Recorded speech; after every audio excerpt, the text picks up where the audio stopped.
This young man is the protagonist of our story. From a young age he lived with his father on a remote island, isolated from the outside world. Every day he had to practice martial arts with incredibly intense rigor. Life on the secluded island was tedious, but fortunately he managed to make friends, like dolphins. One day, in that place also home to a spirit snake, he accidentally stumbled into a deep cave beneath the sea. Inside there was a tree bearing several strange fruits. His curiosity piqued. He wondered if they were the legendary devil fruits and decided to pick and eat one. As soon as he ate it, he felt dizzy and collapsed to the ground. When he regained consciousness, he noticed inscriptions carved into a rock behind the tree. As he trained according to the inscriptions, his martial arts prowess developed tremendously. One day in the year he turned 18, his father instructed him to wander the Jianghu. The first place he was to conquer was Nine Dragon Castle. Readers, please follow closely to see how arduous this journey will be. 200 miles southeast of Mount X in Zhejiang province, a small island lay hidden amidst endless waves. On its sturdy back a young child was fast asleep, sucking his thumb. A man carrying the child on his back rowed alone, cutting through the waves towards the island before him. He stared intently ahead. Meanwhile, a slightly plump man securely tied a boat with a rope and stood on a small dock with others, watching him with worried eyes. If you want to die, die alone. Why take an innocent child with you? The shadow of the man carrying the child on his back emerged in the white mist, under the bewildered and suspicious gazes of the two men. That was the beginning of the story as the father and son entered Byong Island. The people in the city cursed them like that.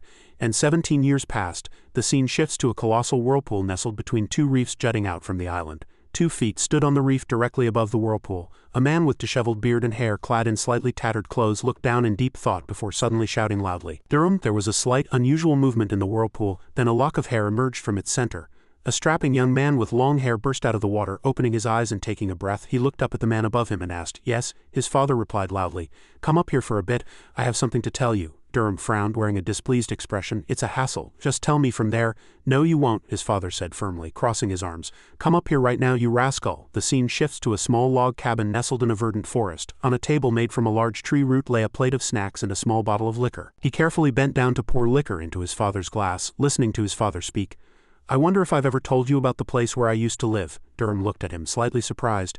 "Yes." He waited for his father to tilt back his head and empty his glass, then turned his head, saying with a bored tone, "He's going to tell that story again, isn't he?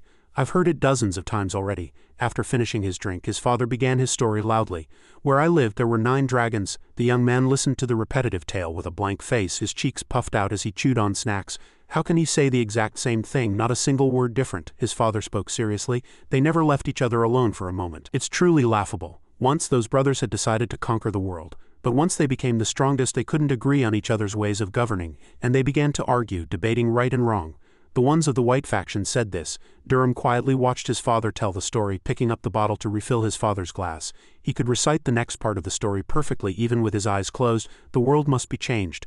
Do not rely solely on power, but govern the world with benevolence and righteousness. Only then can one exist eternally." And his father passionately continued the story. Then the ones of the black faction retorted, "Their words are untrustworthy.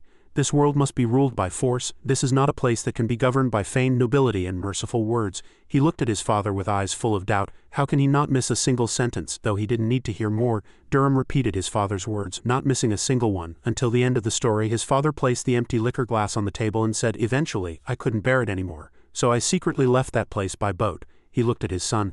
"I was only 19 then." Durham clasped his hands behind his head and said, "Why do you make it sound so difficult? You just left because you were annoyed, didn't you? You should say you ran away." He was displeased by his son's words and shouted, "What are you saying?" Sweating, he avoided his father's gaze. "I'm sorry." Durham took a piece of a snack and looked at his father. "I heard that you got drunk, rummaged through the Heavenly Dragon's secret vault and ran off with martial arts techniques and even weapons." At his son's words he was startled. His gaze drifted to a few books in the drawer and a single jet black sword. But out of hundreds of books there were only 7 and only 1 sword. That wasn't the problem. 2 of the books were mixed in. Perhaps they were forbidden texts that shouldn't have been leaked. They must have been abandoned in a tea house. Duchian's face flushed and he stroked his beard to hide his embarrassment. "Back then I almost died at the hands of your uncles, damned bastards. How was I supposed to know what forbidden texts were?" He poured the liquor full into the glass on the table again. "No, it must have been a deep grudge, clearly." He suddenly stared intently at his son. "What grudge?" Durham said. "I heard you used to beat your uncles every day for no reason, thinking I have to learn martial arts from a father like that. It's a miracle I didn't see how he used his hands." Duchian quickly explained. "They were beaten because they were incompetent. It wasn't some meaningless act." Durham set the liquor bottle on the table and looked at his father. With such a capricious personality, breaking limbs when bored, who would want to suffer that fate? Durham frowned. "But why are you suddenly bringing up that story and so cautiously?" Hearing this, Duchian fell silent for a moment. Then he tilted his head back and emptied the liquor glass in his hand. Duqian placed it on the table under his son's focused gaze. Yesterday, when I went to Donghan Island, I heard a rumor. His face grew much more serious. They say there's been an internal division in Nine Dragon Castle. The entire small cabin of father and son fell silent. And people were saying, whether uncle or brother, if you stand on the opposing side you will only die or be injured. He picked his ear, not quite believing his father. So in summary, disaster has struck the place where you used to live. Then what should we do? We've never even lived there, have we? Duqian, with his hands clasped behind his back, looked out the window. The sky turned dark as soon as I arrived on this island. I worried so much until the sun rose again. Durham blew on his pinky finger and glanced sideways, scoffing internally. Worried, more like he snored away until dawn. His father spoke slowly. Now there's only one choice left. He suddenly leaned forward towards his son. My son Durham, you must go there for me. He looked at his father with surprised eyes. There, Duqian had a slightly puzzled expression, while Durham, with an oddly serious face, said, destroy everything. He began to get flustered by his son's words. That's a bit much. It's not about revenge. He cracked his knuckles, looking at his father. Weren't I going to avenge you, father? Then what is it? What am I supposed to do? He crossed his arms, looking displeased. So you're not actually sending me to help the descendants of those people, are you? He suddenly became excited, pointing his finger. Exactly, that's it. If they are the descendants of those brothers, wouldn't I become their brother? Durham frowned and hardened his expression, looking at him. Then you should go too, shouldn't you? Why am I the only one going? Didn't you say there was no one you couldn't handle except for Bakup and Agwan? The old man was startled by that question. Duqian snorted. You're stronger than me, aren't you? Besides, my hands are shaking too much to hold a sword now. Do you think those rotten guys would be safe if I went? He watched his father's act, looking bored. They'd still see him as a traitor and a thief. Durham raised his head and said, they haven't done anything for us, so do I really have to go help them? What about me? Wouldn't I also be betraying them and be the son of a thief? Duqian, with his hands behind his back, arrogantly tilted his head and said, what defines a good brother? Hearing that, he became slightly annoyed and rested his chin on his hand, thinking, since when did he care about family? Is he still drunk from yesterday? A red cloth pouch lying on the table right in front of him piqued Durham's curiosity. His father, with his back to his son, said, now that you've turned 20 you must go out into the Jianghu. This is your travel money. He opened the small pouch out of curiosity, and Durham's face flushed slightly. Go right now? Yes, right now. He pointed directly at his son's face. A true man should not hesitate when making a decision. Durham broke out in a cold sweat at his father's resolute demeanor. Once he makes a decision, my father will never change it. Wasn't it my father who would stand on the cliff edge of Byong Island all day studying the wind patterns of storms? And wasn't he the one who would throw himself under lightning with a sword to feel its energy? My father said he would chase down and kill all pirates if they approached within 100 miles of Donghan Island, but in reality he went not just 100 miles but even 200. He clutched the small money pouch and lifted it. This is ridiculous. Now I have to go 300 miles. All his concentration was focused on that small pouch. Durham smiled, gripping it tightly in his hand. All right. This is my chance to see what the Jianghu is like. I'll look for my mother's home, the Jin family in Hangzhou, and after that I'll fulfill the wish of the crazy old man who made his mark on Byong Island. He frowned, thinking, should I go help them? Durham crossed his arms and made a disgusted face. HMPH, they aren't entirely innocent people either. Why should I rush to a place where I know I might die? He opened his mouth and asked, I shouldn't reveal to them that I'm your son, should I? Duqian immediately opened his mouth wide and spewed curses. Are you crazy? You'd say something like that? He turned his gaze elsewhere, looking fed up. I'm an idiot for asking such a question. He put his hand on the table and said, okay, I'll go. Durham put his hands on his hips and looked at his father.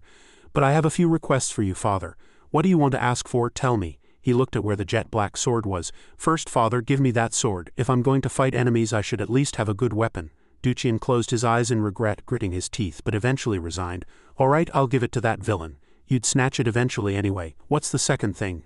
Seeing his son swagger confidently towards him, he was startled and stepped back, taking a defensive stance. He placed his hands on his father's shoulders. Oh, for goodness sake, quiet down. Before I leave, just give me a hug. He lowered his arms and silently accepted his son's embrace. Durham smiled slightly. Even without me, please take good care of yourself, father, and don't drink too much. His comical and foolish demeanor disappeared and he became more silent. I won't drink too much, he said. Durham continued to admonish. And the wild ginseng under the cliff is still small, so don't you dare dig it up to make liquor. Duqian looked embarrassed. I know that well, especially don't dive into Satan out of curiosity to see what's there. Satan is the most powerful whirlpool in Byong. No one except Durham and his best friend could swim into it, no matter how strong you are, father. He was slightly displeased. If I had known this, I would have hugged him sooner. Then I wouldn't resent him. Duqian gripped his son's arm. Always be careful. He smiled brightly. I'll go and come back. Weebach will be very sad when I leave. Father, please comfort Weebach. He scratched his cheek and said, don't get angry if you're treated coldly at your maternal home. Durham laughed somewhat helplessly and said, don't worry, father. He uttered one more remark with an expression of dislike for his father. I'm not like you, father. It was you who abandoned your parents and ran away in the night, not me.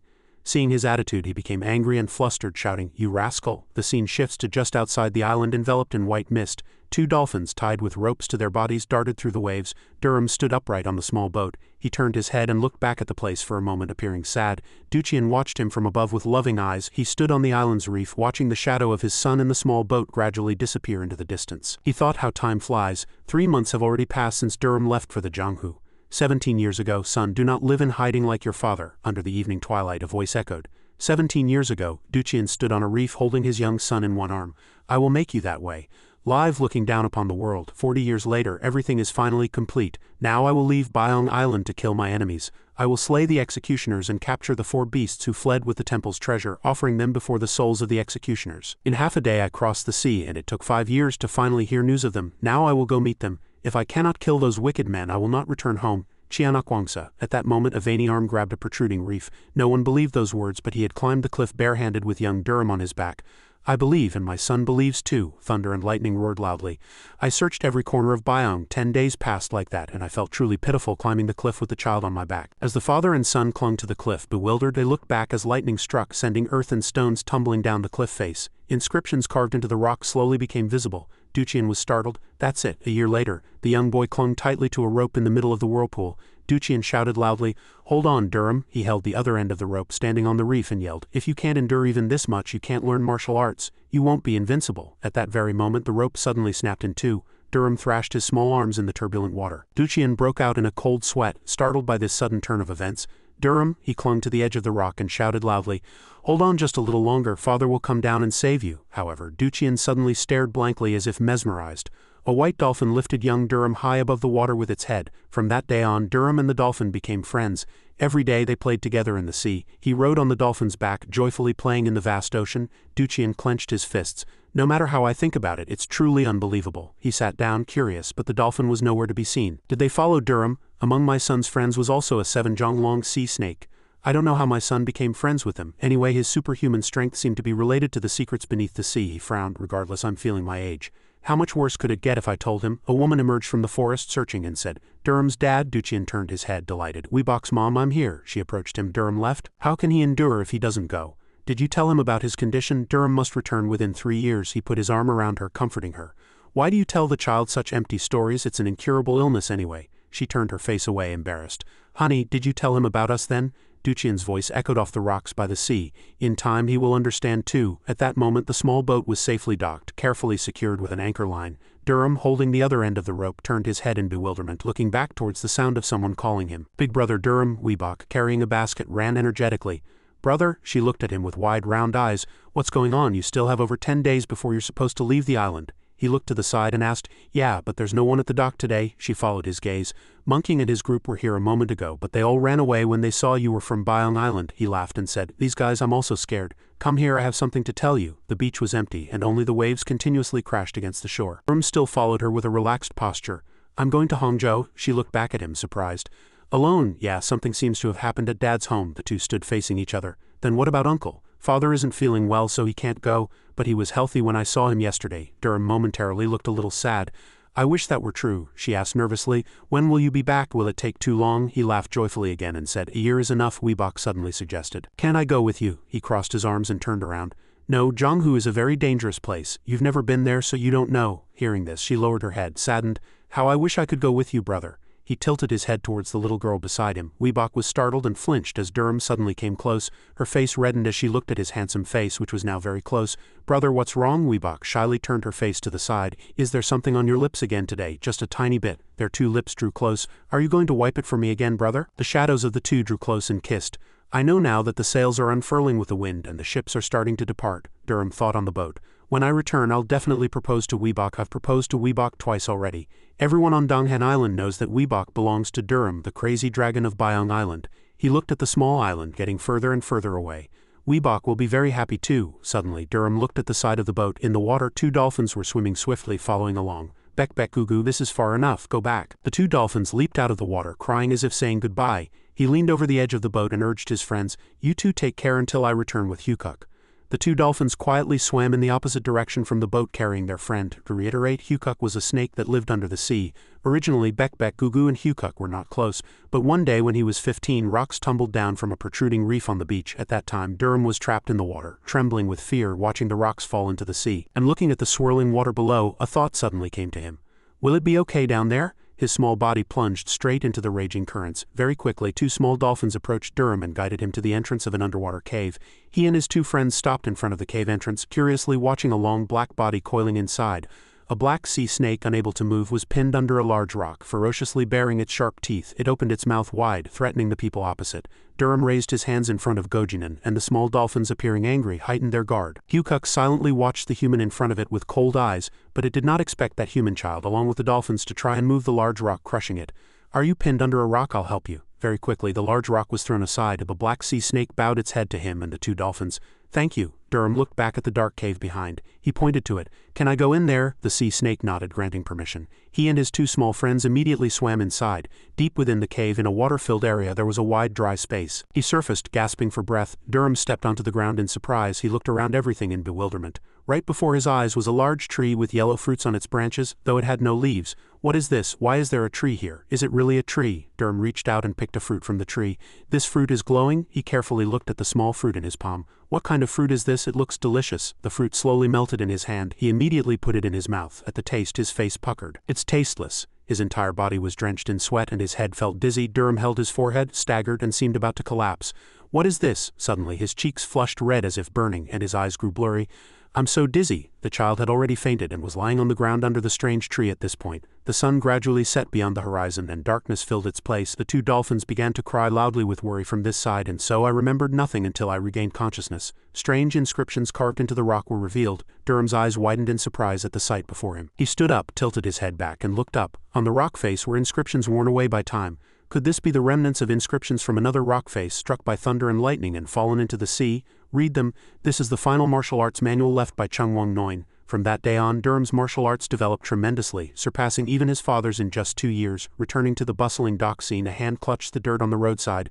Durham crouched amidst the crowd, smelling the dirt in his hand. Indeed, the scent of the soil was distinctly different. Suddenly, a voice caught his attention. Brother, are you looking for an inn? A cute little girl looked at him. I know a place that's cheap, has delicious food, and is comfortable. He smiled gently, looking at the child in front of him. Really? And Durham stood up and followed the girl. Then let's go. The girl joyfully waved her hand, signaling. Brother, follow me. The child loudly called out to her mother. Mom, I brought a guest. The girl led Durham to her home. The girl's mother wiped her hands and greeted the guest. Welcome, sir. Hello, proprietress. He handed some money to the inn proprietress. This is a bit of, please, could you make me something to eat? She looked down at the money and said, This money can provide you with a comfortable bed and a hearty meal for 2 days. Durham turned his head and looked at the people outside on the main road. I only need 1 day. Instead, please teach me some knowledge about the world. Waian raised her hand and volunteered. Mom, I'll explain it to Big Brother. The inn proprietress kindly looked at the child. All right, then you teach him while I cook. The child rested her chin on her hand, contemplating deeply with an adult-like expression. Where should I start? Burst out laughing at the child's elderly demeanor. Inside the small inn, Waian chattered incessantly to the guest she had just met. She shook her finger and made a dangerous expression. Brother, do you understand there are always fraudsters on the main street who look down on country people? You look like a country person too. The inn proprietress brought the food and placed it on the table. Waian, that's enough. The guest needs to eat. Durham took a bite of the food and savored the taste while Waian looked at him with enchanted eyes. An incredibly bewildered expression was clearly visible on his face. The child crossed her arms in front of her chest, wearing a very understanding expression. It's delicious, isn't it? Waian was very proud. You can even tell my mom's cooking skills from the scar. But this fool, chewing his food, looked up and around. Then why aren't there any customers? The ignorant question left the child speechless. Waian unhappily turned her face to the side. It's because people can't come to our mom's restaurant. Durham looked at the child in front of him as if not understanding. Who? The people with the scar? At this moment the proprietress approached and stroked the child's head. Waian, that's enough. To our guest. Don't mind what the child says too much. Eat before it gets cold, the child replied in a small voice. Yes? But the story of the Jiangzi didn't make the remaining two as happy as before. The food was quickly cleared, leaving only stacks of empty plates. Durham comfortably patted his stomach and leaned back. I'm full. It's been a long time since I've had such a delicious meal. The child knelt on the chair and looked at the person opposite. It's not a waste of money, is it? But he looked at the two people in the inn and asked, why do the people with the scar prevent customers from coming here? Suddenly the child turned around, saw that her mother wasn't paying attention, covered her mouth and whispered, because people spread rumors that our restaurant's food is better than the newly opened Dewa restaurant of the Jin family. The young Master Jin was furious when he heard that rumor. The child frowned, displeased. So the people with the scar issued an order. They told us to close our restaurant. He was surprised. The Jin family? There's a Jin family in Hangzhou. The two leaned closer across the table. Yes, because the people with the scar are under the Jin family. He stroked his chin, frowning in thought. Is the power of the people with the scar strong? Durham grew a little impatient. You asked if the people with the scar are strong, didn't you? The answer he received was that no one in this area could touch them. He rested his chin on his hand again, thinking, I heard about the Jin family in Hangzhou. So that means the people with the scar are owned by the Jin family? The child also crossed her arms like an old person. That's right, originally, the head of the people with the scar was a subordinate of the Jin family's young master. So the Jin family's assets are managed by the Songsun division. So there's a problem with the people with the scar. I should go and see. He made a decision for himself. Durham could not tolerate those who bothered innocent people for their own gain. He crossed his arms and seriously told the child opposite him, who was imitating him, I hate those who rely on power or influence to bother innocent people the most. Me too. The child innocently looked at the person opposite. I hate those who bother people weaker than themselves even more, especially when they have no talent. Wang noticed the sword strapped to his back. Big brother, you must have learned martial arts. Durham smiled triumphantly. That's right. Are you good at martial arts, big brother? He hesitated. I don't know for sure, but I'm good enough not to lose to others. At this moment a bewildered gaze suddenly turned downwards. The child placed something in his palm. This is my treasure. Wang clenched her two hands tightly. I'll give it to you, big brother. So can you protect our home? Durham looked at the object in his hand and smiled slightly. Are you trying to bribe me? He smiled slyly. The child quickly persuaded him. When I earn a lot of money later, I'll give you more, big brother. He looked surprised. This painting is really beautiful. You really like this? The child immediately rejoiced. Then, big brother, will you accept my offer? He held it in his hand, a smile on his lips. Durham crossed his arms and said, all right, I'll help until things get better. Really, big brother? The child cheered, startling the inn owner who was recording in her ledger. Thank you. She stood there dumbfounded, not understanding what had happened between the two. The night deepened and the moon was high in the night sky. A series of sounds came from a lit room on the second floor of the inn. The two had been talking by the window a little while ago. A moment later he rested his chin on his hand and looked at the child deeply asleep on the small table, even mumbling in her sleep. That night, Wang stayed in Durham's room until she fell asleep, eventually returning to her own room. In any case, the knowledge about Zhonghu that Wang had told him that night was much more than the stories his father kept rambling on about. Whenever there was an opportunity, the scene quickly shifted to a large mansion. A person lightly landed on the roof. Durham was crouching on the roof under the bright moonlight. His face was serious, as if deep in thought about something. He sat under the bright moonlight with a lonely back. This must be the lair of the Sangchio rascals' hounds. The nameplate of the Sangchio mansion caught his eye. The main gate of the entrance was kicked open and he stepped inside. Durham walked in naturally as if no one was there. Then soldiers armed with all sorts of weapons rushed out. This young brat, how dare you trespass here so boldly? He smiled and retorted. Do you know the Seonga restaurant? Seonga? A plump man scoffed, drawing his sword, and was about to answer. He's probably talking about the inn next to the dock over there. Durham on this side cracked his knuckles, a confident smile on his face. You guys know it? How? Then let's talk after I knock you all down. What did you say? Everyone drew their weapons and charged. How dare you, you scoundrel? Do you know who we are? He smiled meaningfully, yet also very confidently. Two of them for some reason had already flown far away, and the two beside them widened their eyes in surprise.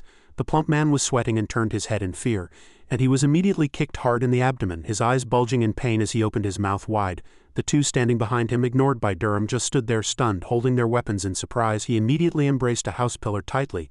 The huge pillar groaned and broke. Thugs cried out in panic, and the man who was looking at ledgers under an oil lamp accidentally lost his focus due to the vibration. The old man stopped his pen and wondered, is it an earthquake? He pushed open the door and shouted, you two outside, what's all the racket about? The two soldiers outside, confused by everything, cried out, help me, master! The thugs fled in disarray, calling him a madman, a monster. Durham, single-handedly carrying the pillar, instantly knocked out two enemies. All the thugs were beaten and lay sprawling on the ground. Someone shouted for him to stop, and he turned his gaze towards the sound. The old man, who was called the master, stood on the stairs, pointing a finger and shouting, hey, what are you doing? Do you know where this is? He frowned displeased and said, let's talk later. His feet moved swiftly, leaping high. Durham appeared above the old man's head, carrying the pillar, startling him. He shouted loudly, threatening the people below as if about to snap the large house in half. At that moment, everything began to collapse with a rumble. The people there widened their eyes in shock at the sight before them. Durham walked out majestically, carrying the huge pillar, leaving only ruins in his wake. He glared forward, displeased his face contorted in a frown. With a bang, the pillar was driven straight into the ground, causing the people there to gape in astonishment. The house owners all knelt down and pleaded, young master, merciful Buddha, please spare our lives. Tell us what you want, you can take anything, please spare us. We were only following Gonggu's orders, Durham said solemnly. I am a person hired by Guanhalu to come here. Don't do such useless things from now on. If I hear any news of trouble at Guanhalu in the future, you will all pay the price. As the pillar fell straight, the three men fled in fear. He pressed his face close to the old man's face and threatened, take care of yourself. The old man immediately bowed down and knelt. Don't worry. After that, Durham walked away leisurely. It would be even better if he could help Guanhalu. The scene shifts to Huayan's mother's inn the next morning. Small feet came running in a hurry. "Brother," the little girl ran, calling loudly down the hallway. Huayan stood at the room door excited. "Brother, do you know what the Sangchio people are saying now? They said Songhawu's food is the most delicious. It's truly amazing." The door opened slightly, but there was no answer. The little girl pushed the door open and poked her head inside. "Durham?" The room was clean and tidy but empty. The scene shifts to a blue sky. Durham walked leisurely through the forest swinging a wooden stick. "What's on Weebach's lips again? Sesame seeds or raspberry juice?" From behind the forest. "You have to press with your hand and bite with your lips." Weebach closed her eyes in surprise. Meanwhile little Huayan clenched her fists in anger. "That bastard ran away," the little girl shouted. "You coward, I'll find you and kill you." At this moment he was holding his stomach, laughing happily and imagining what could be inside Weebach's heart. He looked up at the blue sky and exclaimed softly, "The weather is really good," and a silly question arose with his stupid face. Did Dad eat his meal yet? Elsewhere, Duchian, remembered by his precious son, was laughing heartily with his mouth wide open. He was enjoying a delicious meal with Weebach's mother. Sweet and bitter taste good too, that's right. She picked up a piece of food with her chopsticks. "But it's strange. Even though it's autumn, sprouts are growing under the cliff. So I picked them." At her words he stopped chewing and was startled. He turned his head in a fluster and asked, "You didn't pull them out by the roots, did you?" She waved her hand and laughed. "I planted the roots in the ground so we can pick them again next year." Hearing that, Duchian breathed a sigh of relief. He looked at Weebach's mother with loving eyes and said, "You did very well. Next time, never pull them out by the roots, only pick the sprouts," she said happily. "Okay, don't worry, brother. Eat some more." The scene shifts to a bustling inland city. A man with a wide-brimmed hat and a sword walks with a somewhat rough demeanor. A man with a red apple in his hand stood in a corner glancing at the man who had just passed, taking note. He bit into the apple, laughing happily, and began to follow the man with the hat, not taking his eyes off him. The two men in front looked at him, laughing, then secretly followed behind. The man smiled sinisterly. "Today you will be my meal. Your duty is to bring me a full meal." At this moment a dispute erupted in the middle of the bustling street. "Damn it!" Two people blocked the path of the man with the hat and started arguing. "What do you want, old man? If you've been drinking, go home and pat your wife's butt." "You killer!" The man frowned, silently listening to the two fighting in front of him. "Do you want to die?" At this moment the man next to him bumped into him and started shouting, "Damn it!" The man complained with a flustered expression, "Damn it, why is avoiding the capital so complicated?" In the blink of an eye something disappeared from the hat-wearing man's embrace. The other side disappeared into the crowd. "Damn it, it's complicated." The man with the hat still walked leisurely through the crowd, then his footsteps suddenly stopped. He fumbled in his embrace and realized something. The man with the hat gnashed his teeth and cast a furious gaze. "These damn bastards!" His gaze immediately turned towards them. His footsteps began to quicken. "Money isn't important, but I must get it back." The two were still laughing happily as they entered a secluded alley. The man chased after them from behind. "You thieves!" He grabbed one of them by the neck with one hand and lifted him into the air. "Who took my belongings?" The two gritted their teeth in pain, struggling to utter a word. "What are you talking about?" The eyes of the man in front were terrifyingly filled with murderous intent. The opponent quickly lost consciousness and fell to the ground, startling his companion. Realizing the situation was not good, he immediately turned his head and hastily fled. The scene quickly shifted elsewhere. The remaining thief suddenly looked back, checking anxiously. He put the object in his embrace and nervously looked around. "Strange, is someone following me?" He kept looking back, not realizing that a shadow had already appeared in front of him. His face quickly collided with the huge body in front of him. Sweating, he looked up at the person blocking his way. At this moment screams echoed through the bustling street. Elsewhere, Durham was happily observing all the new things here with his sword at this time. "It's the best." He looked at the passing women with excited eyes. "Beautiful." Durham friendly asked the group walking in front of him.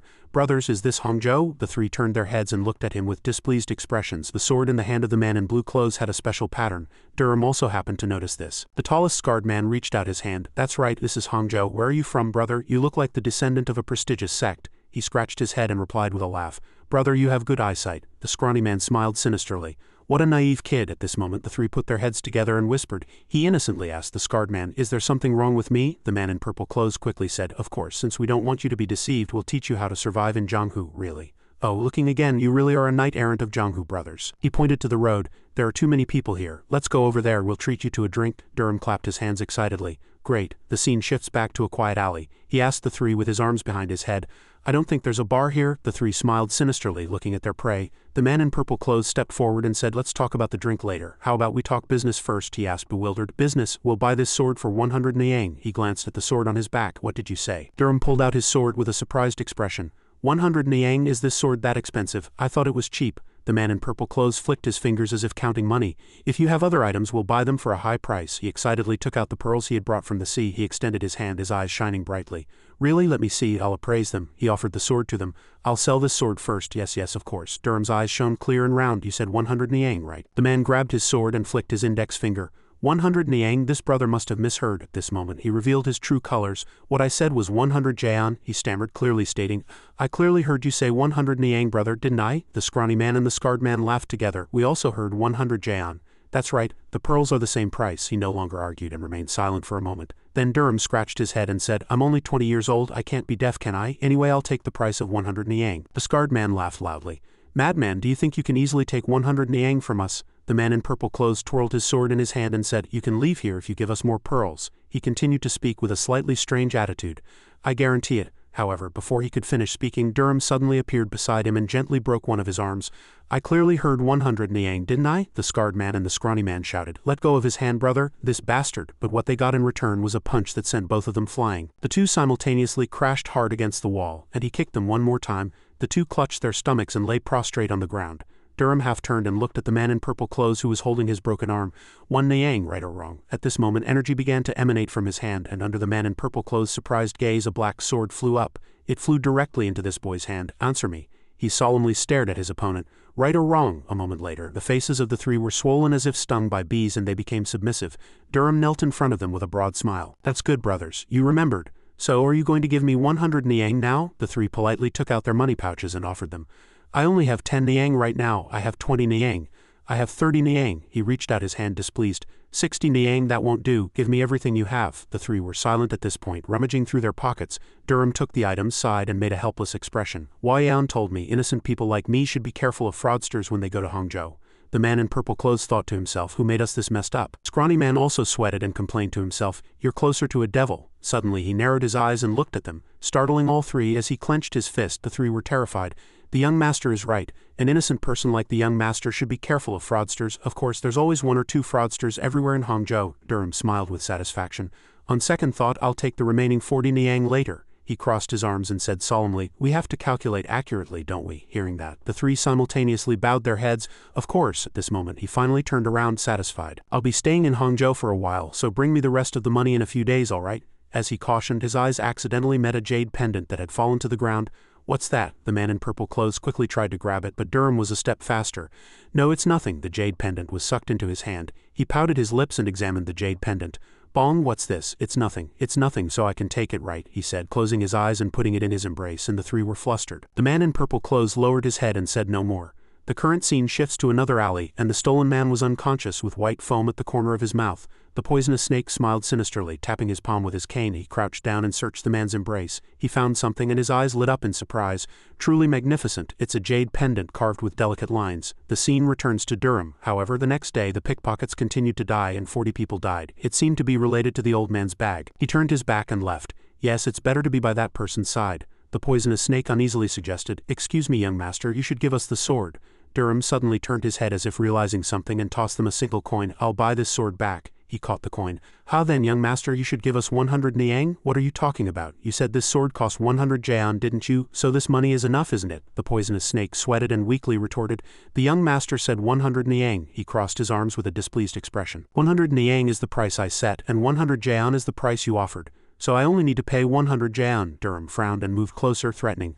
I told you before that I need to calculate accurately. The three dared not face the truth and complained to themselves, You're also like a thief. Who said they would defeat this damn bastard? He twirled the money pouch in his hand, whistled and left. If I only meet people like these, I'll get rich quickly. The scene shifts to in front of a large gate. Two men stand guarding the gate and a large signboard hangs high. The signboard is scary. Durham stood in front of the large gate and thought, My goodness, mother lives in such a nice place. Why did father persuade her to suffer so much? He calmly approached and immediately two guards stopped him. Stop. What brings you here? The boy replied, I am Durham. Is there someone named John Yu here? The guard asked again. Do you know Lady Hyangju? He replied friendly. My father is her friend. I came to ask for a favor. He opened his palm and offered 2 coins in this. Brothers, take this and have a drink, one of them said happily. Just a moment, please. The other secretly laughed to himself. Ah, being a gatekeeper, this is the life. A moment later, a tall man emerged. My friend's son came to visit. Is that you? He humbly replied. Yes, it's an important matter. So may I speak with you inside? John Yu immediately agreed. Is that so? Then follow me. The two entered the mansion, one after the other. He turned his head, a hint of sadness in his expression. Mother has finally stepped into her home, step by step. Step by step, it felt as if Mother's scent was in the air. He opened the door, turned, and said to him, Come in. The host kindly poured tea. John Yu set the teapot on the table and said, What do you wish to speak about? Durham sat up straight. Elder John Yu, do you happen to know a person named Duqian?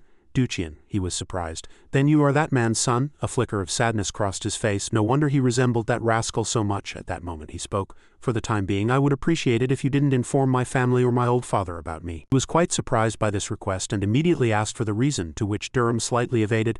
Perhaps they won't like me. Whether it's my sister's son or my cousin, there are people who like a child who suddenly appears, like Durham, but there are also those who dislike it. They might fear that I'll seize their inheritance. Jianyu watched him for a moment, then closed his eyes as if understanding and agreed. Very well, nephew. The scene shifts to a place where faint white smoke rises. The man silently watched the incense burning in the censer without turning. He asked the person kneeling behind him. Did you find him? Not yet. Deal with the swordsman in the back alleys. The black-clad subordinate kneeling on the ground respectfully replied. If we get entangled with them they might discover our existence, master, the man said with a cruel expression. Even so, it must be done, the black-clad subordinate said worriedly.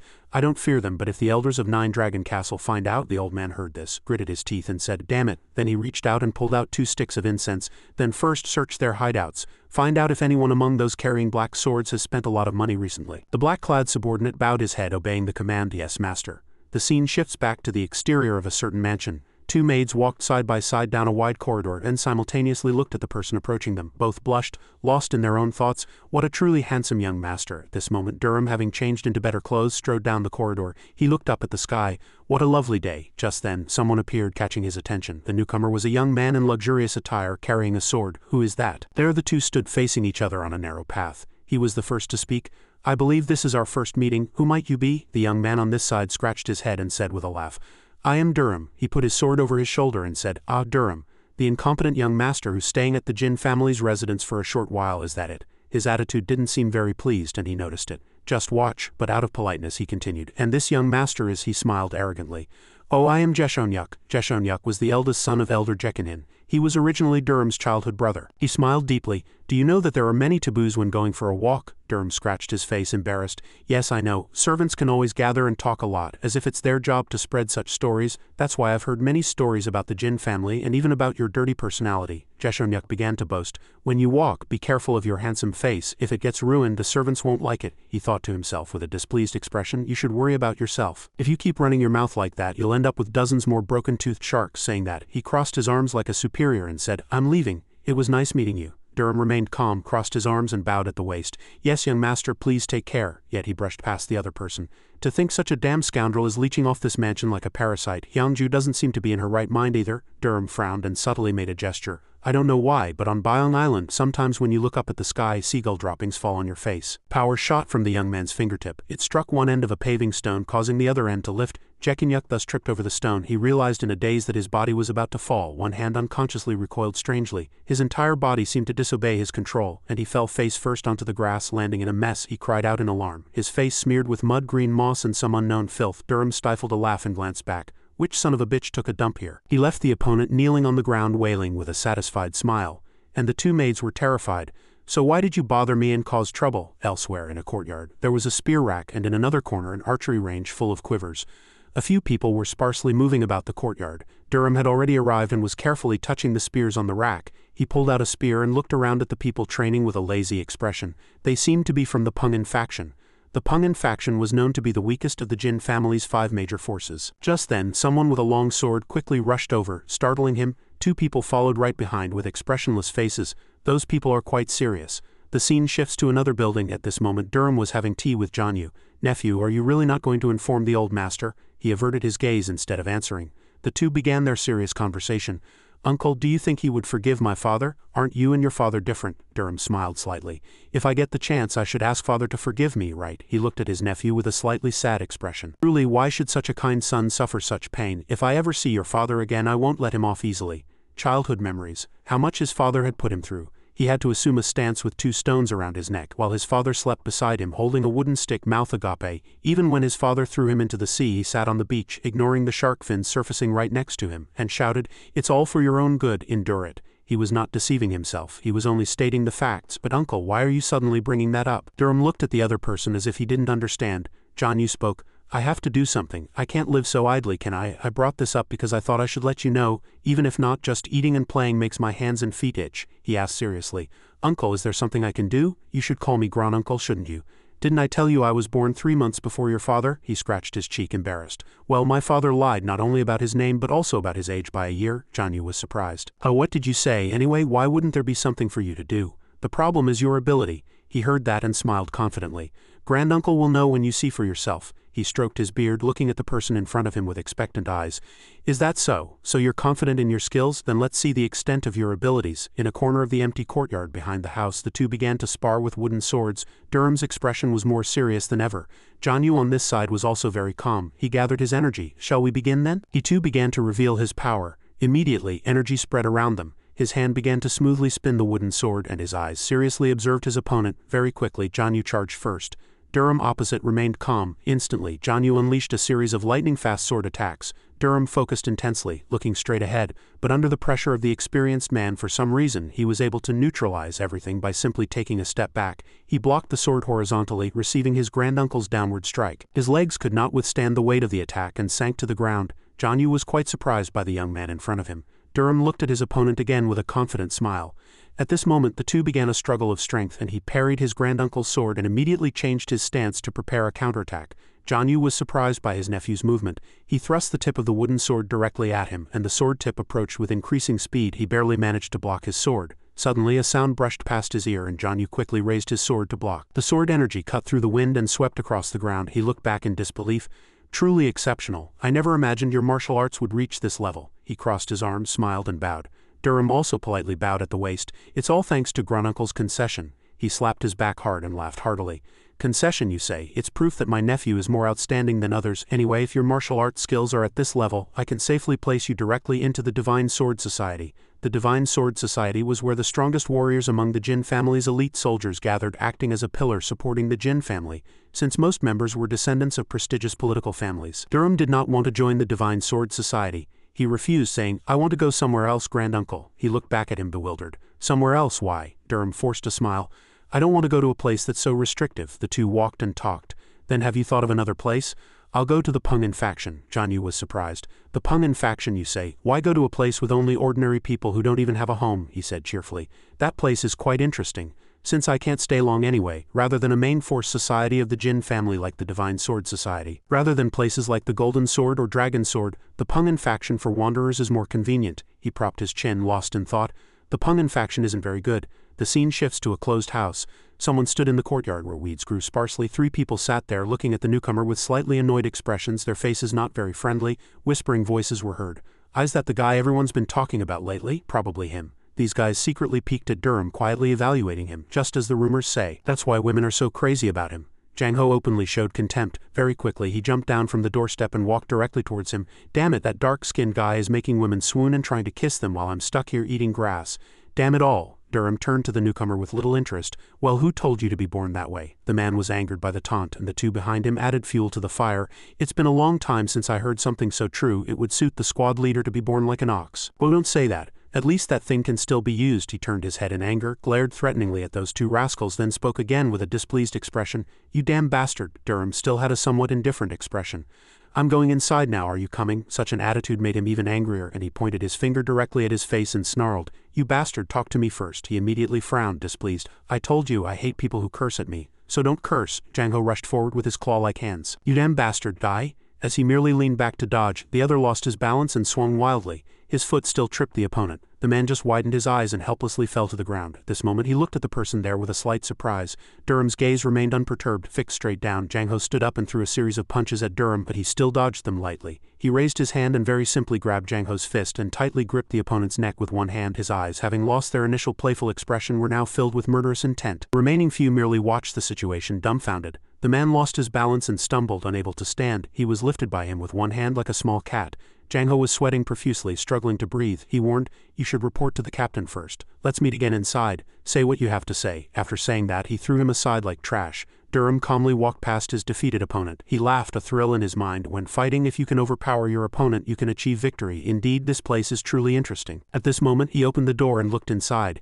In the large room, a bald man sat at a long table. He was wearing a pile of equipment and holding a book, looking at the person who entered. He pondered the opponent's identity. That's the Pungin faction leader. The Pungin faction leader was once called Chulling, a wicked man. Chulling folded his notes. Quite good. The squad leader isn't that weak either. He humbly crossed his arms and bowed. I am Durham. I have been assigned to the Pungin faction, the old man began to ask. I heard you are Jianyu's nephew. Yes, Chuling said with a displeased expression. You don't resemble Jianyu. I dislike creating trouble. Do you understand my meaning? Durham smiled and said, a nephew and uncle don't have to look exactly alike. I also like quietness.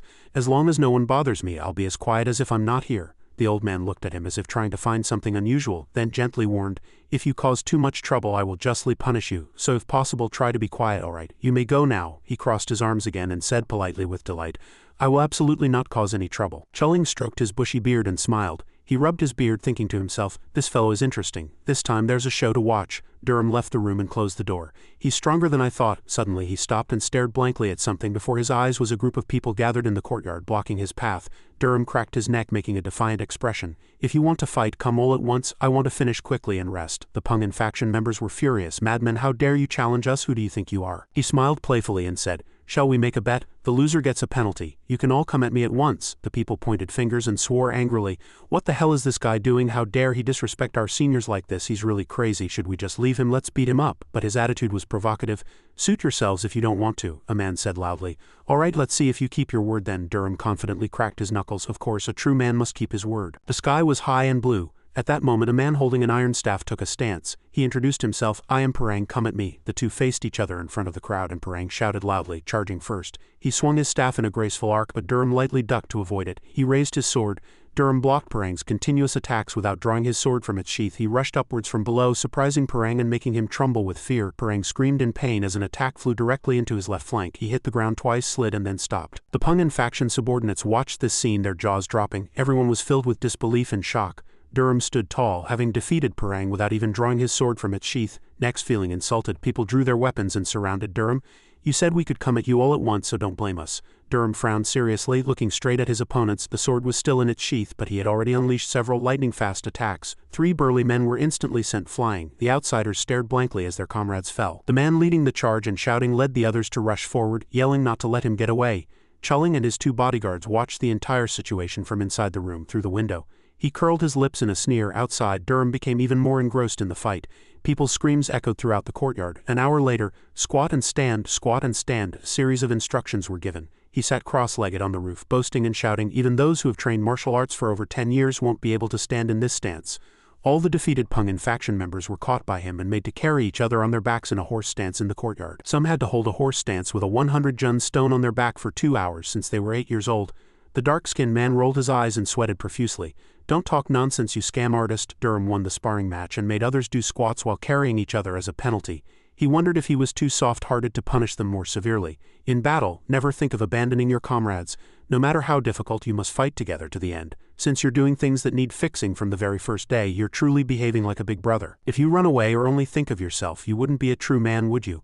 A true man should never leave his comrades behind no matter what. An hour passed, their legs trembled, and their bodies lost balance. Their legs began to shake, and those being carried on their backs only wished for time to slow down, not caring how much their comrades were suffering. The man leading the charge also cried and cursed, "Damn it, I'm dying." Those who had to squat and stand while carrying others now only complained to the sky about why the sun was moving so slowly. They just wanted to throw their comrades off their backs anywhere. Meanwhile, Durham smiled leisurely and said, "Hang in there, not much left. Just 30 more minutes." The lead man cried out miserably, 30 minutes? Just kill me instead, anyway." The hellish time passed and was over. No more squats. Everyone stand up at his command. Everyone breathed a sigh of relief. Damn it, my back is saved. What kind of bet did I make? Catch that bastard. At this moment, Durham stood up straight again and commanded, "All right, now it's your turn to switch. Yeah, big brothers, you try it too. Stand up and carry someone." "Where are you running off to?" Chuling watched him playing outside and laughed heartily. What an interesting fellow. A while later, the small courtyard was strangely quiet.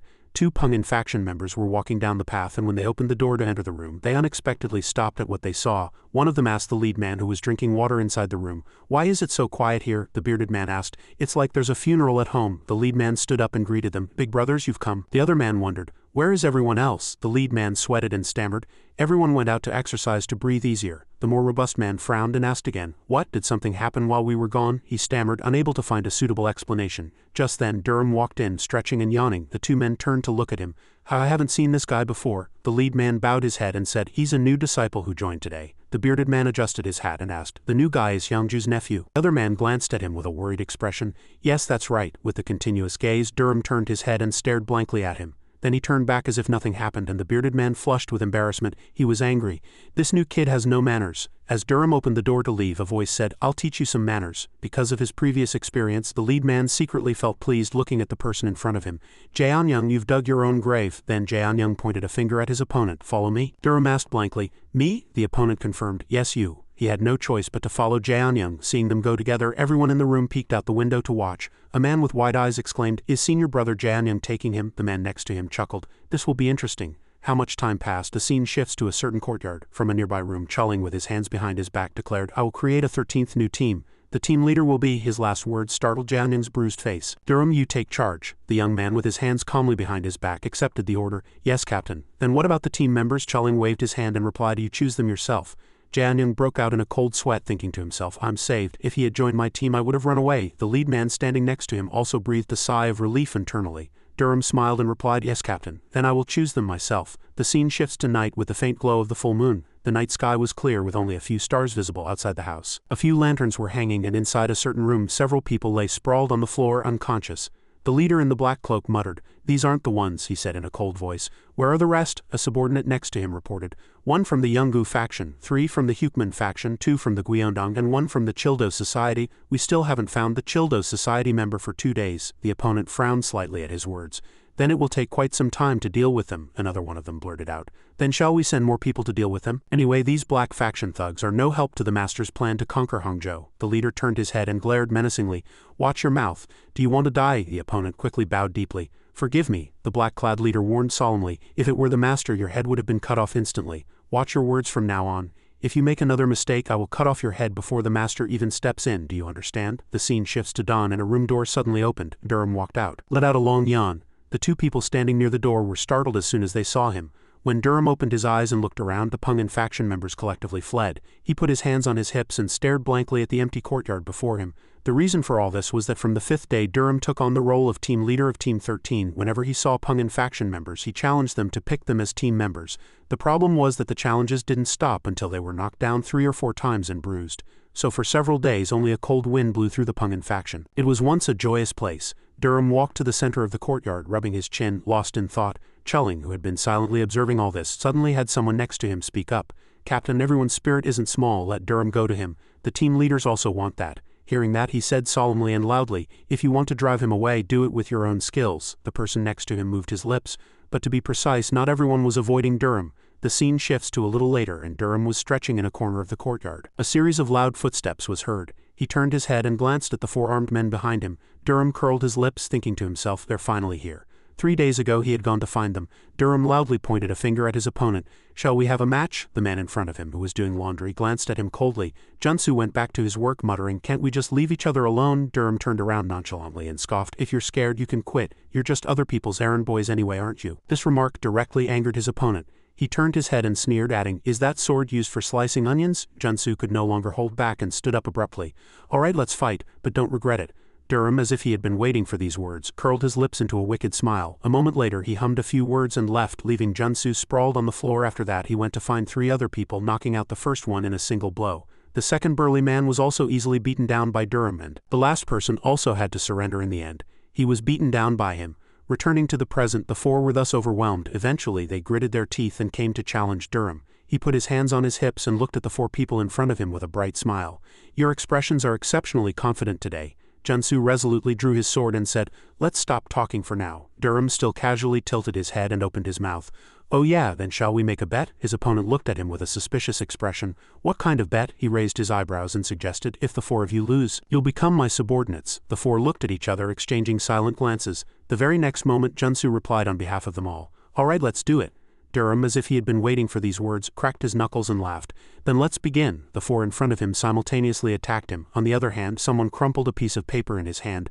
"Damn it!" Chongwoo's face hardened and he gritted his teeth, raging with anger. It was because he couldn't make contact. To contact 9 Dragon Castle he had to find the command token. Since the command token had to be stamped directly on the letter, a lot of blood had to be shed to find it.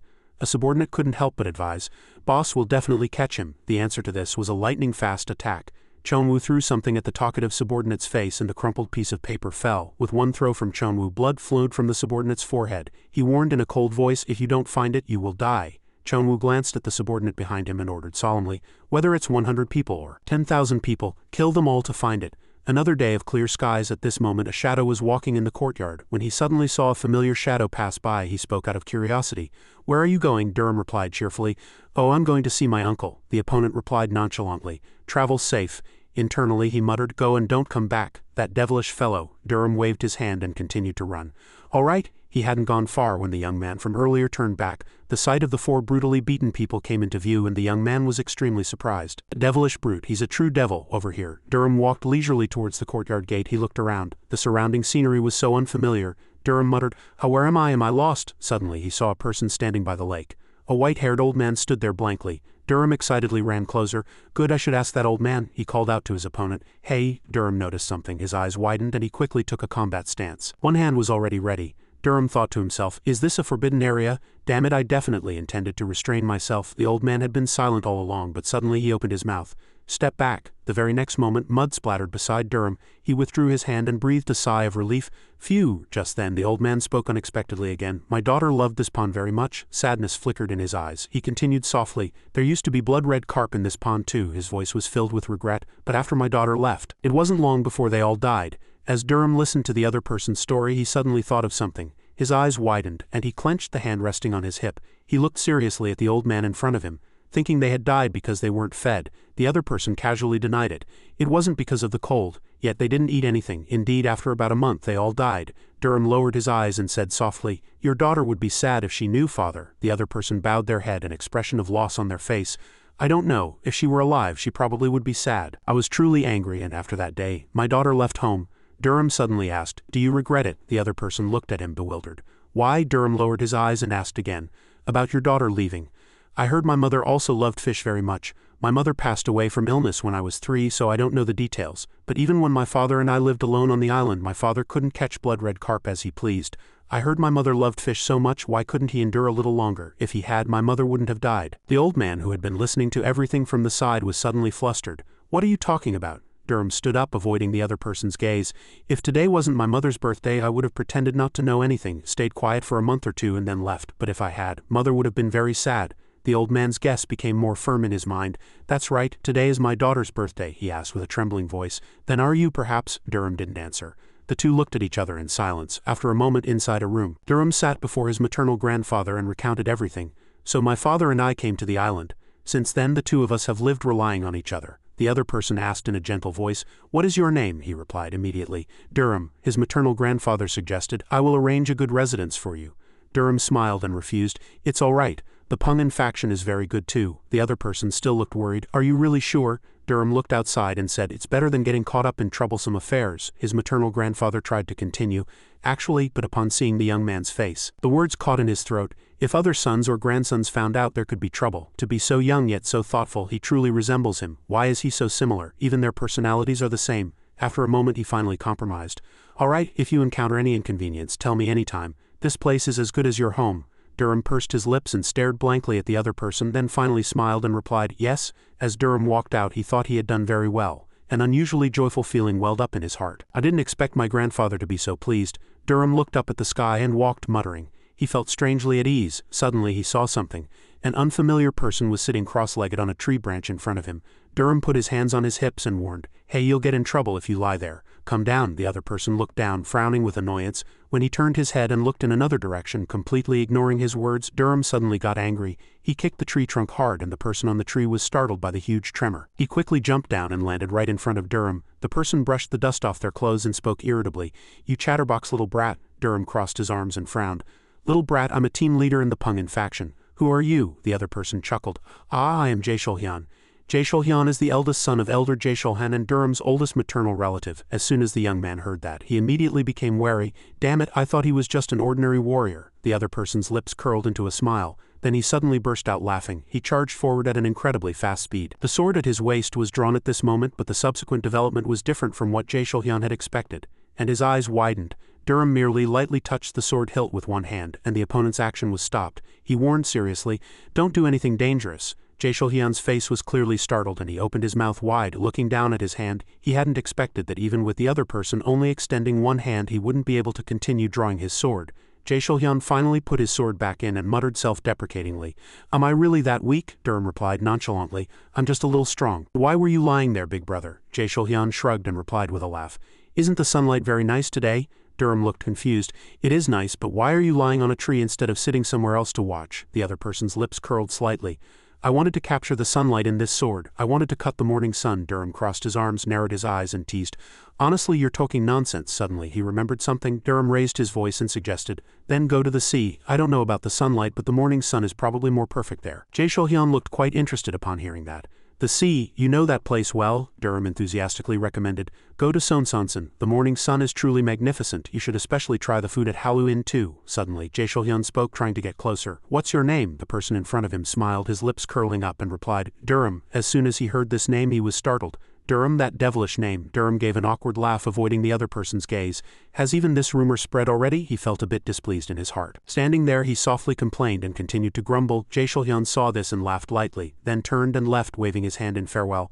I will definitely go to Sonsansen. If I can cut the morning sun there, I will come find you. Durham frowned and muttered, why would he look for me? It's troublesome. That night, one of young Master Jae-Shulhyun's special soldiers left a letter and departed from Mangung-ho. The letter read, Little brat, I will return with the sun. The scene shifts to under a blue sky and screams erupted. Blood splattered and several people fell. The only one still conscious clutched his shoulder and barely managed to ask, You damned bastard, what grudge do you have against us to do this? The other person replied with an evil face, You should have answered properly when I asked. Besides, I inherently dislike guys with bulging eyes like you. The person trembled with fear, and before he could say more, the black-clad man swung his sword and cut him down in one stroke. He put his sword back, his face devoid of any expression. The black-clad man approached his boss and reported, Now only Guivangdang and Childoho remain. Chonwoo, with his back turned, softly complained, It's taking too long. The subordinate bowed his head and swore, I will quickly take care of these insignificant fellows without leaving a trace and find it. Chonwoo suddenly marveled, It's a shame I don't know who these Guivangdang and Childoho fellows truly are. The subordinate reassured him, Don't worry.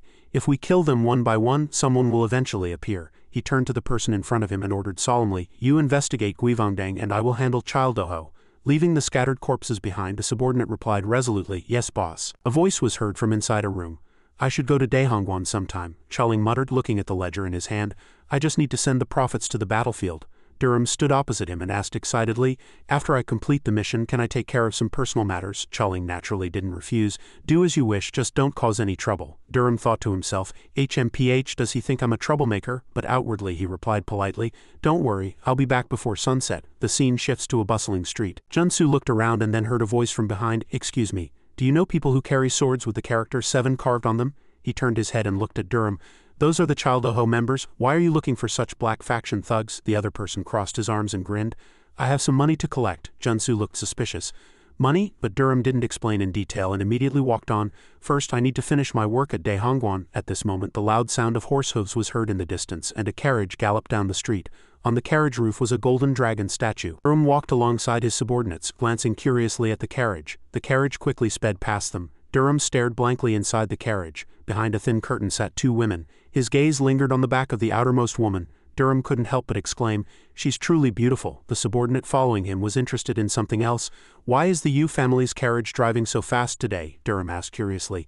You know that carriage, the other person replied leisurely. It's the Yu family's carriage. To introduce them briefly, the Yu family is one of the 5 major powers in Hangzhou, and the Jin family is the strongest power. Durham still gazed in the direction the carriage had disappeared, grinning. There's an incredibly beautiful young lady inside. Junsu heard that and asked, Is she wearing a phoenix hairpin? The person in front of him turned his head excitedly. You saw it too, he replied honestly. I only heard about it through rumors. Who in Hangzhou doesn't know the fairy of the Yu family? Junsu approached and suddenly said with a serious expression, I want to warn you, big brother. If you take an interest in the Yu family's fairy, give up on Yu Sol-Hua. Durham, bewildered, asked again, Me? The other person couldn't hold back and replied, She's already taken. Durham pouted his lips and asked, By whom? Junsu uttered the name Lim Myung. Durham tilted his head and repeated Lim Myung. It was unclear what he was thinking. He suddenly raised an eyebrow and scoffed. That guy, Junsu quickly reminded him. He's a member of the 5 divine dragons, big brother. You really don't know. Despite hearing that, the other person showed no sign of caution. The 5 divine dragons. Under the blank stares of the people behind him, he shrugged and laughed heartily. Oh dear, the dragons probably froze to death. Not long after, an exclamation erupted somewhere. Standing in front of the magnificent palaces, the voice became even more excited. Is this the Imperial Palace? Durham glanced at the beautiful women passing by, his face clearly excited. Suddenly he sensed something. Durham looked up and immediately made eye contact with the person sitting on the second floor. That person was Chonwoo. He stared intently at the young man below without speaking, and a long-haired subordinate turned his head and called, "Captain, let's go in." Junsu looked up at the second floor. He asked curiously, "What's wrong? Do you know him?" Durham waved his hand and replied, "No, it's nothing, just a bit strange." He laughed excitedly and said, all right, let's go in. We need to complete our mission quickly too." He followed the group inside. Durham couldn't help but turn his head to look again, pouting his lips with a suspicious expression. He looked at the tea section on the second floor where the other person had been earlier. After confirming that the other person had left, Durham thought to himself, "Somehow I have a bad feeling about this." The scene shifts outside the building and a shadow quietly disappeared into the crowd. Chonwoo raised an eyebrow and wondered, "Who is that guy to dare to make me Chonwoo uneasy? I will definitely find out who you are. Just a brief encounter and I'm suffocating. It's definitely not because he's handsome." Inside a room, the sound of a pipe lightly tapping an onion lid was heard. The manager puffed on the pipe in his hand, his chin raised arrogantly, and muttered, "There are many who covet this silver. How can I trust you with it?" He grumbled without any hesitation. "What's wrong with the Pungin faction these days? Why do they send such insignificant fellows?" Durham's expression was very displeased and he cursed internally. "This old geezer." The other person continued to take deep drags from his pipe unfazed. Durham glared at him and spoke irritably, "If you don't trust us, do it yourself." The manager was angry, but barely managed to utter a few words. You, he pointed his finger directly at his face. "This young brat, who are you to dare say such a thing?" Durham frowned. "Don't point your finger at my face. If your finger breaks, I won't take responsibility." The other person flinched, retracting his hand, but still forced a loud shout. What, you young brats?" Junsu interrupted with a cold face. "We came on a mission. We didn't come to listen to the manager's nonsense. Please calm down." The manager trembled with anger. "Really, who's your team leader? Didn't that guy come?" Junsu introduced him without changing his expression. "Perhaps you haven't heard any rumors? We are the newly formed Team 13. The other person was startled. "Team 13, as if remembering something, he broke out in a cold sweat and asked again, "Team 13, are you talking about the devilish Team 13? Junsu introduced the person next to him. "This is our team leader," the manager exclaimed in shock. "Huh?" Durham moved closer to the other person. "What are you going to do now? Are you going to entrust it to us, or should we just leave?" The manager was so frightened that he flinched and stammered. His arrogant attitude from just now was nowhere to be seen. He barely managed to say in a trembling voice, that. After a moment, a heavy money pouch was tossed into the air. It gently fell into Durham's palm. He guessed excitedly, "As expected, this should be about 10 niang." Durham recalled the origin of the silver in his hand. The manager had handed him the money apologetically. "Take the money pouch," he suggested. "Now that our work is done, let's go eat something delicious." Junsu looked suspicious. "Big brother, I heard you were going to look for Childoho?" The other person just chuckled. "Let's eat first." Junsu muttered seriously, "It's a restaurant run by Childoho." The person walking ahead still grinned. "Really? That's great then." At this moment, a signboard came into their view. And familiar carriage appeared in front of the building's entrance. Durham quickly recognized the golden dragon statue on the carriage roof and mumbled, "Isn't that carriage the Yu family's?" One thought came to Durham's mind. "Are those people here to store something too?" Junsu, who was behind him, had a different thought. "Why," he explained, "the battlefield isn't just a place to store money." Durham, hearing this for the first time, asked, "So the other party is adding more to what they said? They also lend money?" He nodded and mumbled. "Then they must have come to borrow money." Junsu continued, "The Yu family primarily engages in maritime trade. A while ago, rumors spread that 2 of their merchant ships heading east were attacked by the boss." The bald chief was thrown to the ground. Durham sighed and wiped his forehead. "So tiring. The axe is still in my hand and you, staring blankly at me, are the one I carried here." Durham smiled and said, "I was just speaking for them." As if he saw something, Junsu suddenly pursed his lips and quickly turned his head. Durham looked back suspiciously. As soon as he turned around, he saw Solhoa and 3 middle-aged men opening the door and walking out. Durham couldn't help but admire her beauty. She's truly no ordinary person. He couldn't take his eyes off Solhoa and grinned, his lips curled upwards. Durham had a puzzled expression at Junsu's strange reaction. Over here, Solhoa's steps paused for a moment and the person behind her asked curiously, "What's wrong?" She stared intently in one direction and said in surprise, "That person." Junsu quickly nudged his shoulder and urged, "Brother, let's finish our work and go." The other person stared at him blankly and asked, "Ha?" Solhoa mumbled, "No way." She followed the retreating figure in front of her and uttered a name. "Duka." Junsu didn't answer and quickly moved his steps. "I'll go first," however. Durham refused. "No," he suddenly grabbed Junsu's shoulder and stopped him. Junsu stopped in his tracks, his eyes wide with disbelief. "Brother." Durham, with a serious expression, stated his opinion. "I don't know what it is, but if it's something that needs to be resolved, it should be resolved. You can't just keep avoiding it. Since I was 3 years old, I've seen sick people lying alone. At that time, everything around them seemed truly boring. So Junsu, don't live like that." Junsu hesitated to speak. "Brother." Durham didn't let him speak further. "If you can't resolve it, make it clear." The other person was still stubborn. But he shrugged boredly. "Really, I don't even know what I'm saying. I'm 20 years old, but I'm talking like an old man." The subordinate standing behind him nodded with an expression that said, "We know." Durham called out loudly to the person behind him. Miss, do you know our handsome younger brother well? Solhua blankly asked again. Yes, only then did she react, hesitating, and opened her mouth. Yes, Durham got the answer he wanted. He shrugged and left. Then you two talk. Everyone, let's go out with me for a moment and talk. The other person was curious. What's wrong? Durham lost his patience and repeated. I told you to go out. The pale-faced man mumbled. This guy has no manners. Even as he said that, he eventually compromised. All right, let's go out. The person in front of the battlefield was startled. Brother, the other person mumbled. Anyway, this matter can't just be overlooked. I know that too. The subordinate still hesitated. That's truly how it is, but that guy passed by Junsu and left a meaningful remark. You've changed so much I almost didn't recognize you. I'll give you time. It would be good for you to think about the old Yu family matters and put everything to a complete end. Solhua and Junsu had been betrothed since childhood, but after the Yu family went bankrupt, differences began to arise between them, and they could no longer maintain their previous relationship. That's why Junsu always avoided her. Junsu bowed his head and clasped his hands towards the two middle-aged men. Thank you both very much, Durham growled and urged the two. If you've said everything, let's go quickly. Looking up at the sky, it was clear and blue. The young man on that side exclaimed, It's really refreshing. The pale-faced man frowned and asked, What are you trying to talk about? He frowned and scolded. Why are you old people so lacking in discernment? Those two seem to have a lot to talk about. How can they have their own space if we keep standing here? Durham's answer left the two speechless. He clicked his tongue and shook his head. I'm not saying this because he's on our side, but isn't that guy all right too? The hot-headed subordinate shouted, Is this arrogant guy making fun of us? As he spoke, he rushed out at an incredible speed. Durham didn't dodge and stood there blankly. The opponent charged forward, swinging his arm to attack him. This young brat, he clearly had no intention of holding back. His movements were very resolute. Immediately, the young man's eyes began to turn serious. Durham quickly reached out to receive the attack, and with just one touch, the subordinate was pushed back. He struggled to maintain his balance and gnashed his teeth, glaring at the opposite side. The subordinate's body suddenly began to tremble. He opened his eyes wide and looked down at his hands in disbelief. What just happened? Durham warned seriously. I won't go easy next time, remember that. The opponent was so angry that his eyeballs seemed to pop out and he gnashed his teeth and growled. You little brat. The other old man just quietly observed the situation. He stepped forward and blocked the subordinate. This matter was not something the Pungin faction leader should be responsible for. Durham sneered. This is my subordinate's business. Can I intervene? The pale-faced man introduced himself. I am Yuga, the sub-master of the Yu family. May I ask who are you, sir? The other person calmly stated a name and the two were startled. Durham.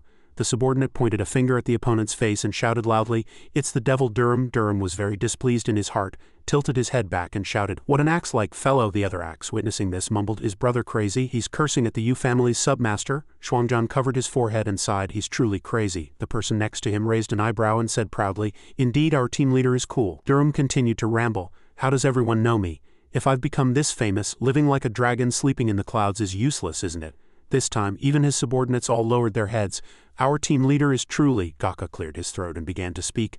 I heard that a strange person was appointed as a team leader in the Jin family, and that was you. You are not famous for your eccentric personality, but for your outstanding talent. You are known to have defeated everyone in the Pungin faction alone. Durham returned to a serious expression. He asked the two what they should do. Gaka honestly said, What more is there to think about? Everything is settled. The other person suddenly hesitated and continued, Then please wait one more year. Gaka asked with a puzzled expression, What are you talking about? Durham frowned slightly. Yu Solhua will only marry Lim Myung after 1 year. On the other hand, two hands were clasped tightly. Junsu suggested, Can we postpone the wedding until next winter? Solhua was momentarily surprised. What are you talking about? She opened her eyes wide and asked suspiciously, What's wrong? The young man in front of her replied softly, Sometimes, only with time does the truth reveal itself. Durham, having overheard what Junsu had just said to Solhua, hid behind a tree and thought, In short, it means I'll be taking her next winter, right? He explained vaguely. Before next winter, Junsu will take an important position in Nine Dragon Castle. Believe it or not, I don't care. Gaka and his subordinates were utterly astonished. What? After all, they and Nine Dragon Castle were completely different social strata, while the Yu family was merely a high-class peanut in Hangzhou. Nine Dragon Castle was one of the 3 strongest powers in the world. Gaka was lost in thought. Junsu will take an important position in Nine Dragon Castle? Durham persuaded again. Just wait a little longer, isn't he better than Lim Myung who has suspicious secrets? These words made Gaka hesitate for a moment. He retorted, Indeed, there are many strange rumors about Lim Myung. Gaka pressed the other person. You know a lot about Nine Dragon Castle, don't you? Durham raised an eyebrow and tried to explain as concisely as possible. The owner of Nine Dragon Castle is named Li, and I am also named Li. I can't say anything more specific. Please understand. Gaka and his subordinates exchanged silent glances. He had already made his own decision. All right, I'll talk to my brother tomorrow. Suddenly, footsteps approached them. As soon as Durham saw Junsu and the woman next to him, he asked, Are you done talking? Solhua politely bowed her head. Yes, it's all thanks to you, brother. As the subordinate still looked back with regret, Durham lightly chuckled and waved his hand in farewell. He wanted to talk more but time didn't allow it. Then we'll go first, let's go. Junsu curled his lips and looked at the woman behind him with affectionate eyes. Emerged, what, are you still not going? We still have a lot to do. Junsu quickly followed, yes. Solhoa, hearing their conversation, forced a smile. On the bustling street, Junsu whispered, the Childoho guys are very wicked. They treat human lives like flies, and even decent people like the Jianghu factions don't dare to touch them. Durham asked with little interest. Really? He tilted his head and thought for a while. I met a few people and they didn't seem that wicked. The subordinates behind him just forced a smile. In their hearts there was one thought, that's because you, brother, are even more wicked. A flag came into the entire team's sight and someone introduced, this is Manbakwan. It's one of the Childoho's 9 branches. Durham scoffed for a while. I don't know who wrote it, but it's worse than what I wrote when I was 3. Come on, let's go inside. Junsu, who was behind him, thought, I heard the Childoho owner wrote this himself. Inside a room, a teacup was placed heavily on the table. What did you say? The man sprang to his feet. Someone's here to see me? The subordinate politely confirmed. Yes, the Viper mumbled with a serious expression. Really? I'll go take a look. As Durham and his subordinates just entered, a voice filled with surprise rang out. That guy. He enthusiastically waved his hand in greeting. Viper, you're really here. The Viper gnashed his teeth and cursed internally.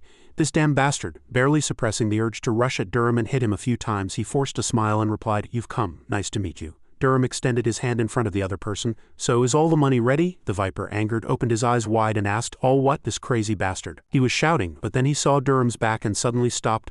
Those people. The Viper immediately noticed the attire of the 3 people in front of him. He was startled.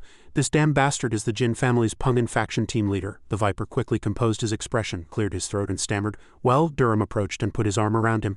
The amount doesn't matter. If it's not enough, just hold out your hand and a few scars will do. The Viper looked down at the sword in his hand in fear. This matter. The other person raised his wrist again. It seems his wrist hasn't healed yet. The Viper, realizing Durham's threatening intent, opened his eyes wide and thought to himself, You're truly a wicked fellow. He forced a smile and replied, I'm fine, young master. The other 2 will be here soon too. What would you like to eat while you wait, young master? He secretly calculated. I can't endure this alone. They say it hurts less if we all suffer together. Durham unreservedly sat down at the table. Really? Then you're treating, the Viper replied with a reluctant smile. Of course. In his heart he was furious. This is outright robbery. A moment later, the scarred man and the scrawny man returned, and as soon as they opened the door, they laughed excitedly and said, Business good? Oh dear, not many customers. The scarred man stared blankly around. Why is it so quiet today? Durham, sitting and eating in the restaurant, came into his sight. Both the scarred man and the scrawny man were startled and broke out in a cold sweat. The Viper waved his hand and called out loudly, You're all here, come in. Come in. The 2 opened their mouths wide and shook their heads. No, in the Viper's heart there was only one thought. If we're going to die, let's all die together, my friends. Big movement soon caught Durham's attention. You're here? Knowing they couldn't escape, the 2 could only swallow their indignation and resign themselves. Damn it. A moment later, Durham sat down to calculate the money. How much is this? The other person quickly reported.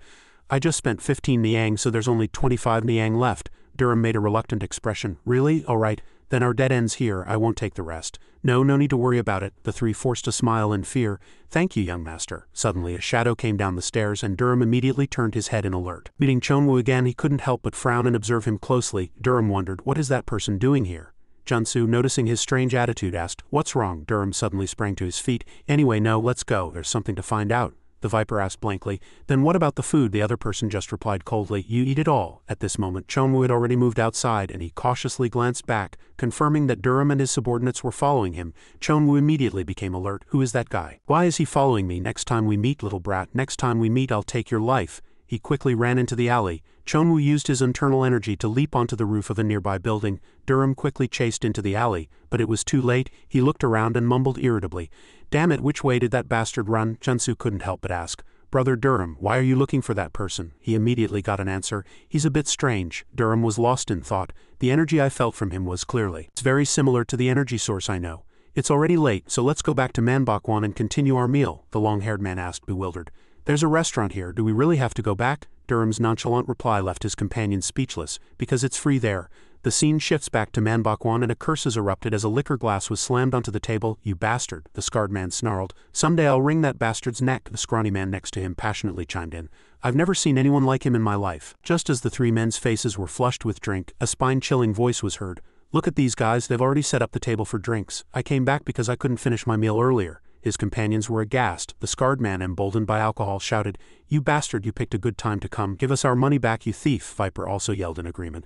Of all the people in the world you could steal from, why did you have to steal our money? The scrawny man scowled and cursed. But who are you anyway? That's right, you're a devil, aren't you? How ridiculous. Durham's anger surged, his face darkened, startling his subordinates. What to do? I'm already in a bad mood from not finding that strange guy. Where are the guys who used to bully innocent country folk? Come here and get a beating until smoke comes out of your pores. The three men opposite him fell silent. Viper muttered blankly, "What is he talking about?" The very next moment the sounds of punching and kicking echoed throughout Manbakwan, followed by desperate screams. Not bad, a few passersby cowered in fear. He hits really hard. Seriously, just looking at it makes me want to pee my pants. Meanwhile, screams for help resonated in the air. Just then a voice from somewhere intervened, telling him to stop.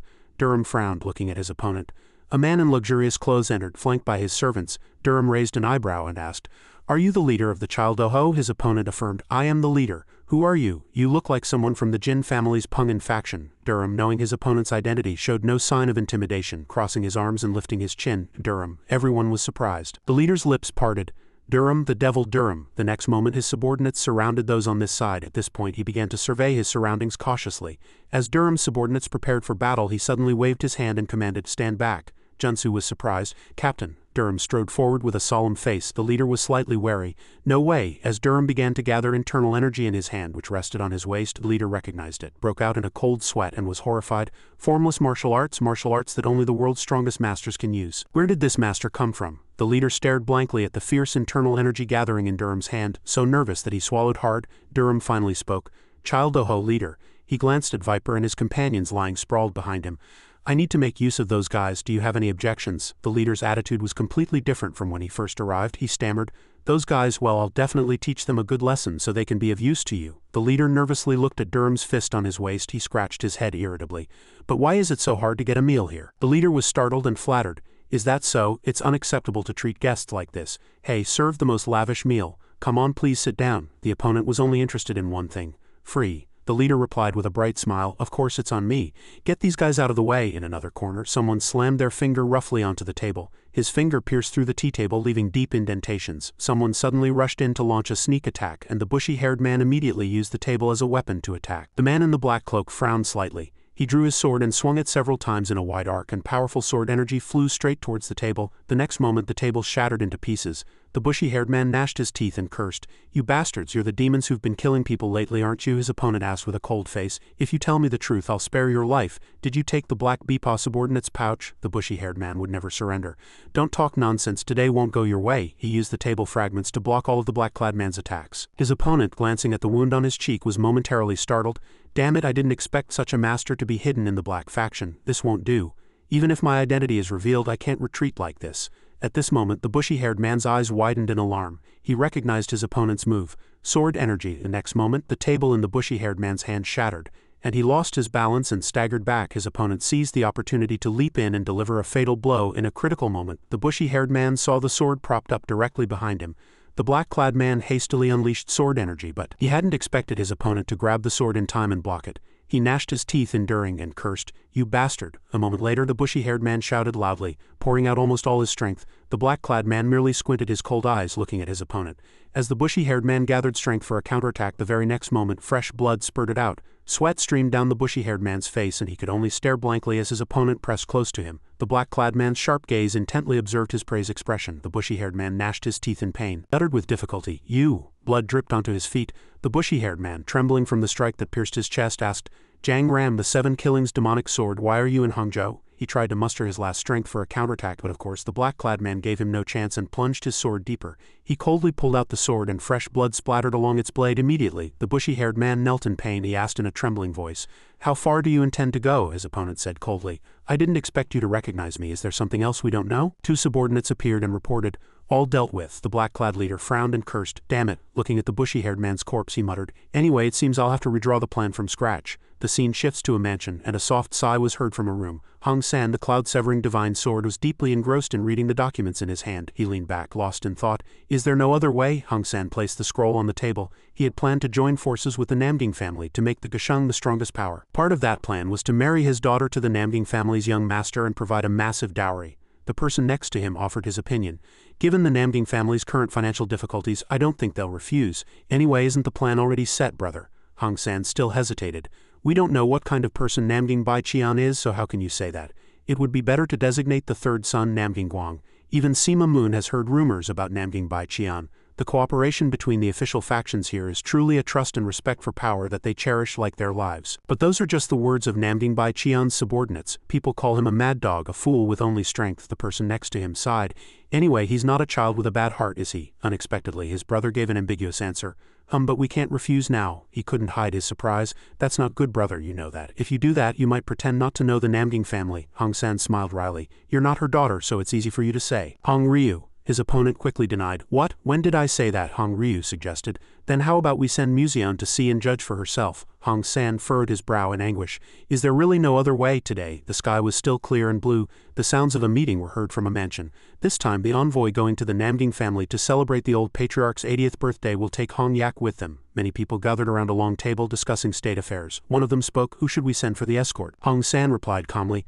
Send Hong Wan and Hong Ryu, my two brothers, along with 10 members of the Divine Sword Society and 20 members of the Golden Sword Society. The respective sub-leaders will command the members of each society. Prepare everything for a smooth operation. His answer earned his opponent's agreement. Yes, Master. Chuling suddenly raised a question. Master, it will take at least 10 days to get there anyway. How about sending more people for patrol and defense? Another person offered his opinion again. Actually, when traveling, you always need people to help with odd jobs. The person next to him shared the same thought. I wonder if it would be a bother, the man sitting next to Chuling interjected.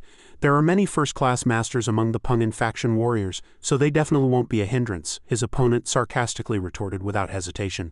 Ability isn't the issue. We need to see if they can do the job properly. Can vagrants be trusted? These words directly angered the Jin family warrior sitting opposite. If they can't be trusted, how can they be in the Pungin faction? Hong Yi eased the tense atmosphere, saying, The leader's intention seems good, so how many people would be enough? Chuling immediately replied. Would 20 people be enough, Master? His opponent nodded with satisfaction.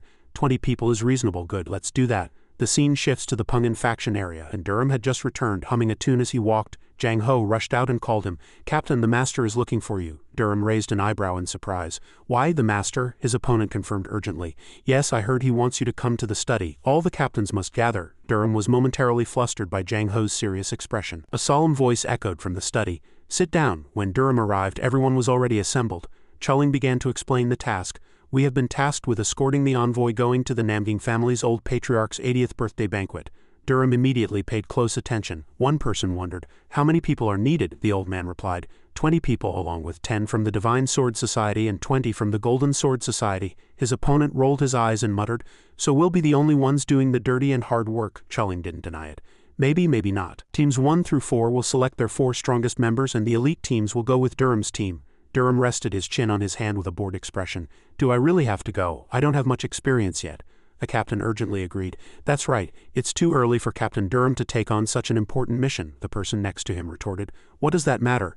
Now is the perfect time for Captain Durham to take on such a mission, but he continued to insist. Still, can we involve the entire Team 13 in such an important mission? Chuling slammed his hand hard on the table. I've made my decision, no more dragging this out. Durham wondered about one thing, but it's just a birthday banquet, why do we need so many people? Chuling sighed.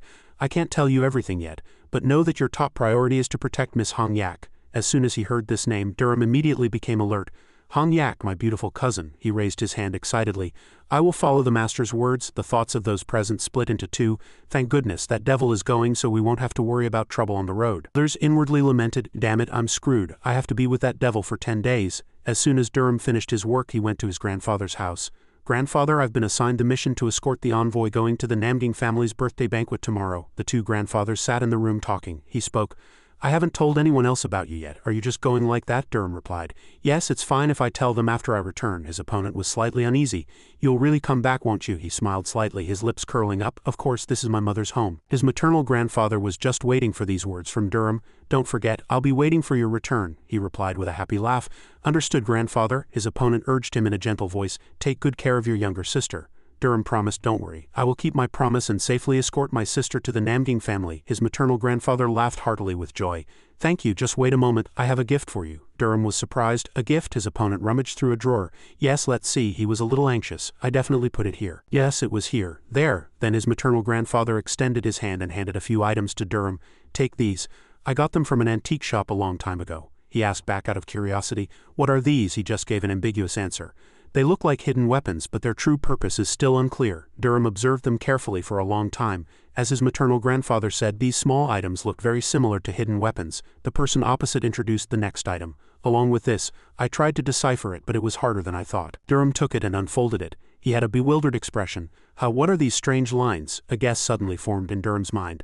The cliff on Byung Island. Since there weren't many characters that matched the book my father brought when he left Gyeongsang, my father had to rack his brains to learn the martial arts written here. He had to test it on his own body. For over 10 years it was probably because of this. As soon as Durham saw the lines drawn on the leather, he seemed to vaguely understand their meaning looking at the leather in his hand. He fell into deep thought. The flow of blood vessels, no, not the method of gathering and radiating energy, nor both, his maternal grandfather asked with a gentle smile.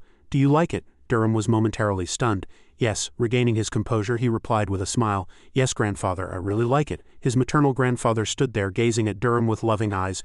When you return, I'll give you another gift, and you must return before this old grandfather dies, understand? Durham replied softly. Yes, grandfather. Finally, it was time to depart, and the procession followed closely behind the carriage. Durham mingled with the crowd, chatting excitedly with Junsu. A moment later, hurried footsteps were heard by the 2 soldiers guarding the large gate. The Viper panted and grumbled irritably.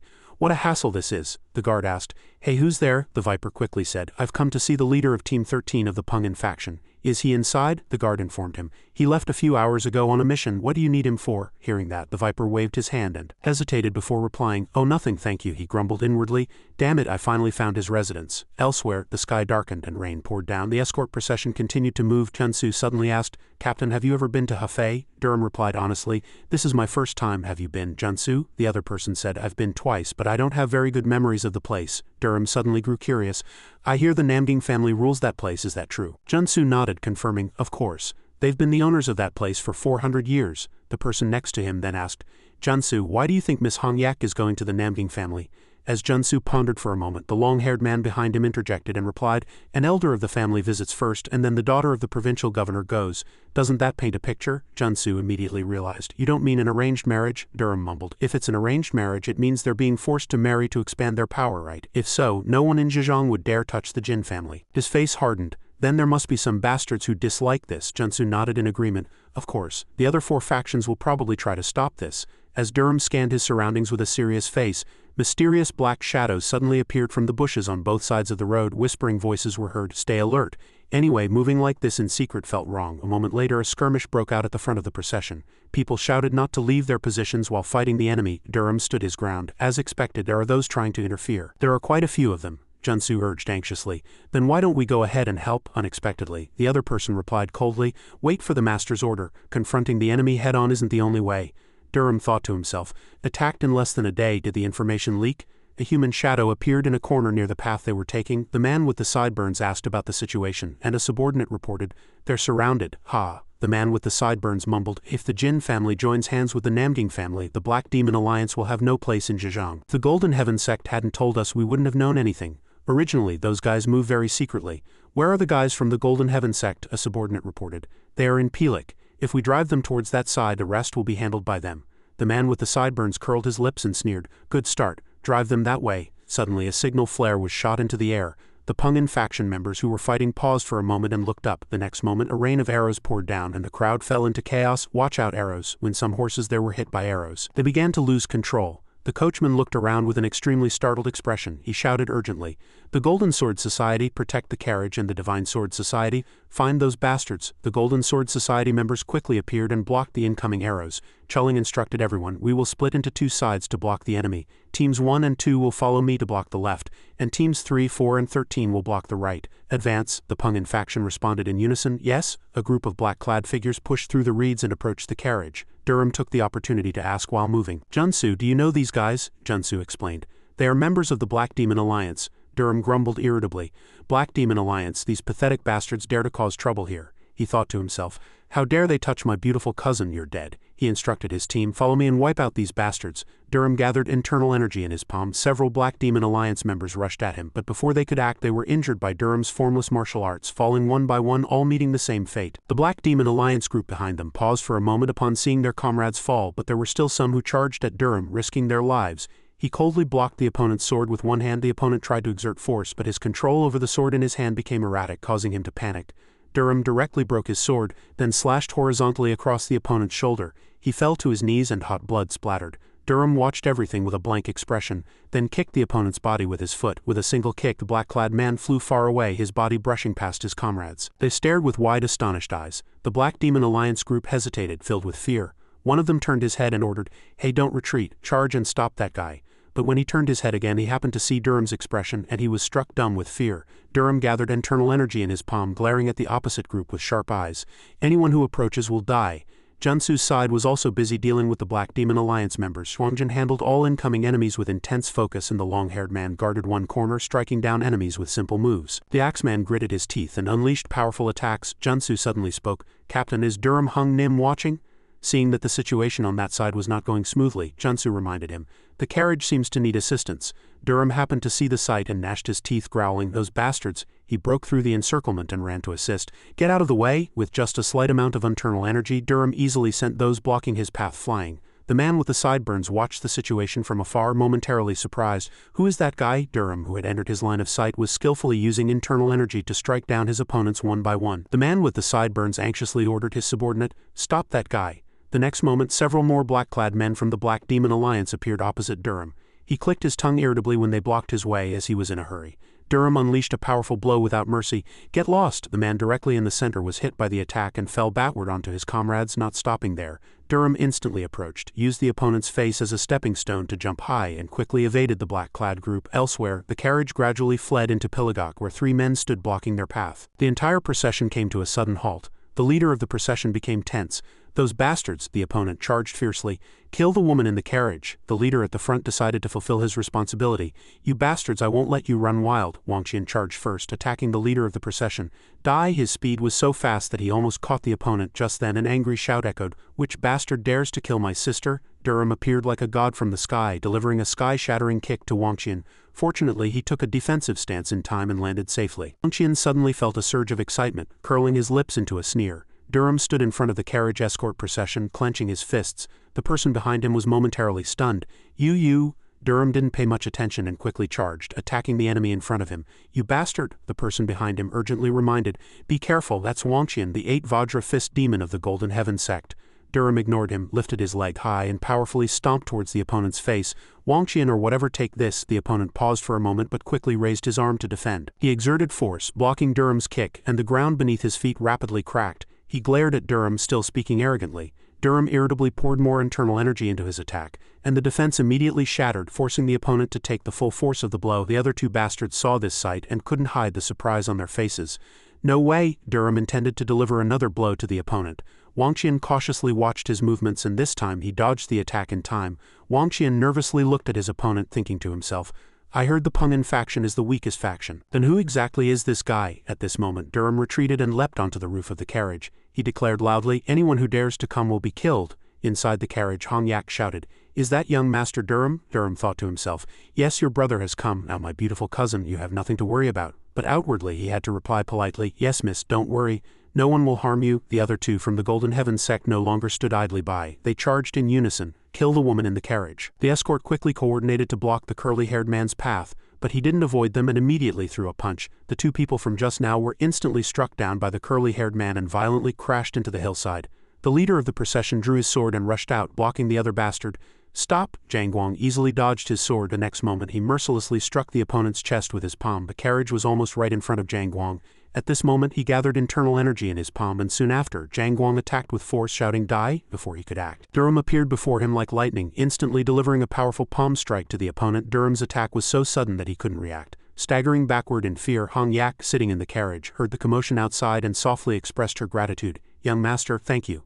Durham's lips curled into a slight smile. He thought to himself, "This brother will protect you so no one will harm you." The curly-haired man and his comrade charged fiercely. "This guy is quite something." Durham composed himself and provocatively shouted, "Let's finish this before dusk." He unleashed internal energy from both palms, delivering a terrifyingly powerful attack. The 2 charging enemies saw it and were paralyzed with fear. "Huh?" They were hit by Durham's attack and sent flying before they could even dodge. The curly-haired man quickly scrambled to his feet, looking at the opposite side with disbelief. "What in the world is this guy?" Hanwon took the opportunity to appear from somewhere, drawing his sword and rushing at Durham. "Here I come." He didn't dodge, pulling out the sword from his shoulder with a cold expression. Just before the opponent's sword tip touched his body, Durham swung his sword powerfully to block the attack, and his powerful sword strike immediately sent Hanwon flying backward. He widened his eyes, gritting his teeth in pain, and looked down at his trembling hand. Hanwon suddenly felt fear. This guy is truly a monster. The bushy-haired man still intended to confront Durham, charging forward and striking down with all his might. "You bastard, die!" Hanwon, having suffered a crushing defeat, fearfully blocked his comrade. "Watch out!" Durham looked up at the charging fool. His expression was cold. He tightly gripped the sword at his waist and imbued it with abundant internal energy. The next moment, Durham swung his sword decisively, cleanly cutting towards the opponent. The red-haired man sensed the danger, shouted and gritted his teeth, trying to dodge, but it was already too late. His sword blade cracked and shattered into pieces. The curly-haired man, witnessing this sight, widened his eyes, his mouth agape, unable to speak. He was sent flying backward by the internal energy from Durham's attack, violently crashing onto the ground. The curly-haired man could not avoid serious injury. He opened his mouth and spat out a mouthful of hot blood. Wuxia quickly rushed to support him, asking, "Brother, are you all right?" Hanwon turned his head, looked at Durham standing coldly in the rain, and said cautiously, "Let's retreat for now." After saying that, the three bastards immediately fled. Durham had no intention of pursuing them. He turned his head sideways and spat contemptuously. He placed a hand lightly on his chest, furrowing his brow in thought. Durham lamented inwardly, "Damn it, it was too sudden, so I used a lot of internal energy. If father knew, he'd nag me all day." The vice leader rushed to join them with his men. Seeing the procession lying scattered on the ground, he was momentarily surprised. He quickly went to Chulling and questioned him. "How could this happen?" The opponent glanced behind him. "Look, everyone was saved from danger thanks to Durham." The vice leader followed his gaze, his face filled with disbelief. "Durham, you say?" Chulling raised an eyebrow and mumbled, "If you don't believe me, ask the Golden Sword Society members." The opponent, as he said, exchanged glances with the two people opposite him, and they nodded in confirmation. Chulling didn't mind and raised his voice. "Prepare for departure, it will be dark soon." Some people approached anxiously. "What should we do, vice leader?" he replied with a serious face. "First, let's go see the injured." Standing to one side, Chulling stared intently in one direction. In his line of sight, Durham was leaning against the carriage, chatting excitedly with the person inside the carriage. The scene shifts elsewhere, and someone seriously injured was groaning. One leg was already useless, and fresh blood dripped onto the floor unexpectedly. This person was the scrawny man. His entire body was a wreck, and he mumbled inwardly, "This is a dream. It must be a dream. When I wake up, everything will be back to normal." Reality cruelly slapped him across the face. Chonwoo stood before him, interrogating him in a cold voice. "Who took it?" He approached the scrawny man step by step, saying, "Clearly one of you took it." "Who was it?" The opponent barely managed to speak, his voice trembling. "I don't know." Chonwoo narrowed his eyes and repeated, "You don't know." He silently grabbed the scrawny man's arm and twisted it forcefully. The sound of bone breaking echoed clearly, and the scrawny man shrieked in pain. "Chonwoo cajole, just tell me, who stole the Black Beepa member's item?" The scrawny man felt wronged but dared not object. "If I knew, I would have already said. How can I say if I don't know?" The opponent still asked in a terrifying low voice, "The small mahjong tile, you really don't know?" Upon hearing this, the scrawny man's face instantly turned ashen. "The mahjong tile." Chonwoo, seeing his obvious reaction, confirmed his guess. "You know," he smiled coldly. "You know, don't you? There was a number written on it. If you know what it is, I'll spare your life." The scrawny man trembled with fear and stammered, "Spare." Chonwoo nodded, pressing on. "Yes, I'll spare your life." "Who took it?" The opponent hesitated and then blurted out a name. "Viper." Chonwoo lost his composure and demanded, "Where is he now?" The scrawny man replied with difficulty, "Chang'e mahjong." The man opposite quickly confirmed. "Chang'e mahjong, you say?" The scrawny man's consciousness was fading. He thought this must surely be a dream, and if it was a dream, he needed to wake up quickly, muttering with trembling lips, "Viper." Chonwoo repeated the information he had gained. "Chang'e mahjong, Viper." He didn't hesitate to strangle the scrawny man, saying, "I'll believe you this once." Even as he said that, Chonwoo didn't release his hand, but lifted his opponent with force. The scrawny man suffocated, his entire body trembling painfully. Only the whites of his eyes were visible, and tears flowed involuntarily. "Viper." The next moment, the scrawny man's head slumped. His fate was unknown, and in his mind was only the thought, he was taken by a demon. In an alley, heavy breathing and hurried footsteps echoed. Viper fled in a panic, gritting his teeth. "Damn it, that devilish bastard, how could he kill people like that? He killed all the Black Beepa members." Let's rewind a bit. Viper was happily counting money, laughing. "Today I'm really lucky." As he stood up, the rest of the group grumbled. "What, leaving already?" Another one grumbled. "Are you filling your belly and running away?" Viper smiled smugly. "Sorry about that. I have a promise with my brothers today. I'll treat you tomorrow." He walked out onto the street, tossing and catching the money pouch in his hand. "I'm late today, so I won't get yelled at, will I?" After walking for a while, Viper stopped at the sight of something. What caught his eye was a limp arm lying next to a pool of blood on the stairs. Terrified, he hastily hid behind the corner of a wall. "What is this? What's happening?" He gritted his teeth to suppress any sound and peeked through the window. Viper was startled to see a familiar figure collapsed in the corner of the room. The very next moment, he witnessed the gruesome sight of the scrawny man being strangled by the man opposite. Viper recognized the man's face and remembered him. Sensing danger, he fled with all his might. I have to find the demon. If it's the demon, he can defeat that devilish bastard. I'm sorry. I'm truly sorry, guys. But don't worry. I'll offer all the money I earned today to ask for the demon's help. You know how scary the demon is, don't you? The scene shifts and a carriage stops somewhere. The escort procession stood before a pavilion.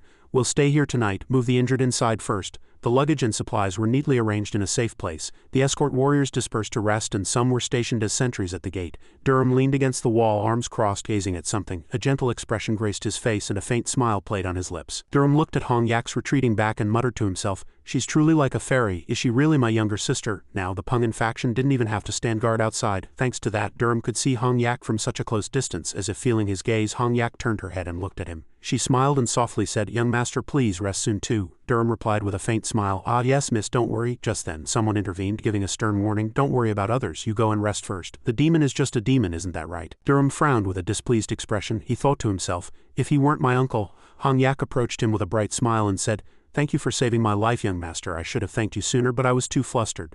Durham scratched his head awkwardly and laughed. "Miss, don't mind it. I was just doing my job," she asked curiously. "But why does everyone call you a demon, young master? To me you don't seem like a demon at all." Durham muttered to himself, "Of course not. The others call me that because they're jealous of their excellent elder brother." Thinking this, he stammered outwardly, "I don't know that myself." The man sternly patted Durham's shoulder and warned, "It's natural you don't know. That rascal acts very viciously and cunningly." "All right, that's enough, Hong Yak." When her uncle spoke, she, though still feeling some regret, had no choice but to comply. Durham irritably gnashed his teeth and cursed inwardly. "Why does that person think I'm bothering her?" Hong Yak suddenly turned her head, her lips curling slightly, and glanced at Durham. He was momentarily flustered, realizing there was a hidden meaning in that smile. He asked himself, "Does she perhaps know something about me? Does she know that Jeshonyuk, that bastard, had his face shoved in dog poop because of me? No way." The more Durham thought about it, the more he frowned, muttering, "That's strange." The scene shifts elsewhere. A hand slammed hard on the table with a crash.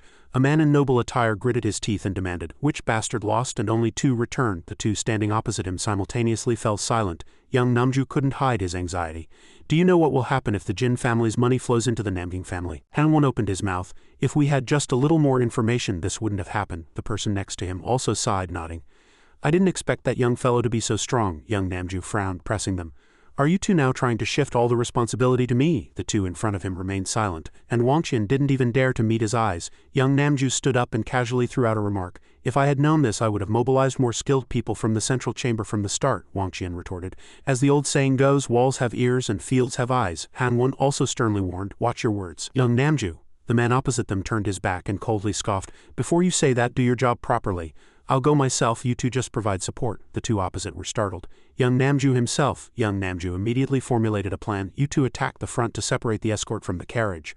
I will attack the rear and kill that woman." The two looked at each other in bewilderment, exchanging silent glances. Time flew by and a new day began with a clear sky. The sunlight glittered on the river, creating shimmering waves. A man stood rowing a boat. In his sight, the carriage escort procession was setting off again. Durham continued to hum, and Junsu asked curiously, "What song is that, Captain?" Durham laughed and replied, "It's a song Bekbek and Gugu often sing."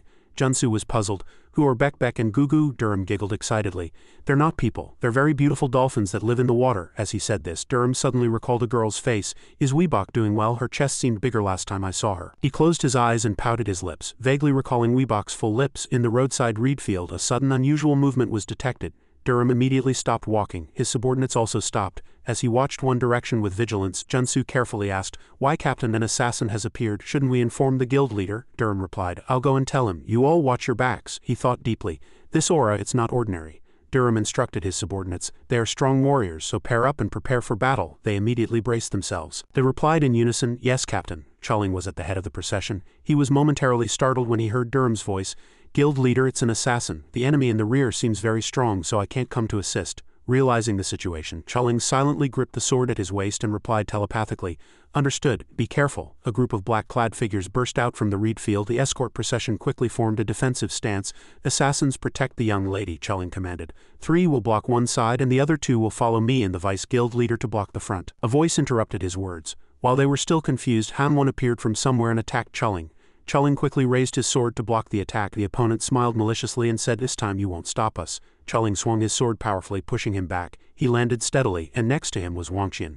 Chulling solemnly declared, "We won't let you have your way." On the other hand, hurried footsteps echoed. Durham arrived at the reed field with his subordinates. He surveyed his surroundings with vigilance, frowning. No sound of footsteps in the reed field was heard. "This guy seems stronger than I thought." He warned his subordinates, "Be careful. If you want to keep your lives, you must fight with all your might." At that moment the young man's gaze fell upon something. A very fierce battle was raging over there. Durham internally assessed, this battle won't be easy. I'll have quite a struggle. An unknown person appeared and instructed the black-clad group, charge and kill them all. Durham and the subordinate next to him adopted a combat stance. All right, let's begin. They scattered to engage the black-clad figures, and both sides were locked in a fierce struggle. A man stepped forward and asked coldly, "Are you Durham?" The young man on this side raised an eyebrow, looking at his opponent. The man opposite slowly approached, his face cold. Durham nonchalantly crossed his arms, raised his chin, and retorted, "What if I am? Who are you?" The opponent frowned and snarled, "So you're the foul-mouthed, dark-skinned brat." Durham didn't hesitate to retort, "Your mouth doesn't look very clean either, does it?" McJung, enraged by these words, charged forward. "You insolent brat." Durham was momentarily startled by his movements. He quickly adopted a defensive stance and raised his hand to block the opponent's fist. After exchanging the first blows, Durham looked at his opponent with even more wary eyes. McJung's lips curled into a slight smile, seeming quite satisfied with his preemptive strike. The next moment an explosive sound echoed and white smoke billowed. McJung was pushed back by the immense force, and before he could react was shocked by the sight before him.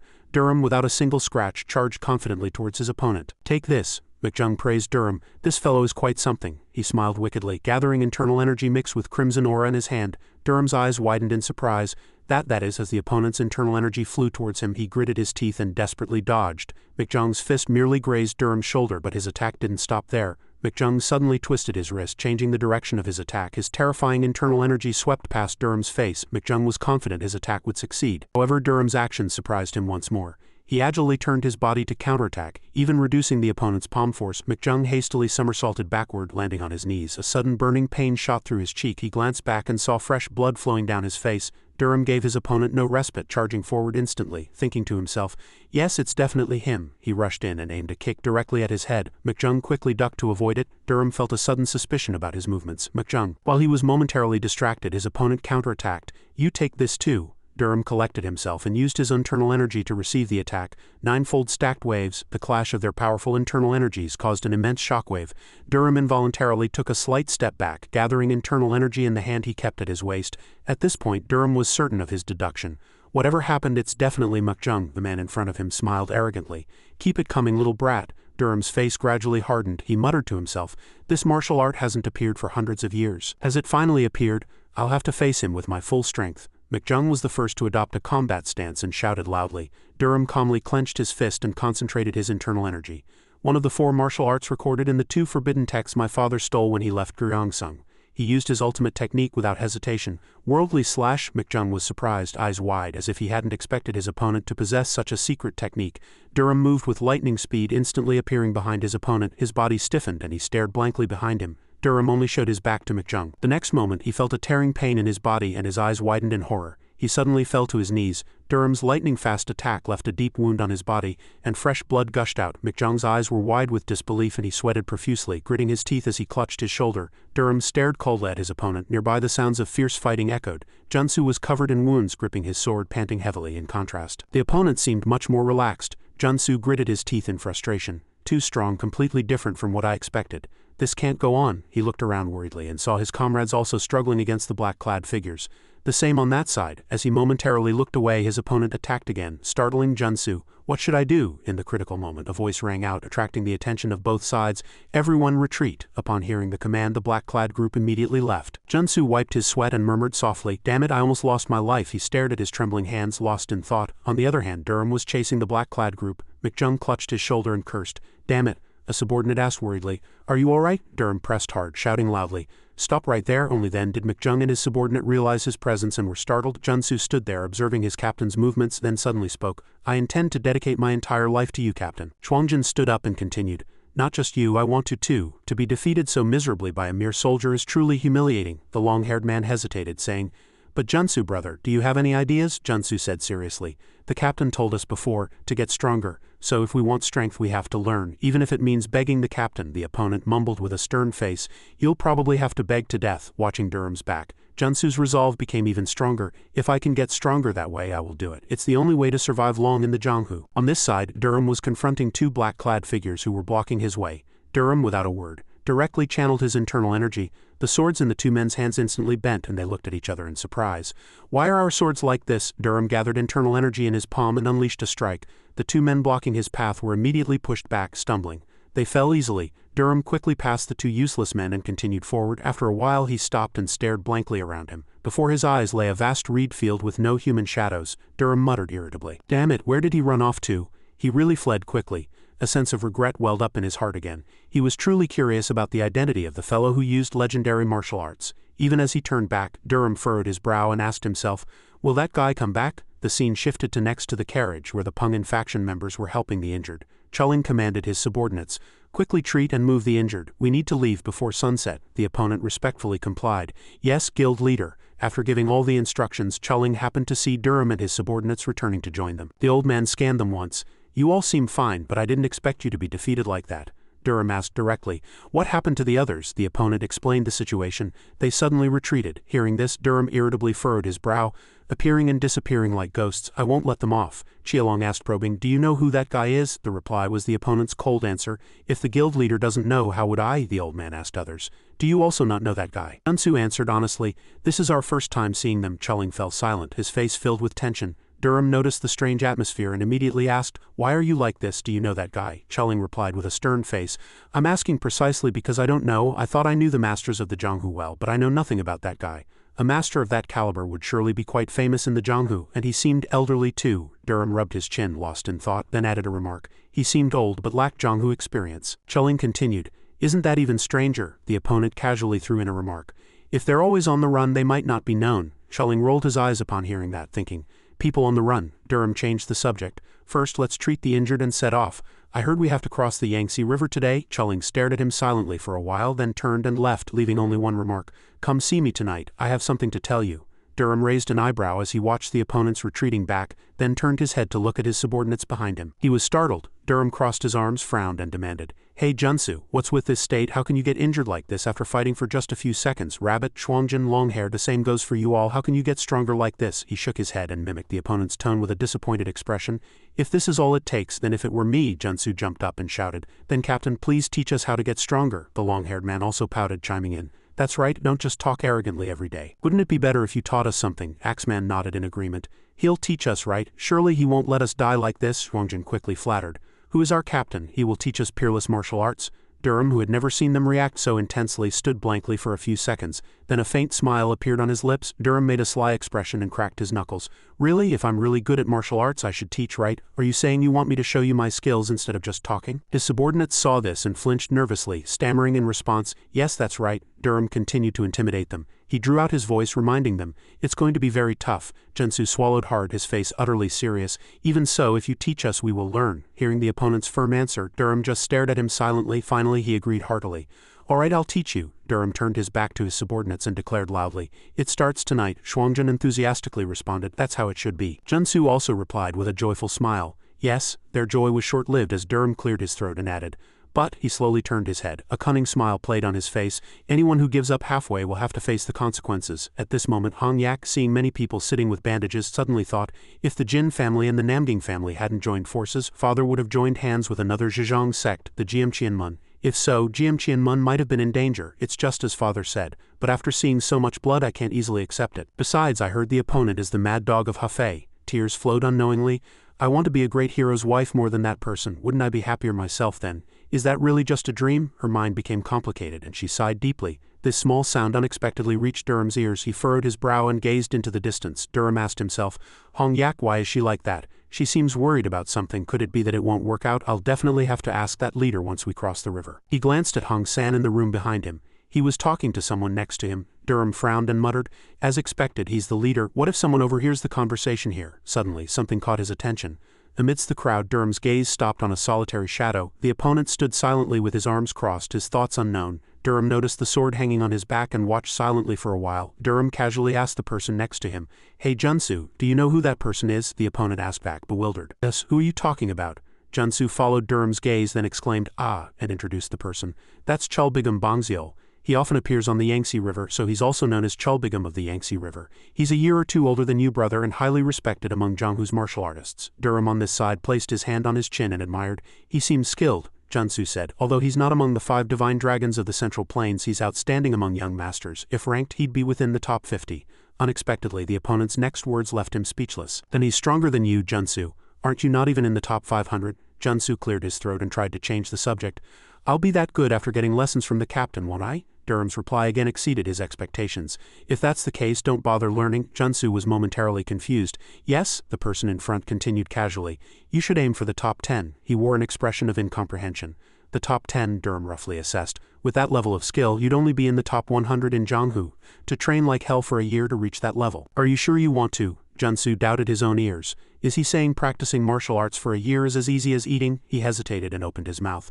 But Junsu's gaze followed his captain's back. He asked himself, am I supposed to be prepared to die? If I really seek death, will it come true? On this side, Durham had already approached Bangxiu. The opponent was startled for a moment, then calmly asked, what is it? Durham looked down at the river surface and murmured, do you know anything about Juxal? He clenched the fist on his waist and stared intently at Durham. What do you want to know? The person opposite spoke casually. Seeing the sword on your back reminds me of something someone told me. What was it again? Bangxiu hesitated upon hearing that and asked, who are you? Durham looked directly into the opponent's eyes, a slight smile on his lips, and replied softly, I am Durham, team leader of Team 13 of the Jin family's Peng'an faction in Hangzhou. Bangxiu looked deeply into his eyes, his face filled with suspicion. The next moment he chuckled softly, cupped his hands and introduced himself. I am Bangxiu. My brothers call me Chulbigam. The opponent smiled and returned the greeting. I am Durham. Their greeting attracted the attention of a few people nearby. Durham confided, I heard about Brother Bangxiu from a team member and came to greet you. Bangxiu looked puzzled. How did he know that name? Durham said. An acquaintance told me. He doesn't know much, but he told me a few old stories and I heard it then, the opponent suggested. May I know who that person is? He looked at the river surface and murmured softly, even if I tell you, brother, you won't know him. However, Durham quietly transmitted a message to Bangxiu's ear. He is related to Zhang Ram. Actually, I came to find Brother Bangxiu because of him. The two understood each other and exchanged silent glances. Bangxiu asked softly, how can I know his identity? Durham firmly refused. I have already decided to forget him. Please forgive me. After speaking, he observed the person next to him. Durham closed his eyes and quietly asked, but why are you here, brother? Is it too noisy inside? He turned his head and looked at the people coming and going behind them. He quietly replied, this is not something I can discuss here. If you wish to speak with me frankly, let's set a meeting place. Having gotten the answer he wanted, Durham's lips curled slightly. He transmitted a message back to the opponent. Then I'll see you in Hefei. I'll tell you the specific location later. Both sides reached an unspoken agreement and Durham respectfully cupped his hands in farewell. Then I will see you again, the opponent returned the greeting. See you again. He slowly turned and left while Bangxiu remained standing at the boat's edge. Junsu asked curiously, what did you say? Durham shrugged, vaguely brushing him off. Just exchanged greetings, he suddenly asked. Junsu, you said you knew Hefei well, right? The opponent nodded, bewildered. You could say that. Durham continued to ask, are there any good restaurants there? Junsu thought seriously and said, there are many. Among them, I often go to Chohoguan, but why do you ask? The opponent didn't answer his question, rubbed his chin and muttered, Chohoguan. Durham suddenly glanced towards Bangxiu, then quietly transmitted a message, meet me at Chohoguan tomorrow at midnight. Bangxiu quickly replied, understood. Having settled the immediate task, Durham put his hands on his waist and grinned mischievously. Shall we begin then? His subordinates looked at him bewildered, their faces filled with confusion. Durham smiled brightly and continued, the training will be very rigorous so no one will give up, right? Only then did they react. Huh? The scene shifts to somewhere else and a furious shout echoed with the sound of a table being slammed. You still haven't found that viper bastard? Chonwu's face hardened and the subordinate behind him reported hesitantly. We searched everywhere he might go, but... He furrowed his brow, gritting his teeth and cut him off. Useless bastards. Chonwu said that and suddenly turned and lunged at the person in front of him. The subordinate widened his eyes in fear and groaned. Chonwu's strike sent the subordinate in front of him flying, and his body slammed hard against the door behind, cringing in pain. Chonwu coldly warned, if you don't find him, watch your neck. Another subordinate hastily replied, yes, boss. The scene shifts to a room where a tea set was neatly placed on a table. Chulling extended his hand forward and said, sit down. Durham approached the chair next to the old man. He pouted his lips, narrowed his eyes, and looked at Chulling with an expression full of dissatisfaction. The opponent deliberately avoided Durham's gaze. After he sat down, Chulling finally spoke. You must have many questions about me, Durham replied coldly. A few. You don't seem to be from the Jin family, the old man solemnly suggested. First, I will reveal my true identity. I am one of the 4 commanders of the Zhengqian Mumiang Martial Alliance. Hearing this name, Durham furrowed his brow. He confirmed again, then you're not a Jin family member but a martial arts spy. Qielong didn't deny it. You could say that. I had Elder No's consent. Durham keenly perceived his objective. Since you've revealed your identity, you must have some request, I suppose. Qielong was silent, crossed his arms and sighed softly. Outside, the night was already deep and silence enveloped everything. At this moment, Durham carefully closed the door, turned and descended the stairs. Before leaving, Durham looked back and pouted his lips unhappily. Prior to that, Chulling had slowly told him that about 10 years ago, suspicious groups had infiltrated Hoju and Zhejiang. They killed many people in the martial arts world. However, strange marks were found on the bodies of the murdered. Durham casually took a sip of tea and said, "It seems you've discovered a legendary martial art?" Chuling couldn't hide his surprise. "How did you know?" The other person frowned and explained, "Ask the children. Who do they think the 4 commanders of the Zhengqian Mumiang Martial Alliance have been fighting against for the past 10 years? 9 out of 10 will answer Qianma, Jangramgo, or some legendary figure. Stop the useless suspicions and tell me the next story." Chuling cleared his throat and continued, "Anyway, we started tracking those traces." "I see," Durham responded. "But since they fled to Hoju and Zhejiang, that's why Lord Ho is in Hangzhou, isn't it?" Chuling nodded. "That's right." Durham leisurely took a sip of tea and casually said, "You're looking for clues about them now." Chuling impatiently sprang to his feet. "Yes, you're absolutely right. Listen to me a bit more." Chuling was angered by the other person's attitude but couldn't continue. Durham casually shrugged and grinned mockingly. "Go on, who's stopping you?" Returning to the present, he was slowly walking in the courtyard.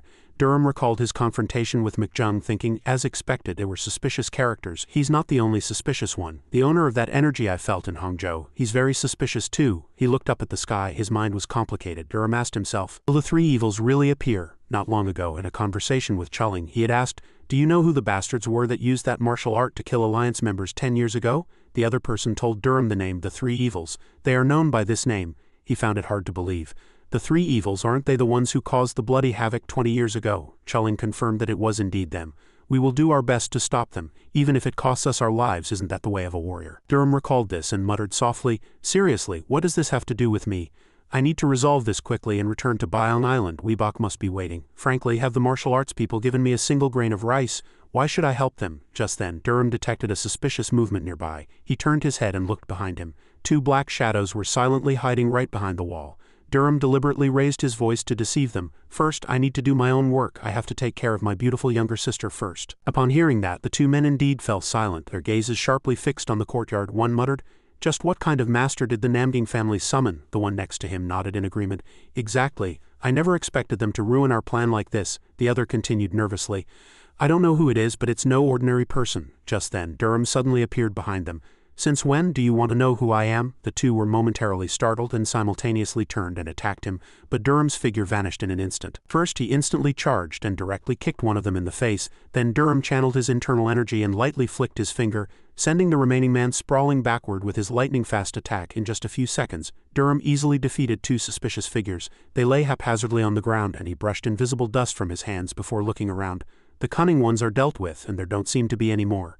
Durham furrowed his brows, recalling and muttering, "Why do I feel so uneasy?" Time continued to pass. The sky grew even darker. Jansu and his 3 comrades, unaware that Durham had forgotten them, stood in a corner, armed and yawning, waiting. "Why isn't he coming?" They tried to reassure each other. "He'll come just a little longer." Night descended upon the street, and people bustled around the brightly lit pavilion. Durham looked at the signboard. "This must be Choho-guan." He stood by the door and muttered, "Bichian, that mad dog, said he comes here every day, didn't he?" Without hesitation, Durham went inside and began to search among the people. "Where is he?" Just then, an arrogant voice rang out, "Get out of the way." Durham looked around and heard the other person specifically addressing him. "Hey, you tall guy, didn't you hear me say get out of the way?" Durham pointed to his face in bewilderment. In front of him was a pink-haired girl. He asked, "Are you the kid who just spoke?" The other person retorted rudely, "What kid? Do you know where this is?" Durham frowned and grumbled, "I can't hit a child. This is a bar. Hurry up and go home before your parents scold you, kid." The girl in front of him didn't seem to listen, glaring at him with a fierce expression. "She won't move, huh then?" Durham had a nonchalant expression, not understanding what she intended to do. The next moment, the opponent rushed forward and punched him directly in the face, but he quickly dodged. Bibi was startled for a moment. He dodged. She gritted her teeth in irritation and continuously threw punches at Durham. All her attacks were easily evaded by him. Durham casually pouted his lips and mumbled, "What, are you done punching?" He suddenly reached out and firmly grabbed Bibi's fist. She herself hadn't expected the other person to block her attack so easily. She opened her mouth in surprise. Bibi struggled but couldn't break free, panicking and shouting, "You bad guy, let go of my hand." 2 other men with weapons rushed out from behind her. "Let go, quickly let go of the young lady's hand. How dare you do this here?" one of them threatened angrily. "If you speak nicely, we'll only leave you with 1 arm and spare your life." The one next to him immediately drew his weapon. "If you want to live, let go and speak respectfully." Durham ignored them, looking down at the girl in front of him with a stern face. "If you admit you were wrong, I'll let go." Bibi was startled. "What?" She gritted her teeth in anger and barely managed to utter a word. "You." Durham, without another word, tightened his grip on the opponent's hand, and Bibi shrieked in pain. Her subordinates rushed over anxiously. "Young lady!" The customers sitting at nearby tables shuddered at the sight. They all thought the same thing. "That guy's crazy. That guy's dead. Doesn't he know who that young lady is?" Durham coldly looked at the person in front of him. "Last warning. If you don't do as I say, no one will be able to save you." Bibi still kept her mouth shut. Durham suddenly bent down and looked directly into her eyes. "I don't care who you are. I've never let anyone punch me in the face." Just then an angry voice suddenly echoed, "Let go of her hand." Durham looked towards the sound. At a corner table a man in luxurious clothes sat with 3 subordinates.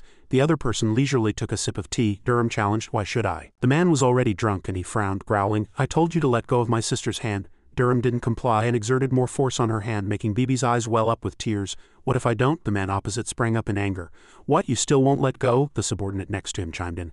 "How dare you grab the hand of the Namding family's young lady and not let go? We'll take care of him, young master." Durham quickly picked up on key words. Namding family young lady. He recalled what he had heard from Li Sung. Namding clan leader Namding Yun had his youngest daughter quite late in life. This girl is very intelligent and quick-witted. Known as the ice-hearted little sage, Namding Bibi, the strategist of the Namding family, said to be able to read others' thoughts. Durham silently watched the little girl in front of him stubbornly pointing at the opposite side. "Get lost, who asked you to step in?" Her subordinates were startled. "Young lady," Bibi continued to raise her voice and declared, "don't come, even if my arm breaks. Don't say anything. I don't need help from martial arts ruffians like you." She then lectured at length. "From now on I am this person's captive. If you want to save me, tell my brother to do it." Durham was also speechless. "What is this now?" He frowned and challenged. "What are you doing?" Bibi softly pleaded. "Don't let go, not now." Durham was very displeased inwardly. "I hate trouble," he threatened the opponent. "Then if I break your arm now, you'll let go, right?" Bibi shouted in surprise. "What?" Durham put on a cold expression. "Quickly admit you were wrong. If you don't, I won't let go. I don't care if you cry or pee your pants." Bibi's eyes widened, and she was inwardly shocked. Is he really going to do it? Is he really going to break my arm? Compared to the people I've met, this person is colder and more resolute. She quietly assessed the situation. To treat someone with strong internal energy like me as a toy, this person must have very high martial arts skills. My drunk brother is definitely no match for him. Even mentioning the Namding family's name won't break this person's will. What should I do? Just then her brother shouted loudly, "I told you to let go of my sister. Do you want to die?" Bibi looked back and forth between her brother and the person next to him. Durham didn't answer, a slight smile playing on his lips. His nonchalant reaction actually scared Bibi. She quickly waved her hand and said to the person opposite, "No brother, don't come." Durham asked, "Brother, is that your brother? Is he Bitchian?" The man opposite loudly confirmed, "Yes, I am Bitchian, you little brat." Durham raised an eyebrow and muttered, "Really good, one less thing to do." "One thing, then he has another purpose. Could it be that his target wasn't me?" Bibi thought to herself. The opponent asked, "Kid, you're Namding Bibi, right?" She couldn't meet Durham's gaze and stammered, "Well," the drunken Bitchian immediately confirmed, "That's right, this child is my lovely sister. The ice-hearted little sage, Namding Bibi. Do you know what a huge mistake you're making right now? How dare you touch my sister?" Bibi cried inwardly, cursing a million times, "Fool, stupid brother." Durham seriously looked at the girl in front of him. "You're a smart kid, so you know what to do. I hate trouble, so you choose." Bibi bowed her head, pressed her lips together and remained silent. After a moment of thought she compromised and said in a small voice, "I'm sorry, I was wrong." Durham continued to tighten his grip on her hand, sternly reminding her, "You're speaking too softly." Bibi knelt in pain and repeated, sobbing, "I was wrong." Tears streamed down Bibi's cheeks and she sobbed again. Durham, with a cold face, reminded her to speak again. "If you cry, I'll break it again." Even if she was called ice-hearted Namding Bibi, in the end she was just a 14-year-old girl. Bibi swallowed her tears and said with difficulty, "I will be careful with my words from now on." The customers in the restaurant were amazed. "The Iron Lady of the Namding family, ice-hearted little sage Namding Bibi, is crying?" Durham accepted it for now and released Bibi's hand. His expression softened. "Rub your hand to get the blood flowing, otherwise I can't guarantee you'll have pretty hands like before." Bitchian approached menacingly. "This damn bastard, how dare you hurt my sister?" Bibi shouted worriedly. "Brother," the opponent misunderstood her intention and seriously promised, "Just wait, Bibi. Your brother will take care of this guy." Bibi interrupted him impatiently. "Stupid brother, please shut up." Bitchian looked at her in bewilderment. Bibi raised her hand to wipe her tears, sobbing, "Please, please don't say anything. I don't want you to die, brother." Seeing her sobbing, Bitchian panicked and fumbled towards his sister. "Hey, Bibi." Durham looked at the siblings in front of him. "Let's go outside and talk for a moment." Bitchian asked, "Talk about what?" The opponent didn't answer, immediately turned and left, leaving only one remark, "Follow me." Bitchian stood up and growled, "All right, let's go outside and talk." Inwardly his anger boiled. "You bastard, I'll make sure they can't even find your corpse." Durham glanced at Bibi, sternly reminding her, "Kid, from now on, choose your opponents before you throw a punch.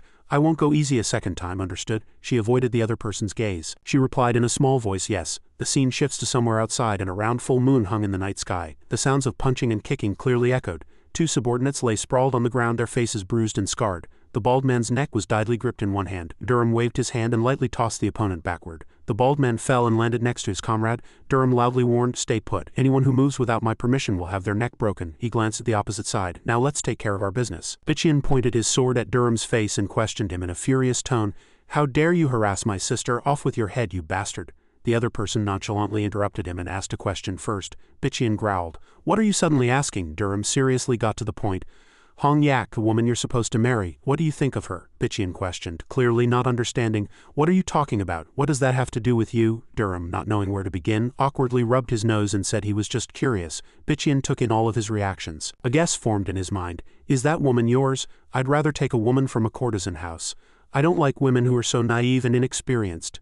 Durham froze at those words. Is he going to chop her up and make sushi out of her? Does he really think that? The other person continued to boast arrogantly. Mine is very big, she probably can't handle it. The more Durham listened, the angrier he became. This son of a bitch. Bichian narrowed his eyes, scrutinizing his opponent, and then, seizing the moment when Durham was distracted, he rushed forward and cut down directly. Die! Durham was not at all flustered and lightning fast. He stretched out his hand with great force. Durham lightly blocked the opponent's sword with just one hand, and Baikian's entire body stiffened, unable to believe his eyes. It was Durham's turn to counterattack. He channeled internal energy and punched the opponent in the stomach. Bichian screamed in pain, sweat and snot mixed and streaming down his face. With just one punch, Durham easily sent him flying. Powerful internal energy erupted from his fist. Durham stared intently forward, and Bichian was crawling on the ground with difficulty. He groaned painfully and softly. The next moment, Bichian spat out a mouthful of blood, coughing and retching continuously. Durham cracked his knuckles and threatened with a grim expression.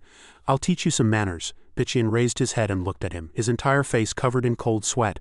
The three subordinates watched this horrific sight blankly. After that, the sounds of punching and kicking echoed one after another, along with Baikian's desperate screams. He covered his head and curled up helplessly, enduring the punches raining down on his body.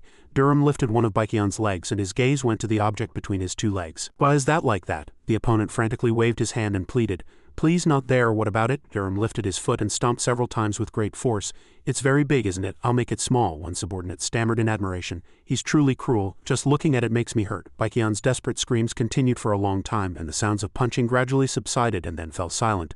Bichian lay sprawled on the ground, groaning in a daze. Durham dusted off his hands, frowned, and muttered. Now that I've warmed up, I'll take a short break and then continue. He frowned and looked back at the subordinates behind him. You hit him instead of me, but not the face or there. They were startled when suddenly pointed out. Yes, Durham narrowed his eyes and stared intently at them. Don't want to? Then do you want to get hit instead of him? The three subordinates hastily waved their hands. No, Durham gave them a sly smile and a torrent of instructions.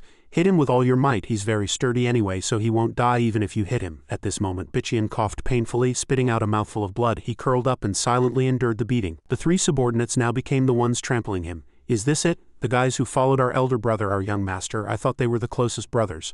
I thought they would not hesitate to die for me, but these guys who were closer than blood brothers are trying to kill me just because they don't want to get hit. BB, you were right. Brother was truly stupid, ignorant, and an idiot. Durham suddenly shouted to stop them. Stop. That's enough. He pointed in one direction. You three, go over there. The three subordinates obediently followed. They immediately hobbled away. Durham watched them desperately fleeing and let out a cold, soft laugh. He stood with his arms crossed, watching Bichian struggle to get up. His entire body was covered in wounds, and his eyes were filled with anger towards Durham. Durham, without a word, immediately kicked him into the stream beside them. The space was silent except for the sounds Bichian made. He thrashed in the water, struggling to get up. Time flowed like that, and the stars in the sky grew brighter. How much time passed? Baikian's heavy breathing could be heard. Finally, he crawled up the bank. His entire body was drenched, and Bichian collapsed on the ground, breathing heavily. He opened his mouth, exhausted. You are? The other person quickly revealed his name. Durham. What? How does it feel to be half dead? Interesting, isn't it? Is this the end of a life lived arrogantly like a mad dog? Bichian turned his head and remained silent. Durham surveyed him with his eyes. He playfully tossed a stone he held in his hand. If you hadn't changed, I would have been satisfied chasing after and killing a mad dog like you. But since you seem to have changed a little, I'll spare your life, Bichian muttered. I'd rather die. Unexpectedly, Durham actually considered it. I'm hesitant. Maybe it'll be easier to think about it later. Bichian broke out in a cold sweat and fear, thinking to himself, I can't believe his expression hasn't changed. Is there really such a person? But he looks younger than me after all. Bichian suddenly stood up and, unable to contain his curiosity, asked, How old are you? Durham answered with a short phrase. Hong Yak's cousin. Bichian gasped in surprise and stammered, asking again, Hong Yak, surely. The person in front of him calmly acknowledged. That's right, if we don't count age, he's your brother-in-law. He looked more mature than Bichian. Durham warned in a stern voice, If Hong Yak sheds even a single tear, I will not let the Namding family off. I am stronger than you think. I am more widely known as a wicked demon. Bichian swallowed, silently staring intently at his opponent. The scene shifts to Chohoguan. As soon as Durham appeared, the crowd murmured. Durham paid them no mind and looked around when a hand went up and called him. Here, he immediately walked to that table. Brother, you've waited a long time. Bangziol smiled faintly. No, I just arrived myself. He leisurely poured a cup of tea. Bangziol spoke. I heard you're related to the Li family. Since your surname is Li, perhaps you're related to the lord of the castle? Durham's answer surprised him. He is my grandfather. Bangziol stared at him blankly, thinking to himself, this young man is the blood of the castle lord. To briefly introduce him, the Lord of Gyeongsung Castle is the head of Yang Munmun. Although he has lost power, he is still the Lord of the castle, and more than that, he is a master. Durham got to the point. Can you tell me why you came here? Bongziel, not intending to hide, answered honestly. To carry out the last mission of Qianza, Heavenly Master. Durham was surprised. Qianza, didn't the strongest master of Gyeongsung die? He asked seriously. When did you return? Bongziel fiddled with the teacup in his hand, looking down, and replied. Last year. I can't go into detail, so please understand. Hearing that, Durham didn't press further and immediately changed the subject. Do you plan to return to Gyeongsung? The opponent said, I'll return when I'm sure about one person. Durham made a puzzled expression. One person? Bongziel's expression hardened and he uttered the name Li Duqian. I hope I can find that person. My master's last dying wish was to find him. Hearing this, Durham couldn't hide his surprise. My father? It was Bongziel's turn to ask. Why are you at the Jin family's? Durham answered honestly. The Jin family is my mother's home. I'll be going to Gyeongsung soon. If it wouldn't be a bother, may I go with you, brother? Bongziel seemed a little surprised. With me, you say? Durham nodded in confirmation. Yes. My mission here ends in 2 days. Shall we meet in 3 days? Bongziel didn't refuse and replied softly. All right. Durham's lips curved slightly upwards. He calculated inwardly. This way I can cross one worry off my list. If I go with Bongziel, I won't have to confront them directly. Time continued to flow, and it was now daytime, the sky very blue. A carriage entered a large gate, and some of the escort procession looked around with curiosity. The horses gradually slowed their pace, and the group arrived in front of a mansion. Hong San slowly walked ahead, his brother directly behind him. The large gate before them slowly opened. An old man led his servants out and bowed courteously. Everyone has worked hard. At this moment, an old man with a silver beard and sharp eyes stood at the gate greeting them. The man who was leading frowned, thinking to himself, I didn't expect the family head to come out himself, but I didn't expect the steward to greet us. The steward smiled courteously and invited. Please everyone come inside. The group lined up and entered one after another. Inside, several people were waiting, with Bibi and her father at the forefront. Durham suddenly stopped when he saw the person inside. He thought to himself as he saw the girl who appeared before his eyes, Damn it, why is that kid here? Junsu asked him blankly. Captain, what's wrong? Durham replied, I can't be seen. A foot came down from somewhere. It was Durham's sister, Hong Yak. Her gaze scanned the people around, and her beautiful and elegant face held a hint of arrogance. Durham looked at the woman in front of him with pride. That's how it should be. My sister should have that kind of courage. Don't be scared, your brother is here. Bibi seemed surprised by something in front of her. Durham was seen talking to the people around him. The opponent's face changed instantly with a hint of jealousy. Night inside the Makunbang, a few voices could be heard. Vice leader, they have arrived at the Namding family. The vice leader, sitting on a chair, spoke. Damn it, what happened to young Namju? A subordinate replied. He detected he was being pursued and fled to Nanjing. The vice leader's voice was tinged with annoyance. That fool, so confident, couldn't even handle one Jin family and even got hurt, he then asked. Has the Jianqianmun side still made no moves? The subordinate continued. It seems they still can't move. Although they avoided casualties, it seems they don't trust us. After that, the vice leader frowned in anger, and with a cold sneer he speculated. They must have sought help from someone, that's why they dared to confront the Namding family, a subordinate suggested. This humble one thinks we need to warn them once. This is what we, the humble ones, think. He agreed, that's necessary. Contact Choju and Bohosu and tell them to come once. I'll leave this matter to that child to resolve. The subordinate bowed his head, receiving the order. This humble one will handle it immediately. As night fell, some sounds were heard from a corner of a courtyard. Desperate screams echoed. Now, take this too. How can you avoid that? Junsu and Durham's 3 subordinates were all panting. The young man continuously punched the air and said, Now let's do it again, this time only 5 seconds. It's not even halfway through yet. His 3 subordinates said weakly. Seriously, Cho-Yi and Ship Ri is a martial art that uses the 6th sense to perceive, so there are no fixed forms. It's recorded as one of the strongest but most difficult martial arts to learn in the 2 forbidden texts. It's very difficult to learn and easy to fall into chi deviation. So no one has dared to learn this martial art in the past 100 years, making it lost. At 14, Durham learned it. Junsu's hand trembled, gripping the ground, and he struggled to get up. The 4 supported each other. Junsu spoke. Let's do it again, Durham admired inwardly. They're quite good. When I was learning from father, I wanted to give up countless times. He cracked his knuckles, pretending to scare them. Still not scared? They were a little scared by his action. After that, screams echoed in the small courtyard. The 2 patrolling soldiers were startled by the desperate screams. They looked towards the source of the sound and asked each other, What's going on inside? What are they hitting? Why are they trembling so much? Let's go in and see. Inside, all 4 were bruised blue, and among them Junsu endured the beating and thought, I have to endure. Between death and victory, I must definitely overcome the ordinary person. The next morning at the Namding family, Durham stretched lazily and yawned. He looked up at the sky and exclaimed, The weather is really good today. Bibi suddenly appeared behind him and respectfully bowed with cupped hands, startling him. This humble girl greets the great hero. Durham began to reply, You startled me. What are you doing here? The 2 soldiers who followed Bibi looked at each other in confusion and asked, Who is that person? Does he know the young lady? Durham began to get annoyed. I asked why you came here, she replied. Didn't you hear anything from my brother? You must have heard it. Durham thought suspiciously. Brother, he recalled what Bibi had said 3 years ago. To gain more confidence I'll live with a strong person, he wondered. Could it be that little kid really? The young man began to speak in a rough voice. Isn't that just a childish joke? Bibi replied. I'm not joking. In my eyes you're just like a child, she replied angrily. In a few years I'll change too. After that Bibi started blushing. I can still have children now. At those words he was scared. The two accompanying soldiers said in fear, my goodness, that bastard, did he do something? Durham, flustered, pointed at the two soldiers and said, shut up, what do you mean did something? Suddenly a human voice was heard nearby. What's going on? Who dares to make such a loud noise here? He turned to the kid next to him. Go inside, let's talk inside first. The two accompanying soldiers blocked her. Young lady, don't go inside. We servants will report to the master and have that bastard thrown into prison. Miss, you must not follow that bad man. He is no different from a devil, so please do not be deceived. She glanced at the two men, then resolutely entered the room, leaving them outside, and closed the door. Inside, Durham crossed his arms, pretending not to care at all. When he suddenly spoke, Bibi was a little surprised. What's the reason? I know you're as clever and quick as a fox. Tell me, what's your real objective? She smiled faintly. That's exactly it. Durham's expression became even more serious. Are you playing games with me right now? I'm serious. His face darkened as he stared intently at her. Do you want to die? Bibi looked at his expression and was slightly intimidated. Then she suddenly burst into tears, which flustered Durham a little. What's wrong with you? Why are you crying? Don't do this. Others will think I did something to you, she said, crying. Try grabbing any woman walking down the street and speaking to her as you just did to me, young master, who wouldn't cry, he said helplessly.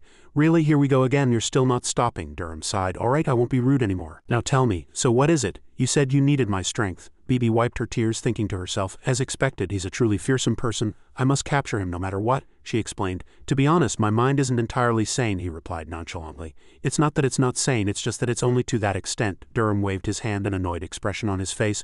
Hold on, don't call me great hero. It gives me goosebumps just listening to it. Bibi looked at the sight before her and unexpectedly laughed with interest. Durham saw this and spoke. Now you're laughing. Bibi blushed and awkwardly looked at the man in front of her. After a moment their conversation resumed. Keep talking, call me great hero or young hero, whatever you like, she complimented. Brother is really handsome. Durham blushed and lightly cleared his throat. All right, everyone knows that already. She pointed with her finger. If it were you, brother, would you help our family if we were attacked by the Golden Heaven sect? Durham looked at her with a puzzled expression. You need to be honest now, is that all? She avoided his gaze and looked elsewhere. Actually, I need someone to control me. He leaned closer to her face and asked, Is there something wrong with you? She replied blankly, yes. He frowned and continued, You mean your mind isn't sane, so you need someone to control you? Bibi was stunned, her eyes wide, unable to speak. It might be. Sometimes I get a chilling feeling, and even when I first saw a person who died terribly, I felt nothing. I was only 6 then, and I even secretly searched for the corpse to see why they died. But as I've grown older, now 14, sometimes preposterous thoughts come to mind. If only fools existed in this world, I could simply eradicate them all. Stupid fools, they're like insects that should kneel at my feet. I've become a mentally unstable girl, Bibi spoke. Anyway, it might be so, Durham quickly frowned. Where? Tell me, how is it strange? I've soundproofed the room so no one can hear. Don't worry and speak. Bibi looked at him with admiration. He's even more skilled than I thought, perhaps even stronger than father or grandfather. The space there became strangely quiet in an instant. After a moment, Bibi explained everything in detail. That's exactly it. Durham was a little surprised. You're really crazy. There's something wrong with your head. She forced a smile. Yes, I'm worried too. Suddenly a man's voice was heard from outside. Who's in there? Opened the door quickly. He looked towards the door where the sound came from and began to analyze. That's the clan head's voice. Outside, several middle-aged men were already waiting. At that moment, the door seemed to be enveloped in a strange black aura. The old man thought to himself, such a powerful aura surrounding the room, who could it be? Then the door slowly opened. She shouted, Father, it's Bibi. Are you all right? She frowned and said angrily, Brother and I were having an important conversation, but you interrupted it, Father.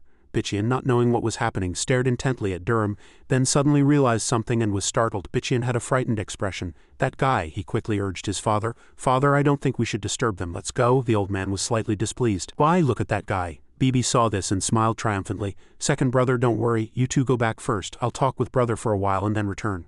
Bichian forced a smile and quickly added, Father, look, my sister said not to worry. Let's go. He feigned ignorance, and the uncle also called him, at a loss for words. Why is this guy acting like this? Behind them, Chelling was looking towards Durham. The old man communicated telepathically. What on earth is going on? Durham replied mentally. It's nothing. Please don't worry and go back. The old man continued to communicate telepathically. Anyway, can I trust you? Is your mind perhaps too complicated? No way. Durham was startled and cut off the old man's thoughts. What? I'm a very proper person. Then he angrily turned toward the room. Bibi was a little surprised by this action. She turned to the people outside the door and shouted loudly, Everyone, there's nothing more to see, please leave. As soon as she finished speaking, she slammed the door shut. Before they could react inside, she hesitated and asked, Durham, when are you leaving? He replied. Morning after tomorrow. She turned to him and asked curiously, Are you returning to Nine Dragon Castle? Durham said firmly, I'm not returning to Nine Dragon Castle. I'm going on a trip with my brothers for a while, so don't even dream of following me, she said excitedly. That sounds like a lot of fun. Durham was at a loss for words. "Didn't you hear what I said?" Bibi clapped her hands and replied happily. "I did." After speaking, she approached him as if she had discovered something, and he became a little displeased. "Why?" She pointed to his face. "Brother hasn't slept with a woman before, have you?" Durham was a little surprised and frightened. "This girl says whatever comes to her mind." Bibi smiled slyly. "I can tell just by looking. That's why even when you're alone in a room with a pretty girl like me sitting across from me, you treat me like a child," Durham replied. "That's because, well, I have wiped lips," she asked suspiciously. "What, wiped lips?" he said with a laugh. "Yes, Weebach's lips with my lips." She burst out laughing, and Durham was embarrassed for his slip of the tongue. "Don't laugh, you haven't done that either," Durham shouted. "Stop laughing." The scene instantly shifted elsewhere. A voice was heard from inside the room. "Captain, the clan head requests your presence for a meal with his brother." Durham angrily sprang to his feet and slammed his hand on the table. "This is truly annoying. That little kid must have said something." He frowned unhappily and went outside with Junsu. Durham looked around curiously. He couldn't help but see people whispering about him. "Is that the person everyone's talking about? If we speak carelessly, our lives might be in danger." Suddenly a voice was heard. "For the sake of your sister, please meet the clan head." Durham turned his head, thought for a moment, then reluctantly agreed. "Anyway, I have to go for Hongyak's sake." Today's weather was faintly sunny and the surrounding air was very quiet. Inside, Bibi's father quietly placed his teacup down. "Please take good care of our Bibi." Durham was blank. Yes, Bibi was happy. "I told him everything." He turned to her, puzzled. "What?" she said excitedly. "If I get hurt, brother will treat me right." Durham frowned and glared at her. "Treat? Am I a doctor?" Bibi narrowed her eyes and smiled. "Since brother is traveling the world, I want to come along. I already have permission." Durham was still in shock. "What? No way." Bibi's father heard this and laughed heartily. "A year or so won't be a problem, will it? This child is grown now and she knows a little martial arts, so she certainly won't be a hindrance." Durham was at a loss, but he remained firm.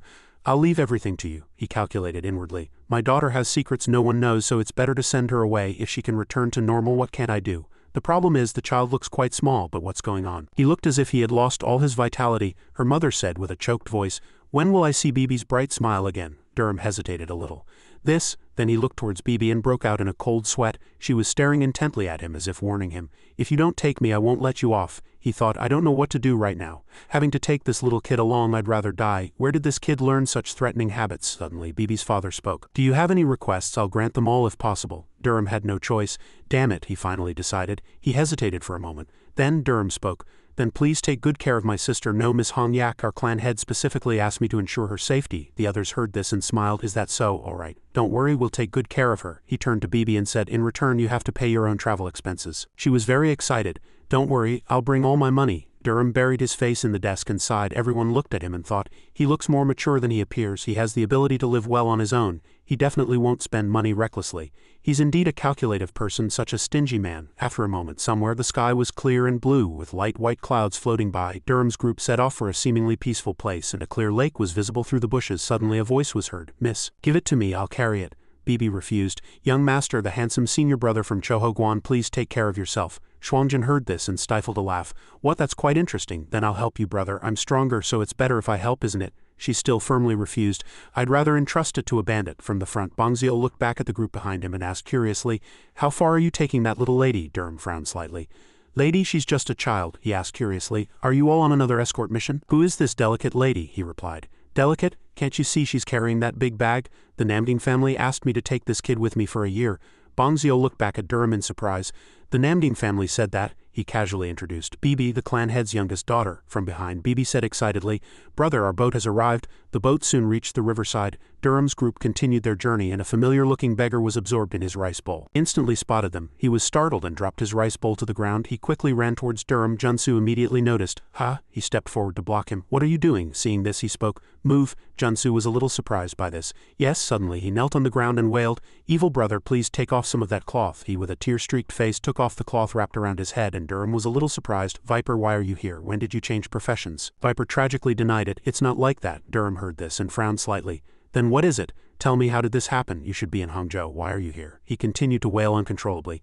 "Everyone is dead. They're all dead. Evil brother, all the brothers from Manbakwan had their limbs severed and necks broken by that demonic bastard. Scarface and Squint Eye are dead too. I fled to save my life. I heard you came to Hefei and chased you all the way here." Durham listened to the whole story and was enraged. "Who is that guy?" Suddenly he remembered someone. "Hold on, no way could it be him." Viper buried his face in the ground and cried silently. He gritted his teeth.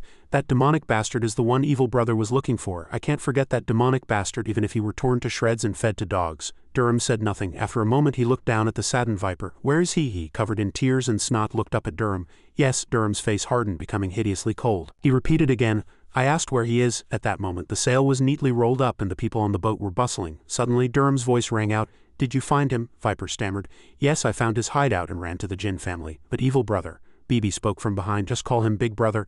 But Big Brother had already left on a mission and I didn't know when he would return, so I just rushed here to tell him about the tragic deaths of the Manbakwan people. Durham asked curiously. Where's his hideout? Viper turned his head. It's a gambling den called Peach Blossom Inn. It's usually heavily guarded and very difficult to enter. Hearing that, he asked, does anyone else know besides you? He stammered. I found it by myself when I was on my way. I didn't have much time. Durham didn't inquire further. All right, Viper was startled. Yes, he was still nonchalant. Even if all the Seven Blades Society members are dead, don't you know their hideout? He exclaimed in surprise.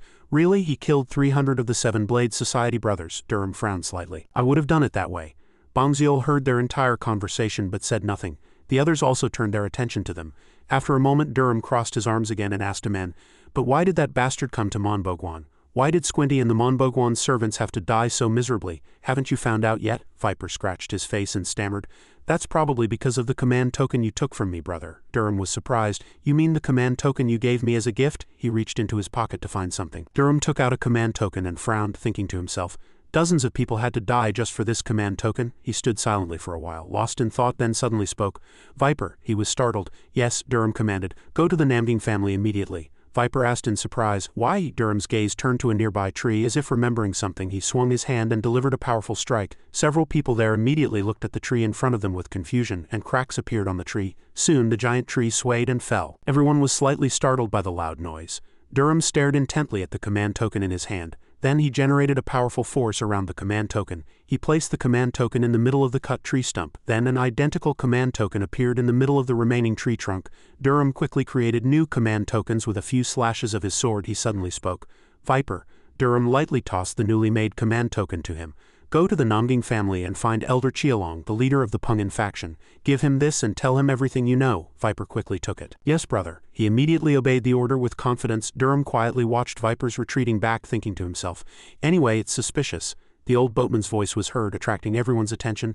The boat is leaving soon, aren't you all getting on? Bibi waved her hand towards the old man and replied, yes, we're getting on now. The sail began to lower. As the boat started to move, the water's surface rippled. The boat began to move and the group continued their journey. At the bow, Bibi looked around excitedly, but Durham was deep in thought. With his arms crossed, he frowned slightly. His eyes were resolute. On this side, Bangziol was cleaning his sword. Junsu saw it and looked at him with curious eyes, then spoke. Brother Bangziol, it seems you've made a martial arts challenge with the captain. Bangziol didn't deny it. Yes, is there something? Junsu narrowed his eyes. Indeed, there's no doubt. He suddenly moved closer to Bangziol, and the opponent was startled. Just then, a voice suddenly came. Junsu, if you want a proper fight tonight, you'll have to use your full chi. Bangziol's eyes suddenly changed, and he asked in confusion, what's wrong? Tell me. Junsu turned his head away and avoided eye contact. I was going to tell you not to get angry, no matter what. Bangziol heard that and smiled brightly. Of course not. Junsu resigned himself inwardly. Will I be able to see him smile so brightly tomorrow? The scene shifted to a bamboo forest, and as the wind blew, the bamboo trees swayed back and forth. Two people were engaged in a martial arts duel in a very tense atmosphere, and the sword in Bangziol's hand trembled fiercely. He tried to calm his breathing, but Durham stood there as if nothing was happening. Bangziol gritted his teeth. Damn it. The opponent still stood motionless, waiting for his attack. As he leapt up and tried to strike Durham with his sword, only then did Durham take it seriously. Soon, Durham blocked Bangziol's attack and he broke out in a cold sweat. Immediately, he was pushed back strongly. Bangziol stumbled backward from the previous attack. He couldn't help but scream in pain. At this moment he struggled to get up. Durham approached and drew his sword, and he watched him silently, drenched in sweat. The young man still stood tall before his eyes. Bangziol groaned with difficulty a few times, then finally collapsed on the ground, no longer resisting. Soon the scene shifted elsewhere. Bangziol lay on the bed watching the scene before his eyes. He groaned a few times as if in pain from his injuries. With such mediocre abilities, you're living at the bottom of society, Bangziol. Suddenly a knock was heard from outside and a voice echoed. May I come in? Bangziol casually turned his back and shouted, come in. As soon as Bibi opened the door, she began to ask, how are you feeling? Bangziol didn't turn his head or answer. Bibi saw him and made an angry expression, then suddenly noticed a sword lying nearby. She picked it up and examined it. It's a really good sword. Bangziol just replied casually, the sword is good, but it hasn't found a good master. Bibi still spoke with a bright expression. Why, master? It suits the sword very well, doesn't it? Bangziol replied pessimistically, the owner of that sword died tonight. Bibi asked him, do you really think so? She put the sword back in its place and suggested, then follow me, I'll show you something very interesting. Bangziol was bewildered. This young lady. Bibi lowered her eyes. Dead? What is such a person afraid of or hesitant about? Bangziol silently stared intently at his opponent once again. Tonight was a full moon night and the sky looked mysterious. The two walked deep into the forest together. Bibi led the way, and after walking for a while, Bongziol hesitated and asked, "Young lady, where are we going? What's wrong?" He suddenly realized something and was startled at this moment. A large man crashed heavily into a tree trunk, and the axeman suddenly spat out a large mouthful of blood. Shuangjin nearby had just stumbled backward, exhausted. Next to him, Junsu was sweating profusely. He shouted and charged, attempting an attack but failing. Durham delivered a powerful blow to his opponent, sending him flying far away. Two people standing nearby watched their master and disciples train diligently. She crossed her arms and said, "It's probably been about an hour, only 30 more minutes and it'll be over." Bongziol was slightly surprised by the sight before his eyes. "Why are they doing that?" Bibi continued. "To get stronger. They always did that even when they were in the family." Bongziol's eyes were serious, as if deep in thought. Junsu's group continued to charge despite their body injuries. Everyone endured the pain and struggled to get up. From the opposite side, Durham put his hands on the ground and loudly announced that today's training ended here. Several people there breathed a sigh of relief upon hearing that. "Anyway, I didn't pass out today. Damn it, I forgot to count to 50. Durham's gaze turned backward. "Brother Bongziol, if you want to, come tomorrow, but you'll have to be prepared to die." Hearing that, Bongziol hesitated for a moment, then a resolute voice echoed, "All right, since it's come to this, I'll give it a try." The scene shifted elsewhere and a voice was heard. "What is your relationship with Elder Li Duqian?" Durham, upon being asked, calmly took a sip of water. He admired inwardly a father who dedicated his whole heart to his son. Durham didn't answer and asked back, "Brother Bongziol, you must have some idea, don't you? Then why are you looking for him?" Bongziol was lost in thought, then he spoke. "Master Qianzi wanted him to be the successor, the great heavenly dragon." Durham thought to himself, "My father, if he hears this, he'll run away again." He politely refused. "He is unwell and cannot move vigorously, so please give up." Bongziol spoke a little urgently. "Then I will replace him," but before he could finish, Durham interrupted him. "Wait a moment, I'm going to Gyeongsung now. I'll try to resolve the issues there too, but I'll do it my way. If you get angry, I might even turn Gyeongsung into Myeongsung Dragonless Castle." Bongziol heard that and stood blankly without any reaction. The young man on this side spoke again.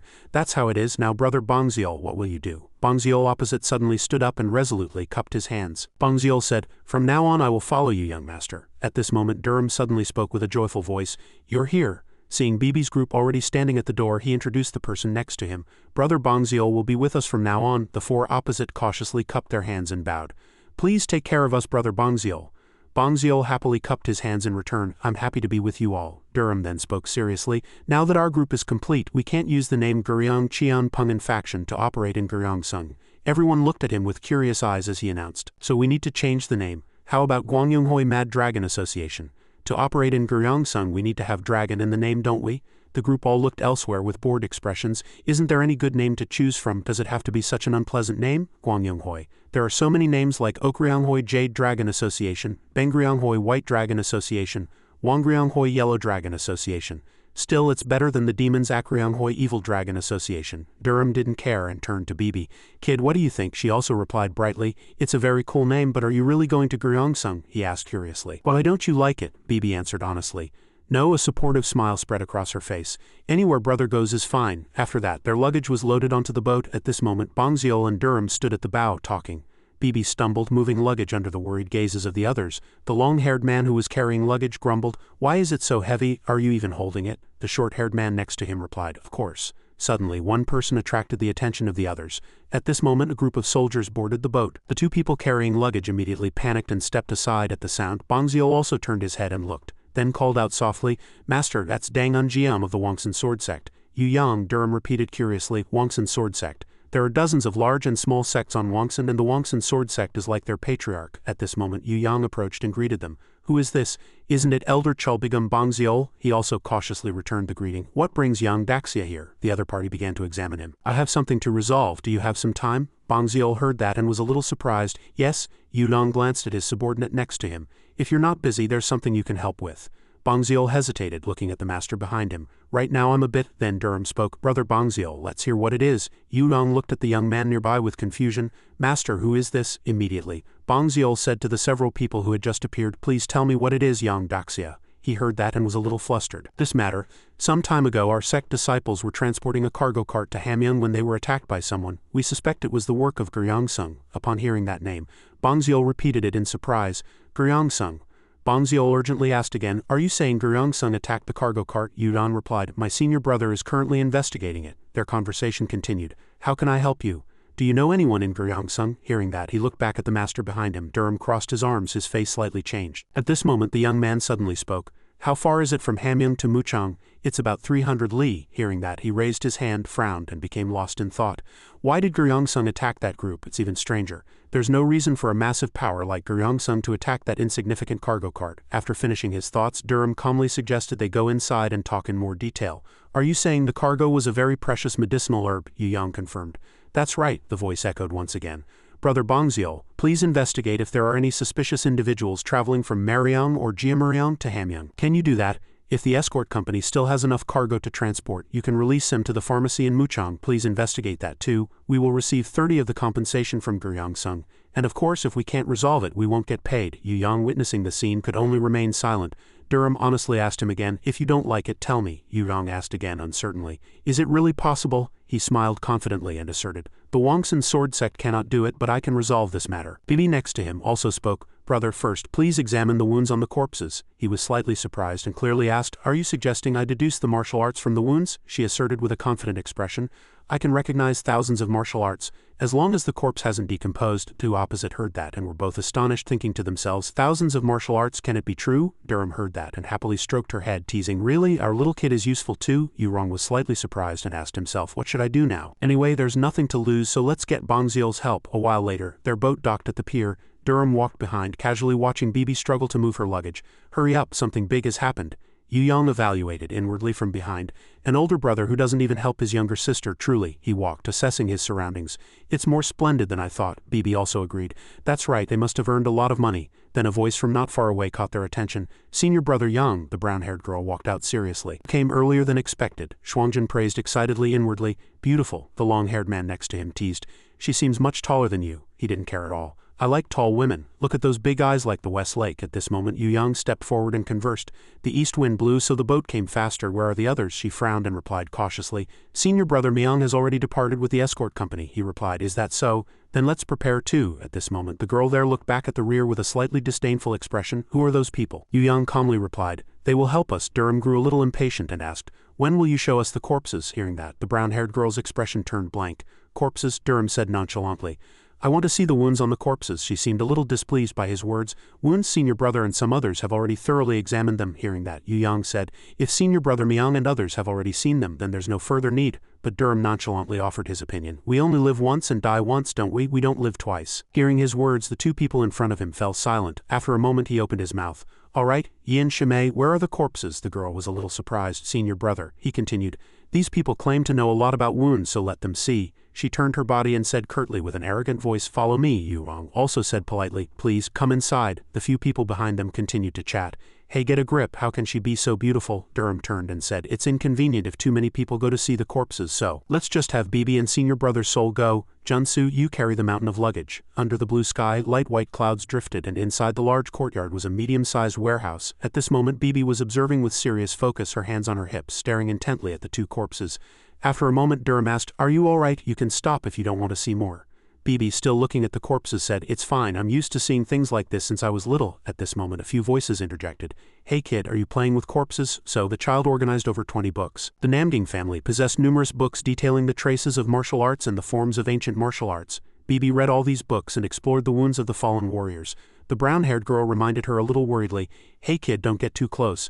But Bibi calmly replied, don't worry, I'll be careful. The brown-haired girl's expression was a little perplexed upon hearing that. Suddenly, the little child said, if I tell you, senior brother, please move these corpses for me. He casually replied, all right. Unexpectedly, Durham used his hands to create chi as if searching for something. Following that, Bibi held a small wooden stick in her hand and cautiously observed it, carefully tracing the wounds on the corpse. Before long, a serious expression appeared on her face. Bibi's young voice was heard, flip it over please. A few people nearby looked at the scene with a little surprise. Be careful. The two were shocked to see Durham lift the corpse high with one hand. Then in front of everyone he lightly flipped the corpse, keeping it gently suspended in the air. The two siblings looked at each other with astonished expressions. Levitation. Durham gently asked, can you see it? The two siblings frowned, thinking to themselves, he's lifting it in the air and talking at the same time. After a moment, Bibi spoke. There are a few special wounds. I'll examine the others and tell you later. Please look at the other corpses too, senior brother.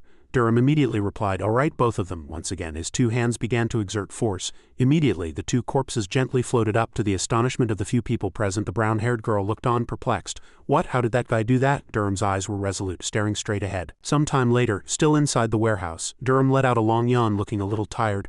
Finally, I'm alive. I really can't stand the smell of corpses. BB also said, it's a good thing it's winter. If it were summer it would have been deadly. He once touched a corpse that had rotted and swelled up in the summer, and the smell was so disgusting that he got a huge scolding. Durham frowned and reminded her, kid, if you talk like that you won't get married. Hearing that, BB teased, don't worry, I can just follow senior brother. He crossed his arms and turned around. I don't like children. Their honest conversation was very comfortable. In a few years my chest will get bigger and my butt will get bigger, just you wait. That will never happen, never. After a moment the sound of tea being slowly poured into a teacup was heard. Durham calmly asked, tell me kid, what did you see? BB sat next to him and said solemnly, first the first corpse. There are 3 wounds on its chest and one of them is very strange. Durham asked honestly, was the nipple split? BB turned back in surprise. Senior brother saw it too. It looks like one cut, but it was actually 3 sword strikes. In her mind, she immediately understood how the wounds were formed. Danshin Kwai is one of the 3 ultimate techniques of the Hubei Kwai Du sect. Durham continued to ask. What else is there? BB mentioned without hesitation. The wound on the back of the neck extends from the cervical spine to the navel. This is a wound caused by Chodongwak's ghost killer flying sword. Startled and trembling with fear, Chodongwak. The image of the victim being slashed flashed in their minds. Yu Yang asked in surprise. This little lady points out Chodongwak. BB seriously explained, I said it was a wound caused by the ghost killer flying sword, not that Chodongwak himself acted, and I'm not a little lady. In this world only senior brother can call me that. Yu Yang was surprised. Is that so? Durham, unfazed, continued to ask. Kid, that's not all, is it? She happily agreed. Of course, senior brother. But there's one thing I don't understand. Seeing Durham's deeply thoughtful face, BB probed. Senior brother, do you perhaps know? The room instantly fell silent. Finally, Durham confidently spoke. Of course, this senior brother knows, naturally. The few people present eagerly awaited the answer. What is it? Do you also know who used this martial art? Who is it? Please tell me. He remained silent and curious glances intensified on him. Finally, Durham frowned and said in a hesitant voice, well, but his haha laughter left everyone speechless. I'll tell you later. Yu Yang's large hand slammed hard on the table. He stood up anxiously and shouted loudly, if you know, tell me, are you playing games now? BB looked at him with suspicious eyes. Could it be that knowing it is dangerous? Then Durham picked up his teacup again and replied with a slightly sad voice, yes, everyone is in danger. BB probed worriedly. Is it really that dangerous? He gently closed his eyes and replied, if his identity is revealed, he will kill everyone who knows about him. Whether it's 100 people or 1,000 people, they must all die. At that answer, the few people present were all shocked. Who in the world is he? Hearing that, he said loudly, I told you I'd tell you later. After a moment, they began to ascend the mountain road with their cargo, and Durham and his companions walked, observing their surroundings. The greedy and hypocritical will never admit that their conscience has been dirtied. He asked the person next to him curiously, how did you know that Guryong-sung was involved in this? The man explained with a sidelong glance. A Jianghu person helped the cargo transport group and he found out from the captured men. Durham asked curiously again. From the prisoners, he calmly looked ahead and confirmed. That's right, but before they died they only said they were from Guryong-sung. Nevertheless, he suspected that things were not that simple. And so their group continued along the mountain road. On the cliff above the mountain, someone's shadow suddenly appeared. Those black shadows just stared intently at the merchant group moving forward. The gray-cloaked figures stood on the high ground facing the wind until night fell. Inside the inn-room, Durham's cautious voice echoed, everyone take your weapons and return to your rooms. A few subordinates stood seriously in the room with their weapons. Jansu, not understanding, asked curiously, are we training in the room today? At this moment, Durham replied nonchalantly, today is a real battle. Everyone was surprised. What, are we fighting the guild leader then? BB scoffed next to Durham. Stupid uncle, it's not that. We're fighting the ones who are coming. Bangziol cautiously asked, surely not Guryong-sung. Hearing that, he denied it. It's not Guryong-sung, people. I can't be sure of anything yet. Get ready, they will definitely come, Axeman said worriedly. Shouldn't we inform the Wongsun sword sect? Durham frowned slightly. If the Wongsun sword sect moves, they won't come, but he wondered, wouldn't that be better? BB pointed at him and said, Uncle, do you think they'll give up after one failure? He agreed. That's right. They'll only get stronger. And her voice also lowered worriedly. If that happens, the Wongsun sword sect people will all die. As soon as they start, I'll let you know. Furthermore, Durham gently persuaded, a few of us will also die. Although there's a slight difference in skill, there's a chance to survive. Hearing that, they quickly obeyed. Yes, guild leader. After a moment, inside the inn-room, some strange flags were planted on the wooden floor. Durham squatted on the floor and asked BB, kid, what are you doing? BB confidently held up a flag and replied, senior brother doesn't need to worry about me. If I plant this, even senior brother won't be able to easily get out. Bangziol cautiously asked, surely it's a chi formation? Junsu praised in surprise in a low voice. Unbelievable. Not many people in the world can break a chi formation, probably not even 10. Durham suspiciously observed the floor. This can protect you, she replied, of course. Where did you plant it? BB didn't answer and planted it directly on the floor. Immediately, the formation activated, and a thick fog enveloped the area. BB laughed triumphantly and disappeared into the smoke. Durham looked at the smoke in surprise, then playfully moved his hand slightly. Bangziol and his companions were also surprised by the sudden appearance and were a little worried. Durham at this moment casually extended his hand forward. Seeing that, Bongzio reminded him worriedly, "Guild leader, it's dangerous." Unexpectedly, the young man went straight inside. A few people outside also started whispering worriedly. In the fog, Durham was deep in thought, frowning as he looked around. "This is really strange." And Durham took another step forward. He looked down and his eyes gleamed with surprise. Durham's one foot was now outside the cliff. "Is this a cliff?" After that, he quickly jumped up. Durham, floating in the air, asked, "Why did a cliff suddenly appear here?" He looked down fearfully, sweating profusely. Suddenly, a shimmering thin silk ribbon appeared from behind. Unexpectedly, 3 beautiful and charming fairies suddenly appeared from behind. "Husband, come here. Will you wipe my lips and my chest too?" Durham looked at the few people who had just appeared with a very surprised expression, and so he heard the voices of 4 women of the type he liked approaching and calling out, "Husband!" But Durham looked for a moment, then shouted loudly, "Heavenly light spirit!" The illusions from just now immediately turned into faint bones, and then a small sliver of light appeared. Durham didn't hesitate at all and quickly walked out. Seeing him, Bongzio asked worriedly, "Are you all right?" Durham let out a sigh of relief. "Strange. Suddenly a bride appears and women wrapped in thin silk appear, so you said it was really cool." After that, they looked at Durham's ecstatic expression with helpless faces. After witnessing that, Bibi was surprised and dumbfounded. "No way. How strong is he? He can't break the formation that easily. So he likes chests like that? If I grow a little bigger it should be enough." But then a few sounds attracted attention, and Bibi looked back at Durham and his companions. They also heard the sound. Durham seriously announced, "It has begun, get ready.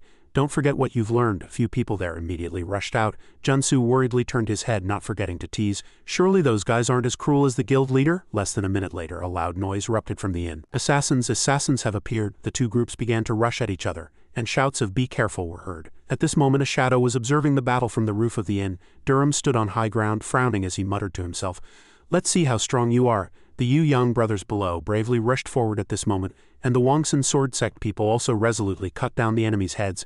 Axeman and Longhaired also fought crazily with the assassins. Huangjin and Junsu were not pushed back on this side, but Yu Yang's side was surrounded by too many enemies and was struggling. Immediately, he widened his eyes in surprise. The main attacker soared up and slashed straight down from above. The old man there gritted his teeth and blocked with some difficulty. At this moment that person quickly gathered strength and sent his opponent flying with one blow. Seizing the opportunity, Yu Yang quickly slashed horizontally across his abdomen.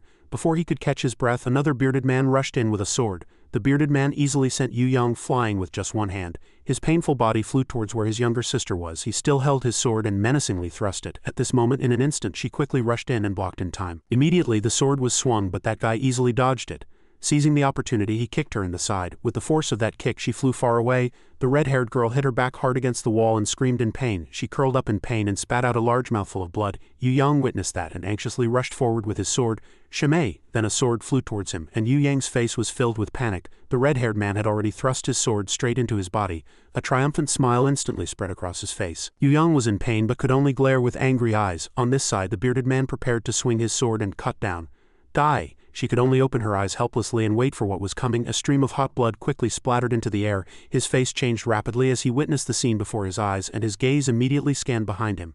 Durham had already appeared and was blocking the girl's front with a sharp sword. That guy, seeing his hand lost, could only scream in terror, and the main attacker also realized the problem. He looked worriedly, and the bearded man shouted loudly and rushed forward. "You son of a bitch!" The brown-haired girl watched this, extremely anxious, but in contrast, the young man remained calm. "Dangerous." She immediately drew her sword, assuming a fighting stance, and gnashed her teeth in annoyance. "This guy is stronger than I thought." Immediately, a loud explosion occurred. The bearded man scoffed as if amused. "This bastard!" He sat on the ground, clutching his severed arm, and sneered, but his laughter gradually faded and his face turned ashen at the sight before him. From within the faint gray smoke, the image of gray shoes appeared, standing firmly on the stone floor. Amidst the girl's anxiety, Durham stood with his sword pointed forward, his expression unchanged. Her face was slightly flushed, drenched in sweat, and her mouth hung open in surprise. The man before him was merely gritting his teeth in pain when Durham suddenly retracted his sword. "Seriously, I thought you were impressive, but you're nothing special." He gaped.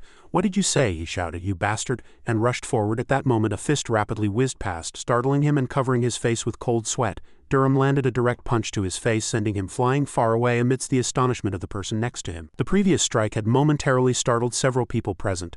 Both stared wide-eyed with terrified expressions at the scene. Durham, using his speed, rushed forward and sent the red-haired man flying far away. The main attacker immediately sustained injuries from the previous blow and spat out a large mouthful of blood. He landed on the ground, sliding a long distance, barely supporting himself with the sword in his hand. Yulong was slightly surprised to see the young man before him. He continued to charge rapidly, immediately unleashing a powerful palm strike. He could only stare blankly at the flow of energy approaching him. Just then, Durham suddenly realized something. A massive iron club struck down with immense force, shattering the stone floor. He quickly leaped backward, narrowly dodging the attack. He shouldered his weapon and remarked, "Not bad, I've never heard of a kid like this." The man looked at his fallen comrade on the ground with a disappointed expression. The main attacker behind him spoke. "I'll take the right, let's attack together." He asked, "Me? How strange. Attack together, are you afraid of getting hit?" The main attacker, trembling in pain, spoke. "Don't underestimate him, he's not someone you can defeat alone." He confidently charged forward, much to the main attacker's surprise. "Let's see what you've got." The man grinned maliciously, swinging the weapon in his hand behind him. With just one blow he could shatter a wide wall. Durham at this moment stood calmly behind him. Immediately he swung his club forcefully backward, unleashing a series of extremely powerful attacks, but Durham still easily dodged all of them. He gnashed his teeth in anger, cursing him as a coward. Durham said without any change in expression, "Too slow." The man, enraged, swung his club with all his might, his eyes wide with fury and indignation. The club struck the ground forcefully, shattering the stone. At this moment the main attacker rushed in from somewhere with a sword in his hand. He swung his sword forcefully, but he quickly did a somersault and dodged the attack. Durham powerfully kicked the opponent's body, sending him flying far away. The main attacker flew onto his comrade's body, crashing hard. Durham frowned and shouted loudly. Changwang Weebach, 2 men in front of him, looked bewildered, not knowing what had happened. Durham's powerful attack flew straight at them. They just helplessly took the blow, flying violently backward into the wall. Several men who were fighting looked back in surprise at the sight. At this moment the 2 men on the other side lay on the ground, writhing in pain. Durham stared intently forward with a calm expression. They struggled to get up and fled in fear. "Let's retreat first." The 2 quickly ran into the nearby dense bushes. At this moment he quickly leapt forward with his agile movements. Durham was like a hunter appearing in the night sky. The main attacker turned his head and looked at him with a terrified expression. He shouted loudly, "Scatter!" The 2 quickly scattered in different directions, hiding themselves in the bushes. Durham could detect strange points even from high above. He reached behind him to draw his sword. A sword was swung, attacking the grass several times. The attack was aimed directly at the large man below. At this moment, as if realizing something, he turned his head, clearly revealing his fear. The attack immediately struck his body, and he could not help but scream in pain. The main attacker on the other side, as if realizing something, his face instantly changed strangely. The bald man lay in the grass, blood continuously flowing from 3 or 4 wounds on his body. At the same time, Durham rushed forward, attacking the main attacker, who was sweating profusely. He swung his hand, unleashing a brilliant sword strike towards him. The main attacker frowned worriedly and looked back. Before long he immediately turned his body, just in time to block Durham's sword strike. The main attacker remained very calm, continuously blocking his sword strikes. Slashing past his side, Durham continued to attack with a calm expression. This time he unleashed energy from his palm, the energy vertically, forcefully pierced the main attacker's right chest, and blood spurted out. As 2 or 3 more bursts of energy followed, he could not endure it, and groaned several times. Thus the main attacker fell, his fate not much different from the bald man's, even a little more tragic. When he regained consciousness and looked up, he gnashed his teeth before Durham's sharp sword blade. He opened his mouth and answered honestly, "I won't damage the corpse." Hearing his words, the main attacker stared intently at the sword blade before him and asked, "What do you want to know?" Durham did not beat around the bush and went straight to the point. "Is it the dragon sect or the celestial dragon sect? Where are they?" When the main attacker remained silent for a long time, the sword blade moved closer to his heart, and he lost his composure and shouted. He looked elsewhere and answered helplessly, "The dragon division." Durham then asked, "So the leader of the dragon division is one of the 3 evils? Why did they steal the herbs?" The main attacker was covered in sweat and said hesitantly, "That matter?" Durham quietly watched him, waiting for his answer. The night was deep and a full moon shone brightly overhead. At this moment the soldiers lay intertwined and fallen, no one moving. As Durham entered, all eyes in the room turned to him. Bibi, seeing him, ran over excitedly and asked, "Is everything handled, big brother?" Durham smiled. "Yes, I buried both of them." He turned to the others and asked, "How are you all?" The group was silent, all 4 looking miserable and exhausted. Seeing this, Durham crossed his arms, frowned, and said in a stern voice, "To be so battered after fighting against such mere opponents. Starting tomorrow you will begin learning the internal energy technique. I will teach you the method of perceiving chi." Bibi, who had been laughing, turned at these words and asked, "What's an internal energy technique?" Durham answered without hesitation, "The internal energy technique is what they call guanchanal." She was a little surprised to hear that. "What, you mean the Guanchanmun's internal energy technique that was lost 100 years ago?" Durham replied briefly, "Yes, if you don't like it, you don't have to learn." As soon as he finished speaking, the 4 rushed to express their strong determination. "No, master, we will learn it to the end. We wanted to learn internal energy techniques from the beginning." Guanchanilarion, just the name sounds cool. Durham was satisfied with their attitude. "Good, but let me tell you in advance, if you're still this weak after 3 months, I won't let it slide." He mimicked his tone from behind. "I won't let it slide." After finishing his work, Durham turned around and said, "Kid, why are you out here? You're not needed anymore, are you?" He coldly remarked, "When was the kid ever needed?" Durham walked inside, waving his hand. "Go back to your room." The scene shifted to a little later when footsteps gradually approached. Durham was quietly drinking tea in his room when he suddenly heard a voice from outside. "May I come in?" "Come in." Yurong and his younger sister entered from outside. The teacup on the table was slowly refilled. As soon as he sat down, Yurong spoke, "Thank you for your help." Durham on the opposite side merely replied calmly, "You're welcome, it's a minor matter."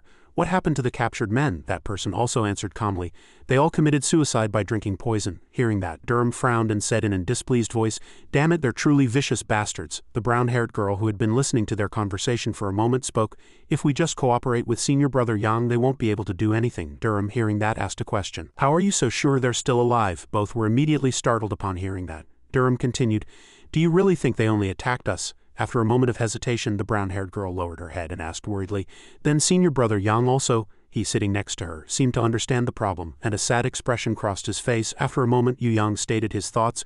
"We are still doing business efficiently." Durham frowned. "I am not someone who easily helps others without compensation, perhaps 2 or 3, but not more." Yu Yang, seeing that, showed signs of nervousness. He proposed, "If you help us, I'll give you 5 shares. Durham slowly took another sip of tea and replied, "In that case, very well." The scene shifts to the next morning. Birds flew freely in the sky. The view was directed to the roof in the distance. Before long it landed on someone's arm. A letter was tied to the crow's leg. After a moment the man quickly sent the crow flying. The scroll was quickly unfurled and the man inside cursed angrily at the writing. "Damn it, what's going on?" He immediately burned the paper in his hand. As the black crow spread its wings and soared high into the sky, the brown-haired man with his hands clasped behind his back fell into deep thought with a stern face.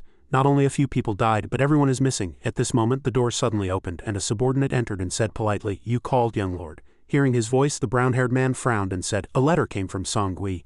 Everyone is missing." The subordinate looked up and asked in bewilderment, "What?" The brown-haired man did not want to explain further. He ordered, "Go and find out what exactly happened." The subordinate clasped his hands and received the order. "Yes, young lord." The scene shifts to a mountain range where countless footsteps echoed one after another. Durham's group was rushing forward with all their might. The brown-haired girl followed behind, and Yu Yang was stunned by something he saw. From high above, flocks of birds flew up from the hillside. No way! Before their eyes, a few crows appeared, pecking at corpses. The group was startled and gaped at the sight. Bibi next to them had a shocked expression. This, even more terrifying, was that corpses were strewn across the path ahead, and several members of the group rushed forward with panicked expressions. This junior brother, senior brother Jin, stood before other corpses. They madly swung their swords to drive away. "Get lost, you damn crows." The brown-haired girl sat next to a corpse and said loudly to her subordinate, "Go find senior brother Mayan." A member immediately agreed. Yes. At the same time, Durham silently looked at the piled-up corpses. He didn't speak, but his mind was very complicated.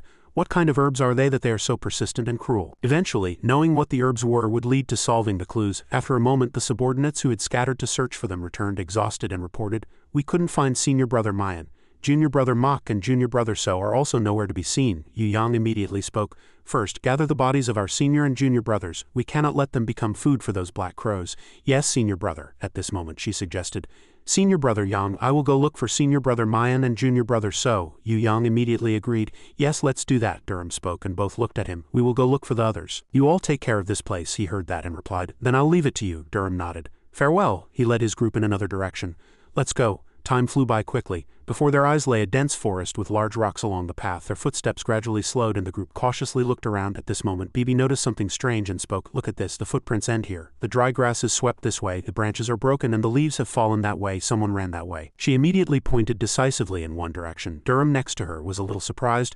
"She's truly like a fox. She knows everything." The young man spoke. "Yes, that's exactly what I thought. Let's go." Several people behind them, seeing this sight, thought to themselves, "He's truly brazen, can't even be pierced by a knife." After a moment they arrived before a rock with a few bloodstains on top. The group cautiously examined the place. Durham guessed that there had been a big fight here, and Bibi quite agreed. Blood spurted out like water, and the artery must have been cut.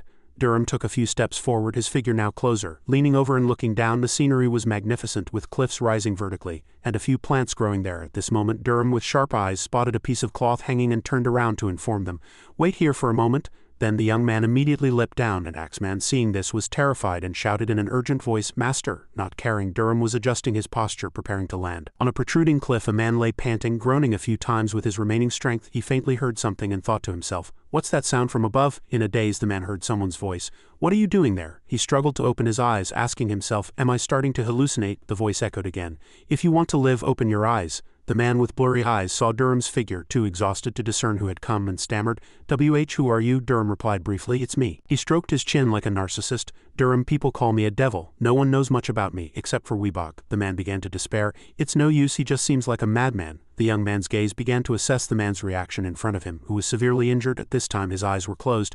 Durham suddenly flew up and said, "Just bear with it a little longer. I'll go up, throw down a rope and come back." The man was drenched in sweat and gradually losing consciousness. Looking at the steep cliff, he thought despairingly, "He's really a useless madman." A moment later a rope came down from above. Durham's voice echoed again, "Kept you waiting, didn't I?" The man laboriously opened his eyes, a little surprised to see Durham, who had appeared before him. The boy's face instantly changed strangely. Just wait a little longer, I'm not useless. It's not a dream either. At that moment Yu Yang's group was still diligently searching. The brown-haired girl ordered them to scatter and search thoroughly. Suddenly something fell in front of them, attracting everyone's attention. An old man, tightly bound with a rope, was gasping for breath. Everyone immediately recognized him and shouted, "Senior Brother Mayan?" Durham was the first to speak. "Fortunately we found one." The people there looked worried. "Junior brother, Senior Brother Mayan, Senior Brother Mayan, are you all right? But why is this happening?" The boy was still nonchalant. "His wounds were quite deep, so I gave him first aid." Hearing that, the subordinates behind them internally commented, "He's truly a madman. Why did he tie him up like that? Fitting for the name Guangyong Hoi, it's a miracle he didn't throw him off the cliff." Durham continued to speak. "There's one more person at the bottom of the cliff. It doesn't seem to be Bu Niam whom you're looking for." Hearing that, the two people in front of him looked surprised. They avoided his gaze and looked elsewhere. The scene shifts to another location where the current state was somewhat desolate, and a large section of the wall was severely damaged. At this moment a hand appeared from somewhere and cautiously examined it. A few well-dressed people successively looked around. The man with sideburns turned back but only found Yi Yan. The other two were not yet found, and the one behind him finally spoke. "I'll go find the other two. You two clean up this place first." Deep night. At this time a full moon hung high in the sky and someone's arm lay motionless on the ground. When did a man with a great sword on his back appear there? Remarkable to kill Yi Tian so easily. I've been watching those guys for only a month and it's been a long time since something this interesting happened. I don't know who it is, but if I meet them, I'll buy them a congratulatory drink. A moment later, wooden planks were deeply embedded in the ground. The bodies of the Wangsun sword sect disciples were buried in a well-lit area. Senior Brother Mayan was moved to a temporary clinic in Wangsun, and they began to investigate the site where the items were stolen. At this moment a voice echoed, "These are the sword marks of a Wangsun sect disciple." The person in charge of the investigation was Bibi. At first glance it looks like 9 palace swordplay, but it's slightly altered. It seems to be the traces of someone who learned martial arts from an old martial arts school. "Brother, don't walk around and step all over the scene, you're erasing all the traces now." She turned around angrily and Durham was bewildered. "Ah, sorry." Suddenly his complexion changed. "These traces, I think I know them." On the cliff there was a spiral shape of concentric circles. Durham thought to himself, what on earth do these guys have to do with Guryang Sung? Bibi loudly reminded him, "Even if it's slightly erased, it can be mistaken for a different kind of martial art, so everyone needs to be careful." Suddenly her gaze landed on something and she slowly moved back to observe. "I wonder if this tree will survive the year." Durham next to her placed his hand on the tree trunk, lost in thought. "Indeed, to survive the year it will have to work very hard," Bibi suddenly said excitedly. "Right as expected. Brother recognized it immediately even without me saying anything." "Who am I?" Suddenly Junsu approached curiously. "Alliance leader, why is this tree dying?" Durham touched the cracks in the tree trunk and began to explain. "Its internal veins are severed and torn into small pieces. That's why it can't absorb water and light, and it's slowly dying." Hearing that, Junsu clapped his hands in realization. As expected. Durham inadvertently turned to the child. "How did you know this?" At that question she hesitated slightly. This tree might have encountered the 9 nether demonic head-eating corpse art. At these words everyone there was startled. 9 nether demonic head-eating corpse art, one of the 10 great heavenly demons. 9 nether demonic head-eating corpse art, along with the 10 venerable martial artists, is one of the 20 people who contend for the title of world's strongest, and his name is Sahan. At this moment Durham touched the cracks in the tree bark and spoke. "Strange, compared to that person's martial arts, these traces are still quite weak." Suddenly Bibi said confidently, "Who said Sahan himself made a move? It could be Sahan's disciple. He might have learned more martial arts from someone else too." Durham stroked his chin in agreement. "That's true. If there was someone who could compare to me, they wouldn't be stuck at this level." "Right?" The subordinates were a little helpless. "He really treats others as if they don't exist. Someone needs to stop them." Their conversation resumed. "Anyway, it might be related to him, so I'll go meet him personally. Where does that person live?" At this moment everyone gathered in a large building in the forest. A subordinate reported, "Senior Brother Yang, Senior Brother Mayan has woken up." Yu Yang's group immediately entered the inner room, and suddenly that person turned and continued, "That person also wishes to meet the alliance leader." At these words Durham was displeased. "Me? Just a moment ago he called me a madman. Bang Xiol, come with me." At that request he was a little surprised. "Oh really, there are so many other cool words. Bang Xiol snowflake, what is a Bang Xiol?" The old man wrapped in bandages was the first to speak. "Thank you for saving me." Durham quickly replied, "Why don't you call me a madman anymore?" He calmly explained, "You suddenly appeared in the air and mumbled to yourself." Durham cut him off. "That was to ease the injured person's tension. Anyway, I apologize for that." He glanced to the side. "First let's return to Wangsun." The brown-haired girl was surprised. "Yes, a gentleman's revenge even after 10 years is not too late." She frowned in thought, slightly hesitant. Her voice echoed with a hint of resentment. "Understood, Senior Brother." Senior Brother Mayan continued, "I heard you are Wangsun's benefactors. I will definitely repay this debt of gratitude." Durham crossed his arms and closed his eyes. "There's no need for that. My personality is quite arrogant. Once I start something, I don't give up halfway. Perhaps that's why people call me a devil. On our way, we will stop by Guryang Sung. There's something I need to take care of there, and I'll also investigate this incident while I'm at it. I need to confirm the truth. Somewhere a blizzard covered the cliff and countless footprints were intertwined on the pure white snow. Durham's group approached from afar. He spoke. Kid, how long until Lunar New Year? She replied immediately. 5 days left. Durham looked up at the distant sky. Is it snowing on Byong Island right now? Bongziel squatted down and reported. Alliance leader, there's an abandoned inn over there. Shall we go in and rest for a while? Without hesitation, Durham decided. Let's do that, our little kid must be tired too. She immediately agreed. An inn stood alone in the distant snow-covered mountains. At this moment, as the door opened, a blizzard immediately rushed inside. A few people who had arrived earlier noticed this movement. As soon as Durham's group entered, they were met with unfriendly gazes, and both sides immediately became wary of each other. When Jailing glanced over, Durham's expressionless face met his gaze. In the middle of the room hung a rather peculiar painting. Durham's exquisitely carved wooden block next to him. Bibi quickly recognized Sister Weebach. Yes, she's pretty, isn't she? The young man's gaze suddenly pierced through to the opposite side. They had been bowing their heads silently from the start. What do you know about that red-haired guy? At Durham's sudden words they were surprised. Jailing asked in a low voice, Did you see that person? You know Juyuk? Durham calmly replied. If there's a guy named Juyuk in that group, then yes, I know him. He answered very well, so I buried him in a good spot. Hearing these words, Jailing immediately revealed murderous intent. Before the subordinates on this side could react, Bongziel quickly blocked his sword strike. The guy was quickly pushed back and his sword-wielding arm trembled, surprising him a little. He scowled sinisterly. Impressive. Bongziel still stared intently at the person in front of him. Could it be you? He gripped the sword in his hand tightly once more. The two rushed at each other again. The person on this side swung his sword at his neck, but he dodged. The guy immediately counterattacked and Bongziel leaped back to defend. Two fought chaotically, neither giving way. The group merely watched the battle in astonishment. At this moment that Jailing guy concentrated strength in the sword in his hand. Durham, standing to one side, noticed this. Jailing shouted loudly, and the sword generated a massive aura slashing forward. Bongziel was slightly surprised by this move but quickly dodged with his speed. However, the sword energy flew straight towards Durham. He merely held his sword forward nonchalantly, and the incoming energy suddenly veered to the side with a loud explosion. Jailing was terrified by what had just happened. Bongziel was drenched in sweat, thinking to himself, I almost died, but what was that? At this moment, Durham began to stand up. Move aside, Bongziel, I have something to ask that person. His slightly angry gaze pierced through the guy. Jailing raised his sword and said solemnly, I knew someone would appear, but I didn't expect it to be so fast. Who are you? As his gaze went straight forward, Durham raised a single finger and introduced himself. Durham, watch carefully. This is the rarest jade handed down from ancient times. At this moment, a powerful chi blast was unleashed from his finger, and Jailing was flustered by this powerful attack. Reflexively, he raised his sword and barely blocked the attack. The deflected attack hit the blue-clad guy, sending him flying backward. Jailing seized the opportunity and resolutely charged with his sword, thrusting directly at Durham. But he tilted his head, avoiding the move, and the two stood still, showing no intention of moving. Their eyes radiated killing intent, as if they wanted to devour each other alive. Suddenly, Durham smiled strangely and looked down, filling the guy with endless fear. Durham suddenly unleashed an attack beam, but Jailing leaped up, turned his body to evade the attack, then jumped far away to land on the ground, his mind slightly disoriented. Before the guy could react, Durham suddenly appeared before him. The young man lightly punched his opponent, and his eyes widened as he immediately spat out a large mouthful of blood. Jailing was sent flying into the wall, creating a large hole. The remaining comrade turned his head with a fearful expression. Durham landed another powerful kick on the guy, and he was helplessly sent flying into the wall. Jailing, clutching his stomach in pain, also slowly stood up. He merely stared helplessly at the young man in front of him. Durham on the opposite side still had a confident smile. In the blink of an eye another attack erupted. He screamed in pain and despair. At this moment the young man approached. If you want to say something, nod your head. Bibi sat behind, watching intently and thinking, that's the legendary technique. Gok Su leg joined water. Durham seriously interrogated his name. Jailing leaned against the wall and replied with difficulty, and he continued to ask, who commanded you? He trembled and replied, my master. Durham's eyes sharpened further, pressing him. Master, who are you? Jailing gritted his teeth and stammered each word. Your father, you bastard. A mocking smile spread across his face. To maintain composure, even in this situation, you really want to die, don't you? All right, I'll grant your wish.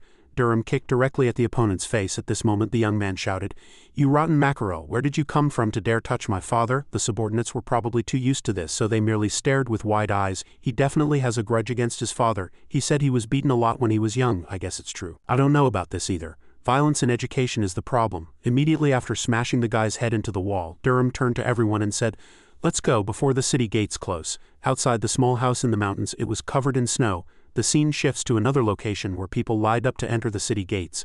A signboard hung above the gate. The Muram Alliance, Zhengqian Mumyang, is one of the three great powers along with the Qianma cult. 130 years ago, 9 brothers competed for the title of world's strongest, and those with shared goals established a separate base 20 li east of Muchang Fortress. Starting from Gyeongsang, Durham's group was now there. Bongziol was the first to speak. At one time even the Son of Heaven, the ruler of the continent, acknowledged them and gave them the title of Guryongwang Nine Dragon King. Bibi continued. The Qianma cult and Murim also recognized Guryongsung, which led to the first non-aggression pact. The young man still looked in that direction. Just 3 months ago I never thought the day would come when the castle would tremble. Durham crossed his arms and asked, so now even a small conflict can lead to war? Bongziol quickly replied. Still, there's still a little hope. Bibi next to him asked happily, brother, now that you're in Guryongsung, what will you do first? Durham rubbed his nose and said, well, I guess I'll eat some delicious food first. At this moment the young man's gaze seemed to land on something. Behind them was a girl on horseback, flanked by 2 escorts. Exclamations continued to echo. That woman is truly beautiful. Her sharp face and blonde hair further enhanced her beauty. As the group entered the city gates, a few people whispered behind them, that person is the daughter of Gai Mu, the owner of Shinryangbu. The dragon girl, Shinhee. That girl is Shinhee, one of the 9 dragon triads. That's right, guild leader. While she can't compare to my Weebach, she is pretty nonetheless. Bibi, accustomed to such situations, inwardly sighed and thought, is it just Weebach Uni that he doesn't mention anyone else to Oppa? Just then, the gate guard with an unpleasant expression stared intently at the group. When Bongziol took out his token, he loudly waved them through and let the next person enter after that. Durham's group naturally entered the castle, laughing and chatting happily as they walked. The 2 gate guards, as if noticing something, immediately blocked their path with the weapons in their hands. The burly soldier commanded, present your pass and state your purpose for entering the city. Durham pointed forward and said, I came with my siblings. The other soldier looked back at the group that had just passed and asked, who are you talking about, your father? Bongziol wore a worried expression. Why did that idiot have to say that? Durham's face changed in an instant and the soldier, slightly intimidated, still threatened. What, do you dare to defy us? Bongziol rushed over when a voice suddenly called out from somewhere, what's going on? A woman's figure walked out from behind. What's the matter? Why are you being so noisy? Just get to work. The soldier immediately showed a flustered expression. Guild leader, these 2 men and women are acting very suspiciously, not presenting a pass or stating their purpose for entering. Hearing that, Pengyang began to observe them carefully. Durham stood there, slightly displeased, and she, without any hesitation, turned and commanded, just kick them out. He immediately shouted, hey auntie, why can't I enter? Pengyang still spoke with an indifferent attitude. You made your young sister carry such a heavy bag, so you don't have the right to enter Guryongsung. That's why you're being kicked out, understand? Durham couldn't accept those words. I don't understand, you're not so different yourself. A shameless scoundrel, why should I be embarrassed? She won't let anyone carry that bag, so I can't either. Think about it, miss. If that bag contained your underwear, would you let any man carry it? Pengyang, hearing that, also became slightly displeased. This is, Durham crossed his arms and stared with a judging look. Your face isn't likable and your head is bad too. 2 continued to argue. What did you say? Durham provocatively leaned his face close. What are you going to do about it? Just then, Bibi stepped in to mediate. Oppa is right, I can't let anyone else carry this. She immediately asked back. Really? Bibi replied with a forced smile. Yes, really. Suddenly the woman angrily pointed forward. Even so, this fellow cannot enter. What? Why? Pengyang crossed her arms and said resolutely, he hasn't presented a pass and his purpose for entering is unclear. It's this fellow I'm talking about. Then a voice echoed. Guild leader Peng, that's enough. The owner of the voice was Bongziol. Upon seeing someone she knew, her expression immediately changed and she approached him, happily patting his shoulder. My goodness, look who it is. Guild leader Sol, isn't it? Long time no see. Bongziol replied with a smile. Long time no see. He gestured towards Durham and said, I'll explain later. Please let this person in. This idiot, you say? Durham stammered in anger. Bongziol calmly explained, that's right, he's our guild leader. Pengyang immediately turned and didn't forget to retort. Oh really, how did guild leader Sol end up as a subordinate to an ugly idiot? Durham wanted to rush forward and hit the person from behind, screaming, ugly, calm down Oppa. He had no choice but to plead, I'll explain later, please let him in. Just then, Pengyang laughed heartily and agreed. For the sake of guild leader Sol, you'll have to buy me a drink later. Bongziol happily said, all right, I'll buy it. She turned and announced to let that indifferent fellow in. The 2 soldiers replied, yes, guild leader. Durham, pushed aside by Bibi, unpleasantly opened his mouth. Hey pretty lady, when we meet next time. Pengyang heard that and was a little bewildered. Did that fellow just speak to me? Their conversation continued. Hung Nim is the guild leader, but don't you have any subordinates? They're working outside. Durham's expression suddenly became serious.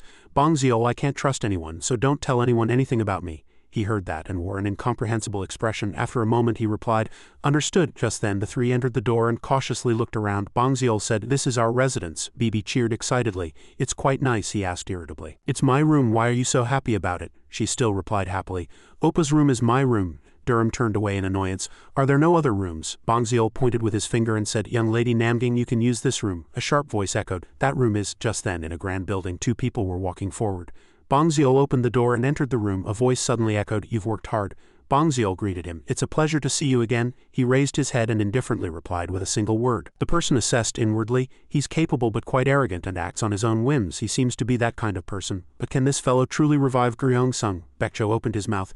Is this young man your friend, Durham? Bang Xiu politely cupped his hands and bowed his head, replying, "Yes, Division Master." The young man was still diligently looking around. Just then he asked first, "Are you Durham?" Durham replied, clasping his hands behind his back, "You must be the Division Master. I have a few more questions." The Division Master's eyes immediately changed. "I heard you have a close relationship with them. What is your relationship?" He hesitated slightly.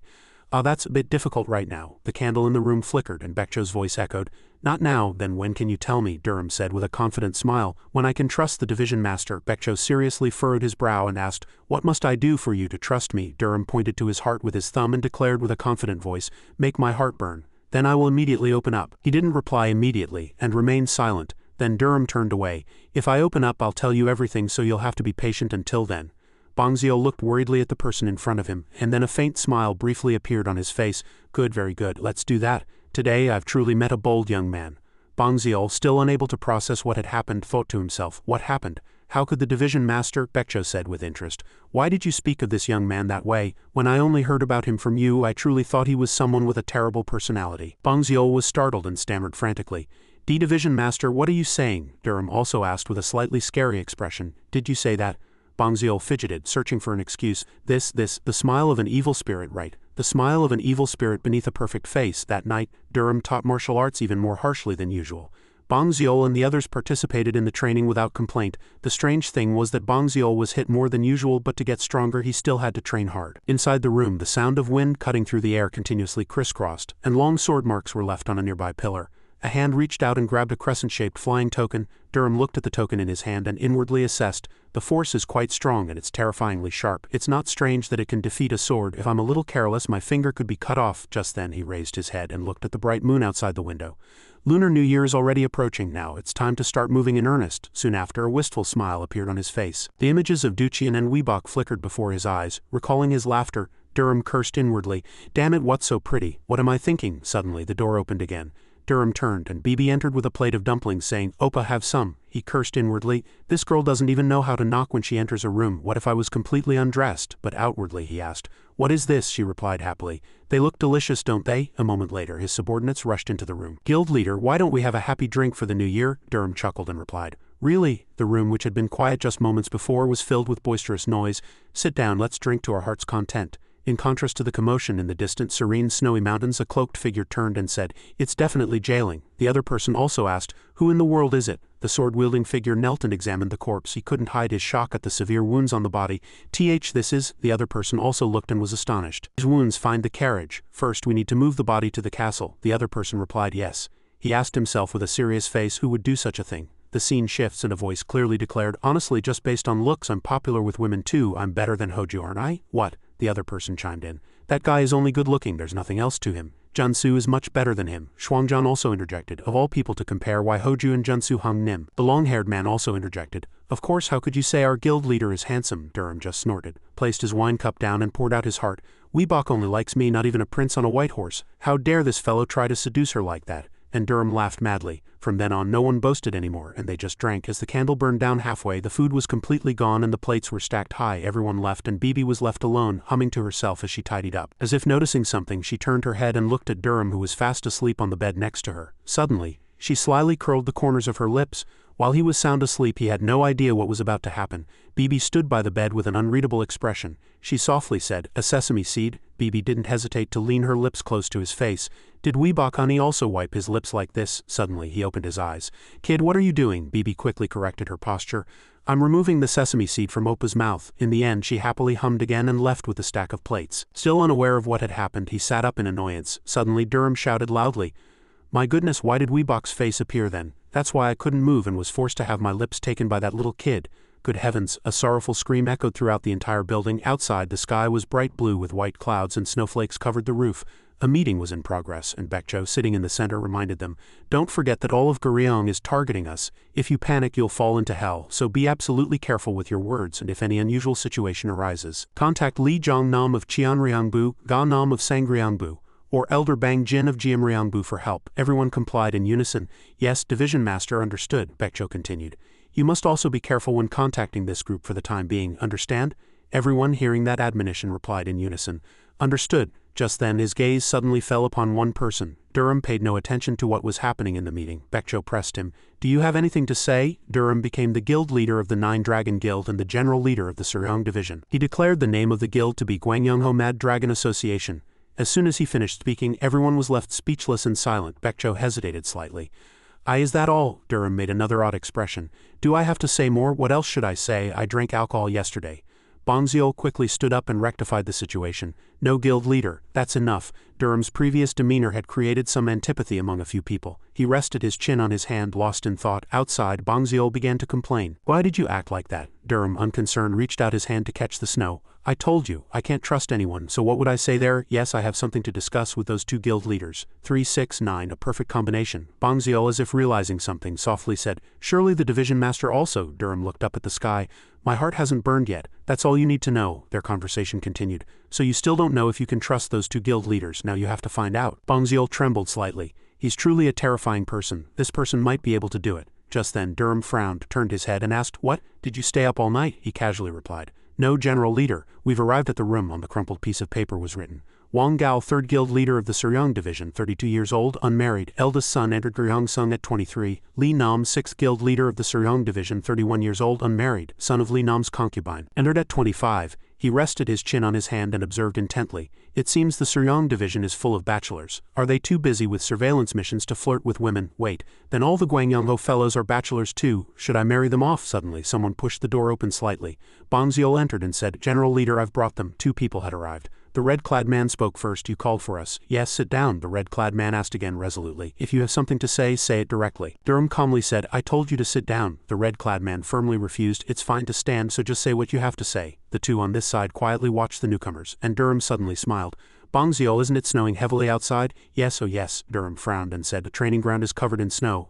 How about we clear the snow and warm up with a spar?" At these words, the men opposite showed interest. "Good idea. When it's cold, you should move your body, shouldn't you?" Bongziol was inwardly flustered. "If I go out, I'll die." Outside, a strong wind blew, making the flag flap wildly. From somewhere, an attack that seemed to cut through the wind struck this man squarely. He was helplessly thrown far off the stage. The remaining man, startled by the sight before him, turned around angrily.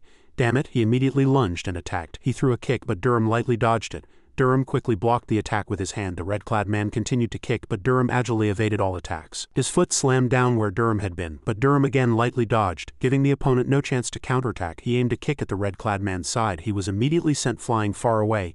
In a short time, those men lay on the snowy ground nursing their wounded bodies, forced to clench their teeth and endure the pain. At this moment, Durham turned and asked, "Bongziol, why doesn't my brother fight?" Bongziol replied, "I haven't seized the opportunity yet. Once I get the chance, I'll attack like lightning, don't worry." This time, the two on the other side simultaneously charged and attacked. Die? Durham was not at all afraid, but rather confident. At that moment, snowflakes scattered in all directions on the arena, and two men simultaneously attacked Durham. The blue-clad man kicked from midair, but Durham ducked to avoid it. Right below, the red-clad man was looking for an opportunity to launch a surprise attack. Bongziol still watched calmly with his arms crossed and his eyes suddenly sharpened. On this side, the red-clad man was kicked by Durham and rolled a few times, while behind him the blue-clad man rushed in for a surprise attack. He shouted and threw a punch. Suddenly, something startled him. Durham had already appeared by his side. The powerful kick distorted the blue-clad man's face in shock. A flash of light gleamed in the distance. Durham immediately sensed an ominous presence. At that moment, Bongziol, using his speed, rushed in with his sword, his eyes cold and his lips tightly sealed. The onlookers couldn't help but admire. Amazing, truly magnificent, a compressed golden needle of chi. The sword blade approached, but Durham showed no fear. "Oh dear, isn't that a bit late and hasty now?" Immediately, the vortex he created enveloped the sword, and in an instant it wrapped around Bongziol's arm. He was swept away by the whirlwind, rolling a few times before painfully collapsing onto the snowy ground. A sword flew and plunged right next to his face. All three men were instantly brought down by Durham. He calmly looked at the two wounded men and said, "It seems the front yard snow has been cleared. All right, shall we go inside and continue our discussion?" Back in the room, everyone sat around the table calmly drinking tea. He warned them, "Until I give permission, don't say anything about us to anyone, including the division master." Durham emphasized, and the two men were startled. "I was going to tell you not to mention it to your wives, but it seems you two are still bachelors." "Oh right, what exactly have you been doing to remain single at this age?" The two men were slightly bewildered by these words. Durham continued, "Furthermore, I won't be using polite language with you from now on, so please understand. Tell me if you don't like it." The blue-clad man hesitated slightly. "No problem." Durham asked directly, "Have you heard of the Blood Fury Cataclysm?" "I think so." "Then you must have heard of the heaven-shattering first martial art as well." Bongziol, who was sitting next to him, asked in confusion, "Why are you suddenly bringing that up?" His eyes grew increasingly serious.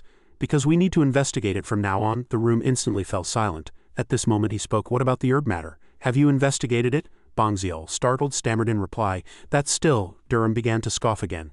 Oh dear, the first impression was good, but the more time I spend with you, the dumber you seem. Then Bongziel, I heard there are materials in the Suryong division. Where are they? Durham brought the teacup to his lips. I'll have to find it myself. The scene shifted to another pavilion, and Durham calmly walked in. His eyes were resolute and his fists were clenched. This must be the place, right? Ascending the long flight of stairs step by step, he surveyed his surroundings. Then an iron door appeared before his eyes with a small hole in the door, and a man's eye peered out from inside. Durham approached, showed his token, and announced, Guild leader Guhoi Durham has come to look at some materials. The old man inside quickly opened the door, and Durham observed him with scrutinizing eyes. As if seeing something, he cried out in surprise. Before his eyes was a long row of bookshelves filled with books. Durham broke into a cold sweat. Damn it, why are there so many? Could you bring that child from Guryong Qianryong here? The old man shouted. This is not a place where just anyone can enter. Durham immediately leaned in close to his face. Then relay my words to the division master. The old man was startled. What words? His face turned terrifying. If you don't bring that child, this place will be engulfed in flames. At this moment Durham sighed with boredom as he looked at the piles of books. He wore a bored expression. There's nothing interesting here. Suddenly Bibi appeared from behind. Brother, did you call me? Durham asked. You're here. Could you find the materials that contain the information I'm looking for? She puffed out her chest and said confidently. Understood. He began to explain briefly. First, documents about places with strange changes. Among those who have entered Gyeongsung in the last 10 years, not only information about the reverse heaven dragon, but also about those who frequently interacted with outsiders and the Gyeong Sawa. Countless books lined the bookshelves. Nevertheless, Bibi quickly began to search, looking around. Seeing her, he was slightly pleased, thinking it was a wise decision to bring this child. Watching the diligent girl, he thought to himself, I'll forgive her for the sesame seed incident. Soon it was night outside and the room was still brightly lit with piles of papers messy on the desk. Durham turned page after page, completely focused on the things before him. Suddenly his gaze seemed to fix on something above. Bibi was already watching him intently and she looked happy. Brother is truly amazing. Their conversation resumed. Aren't you hungry? Don't you need to pee? This kid truly has no filter. Suddenly Durham's stomach rumbled and she chuckled. He spoke. How much time has passed? Bibi replied. I came back after dinner. Brother has been up all night. Time flew by quickly, and a familiar voice was heard again. Is it morning already? As the two walked down the quiet corridor chatting happily, the attention of those present immediately turned to them. The two also immediately turned back. The subordinates only watched with somber expressions, no one speaking. Durham began to be displeased. What are you looking at? The girl next to him blushed. Brother, I'll go first. Oh, the group gathered and whispered. Something definitely happened in the archives, it seems so. Have you ever seen young lady Namging smile like that? That sly devil. Seeing this, he was furious. What the hell are these guys talking about? A moment later the eaves were strangely quiet. Durham was deep in thought. It's far more serious than I thought. Damn it, the more I think about it, the more my head hurts. There's no information about the Qianryong division. The Guryong Muhe is critically injured, and my uncle and granduncle died with their bodies not even intact. And only 3 survived. Among those who can exert force, there are only 5. He clenched his fist, slightly displeased, and slammed it hard on the desk. He shouted and announced, From now on, focus on collecting information about the reverse heaven dragon. Understood? The subordinates replied in unison, yes. The scene shifted to another location where a discussion was underway inside a magnificent building hidden amidst mountain ranges. The yellow-clad man wiggled his fingers, then clasped his hands together. What did Songui say? The cloaked figure respectfully replied, We still haven't found them, he asked again. Then what about the 3 blood devils? Another person immediately replied. We only found Gal Qian's corpse. The bodies of the other 2 have not yet been found. At these words, the person opposite immediately became angry. Damn it, are you saying our time and effort were wasted? You rotten bastards, you just made me get scolded by master, a subordinate reported. President, a strange wound was found on Goryong's corpse. These words immediately piqued the opponent's interest. A strange wound? Another person continued. His chest was crushed by an immense force and the wound resembles the Cloud Yun martial art, which we only heard about in rumors. The president's face began to change. Cloud, are you sure? He calmly explained. There's a hole in his chest that looks like a cloud. The carriage carrying the body will arrive soon, so you can confirm it again. He turned his back again. Is that so? He thought to himself. Indeed, how many people in the world can kill Goryong so easily? Of course they could. He said to the person behind him, Go and investigate thoroughly, don't miss anything. If it's really them, I won't let it go. He clenched his fist as if excited. If that's the case, I have something to tell master. The rings on his hand seemed to be receiving increasingly strong power. Elsewhere, under a clear sky, as usual, the familiar market was still bustling and vibrant. Countless people came and went buying goods. Bibi and Durham were also there. She asked, Brother, what song is this? He said. It's a song Bekbek and Gugu sing, my prettiest friends. Bibi made a displeased expression. Prettiest friends, he asked her. Do you know how dolphins live? She quickly replied. Dolphins, I don't know. Durham looked up at the sky and explained, There are 2 dolphins where I live. They're my friends. There are also sea snakes and turtles there. Turtles as big as a room. I always played with those friends in the water. A sly expression appeared on her face. That sounds like a lot of fun. Durham looked at her with a bewildered expression. Then she suddenly asked, "Can I go to where brother lives and play together later?" Durham was surprised. "Why would you go there?" Bibi said. "Do you really not know, or are you pretending not to know?" he shouted in annoyance. "This kid really," at this moment Bibi said blushingly. "Brother also wiped my lips," he gritted his teeth and endured. "If you keep acting like this," as the two siblings were enjoying their conversation, a voice interrupted, drawing their attention. "Then what, are you going to hit someone again?" Peng Yang approached and continued. "Bullying a weak child, you're no different from a beast, are you?" Durham's face turned red. He pointed to the girl next to him. "This kid is weak," Peng Yang annoyedly pointed at his face. "I really hate men who raise their hands like you. Let's have a proper fight today." Bibi intervened at this moment. "Calm down, sister. Brother's personality is a bit prickly." She ignored the intervention and still wore a displeased expression. "Don't worry, I specialize in beating up crazy guys like him." Bibi pointed in one direction. "Still, people are watching." The people passing through the market looked at them, and she lightly cleared her throat a few times as if embarrassed. Then she pointed at Durham and said loudly, "Let's go somewhere quiet. Surely you're not a cowering turtle, are you?" He calmly replied. "Then my beauty, please lead the way." Peng Yang gnashed her teeth in irritation and said, "This arrogant brat, follow me." So the two followed Peng Yang, and he wore a sly smile. Bibi spoke at this moment. "Brother, don't make it too serious. I think that Miss likes you," he calmly replied. "Don't worry, I won't hit her face, chest or butt." Hearing that, Peng Yang looked down with an arrogant expression and cursed inwardly, "Damn it, I'll smash your privates." At this moment a voice was heard. A wooden casket resembling a coffin was being loaded onto a carriage and entering Mariangbu. Jin Ho followed the tracks of that carriage and discovered it came from the direction of Ansan. Bangziel asked with a serious expression, "Ansan, are you sure?" When the person confirmed, he said firmly, "Good. Tell the brothers to wait for orders." His eyes held a calculating look. He thought to himself, if it came from the direction of Ansan, it could be his corpse. I should report it to the guild leader. Soon the scene shifted elsewhere. Bangziel walked around looking left and right, greeting the passers-by. At this moment, coming out of a certain tavern, he paid attention when he heard the name lascivious young master in the conversation of people nearby. How dare he anger the fire dragon sword? Today will be his death anniversary. It's a real pity he's still so young. Immediately he seemed to realize something. Lascivious fire dragon sword. He immediately approached the two men and asked, "Excuse me, was that lascivious man with a young woman?" They hastily replied, "Yes, she was young and beautiful." Bangziel's forehead was beaded with sweat. He thought worriedly. "Is it Peng Yang?" He asked again. "Which way did they go after that?" Bangziel hastily set out to find them. Just then the sounds of clashing swords echoed repeatedly. Durham casually and happily dodged Peng Yang's sword strikes. She leapt down and returned to her spot, her sword-wielding hand trembling slightly. Peng Yang was panting heavily, sweat pouring down her face. As she gasped for breath, he stood arrogantly before her. Durham looked at her and teased, "Already tired? That's quite disappointing." She swung her sword and shouted angrily, "You son of a bitch." Peng Yang caught her breath and yelled, "Stop dodging and fight me," he replied, utterly unafraid. "Don't worry. I'll show you why a beetle with severed legs keeps circling." Peng Yang hurled obscenities loudly. "I won't hold back anymore." "You damn bastard." She tried to use her speed to rush forward and attack. Suddenly a loud voice rang out, freezing Peng Yang in place. The person easily blocked the incoming attack using a sword formation.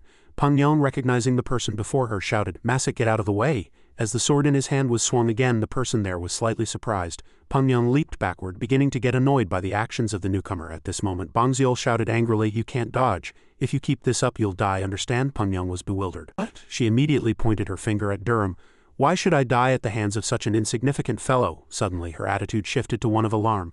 What?" At this moment, Bangziel pointed the tip of his sword directly at her, and as chi erupted around the blade, she couldn't help but be startled. "This is sword force?" "Yes, sword force." He maintained the stance, still pointing his sword at Peng Yang. She shouted irritably, "Are you crazy? Why are you pointing your sword at me?" Hearing this, Bangziel broke out in a worried sweat. Durham stood behind them, an expression of incomprehension on his face. The sword in his hand was deflected, an act performed directly by Durham. He crossed his arms and asked bluntly, "Bangziel, who points a sword at the woman he likes?" Bangziel immediately froze and stammered, "Guild leader, that." The siblings on this side wore triumphant expressions. "You said so last time when we were drinking, brother. The reason I'm not getting married is because of that woman." Hearing this, Bangziel immediately refuted. "What? No." He looked at Bibi with an unreadable smile and asked again, "No, I clearly heard you say that, right, kid?" The young girl chimed in. "That's right, I heard it too." Bangziel on this side began to fidget. Peng Yang, having witnessed the previous scene, thought to herself, "It's definitely sword force, but he's using it to create wind." Peng Yang looked at the young man before her, curious. "Who is that person?" At this moment her footsteps headed towards Durham. Peng Yang moved closer, looked up at him and asked coldly, "Who are you?" He replied with a slight sneer, "Ah, if you knew who I was, wouldn't you regret it?" She replied firmly, "I won't regret it, tell me." A faint smile briefly appeared on the young man's face. Durham turned his head and left. "All right, then I'll tell you. Bangziel, you said you had something to say, right? Let's talk at home. The beauty can come too." Bangziel began to blush, his cheeks reddening as he opened his mouth. "Yes, guild leader." Peng Yang watched from behind, cursing irritably to herself, "This fool, he just says whatever comes to mind when he drinks." They returned together like that. At this time, twilight had fallen and it was getting dark. The candle was more than half burned and the teacups were neatly arranged. The four people sat together around the table. The two on this side, witnessing the scene before them, couldn't help but be flustered. A serious voice was heard. Since you've heard it, you must decide one of two things. Now that you know the secret, one is to die, and the other is to work for us. The two on this side frowned and looked at each other. Think carefully. At this moment, a resolute will was visible in Peng Yong's eyes. After a moment, Durham's door closed and Bang Xiol and Peng Yong had just left his house. He stared intently at her from behind. At this moment, Bang Xiol spoke. Let's go to my room and talk for a moment. At this moment, Bibi's voice echoed from inside the room. You must have been very surprised. Durham took a sip of water and replied, Really? I wonder what will happen. He had a slightly expectant smile. Let's wait and see. Outside, the moon was high and a voice was heard along with the sound of a table being slammed. No, Peng Yong shouted angrily. Why not? Who is guild leader Sol to order me around? He also shouted. It's very dangerous. She didn't give in, crossing her arms and turning her head, saying, What's the problem? The general leader is also Durham, since I already know there's no other way. Bang Xiol earnestly pleaded. I'll ask him. If I ask, he'll listen. If not, even if it costs me an arm. Peng Yong asked in a soft, bewildered voice. Why should guild leader Sol lose an arm? He slammed his hand on the table and said firmly, If it's to protect you, I'll do anything. Suddenly silence fell between the two. At this moment, Bang Xiol quietly spoke. So Peng Yong, please listen to me. She turned her head, blushing. Fool, why didn't you say that 3 years ago? By now a child resembling guild leader Sol would have been born. I mean, suddenly, Peng Yong extended her hand. Enough, don't say any more. Bang Xiol was momentarily frozen by these words. Peng Yong's face was flushed with embarrassment, and after that the two stood together under the faint light of the room, and slowly embraced each other in that space. The atmosphere was filled with romance. On the opposite roof at this moment the siblings were watching them through the window. Bibi admired. He's really different from his appearance. He smiled and asked, How about it? Did I do well? She nodded in agreement. Bibi playfully replied, Brother, try reaching out your hand too. It was deep into the night and the two noisily urged each other. Let's go down, carry me down. My legs are stiff and I can't get up. Before I kick you, get down. Twilight was setting. Durham's voice was heard from outside. It's definitely Mujin's corpse. He put his hands on his waist and said to the people around him, The problem is to focus on finding out whose subordinate that guy is. Bang Xiol opened his mouth to ask, Is there no possibility of it being one of the bloody three evils? He quickly replied, That guy is Mujin. Durham crossed his arms again and continued, I killed 2 of those guys and buried them deeply, so it would probably be hard to find them even if I went myself. Everyone present listened quietly and intently. Bibi opened her mouth and asked, bewildered, Is there any reason you concluded that person is Mujin? Durham quietly replied to her. I deliberately left handprints so they couldn't help but retrieve the corpse. She probed. Wounds, he cautioned Bibi. Hey kid, the more you talk the less fun it is. The subordinates thought silently. The devil is truly a devil. What kind of masterpiece is this? Durham rubbed his chin with his hand and said, If they see his chest, they'll only focus on imitating that martial art. They'll suspect those who have learned this martial art, and if all goes well, we can clean everything up without lifting a finger. The 2 division masters heard this and looked at Peng Yong, thinking the same thing. Even if I say it, there's a woman here too. The people there listened very intently. It's half possible. They'll definitely start moving because of it, and then we can grasp their every move. Then we'll know who ordered Mujin, and furthermore what kind of danger Guryong Sung is in. Bibi asked, bewildered. Brother, but what kind of martial art is that for them to try so hard to imitate it? He stammered. That's Jiomunbeab cloud sword technique.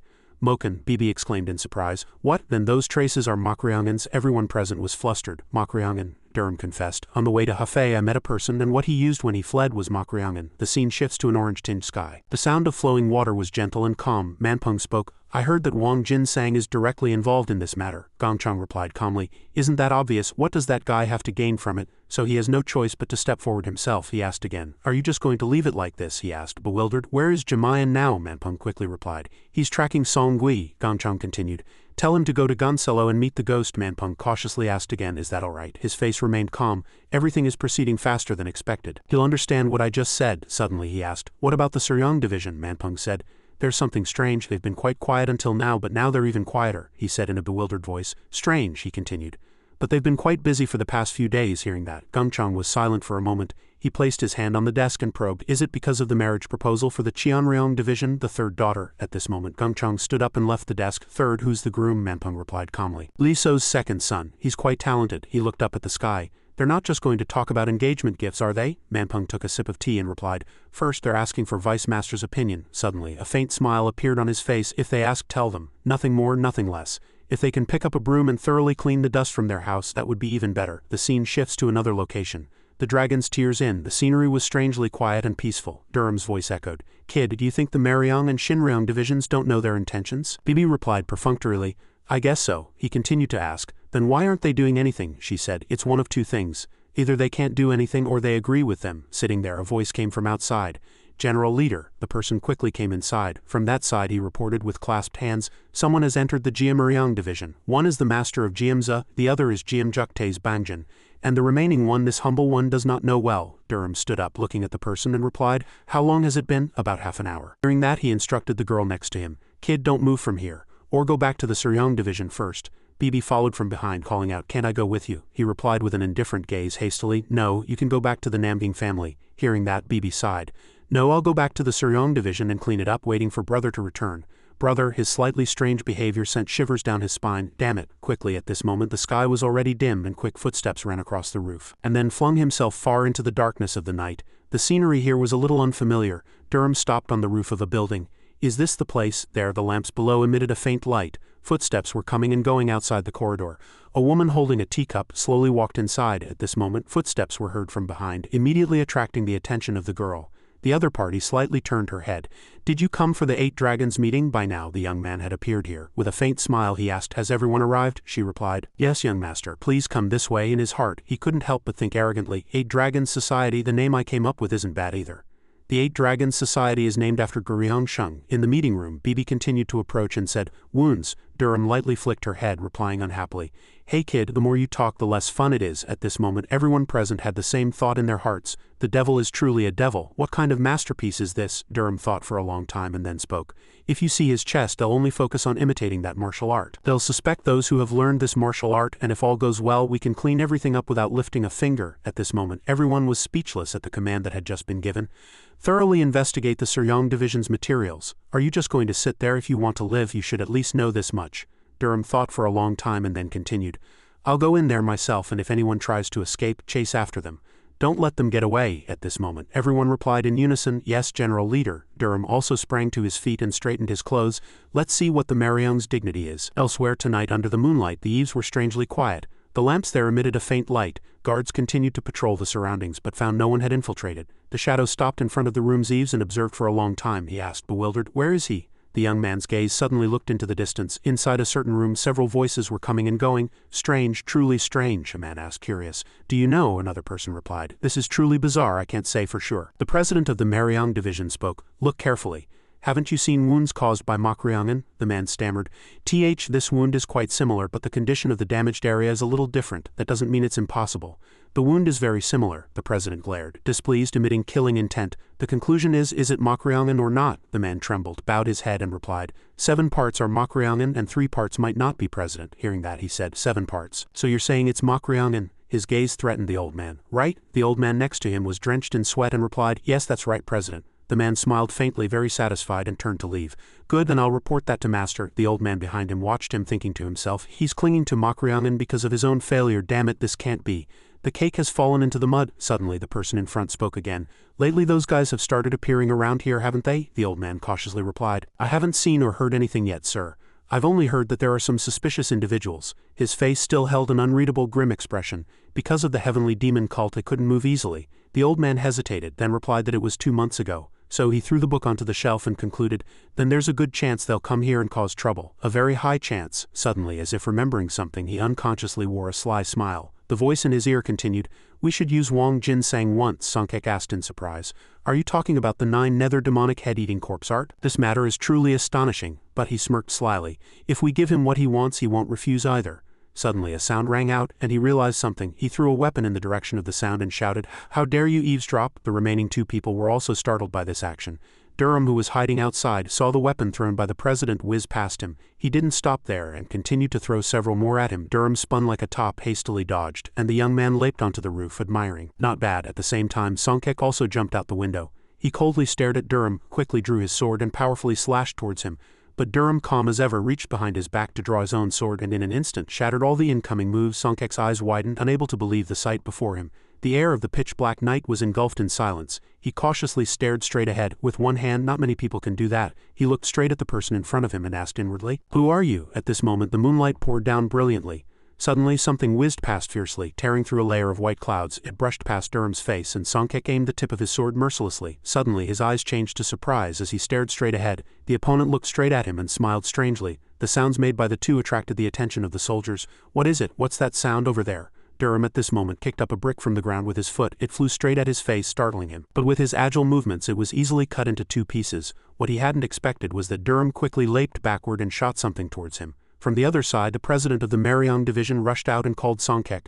Before he could finish speaking, a gush of hot blood splattered everywhere before their eyes. Songkek crashed hard against the wall and the soil and stones there crumbled, raising thick dust.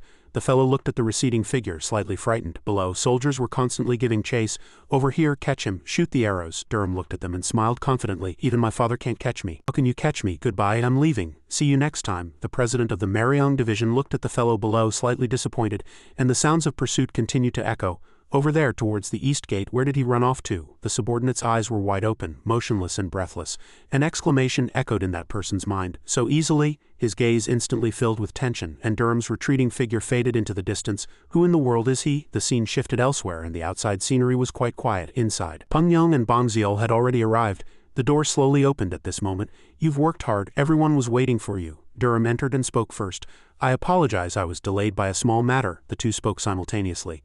General Leader. He let out a sigh of relief and asked, how did things go over there? Bang Ziel replied, 2 people came out of the Jiamuriang division. He asked again, they weren't from the Jiamuriang division, were they? Which way did they go? Bang Ziel replied with his usual serious expression, to the northwest. The head of the Jianan Association is in charge of tracking them in the west. Hearing that, a thought suddenly crossed his mind. The northwest is the territory of the Doryong and Shinryong divisions. He asked suspiciously, they weren't discovered, were they? Bang Ziel asserted, 4 people are tracking in shifts so they won't be easily discovered. Durham's gaze turned to the woman nearby. Do you think so? The opponent is a master, so I think we should move first before he realizes someone is tailing him. Durham nodded. That's right, we mustn't miss any opportunity, Bang Ziel suggested. Since Head Yang is currently supporting the pursuit, I will. He put down his teacup and said. It's fortunate if he hasn't noticed yet, but if he has, it's too late at this moment. Durham stood up. Anyway, I'll have to go and check it myself. Let's go. The two replied simultaneously. Yes, the scene changed, and the number of people coming and going in the castle gradually decreased. The moonlight still brightly illuminated the night sky. A shadow suddenly appeared and walked boldly among the people, and the shadow behind him immediately caught his attention. It's the Suryong unit guys. Really cautious, I almost didn't notice. 2 behind, 2 in front, 4 in total. No, there's 1 more. But who is that guy? Is he trying to deceive me? At this moment he turned into a slightly dark alley. That person suddenly gave a strange smile. If I catch them, I'll kill them all, but for now I'll let them live. The scene shifted to a nearby alley. Junsu and his group suddenly appeared on the roof with serious expressions. Durham spoke. How's the situation? They're currently passing through the Shinryong division and heading towards the Doryong division. He had thought from the beginning that they would go there. Junsu said, I thought they would go towards the Shinryong division, but they just passed through. Hearing that, Durham's face changed instantly. Passed through, as expected, he noticed. Was it a failure? He rested his chin on his hand, lost in thought. There's no other way. I have to block them and resolve this, he thought to himself. No matter how brazen he is, he won't make a move unless the head is overly aggressive. At this moment, Durham gestured and ordered the few people behind him. Let them do their thing, we'll move our own way. Should we take the lead? Which way are we going? He gave a peculiar smile. Where are we going? To the Mariang division. A murder just happened there. We have to investigate that incident. The Suryong division's inspection team came to investigate the incident. Who would dare say anything? The two replied simultaneously. Ah, understood, General Leader. He suddenly turned back with a triumphant expression. Commander Sol will be in charge. I'll stay quiet like an ordinary member. That person was slightly bewildered upon hearing that. Understood. What's about to happen? The scene shifted to the front gate of the Mariang division, and Durham's group stood right there. He looked at the only woman in the group. Ah, Peng Yang. Go find the head and guard the outside of the Mariang division. Someone might make a move, she quickly nodded. Yes, General Leader. Durham turned back to the person next to him. Bang Ziel lead the way. At this moment a knocking sound echoed and they quietly waited. After a long time no one came out, so Bang Ziel looked back. Suddenly the huge gate slowly opened and there were 2 guards inside. One person stepped forward and asked in a slightly wary voice, "What's the matter?" Bang Ziel immediately lowered his voice and said with a commanding tone, "What's the matter? We received a report that someone infiltrated this place and caused a disturbance, so we're here to investigate." The guard said in a trembling voice, "Please wait a moment, I will go inside and report." He immediately rushed inside and shouted loudly, "If the intruder escapes, will you take responsibility? Move aside, how dare you block the Suryong division's investigation team?" The guard, startled, hastily tried to stop him. "Even so, please wait a moment, I will report." But even with the blocking, Durham's group boldly entered. Durham looked around, assessing the situation, and the 2 guards just now were very flustered, whispering something to each other. He looked up at the castle in front of him, slightly suspicious. But before he could do anything, a shout came from inside. "What's all this commotion about?" The person who came out was Massel. He looked at the group with an arrogant expression.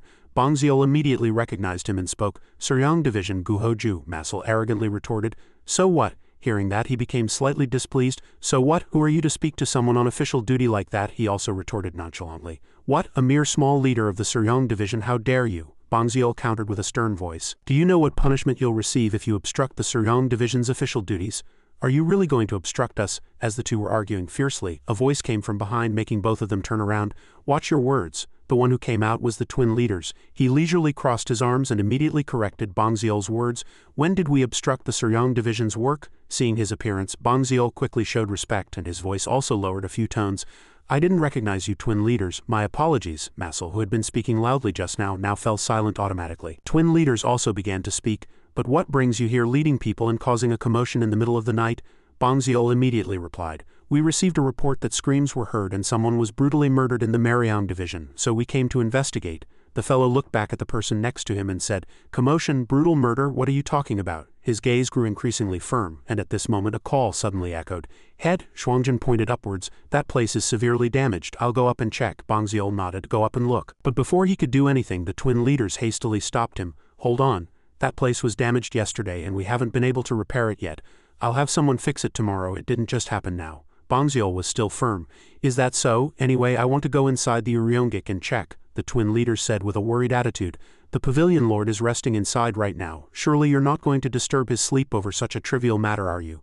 That really wouldn't be right, would it? Bangziel said with a stern voice. We are here to investigate a murder case. Are you suggesting we delay the investigation because we can't wake the pavilion lord? That person immediately showed a flustered look. No, that's not what I mean. While they were arguing fiercely, a young man from the group discovered something. Over there. His foot shot out like an arrow, and the few fellows below who saw this were startled. The person below hastily tried to stop him. Wait, at this moment that person cautiously surveyed the surroundings there. Head, there's a dagger stuck here and the ceiling inside is damaged in several places. Bangziel bluntly demanded. It seems something happened here. I want to go inside and examine it in detail. The twin leaders, he immediately became worried. No, what are you talking about? At this moment Masel frowned and shouted loudly. Even if it's the Suryong division, this is not a place for puppies like you to enter freely. Hearing that, Bangziel was displeased and glared at the opponent with murderous eyes. Bangziel charged forward and unleashed a palm strike towards the front. Move aside. The fellow also retaliated without backing down. Nonsense. The two attacks collided, creating immense pressure and a powerful shockwave spread around. The ceiling above shook as if it would collapse from the force and the ground noticeably vibrated, raising thick dust. Masel was pushed far back by the force, and Bangziel was also pushed quite far back. His two hands began to tremble subtly, startling him. He reached out to draw his sword. Do you really dare to obstruct the Suryong division's mission? A sharp sword began to be enveloped by his power. The few people watching were astonished. That's not sword chi manifestation, it's sword aura. At this moment Bangziel aimed his weapon forward. Don't do anything you'll regret, twin leaders. The person next to him swore inwardly with a helpless expression. Damn it. Another person intervened in that dangerous situation. Let them in. The few people there immediately bowed their heads respectfully. Yes, pavilion lord. The person who just appeared was Meringue. He had a long beard and a dignified expression. The people on this side began to be wary of the newcomer. Durham's eyes suddenly changed and he stared intently at the opponent. That voice just now wasn't his. He transmitted his thoughts to Bangziel. There's no one around. Pretend to survey the surroundings and check the second and third floors. At this moment Bangziel bowed his head and reported. A murder incident suddenly occurred and we had no choice but to search. We apologize for the intrusion, please understand. Meringue replied, Of course, isn't this what the Suryong division should do? But I hope you finish as soon as possible. Understood, pavilion lord. After speaking they proceeded to enter. As Bangziel passed by the pavilion lord he suddenly spoke. But you came very quickly. The intruder shouldn't have gotten far yet. Bangziel respectfully bowed his head. How could we be negligent when an intruder has entered the first 9-Dragon Mariang division? Is that so? After speaking, Bangziel pointed his finger. You all search the second floor. Durham was furious inwardly. How dare he run wild? Just you wait, Bangziel. A moment later, within the vast castle, Durham quietly observed the several deep marks on the wall. He guessed it was a revolving wind. Revolving wind is a martial art that uses the power of wind, one of the 5 absolute wind techniques. If I do it well, I might be able to imitate it. Anyway, his discerning eye is good. He came quite quickly, but his handling of the traces is very clean. At this moment, Bangziel approached and spoke. Any findings? Durham replied. There are traces of a fight. Other than that, I haven't found anything unusual, head. Hearing that, Bangziel said loudly, Is that so? Understood. Go up to the 3rd floor and search. At this moment, a light breeze cautiously brushed through the leaves and the Suryong division's group also began to leave the division. They exchanged greetings and then moved on. At this moment, the lanterns in the castle were faintly lit and the door there slowly opened. The Marrying division president murmured softly, It was good we got out early. I didn't expect the Suryong division to come so quickly. Meringue, who was beside him, also let out a sigh of relief. It was fortunate they thought it was just an intrusion followed by a retreat. The other person asked, "Does the president also know about this?" He placed his sword on the table. "I know, but it has nothing to do with me. Meringue, the master of marrying and the blood demon god, is now just an old dragon with all his horns and claws gone. That guy was still watching that group, and I don't know if the others have made their decision, but I want to end everything here before Master steps in directly." At this moment, Meringue looked at the sword in his hand and replied nonchalantly, "3 or 4 of them are hesitating, but they'll decide soon. After all, isn't the martial arts world the world of the strong?" Upon hearing that guy's expression changed subtly. That's right, outside, Durham's group was leaving the castle and the scene shifted elsewhere. Someone's soft voice could be heard. How long had he been in the Doryong division? "About 2 hours, Jiamnam subtly signaled. 2 hours, all right, let's wait a little longer over there. If he doesn't come out, we'll go back. Yes, he thought to himself, were we discovered? At that moment the door suddenly opened slightly, and Jiamnam immediately looked with a surprised expression at the person who had just walked out. He came out. That guy quickly turned and left. Jiamnam hastily said to the person next to him, "I'll go ahead, you keep your distance and follow me." A moment later he hastily looked at the spot from just now. He was immediately flustered. Where did he go? Jiamnam leapt onto the roof and scanned the surroundings. Damn it, we were discovered after all. He looked this way, anxiously scanning all directions. A sound from afar caught his attention. Jiamnam looked towards the alley, and at that moment quickly descended to the ground. His eyes were wide with shock, as if he had realized something. No way. How long had that guy been standing here? The person in front of him who had been lifted with one hand was part of a trap. He gave a slightly strange smile, and at that moment another person appeared in the alley. Jiamnam shouted at them, "Don't come, run away." The 2 men were dumbfounded. In midair, a group of black-clad figures rushed towards them and attacked. The black-clad group's attack was quickly blocked. He quickly rushed forward to help. Damn it. TCH. Jiamnam paused for a moment, as if he had discovered something. That guy threw a powerful punch. Where can he run? Jiamnam ducked to avoid it, then leapt to the side. He shouted loudly, "How dare you attack the Suryong division?" The wall hit by that punch was deeply dented by its power. He gave an evil smile. "Who knows who will die, but what are you worried about?" At Durham's residence, his excited voice echoed loudly. "What? Jiamnam, the head hasn't returned yet." Pengyang nodded and replied, "Yes, General Leader." The person next to her added, "He's probably still there, assessing the situation." Upon hearing that, Durham became a little worried. He had told him not to overdo it, and he hadn't revealed his identity yet. Bibi said anxiously, "It's too dangerous. We need to find him quickly." Durham immediately ordered them to find Jiamnam. At this moment Bangziol asked back, "Huh?" Durham said in a stern voice, "He hasn't revealed his identity yet. If he kills Jiamnam and disappears, we won't know who he is. What are you doing? Go find him quickly." A few people on this side immediately said in unison, "Understood." Suddenly an urgent cry came from outside. "General Leader." Durham was surprised. Yu Yang, a Yu Yang covered in wounds, appeared at the door. "Guild Leader Jiamnam, the Guild Leader is in danger." Durham approached him, asking in a flustered tone, "Yu Yang, where is Jiamnam now?" He whispered with difficulty, "Guild Leader, near the West Castle, covered in wounds." He uttered each word with difficulty. Outside, the moon had already risen high, illuminating everything. In a corner of the alley, Jiamnam was severely injured and spat out a large mouthful of blood. He clenched his fist and struggled to get up. "Damn it, I have to go back." The approaching figure laughed loudly. "Is this all you've got? Struggle more. It's no fun otherwise." Jiamnam glared painfully. "You son of a bitch." That guy couldn't suppress a sneer. Seizing the opportunity, Jiamnam took out a medicine bottle and quickly rushed at that guy. "Ah, Jiamnam, even if I die, I can't die like this," he shouted. "Die, you bastard." At this moment that guy began to channel chi throughout his body. "Stop using medicine." The young man on this side immediately crushed the medicine in his hand and, using his speed, quickly rushed at the opponent. Suddenly he swung his hand and powerfully struck his head, and the medicine in Jiamnam's hand was also forcefully flung away because of it. It quickly landed on that guy's clothes, and at the same time Jiamnam quickly collapsed. That made the guy in front of him a little displeased. "My goodness, what is this smell? What kind of potion does this bastard carry?" His entire body was covered in wounds, but his gaze still didn't leave his opponent. "General Leader, please, you must avenge me." Time flew by quickly. At this moment numerous footsteps approached noisily. Durham's group was a little surprised to see the sight before their eyes. The horrific sight truly made people afraid. They quickly approached and assessed the situation. "Damn it, we're too late." The person who came with him turned pale as if realizing something. Jiamnam the head, a corpse, lay motionless in the distance. They hastily went to check. "Jiamnam, who is Jiamnam the head?" Durham stood behind, lost in thought. "Let's give it a try." Bangziol and the other person cursed in anger. "Worse than beasts, damn it." A member of the unit sniffed the air and was momentarily surprised and stiffened. Bangziol also noticed this smell. A member of the unit softly asked, "Is it that smell?" They turned over Jiamnam's hand to check. "Yes, it's this bottle." Durham asked everyone what they were talking about. Bangziol hastily replied, "Jiamnam the head seems to have broken the bottle containing Choi Chunghyang." Durham frowned. "Choi Chunghyang. Jiamnam didn't die in vain. Good, we must find that guy before this scent disappears. We must take revenge." The next day, 2 days, 3 days at Durham's residence, Bangziol stood restlessly, and after looking around for a moment he forcefully snorted and shook his head. Durham was lying on the bed at this moment. His movements made the other party uncomfortable. Bangziol slammed the desk and shouted, "General Leader, are you just going to keep lying there?" Bibi, who was nearby, also said, "Brother is waiting for them to lower their guard." When we move then they won't have time to retaliate. Bongziol asked worriedly, but what if the scent disappears? Bibi calmly replied. It's a race against time, either they move first or the scent disappears first. The scent can last for 7 days. Durham lay on the bed listening to their conversation and chuckled softly.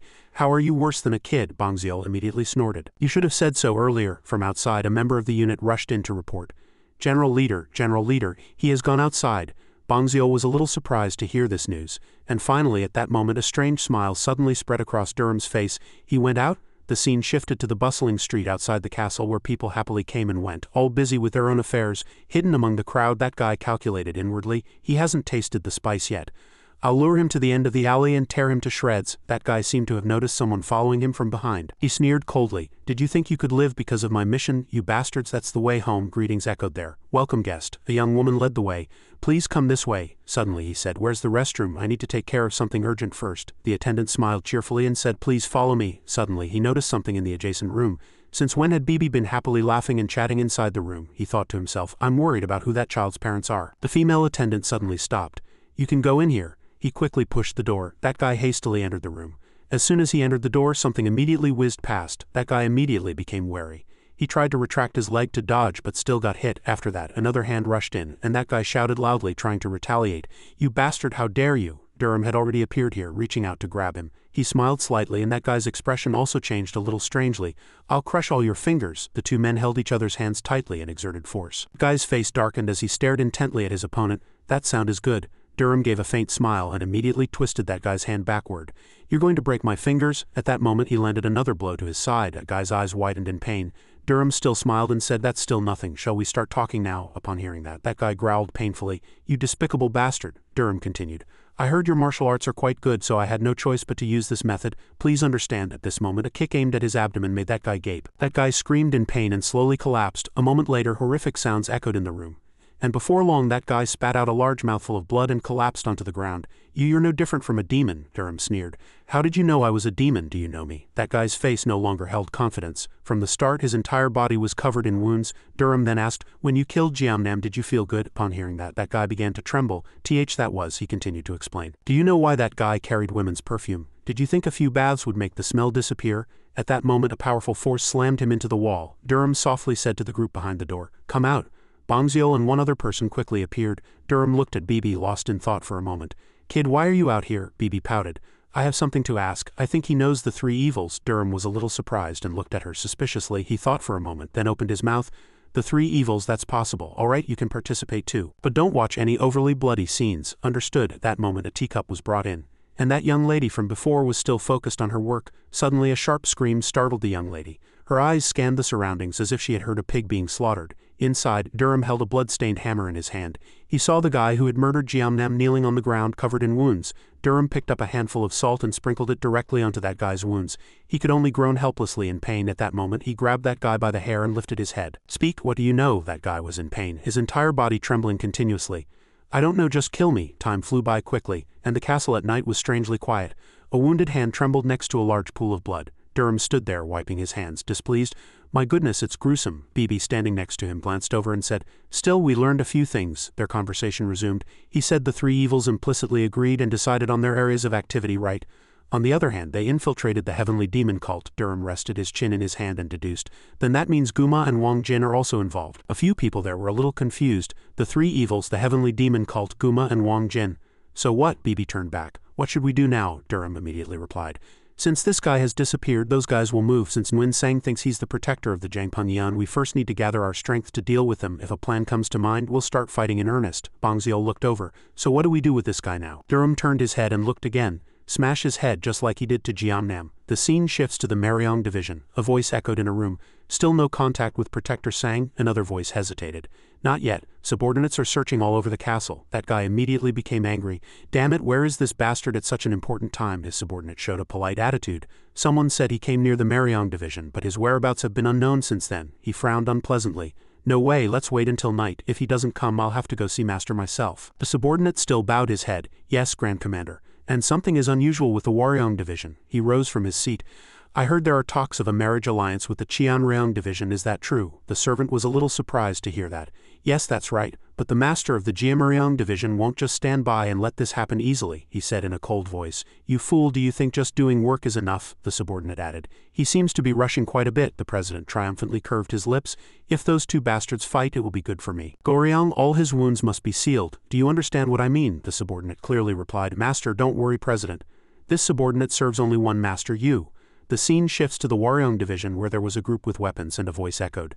Outside is quite all right. The Maryong division people were frantically searching everywhere, and Gongchang across from them casually glanced outside. Is that so? Their conversation continued. They seem to be looking for someone. The Suryong division probably did something. A while ago, a guild leader and his group were murdered. They're probably taking revenge for that incident. They're quite something. This won't be easy, Manpeng continued.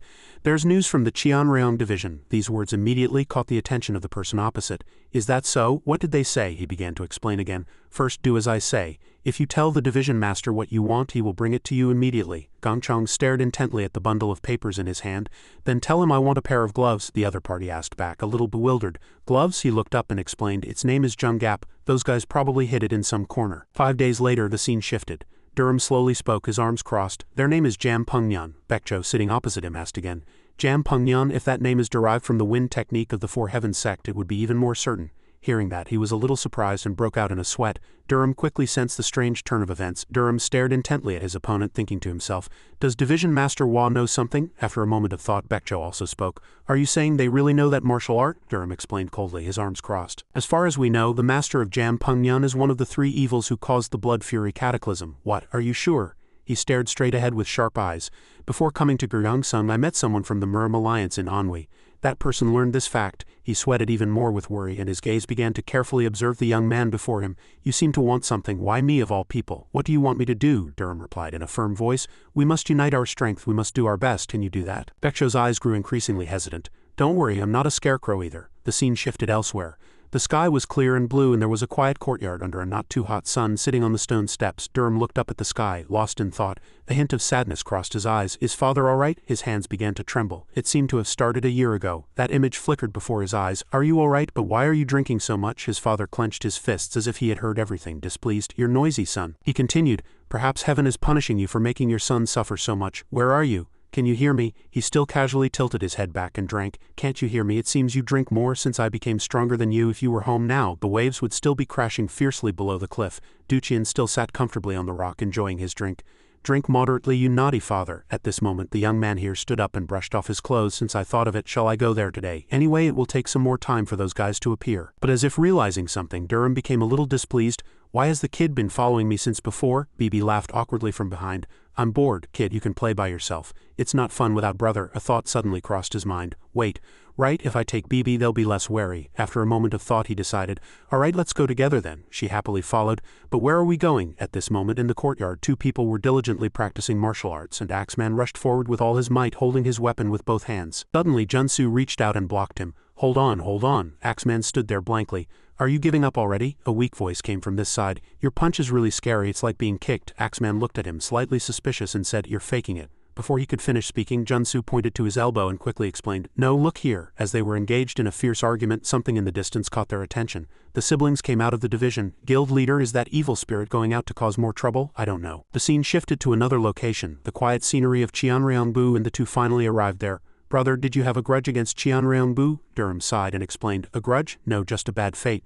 Suddenly a voice came from behind. Who are you 2? The voice came from a young man with his hair tied high and dressed neatly. Durham narrowed his eyes displeased and asked, Who are you to speak like that? He seemed angry. I am Yi Jiangyu. Who are you 2 daring to loiter around here? Hearing that, he was surprised. Yi Jiangyu, then he's a cousin. Whose son is he? I need to re-examine this guy's family tree. I just skimmed it because there were too many. He reluctantly held up his nameplate. We are from the Suryong division. May we enter for a moment? The other party no longer made it difficult. Why didn't you say so earlier? Come in. After the work was done, he turned to Bibi.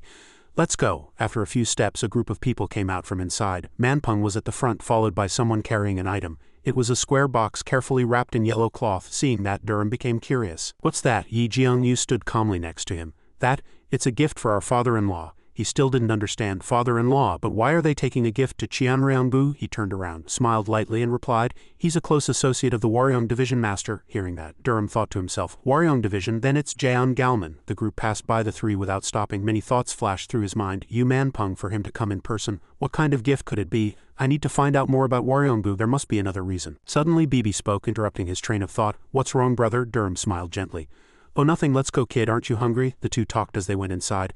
Let's go in and get some leftover rice to eat. Inside, tall towers were visible, and exclamations burst forth. Durham looked up in admiration, mouth agape. It's incredibly big. Bibi, standing next to him, was no exception. Indeed, does it really need to be this big? It must have cost a fortune. How much? Hundreds of thousands of taels? No, it must be millions. Suddenly a shadow approached from somewhere. You two there. He was powerfully built, with a sword firmly gripped at his waist. Who are you two? He casually introduced himself. I am Yi Durham of the Suryong Division. And you are? He still maintained a cold expression. Yi Durham, I am Zhou Yom. Hearing that, he immediately realized and thought triumphantly. The last pride of Qianryangbu. Iron Hand Zhou Yom. It's rumored that the Qianryang master raised him like a foster son and passed on his martial arts, and his heart is made of iron and stone. After a long moment of thought, Durham spoke. My original surname is different, but I sometimes use the surname Yi because I like it. But he objected. Are you sane? Why do you like the surname Yi? But what brings you two here? Durham immediately replied. Just on patrol. Is there something going on? Suddenly he looked into the distance. You'll know soon. Everyone will know soon. At this moment he suddenly spoke and asked, I heard that the Waryong Division's subordinate came earlier and took a gift. What kind of gift is it that the Waryong Division's cunning old fox would come in person to receive? At that he merely smiled. Cunning old fox? I've never heard anyone call Brother Peng that before. I cannot tell you the details of this matter. Durham was a little disappointed. Is that so? Why not? Then I'll have to go inside and ask the elder a few questions. Zhou Yom felt a bad premonition and tensed up. Who do you wish to meet? He also frowned and replied clearly, the old Qianryang master Wuxia. He was a little surprised to hear that name. That person dislikes meeting others very much. Durham immediately replied, can't I even see him for a moment? I have something to tell him. His eyes sharpened and the atmosphere became eerily quiet. Zhou Yom, standing on the other side, also fell silent, lost in thought. Very well, but let me tell you in advance. If he doesn't wish to meet you, you must leave immediately. Durham smiled triumphantly. If he doesn't want to, what can I do? He took the lead and pushed the door open. Follow me. Inside was a humble house. The two followed him down a quiet corridor. Durham followed behind, lost in thought. To have to do this because of father's wish. I have no talent for making those who lack the will to stand on their own 2 feet do so they'll have to manage somehow. Walking, he suddenly stopped, and as if he had discovered something, his eyes widened. He looked down at his feet. A black aura was emanating from the wooden floor. The young man's eyes gradually filled with wariness, and a fierce power was felt at the end of the dark corridor. They followed each other forward. Soon, Durham's expression quickly changed. As expected, a dragon is a dragon, isn't it? At this moment, Zhou Yom began to push the door. Wait, he quickly replied. Yes. After a moment, the door finally opened slightly, and the man also slowly approached this side. Come in. You can talk for 2 hours, he said coldly to Bibi. Kid, wait here. What? Why? His face was serious from start to finish. It'll be better that way. She reluctantly crossed her arms and pouted. At this moment he entered the room, and what caught his eye was a trembling hand. Durham clasped his hands and bowed his head. Durham of the Suryong Division greets Qianryang Master Wuxia. A white-haired and bearded old man sat on the bed. Wuxia, it's been a long time since I've heard that name. I don't know how much longer I'll be able to hear it. Hearing that, Durham cleverly joked. Of course you must hear it for several more decades. He laughed at that, but his expression soon hardened. I heard from Zhou Yom. You are truly a bold young man. I'll take that as a compliment. He began to speak. All right, but why did you wish to meet me? Durham's expression grew increasingly serious. What I am about to tell you must never be revealed to anyone, not even your family. If you promise, I will tell you, Wuxia slowly replied. Anyway, I don't have much time left to live. Can you do that? I promise, tell me. The young man's eyes grew increasingly sharp. The old man on this side was also no pushover. In an instant, the room became strangely quiet. Suddenly, Yang Wu exclaimed in admiration, You are truly a bold young man. Zhou Yom outside the door also sensed something and turned around. Bibi looked on, dumbfounded. Inside, Durham gave an inscrutable smile. Secrets always leak from within. The white-haired old man also replied, It's truly an intriguing story. He seriously got to the point. Are you familiar with the 3 evils and the 4 heavens sect? He began to recount the incident. Those guys, time passed that way, and outside it was quiet under the midday sun. While the room inside remained as it was, outside the corridor 2 people were exhausted and asleep. Durham was still engrossed in his story. That's how Guangyonghoi was formed in the Suryong Division. Wuxia listened with his eyes closed, stroking his chin. Is that all? He lifted his hand as he spoke, pulling back his clothes. And this too, don't be too surprised even if you recognize this, and don't tell anyone. He reached into his hand to take something out. He waited, a little nervous. It was an object that looked like a few beads, each with a different color. Yang Mu was immediately dumbfounded. But Durham was nonchalant. I told you not to be surprised, you bastard. How can I not be surprised seeing this? Do you want my heart to explode? Durham still maintained a relaxed attitude. Do you know what this is? He frowned, pointed with his finger, and hesitated. That is clearly Chengwang. His mind was filled with thoughts. To think I would see a Chengwangju in my lifetime. The one I only heard about in legends. You are Duqian's son, aren't you? He pressed him. How did you know I could be his disciple? The old man replied, crossing his arms. Even if you are his disciple, you resemble him greatly. The way you just sneered was exactly like him when he was young. Durham was a little displeased at having his identity exposed. Oh really? Durham resented his father so much, but he continued that habit lest others not know he was his father's son. Anyway, that's right, I am his son. Never ever tell anyone, not a soul, Yang Mu continued. You wicked rascal, how can you be so similar in the way you surprise people? Their conversation continued. Anyway, I'll be leaving soon. Are you threatening me that you're leaving now, for fear that no one will know you're your father's son just like him? Who said I was threatening you? Father sent me here because he was worried. But if Grandfather Beck continues like this, Father and I will really become bad people. At this moment, Yang Mu asked in a gentle voice, Where is he now? He narrowed his eyes, wary. I cannot tell you, he shouted angrily again. What? Do you think I'll go and catch him, or take back the things that rascal stole? Durham scratched his head and laughed. Perhaps. The old man before him also smiled faintly. You rascal, do you think your father has the talent to catch a dragon or something that he could sneak into the triple-locked Qianriang's secret vault? Yang Mu continued seriously. Yes, I opened the door for him. That rascal was crying drunk, so I intended to give him a gift. He was talking gibberish, he thought to himself, but surely not. For Yi Duqian to find even the hidden books that had been concealed for decades, Durham said suspiciously again. That's precisely why I cannot tell you. The old man opposite was a little helpless. Like father, like son. At this moment he turned around. Then I will be leaving. Please don't tell anyone for a while. Their eyes and ears are everywhere in Gyeongsang. You rascal, I understand. Suddenly Yang Mu spoke. And this I heard Zhenggap was moved to Waryangbu, he asked curiously. Zhenggap, what's that? Yang Mu explained in detail. Think of it as a pair of gloves. It was originally in the Qianriang secret vault, but a rascal named Jian Galman came and asked for it as an engagement gift. Durham tilted his head. Nonsense. If it's gloves, I need them too, Yang Mu continued. To be honest, I didn't want to, but that rascal asked for it. He asked, glancing sideways, so what do you want me to do? But he spoke indirectly. That's for you to figure out. You can give him more or you cannot give him what he wants. A sly expression crossed his face. You mean you want me to take it back? And couldn't you give it to me? He heard that and smiled faintly. This rich robber knows very well how to steal other people's things. Do as you please, you scoundrel, he replied politely. Understood, and I'll really be going. After speaking, Durham walked out cheerfully. At this moment he suddenly paused as if he remembered something, looked at the young man in front of him and opened his mouth. Joe Yom, could I perhaps get some leftover food? I'm so hungry. This guy, he fell asleep, he agreed. I'll go and see. Before leaving, he didn't forget to glance into the room. Seeing Master's bright smile truly makes me happy. Yang Mu still felt a pang of regret. This fellow, he looked at that sight and wondered. But why is Master laughing like that? Why? He turned around and called out to the two of them. Follow me. Even if Qianriangbu is in dire straits, we can still afford to serve a cold meal. Durham was turning his head to wake Bibi. This girl really. The corridor inside the estate was unusually quiet, and inside Durham was eating deliciously. Both of them were focused on eating heartily. Suddenly Joe Yom opened his mouth and asked, why was the elder laughing so much? At those words the two stopped eating, and then he casually smiled and replied, because he heard a very big story. He turned around and requested, Ah, by the way, do you have any spare gloves at home? The older the better.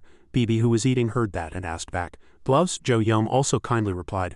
I have one I used to train with long ago. Why do you need them? Durham smiled confidently. To give as a gift, but at those words everyone wore an expression of incomprehension. A gift for whom? Joe Yom stared intently at the opponent with slight displeasure, and after a moment several fists flew directly at each other. The sky grew dark and Bongziel's group was still training diligently. They were completely unaware of the black shadow that had appeared inside. That person cautiously tidied his clothes. Since when had Durham been wearing a mask? He changed all his clothes. This should be perfect, right? Before leaving he didn't forget to instruct. Kid, watch over the room well while I'm gone, Bibi politely replied. Understood, brother. Don't worry. He went to the window, turned back coldly and replied. With that the person leapt out the window. Bibi kindly cautioned. Please be careful. She still stood there, gently waving goodbye. Suddenly her expression did a complete 180-degree turn.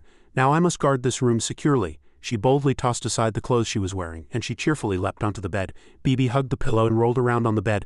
So good, so good. Outside was a completely different atmosphere, and 2 feet were darting across the roof like arrows. Durham ran like the wind. He leaped from one roof to another with flawless movements, his resolute gaze fixed straight ahead. Before he knew it, the moon was high in the sky. A house with dimly lit lanterns was quiet. The corridor inside was empty, with no one around. A window there slowly opened. Durham successfully infiltrated inside. He stopped at the roof railing and looked up with sharp eyes. Where did those guys hide it? In front of him. Threads were intricately intertwined. I have to pass through 9 secret rooms, but can I get past Zhu Gongcheng's study? It's really fortunate I found Waryangbu's blueprint in the library. If it wasn't for someone as nimble as me, it would have been hard to find. Actually, it wasn't him who found it, but Bibi. Did Bibi find it, not me? Then what did I find? Durham looked around and asked himself. Where do I go now? At this moment, tall, burly guards were standing watch outside inside a certain room. Someone slowly moved a brush and that hand delicately wielded the brush. At this moment, Gongchang sat alone by the window. Everything is proceeding too smoothly. On the contrary, I feel uneasy, he calculated inwardly. Unless there's another meaning. The bright moonlight in the high sky shone on the roof tiles and a shadow fell directly. Since when had Durham appeared here, effortlessly taking down all the guards? He slowly opened the door and his eyes widened at the sight inside. What is this? All of this? That guy is truly insane. Now is not the time for that. I need to quickly find it and get out of here. Durham began to feel the surrounding walls. He knocked on the walls trying to find clues. Here and there he searched from the bookshelf to under his feet. At this moment Durham stared intently at the bookshelf filled with books. Where on earth did this old man hide it? It must be somewhere around here. While thinking, he seemed to discover something strange. Durham looked at a dragon painting on the wall. He sharply noticed a difference. The eye color is different. The young man quickly approached and touched the painting. When he touched it, something suddenly popped out, startling him. Something somewhere else suddenly trembled and shook even harder, making a loud noise. That bell was placed in Gongchang's room so he would immediately notice any changes. He heard the sound, stood up angrily and shouted loudly, "Is anyone there?" Immediately a reply came from outside. "You called, sir. Your humble servant is Guho Tongdok." He couldn't help but continue to shout. "Immediately go to Bengryamjan and check the situation." His shouts echoed throughout the entire estate.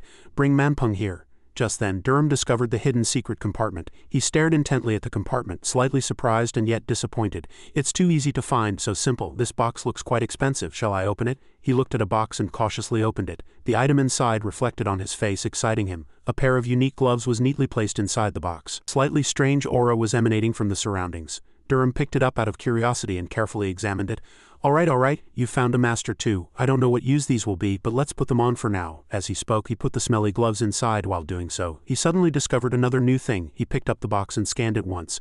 Strange, this box. Finally he realized and let out an "oh" sound. "I should just take this too. I know it's not a treasure and I'm not such a greedy thief." Now a group of people were approaching from outside, panting. "Yungjun Wi, Nangjun Wi, was there a thief? Is it an emergency?" They quickly rushed inside. "Damn it, who dares?" The three looked around and searched but saw nothing. Gongchang, who followed, rushed in as soon as he arrived. "Get out of the way, get out of the way!" He went straight to examine the painting on the wall. When he looked down, he discovered something immense. His precious gloves had been replaced with old torn ones. Durham quickly left, but he could hear his furious words echoing in the distance. "Who is it? Just you wait until I catch you. I'll tear your limbs apart, you bastard." Returning home, he forcefully pushed the door open with both hands and entered.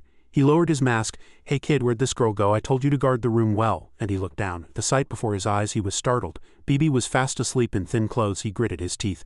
Damn it, she promised to guard the room well. She was still in a deep sleep, unaware of what was happening. He took off his outer clothes, looking tired. She's usually so smart and quick. How can she sleep so soundly, oblivious to the world? Suddenly, a hurried knocking sound came from outside, startling him for a moment. "General Leader, are you asleep? I have something to tell you." He turned around, saw Bibi and panicked. "Jay, just a moment." At this moment, Junsu quickly opened the door. "General Leader, today." The first thing he saw was Durham half-dressed, struggling to cover Bibi with a blanket. He stopped mid-sentence and fell silent. Durham was terrified and sweating profusely, but Bibi was still sound asleep. Junsu quickly grasped the situation and slammed the door shut, leaving. "I'll ask tomorrow." He finally came to his senses and tried to explain. "Junsu, it's not like that, don't misunderstand." Finally morning broke and Bibi offered him warm tea. "Brother, have this." The tea slowly poured, filling the cup. From morning, Durham appeared with a face full of injustice, ignoring her words. "It's special tea." He held the teacup in his hand and declared, "Don't think my mind will change. You're still just a child." In contrast to the tense atmosphere, Bibi was innocent. "You saw my chest too. What did you say?" "I'm so embarrassed." Durham's anger boiled. "Did I want to see it? Anyone who hears that will misunderstand. Aren't you listening to me?" At this moment, two subordinates passed by. "Isn't it too obvious?"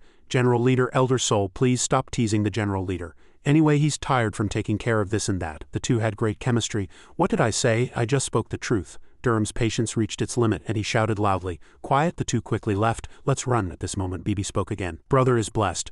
Where else in the world can you find a woman like me?" Her eyes were still full of playfulness. "Anyway, can't you show me those Jungap?" He took out the gloves and placed them on the table. "Look if you want, I won't stop you." Bibi picked them up out of curiosity and carefully examined them. "They look quite special. Can I try them on?" With permission, she immediately put them on her hands. As she thoroughly examined them, a strange light emanated from the gloves. The light emitted an electric current that enveloped the entire glove. "Oh my!" Durham looked at it, extremely worried. "Why, what's wrong?" Bibi was also flustered. "It feels strange when I wear this. Not just my hands, my whole body is tingling." As she spoke, the gloves were suddenly snatched away. "It's just a little. What are you talking about?" But she was still unconcerned. "I really felt it." The scene shifted to Waryongbu and a hand slammed hard on the desk. Gongchang stood up in a rage and shouted. Manpung immediately tried to calm him down, please calm down, he said angrily and loudly. Then you tell me. Manpeng put his hand on his chin, thought for a moment, and offered his opinion. We need to investigate more thoroughly. He frowned unpleasantly. Even with clear evidence, you tell me to investigate more? He groaned, pondering. That's why it's more confusing. What benefit would he gain from being involved with us in this situation? The person opposite also lowered his voice. Then you think it's someone from Qianriangbu.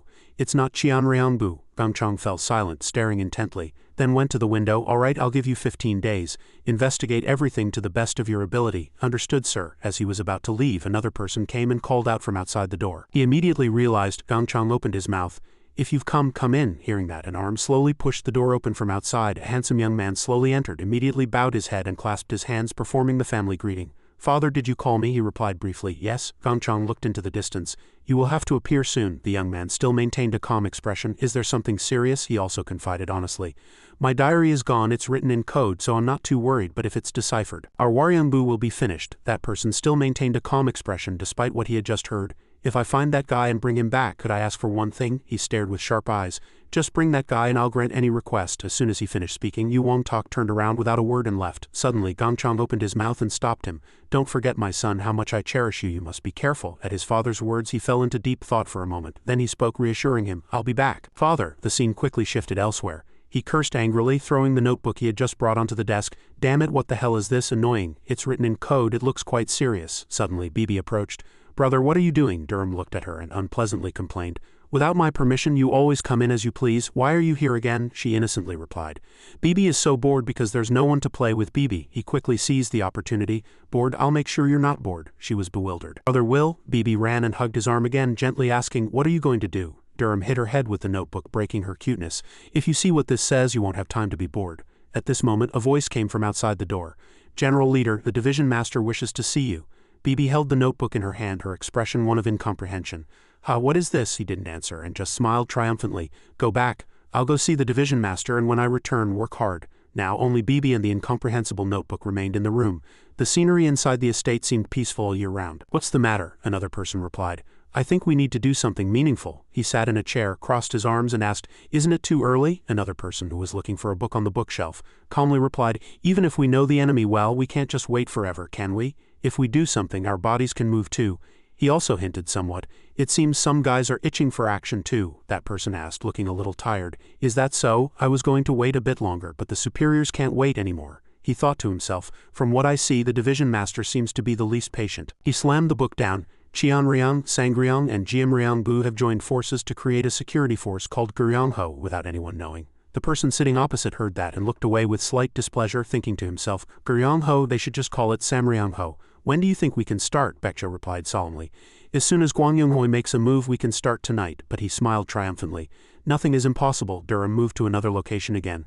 Bangziol was already waiting for him, and as soon as he saw him, he asked, Did you call me? General Leader Junsu has given the order. He wants you to summon all the guild leaders. Bangziol thought differently. What's going on? He turned around and said, You'll know when we get there. Bangziol received the order. Yes, General Leader. His gaze fell on the little girl sitting inside. No matter how smart you are, you won't find that. Keep trying, kid. At this moment, Bibi inside concentrated and then smiled intriguing. She seemed to understand the contents written in the notebook. The content of this is quite interesting. The sun was slowly setting beyond the mountains. The sky was getting darker. The houses quietly nestled under the soft orange glow. In one room a voice suddenly echoed. If you have a last will, write it down. Once it begins, there will only be allies and enemies left in the Guangyonghoi. Remember that. The three subordinates standing there replied in unison. Yes. Bangziol asked, puzzled, Where do we start? He looked out the window and explained in detail. Starting with the Mariang or Shinryong divisions would be too much for us, so let's hit the pigs first and see their reaction. He heard those words and imagined it in his mind.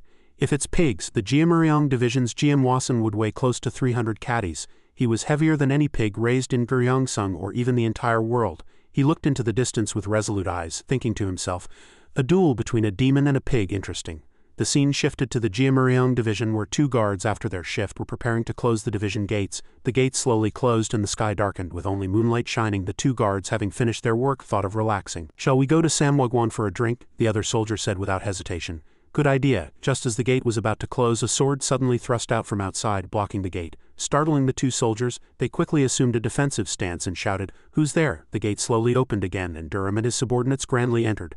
The guards stared blankly at them. Suryoung Division. The other soldier was also the same. Why are they here? As Durham's group went deeper inside, Bangziol pushed the guard and said, move aside. The soldiers inside also heard the noise and came out to see what was happening. Higher-ranking soldier hurried out and shouted loudly, what's going on? How dare you be rude here? Bangziol unpleasantly explained, the Suryoung Division has come to apprehend a traitor of Gyeongsung. We hope no one interferes with this matter, he said incredulously. What, a traitor? As soon as he finished speaking, Bangziol loudly commanded, arrest Bang Yung, the head of the Jiamzao Hall, and Go Ro, the head of the Jin Jiam Hall. The soldiers received the order. Yes, they quickly rushed inside. They scattered and searched every corner. Peng Yung also helped them. She shouted loudly from outside, anyone who interferes will be considered a traitor. The senior soldier from before stood there, stunned and helpless. This is, Durham stood outside, arms crossed, smiling triumphantly. Then another voice suddenly rang out, who dares to cause trouble in the Jiamuriang Division? The approaching person was Elder Zhang Ak of the Jiamuriang Division. Bangziol also turned around and said as before, we are apprehending a traitor under the division master's order. Elder, please do not obstruct our work. The old man heard those words and angrily asked back, a traitor? Who said so? He looked at the old man with resolute eyes and continued, Bang Yung, the head of the Jiamzao Hall, and Go Ro, the head of the Jin Jiam Hall. The old man heard those words and his eyes widened in surprise. You scoundrel, what are you saying? Take responsibility for your words, he clearly replied. We have all the evidence. I will stake my life on it. If they are not traitors, if they are not spies for Jam Peng Nyan. The more he heard, the more shocked he became. The old man's mouth hung open. Jam Peng Nyan, you scoundrel, what nonsense are you spouting? Bangziol explained in detail. Elder, do you not know that Jam Peng Nyan was created from the martial arts of the Four Heaven sect which caused the blood fury cataclysm of the three evils? As if struck at his core, he hesitated. That's, Durham watched the situation quietly from behind from beginning to end. He keenly observed, the main player hasn't appeared yet. The Suryoung Division came to apprehend a traitor. Are they waiting to see the situation? A telepathic message was sent. Bangziol. His eyes sharpened, and he calculated inwardly, if even Mossel doesn't know, then I should view those guys like that and Win Sang. After that, Durham conveyed to another person. Junsu, do you see the rat-like guy standing on the far right and the guy next to him with a head longer than a horse's head? If those two move, 4 people will take them on, 2 per person. If it's too difficult, you can just kill them. Just then a black shadow suddenly darted out from the roof. It was Bang Yung, the head of the Jiamzao Hall. The old man took out his sword ready to jump down. Bangziol quickly reached out and drew his sword. Unbelievable, as the powerful sword was resolutely drawn, all the surrounding soldiers watched with wide-open mouths. What kind of sword force is that? The Suryoung Division's guild leader displays sword force. The 2 swords clashed, creating a huge shockwave. The battle had begun. The 2 fought fiercely. Bang Yung gritted his teeth. Damn it, the soldiers around the old man caused a commotion and began to help their head. The 2 soldiers Durham had in mind were still standing there, not moving. His eyes sharpened as he felt the heat of the incident. He smiled slightly. Shall we begin? As soon as he finished speaking, Durham's subordinates rushed forward with great momentum. The 2 men were frozen by the sight before their eyes. Those guys, they each did their part, successively taking down the guards. Axeman swung his great saber, striking down like a heavenly judgment. As the stone floor shattered, the soldier was extremely terrified by the sight. The other soldier who witnessed the scene was also flustered. Several others took the opportunity to rush forward with their swords, but he quickly evaded. On the other side, Junsu also rushed in with his sword. Zhang Ak saw that and shouted in alarm.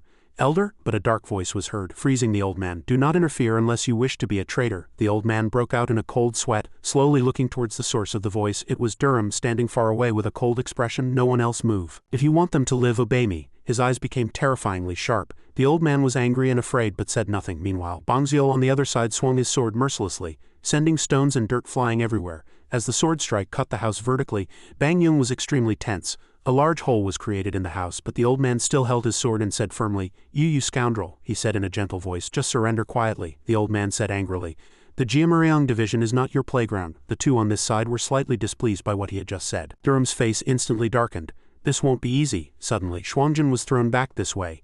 It turned out that the subordinate from before had started to counterattack. He threw a powerful punch. This time, Junsu painfully collapsed to the ground. Suddenly the ground was torn apart by a lightning-fast slash.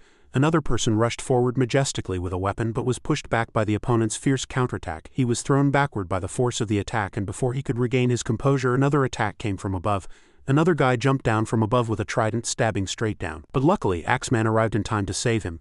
Durham just quietly observed here and there. The other side was the same. Another group of soldiers rushed forward, panting with swords in hand. These guys are rushing. Far from being afraid, he calmly flicked his finger. With that flick of his finger, something shot into the sky. Immediately, it exploded, illuminating the night sky. A voice suddenly echoed, We are the Gyeongho 9 Dragon Guards. In an instant, everyone there sensed something strange, and Bang Yung standing there was no exception. Black shadows suddenly leaped down from the roof, and Durham shouted loudly, Those who are not traitors, retreat. As soon as they landed, they quickly rushed forward, unhesitatingly approaching the resisting soldiers. Durham stood there, quietly watching the sharp sound of clashing swords. In no time, a group of soldiers were thrown backward before his eyes. Division Master Baekjo has reason to be confident, shouts echoed, shaking the quiet night. The entire division was now quieter. Suddenly a sword strongly plunged down, cracking the ground. Junsu, looking exhausted, plunged his sword forcefully to support himself. Shuangjin, standing next to him, was also panting. Everyone seemed tired. Axeman and his comrade looked at the corpse of the soldier who had just troubled them. Durham walked from afar, humming. Then he suddenly spoke in a stern voice. Junsu, Axeman, how could you get hurt dealing with such opponents? What are you doing? They heard those words and replied in unison. We apologize, General Leader. He still walked coldly and said, if you're sorry, train harder starting tomorrow. Although it's not satisfactory, your skills today were decent. Group was somewhat encouraged by those words and felt better. On the other side, Bang Yung suddenly slammed his hand hard on the ground. The old man was struggling to get up. Durham saw that, turned around and asked, what happened to Go Ro? Bang Xiol hesitated at the sudden question. That guy, well, as they were talking, another voice suddenly interrupted. Go Ro resisted too fiercely, so we had no choice but to kill him. The burly man was approaching. His eyes sharpened as he looked at him and asked, you had no choice but to kill him? He calmly replied. Yes, is there a problem? As soon as he finished speaking, the guy raised his hand and wiped his sword. That guy used an unexpected martial art. 2 people were injured because of that martial art, so I killed him. Durham frowned unpleasantly and thought to himself, damn it really is that guy, you idiot, are you bragging that you did well? After thinking, he turned to Jong-ak. There was a commotion, but the division lord should not be concerned. The old man turned around, frowned and replied, the esteemed one is at work. You are not unaware of the esteemed one's authority, are you? Durham's face was clearly disdainful. I know very well. The authority of a dog. Suddenly another person appeared behind him, approaching and speaking. Not left yet. I heard you have plans to go elsewhere. Li Dong, the head of the Guryongho guards, he saw that and immediately recognized him. Li Dong, this noble also knows. I can't catch the leader like this. After a moment of thought, he turned 180 degrees and commanded, Bang Xiol, handle this. Let's go. Bang Xiol, not yet understanding the situation, asked back. Yes. Durham couldn't hold back and shouted loudly, escort the prisoners. Finally, he understood and received the order. Yes. The scene shifted to the Maryong Division's Magikjan, and the outside scenery was still peaceful. Inside, Bu Chiok knelt and reported, those guys are escorting the captured men to the Suryong Division's prison. Someone heard his words and shouted angrily, is this something those guys can handle? His subordinate hesitated. However, this time it's not just the Suryong Division moving. He heard those words, frowned, turned around, and asked, then is it Cheonryong or Jiamryong? Are you saying Sangryong also moved? Bu Chiok replied, extremely tense. I think so. It seems Durham and Baekjo are the forces behind them. His superior continued to ask questions. How far have they gone? He explained in detail. Around 50 people, using the name Guryongho 9 Dragon Guards. The president heard those words, fell silent for a moment, and then asked again, what happened to the Jiamryong division lord? Bu Chiok calmly replied, he hasn't been seen for a long time. He poured tea and continued to ask, anything else? From what I've investigated, Li Guanghe hasn't moved yet. He raised his teacup and said triumphantly, that impulsive fellow will be humiliated if he tries to endure. As he finished speaking, he looked out the window and commanded, first hide the exposed ones far away. Then follow master's instructions. Bu Chiok's eyes were resolute and he replied clearly, yes. The tense conversation finally ended. The scene shifted to the Waryong Division where someone inside was writing with a brush. As he wrote, he laughed and said, this matter is truly interesting. Manpung stood there and reported, I don't know if a fierce battle will break out. Gongchang replied as he wrote, that won't happen. He fell silent for a moment, then frowned and thought, more importantly, I must catch the one who stole my diary. What kind of idiot would steal a book they can't even read? They probably didn't even look at what was written inside. Why did they take something useless like a blind person? When choosing a woman, you should at least look at her face. Why did they take a book with no cover and that they can't read? I'll find you and kill you. Suddenly, Manpung interrupted his train of thought. How about we help them with this opportunity? Gongchang heard those words, frowned, and slyly asked back, help them? He saw that and smiled triumphantly. If we help them, we won't be suspected. He put the paper he had just written into an envelope and asked, then what about Baekjo? Manpung replied firmly. If both sides become stronger, one side will suffer great damage. He became even more excited and held out the letter.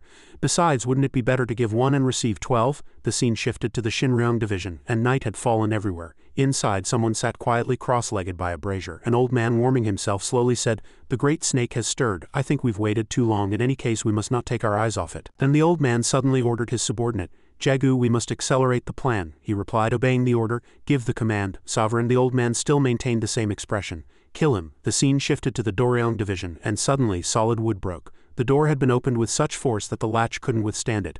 Bang Xiol led a group of soldiers and grandly entered. The soldiers inside saw the sight and couldn't believe their eyes. What? Bang Xiol shouted loudly from afar, we have come to apprehend a traitor. Anyone who resists will be considered a traitor and killed. The soldiers standing there were all dumbfounded. Another person walked out from inside and asked loudly, what's going on? He was the Doryong Division's reconnaissance officer. Bongziol cupped his hands and said, "We had no choice but to do this for fear that the traitors might escape, so please understand." That guy deliberately asked loudly, "What did you say?" But he ignored him and ordered the arrest of the traitors Dongo Hyomu and Kangtae. His subordinates immediately received the order. "Yes?" Before they could act, another person shouted loudly, "Stop, how dare you break down the door and enter," the old man shouted angrily. "Even if it's the Suryong division, you shouldn't be so rude." Choi Dowing, Doryong Division Master Ipyong. Bongziol cupped his hands respectfully and clearly said, "As soon as we capture them, the Suryong division will quietly withdraw. Please forgive today's rudeness." Choi Dowing. Ipyong gnashed his teeth in anger and cursed, "You rude scoundrel." The person on this side immediately commanded, "Search." Li Dong shouted loudly, "Move aside." A group of people quickly rushed in. Ipyong saw this, gnashed his teeth in anger, and his voice trembled slightly. Aye. Immediately, the old man spoke firmly and urgently. "I will personally ask Baekjo about today's matter." Hearing those words, Bongziol fell silent for a while, as if deep in thought. He hastily turned his gaze to the floor beneath his feet. A moment later a hand came into view. At this moment before his eyes appeared only one burly man lying stiff and motionless as if paralyzed, struggling to breathe. Li Dong whispered into Bongziol's ear, "It seems he's been dead for a while. There are no signs of intrusion, so it appears to be suicide." Seeing that, he also quickly replied without hesitation, "How unfortunate." Both men committed suicide. Durham, standing next to him, also spoke. "Guild leader Sol, I don't think it was suicide." As soon as he finished speaking, Bongziol exclaimed, slightly flustered, "What? There's a needle prick-like wound on the back of his neck. Anyway, we need to take the body to the Suryong division for a more detailed investigation." Li Dong thought, bewildered. "I looked closely at the needle mark earlier, but it wasn't there. Did I see it wrong?" Bongziol spoke firmly. "Let's do that. Take the body to the Suryong division. Sir, it seems like someone from within the division." Suddenly a man approached, looking very displeased. Ipyong crossed his arms and said in a very provocative voice, "What do you mean? Are you saying it's my responsibility?"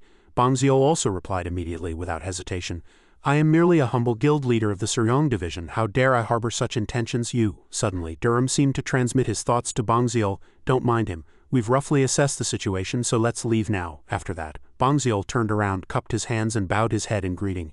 "It's regrettable that we couldn't capture them alive. Our mission is complete, so we will withdraw now." "Please rest well." The old man spoke in a displeased tone. "You caused such a ruckus and now you tell me to rest well? HMPH. Hearing that, he paid little attention and commanded loudly, "Everyone withdraw. We found no other evidence, so handle the bodies carefully." As soon as he finished speaking, Ipyong also turned and left, muttering angrily, "Damn it." The scene shifts to the Suryong division. Baekjo suddenly spoke. "For the time being, those guys won't move recklessly. We've bought ourselves some time, so we should be satisfied." Hearing those words, they replied clearly and without hesitation, "Yes." Suddenly Baekjo looked towards Durham.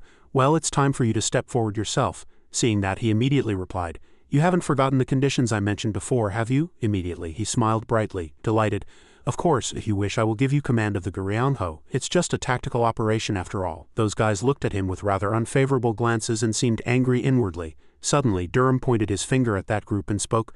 "They seem quite displeased to see them." Baekjo heard those words and quickly replied without any change in expression, "They don't know much about you, so please understand." He raised his hand and said helplessly, "Since my nature is kind, I'll take care of it." A few subordinates were too used to such things. "Are all good-natured people dead?" "Good-natured indeed." Suddenly, Li Dong with a cautious expression asked softly, bewildered, "That's enough? Do we really have to go this far?" Hearing those words, Baekjo blinked and replied gently, "I have my reasons for doing this. Do I look like someone who talks nonsense?" Immediately he was startled. "That's not what I meant," Baekjo said firmly. "Then do as I say." "Yes, Division Master." Durham looked this way. A deep, thoughtful expression appeared on his face. "Baekjo's background seems bigger than I thought. Who is behind him?" A moment later the scene shifted to the Gwangyunghoi. Piles of documents lay messy on the desk and a voice suddenly echoed, 8 from Jiamuriang Division, 13 from Doryong Division. Bongziol looked at Durham with astonished eyes. "Are you really going to summon all these people?" "Of course. That's why I investigated all their names." But he became serious again and spoke. "You won't get their easy agreement." Durham paid no mind and placing his hand on the pile of documents on the desk spoke. "Then I'll go directly and bring them in. The general leader himself, you say?" At this moment he suddenly looked up. "Of course. Why is guild leader Bongziol going to bring them in personally? Don't worry. I'll handle the difficult ones myself." Hearing those words, they immediately agreed and shouted in unison, "Understood." At this moment, sparkling stars appeared in the sky above a large mansion. Suddenly the creaking sound of wood echoed, and a masked man stood there, his eyes glinting menacingly amidst the movement. He lay powerlessly on a large wooden board as if stiffened. Next to him, another person lay prostrate on the wooden board, and a man in black clothing was fumbling with something in the distance. That guy's face was horrific, and he smiled faintly, as if having achieved his goal. His gaze landed on a small hole before him, and suddenly a rope descended through the hole with something secretive tightly bound to it, beneath the wooden board. Before the eyes of Guryangmuya, who was fast asleep on the bed, that rope suddenly appeared. It moved cautiously, slowly approaching Guryangmuya's mouth. In the blink of an eye, something at the end of the rope touched his mouth closely. At this moment, that guy saw it and smiled a very sinister, satisfied smile.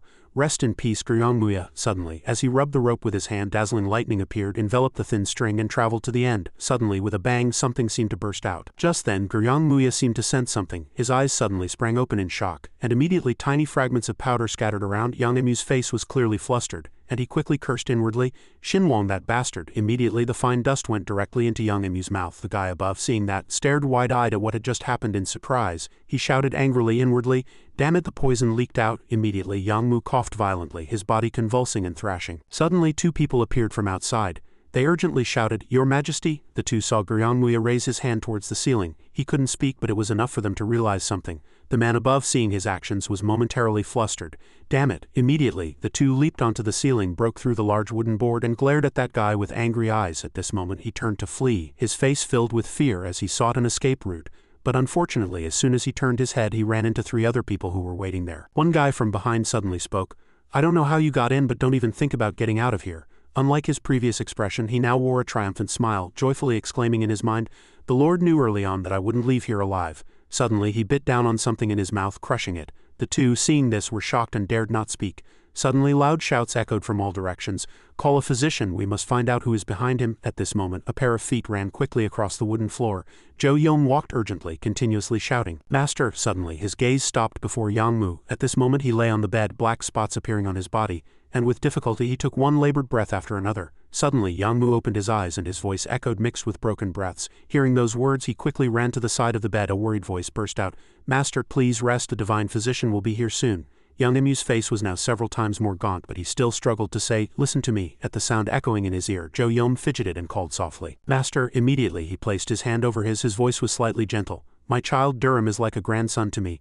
Deliver my message from beneath the pillow." Just then Zhou Yom couldn't hold back the tears streaming down his face, and a soft sob echoed. Seeing his sorrow, he whispered softly, comforting him, "Don't cry, don't cry." As soon as he finished speaking, Wuxia's eyes closed. Zhou Yom painfully opened his mouth and called loudly, "Master!" In the blink of an eye, as if accepting fate, he took his lifeless hand and began to weep aloud. Yang Emu's face was now rigid, with no more signs of life. Zhou Yom simply bowed his head beside the bed, making sobbing sounds. "Master!" Suddenly someone spoke from outside. "Protector, someone has arrived." Hearing those words, he suppressed his sorrow, and his gaze landed on the pillow beneath his master's head. A moment later, Zhou Yom reached in and fumbled beneath the pillow. Suddenly he felt something, and Zhou Yom took out a letter. Holding it in his hand, he looked at what was in his hand, deep in thought, when a loud voice suddenly burst out, drawing that person's attention. "What in the world is going on?" A man quickly entered. Followed by 2 subordinates, he continued to speak loudly.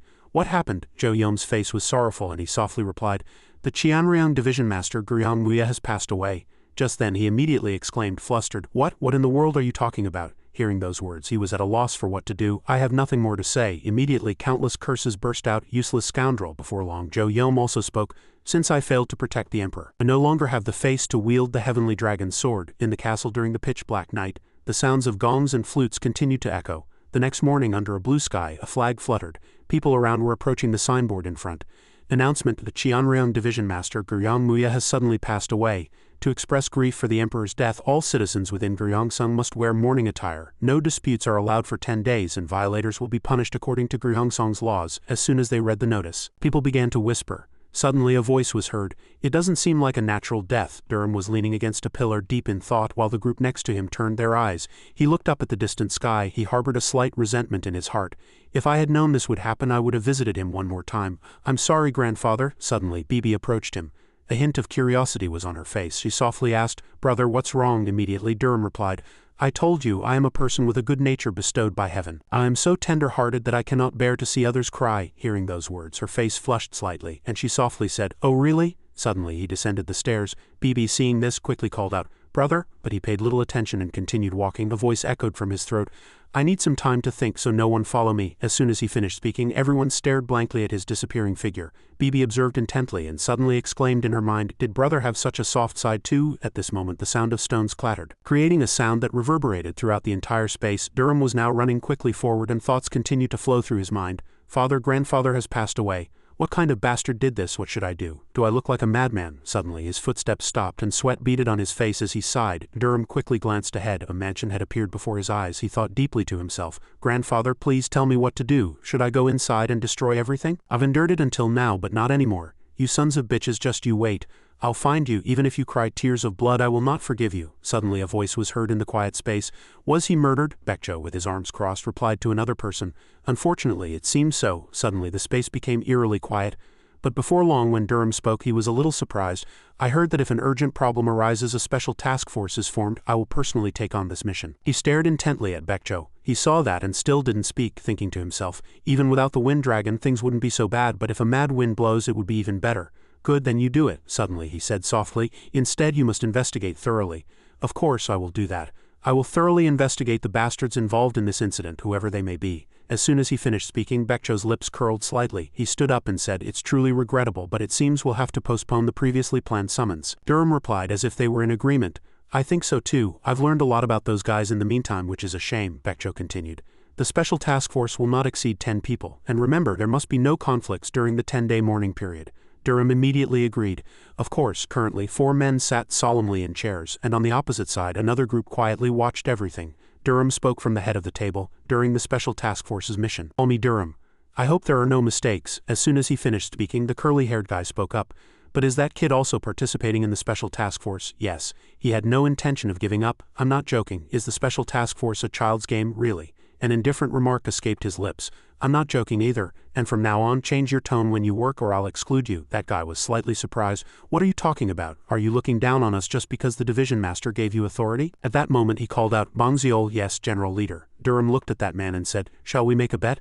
How long do you think it will take me to fix that man's tone? I can win in 10 seconds and fix his habit in an hour. Fear began to appear on his face too. Suddenly he spoke and laughed. 5 seconds, half of half an hour, I'll bet 10 taels. Bangziol. Suddenly the guy in front of him angrily shouted, you bastard, how dare you? Quickly a hand slammed hard on the table. Durham swiftly raised his leg and kicked forward. He saw it, clenched his fists and shouted fiercely, come on you bastard, I'll bet against you too. In the blink of an eye his attack kicked the guy's arm to maintain balance. His leg also struggled to brace against the floor. The guy's face was drenched in sweat and a sarcastic voice still echoed, 1 second you fatty. Soon Durham sent him flying far away with a single kick. Seeing that, he couldn't hide his triumphant smile. The man couldn't help but exclaim in surprise at what had just happened before his eyes. Impossible. But to prevent him from continuing, Durham gathered strength in his hand and quickly attacked. A lightning-fast punch flew forward. Immediately, the opponent's eyes widened in fear. As the attack landed directly on his body, he screamed in pain. Not stopping there, Durham's leg spun again in quick succession. Suddenly he kicked the guy in front of him. With the powerful attack he was sent flying far away. He flew straight towards the wall, hitting it and creating a large hole. Durham approached and spoke. 3 seconds. Now all that's left is to change your tone. Just then he tried to attack again. Suddenly a shout echoed. Stop! Li Dong kicked and rushed quickly, but he easily dodged. An excited look appeared on Durham's face. If you want to participate too, I won't stop you. Without delay, Durham launched an attack forward as if unwilling to lose. That person also clenched his fist and arrogantly rushed forward. Immediately the two fists collided. Suddenly Li Dong's eyes were filled with shock. His face slowly contorted in pain as he shouted loudly. The sound of the collision echoed throughout the room. Li Dong clutched his hand and groaned in pain. Everyone on this side stared intently, no one daring to blink. He gritted his teeth and his arm trembled. Damn it, what are his hands made of? Li Dong inwardly asked. What on earth are his hands made of to have such power? At that moment the other person spoke. Stop, I was wrong. The young man wore an unconcerned expression. Then give me the money, 10 silver taels. At those words he was flustered. What? That guy spoke with a slight hesitation. Can't I give it to you later? Durham said softly. Then change your tone first. Finish in 15 minutes. He was clearly nervous but had no choice but to obey. All right, but he said the monthly interest was 1 tael. At this moment Bangziol inwardly commented. Damn, I thought he'd last 10 seconds. He stroked Bibi's head and spoke. Although this child is young, she can discern the origin and user of a martial art from its traces. If I had known her true value, I wouldn't have brought her along. At these words he immediately became suspicious. Is that true? Durham asked coldly. Shall we bet? He immediately waved his hand hastily. No sir, his voice echoed from inside. Then let's all do our best. Elsewhere the sky was deep blue with white clouds billowing. A few crows cawed here and the sunlight shone down on the mansion. At this moment a voice was heard. Have you all come to investigate? Bangziol spoke. Yes, you are aware of the announced details, aren't you? The other person quickly led the way. Of course, please come this way. They entered the mansion under the watchful eyes of several people. Good heavens, we'll take care of it ourselves. Why bother? This is a big deal. Who are those people? Is it the special task force? Their gaze landed on the two siblings who were leisurely walking this way. He quickly overheard the blatant assessment. Doesn't look like someone from the Suryoung division. Yeah, what's with that kid? Durham immediately couldn't hold back and threatened, furrowing his brow. What did you say? Do you want to die? There were a few guys who said that last time, and I sent them to their ancestors. Bibi had to quickly intervene. Calm down, brother. Killing someone here will be a headache. That person began to flinch slightly in fear. Is what that guy said true? At this moment inside the castle the atmosphere was very quiet. I am Jun, the eldest son of Guryong, Muya said softly. We've already investigated everything, so you can just glance through it and leave. Bongziol immediately bowed his head respectfully. Your Highness knows that we cannot do that. Hearing that, Iamjun was puzzled. Didn't I already speak to Division Master Baekjo? At this moment his gaze turned to the young man standing behind. He only looks good on the outside. He's not even half as good as his father. He spoke frankly. You truly make people uncomfortable. He glanced slightly at Durham regarding this matter. I will discuss this with the general leader. Hearing that, he was slightly bewildered and asked again, General Leader? He quickly cupped his hands and introduced himself. I am Durham, the leader of the Special Task Force. The investigation will be conducted according to the laws, regulations, and rules of Guryang. Suddenly, Iamjun shouted, How dare you defy my words? The people on Durham's side remained very calm. Guild Leader Sol, according to the laws of Guryang, how can one deal with those who obstruct an urgent investigation? Bongziol quickly replied. The legal code states that anyone except the Emperor can be imprisoned. Is that so? At this moment his eyes revealed an interesting light which provoked him to shout loudly. What? How dare you? Everyone on this side fell silent simultaneously, no one daring to open their mouths. Durham still wore a provocative smile. At this moment the sunlight gently shone on every house. There were 2 large holes in the wall, as if it had been broken through, and several strange black marks on the bed. The young man quietly and carefully observed the surrounding scenery. Meanwhile, Bibi directed the Special Task Force from behind. Don't move too fast, walk slowly, very carefully. 3 of you go that way, you and I will investigate the room, and 4 of you check the ceiling. The curly-haired guy on this side swore unpleasantly. Damn it. Suddenly, Bibi couldn't help but wonder why Durham had been standing still for so long. Brother, what's wrong? The young man's eyes were slightly sad at this moment. Nothing. Before I could finish speaking, Bibi's shout cut me off. Call out this Guryang Muya, hey fat uncle. He was slightly displeased at being ignored. She was still scolding him diligently. What if the wall collapses? I told you not to touch anything recklessly. It broke first, so no, this is. Bibi turned around and asked, Brother, this uncle, one of them charges 2 taels in interest. Hearing that, he was flustered. What? Durham merely nodded. The other person mumbled dejectedly while working. Really? Then he suddenly discovered something. Goro's gaze landed on an object. What is this? He couldn't suppress his curiosity and tried to pick it up to check, but she quickly stopped him. Fat uncle, don't touch it. Bibi stood in front, staring intently at it, then carefully picked it up with a handkerchief. This is, Bibi praised him without reservation. Fat uncle, well done. He was curious. Is it an important clue? The girl on this side explained. This is one of the heavenly silks, a transparent white so it's almost invisible to the naked eye. But it's stained black here. It's a highly potent poison, strong enough to instantly kill Guryang Muya. At the mention of a fatal poison, he immediately paled with fear. That so? Suddenly, Bibi put her nose to it and sniffed, startling Durham. Kid, it's dangerous. The girl continued to sniff what was on the handkerchief. Bibi's pupils widened as if she realized something. Seeing her reaction, he quickly asked, What's wrong? Are you poisoned? Bibi stammered, becoming more nervous and vaguely guessed. Could it be the heavenly killing poison? At these words, Durham was immediately flustered. Heavenly killing poison? Bibi looked at him with worried eyes, then folded the handkerchief. It's not certain yet, so you must not tell anyone about the heavenly killing poison. The person next to him was terrified. Of course. He inwardly asked, What is the heavenly killing poison? Putting it away, Bibi called out, Brother, we need to examine the body first. There might still be some left in his mouth and on his clothes. Understood. Anything else? She looked up. We might find something on the ceiling. After carefully checking, Bongziol reported, General Leader, it seems there was a struggle up here. There's no damage, only bloodstains. There are 2 small pinprick-like holes. Bibi looked up and speculated. He might have dropped the poison directly into his mouth through these holes. Then he was discovered and tried to escape but was surrounded by several people who burst out from that wall and committed suicide. He on this side was equally tense. The culprit probably erased everything related to himself. Her lips curled slightly in an intriguing manner. Still, we should check. People sometimes make mistakes. Bibi softly suggested. Let's go take a look outside. The sunlight gently shone on the roof tiles and several guys stood guard outside the door. Bongziol's group was all clearly tense. Durham quietly looked at young Mu lying down, his appearance very thoughtful. Sadness welled up in Durham's heart. I'm sorry, Grandfather Beck. At this moment she couldn't help but approach. Yes, that's strange. Bibi spoke frankly. The poisoning symptoms are milder than I thought. Hearing that, Durham also furrowed his brow. Really? Do you have something like a metal rod? Lend me one. A hairpin was handed over. Brother, use this. Durham carefully examined it and asked.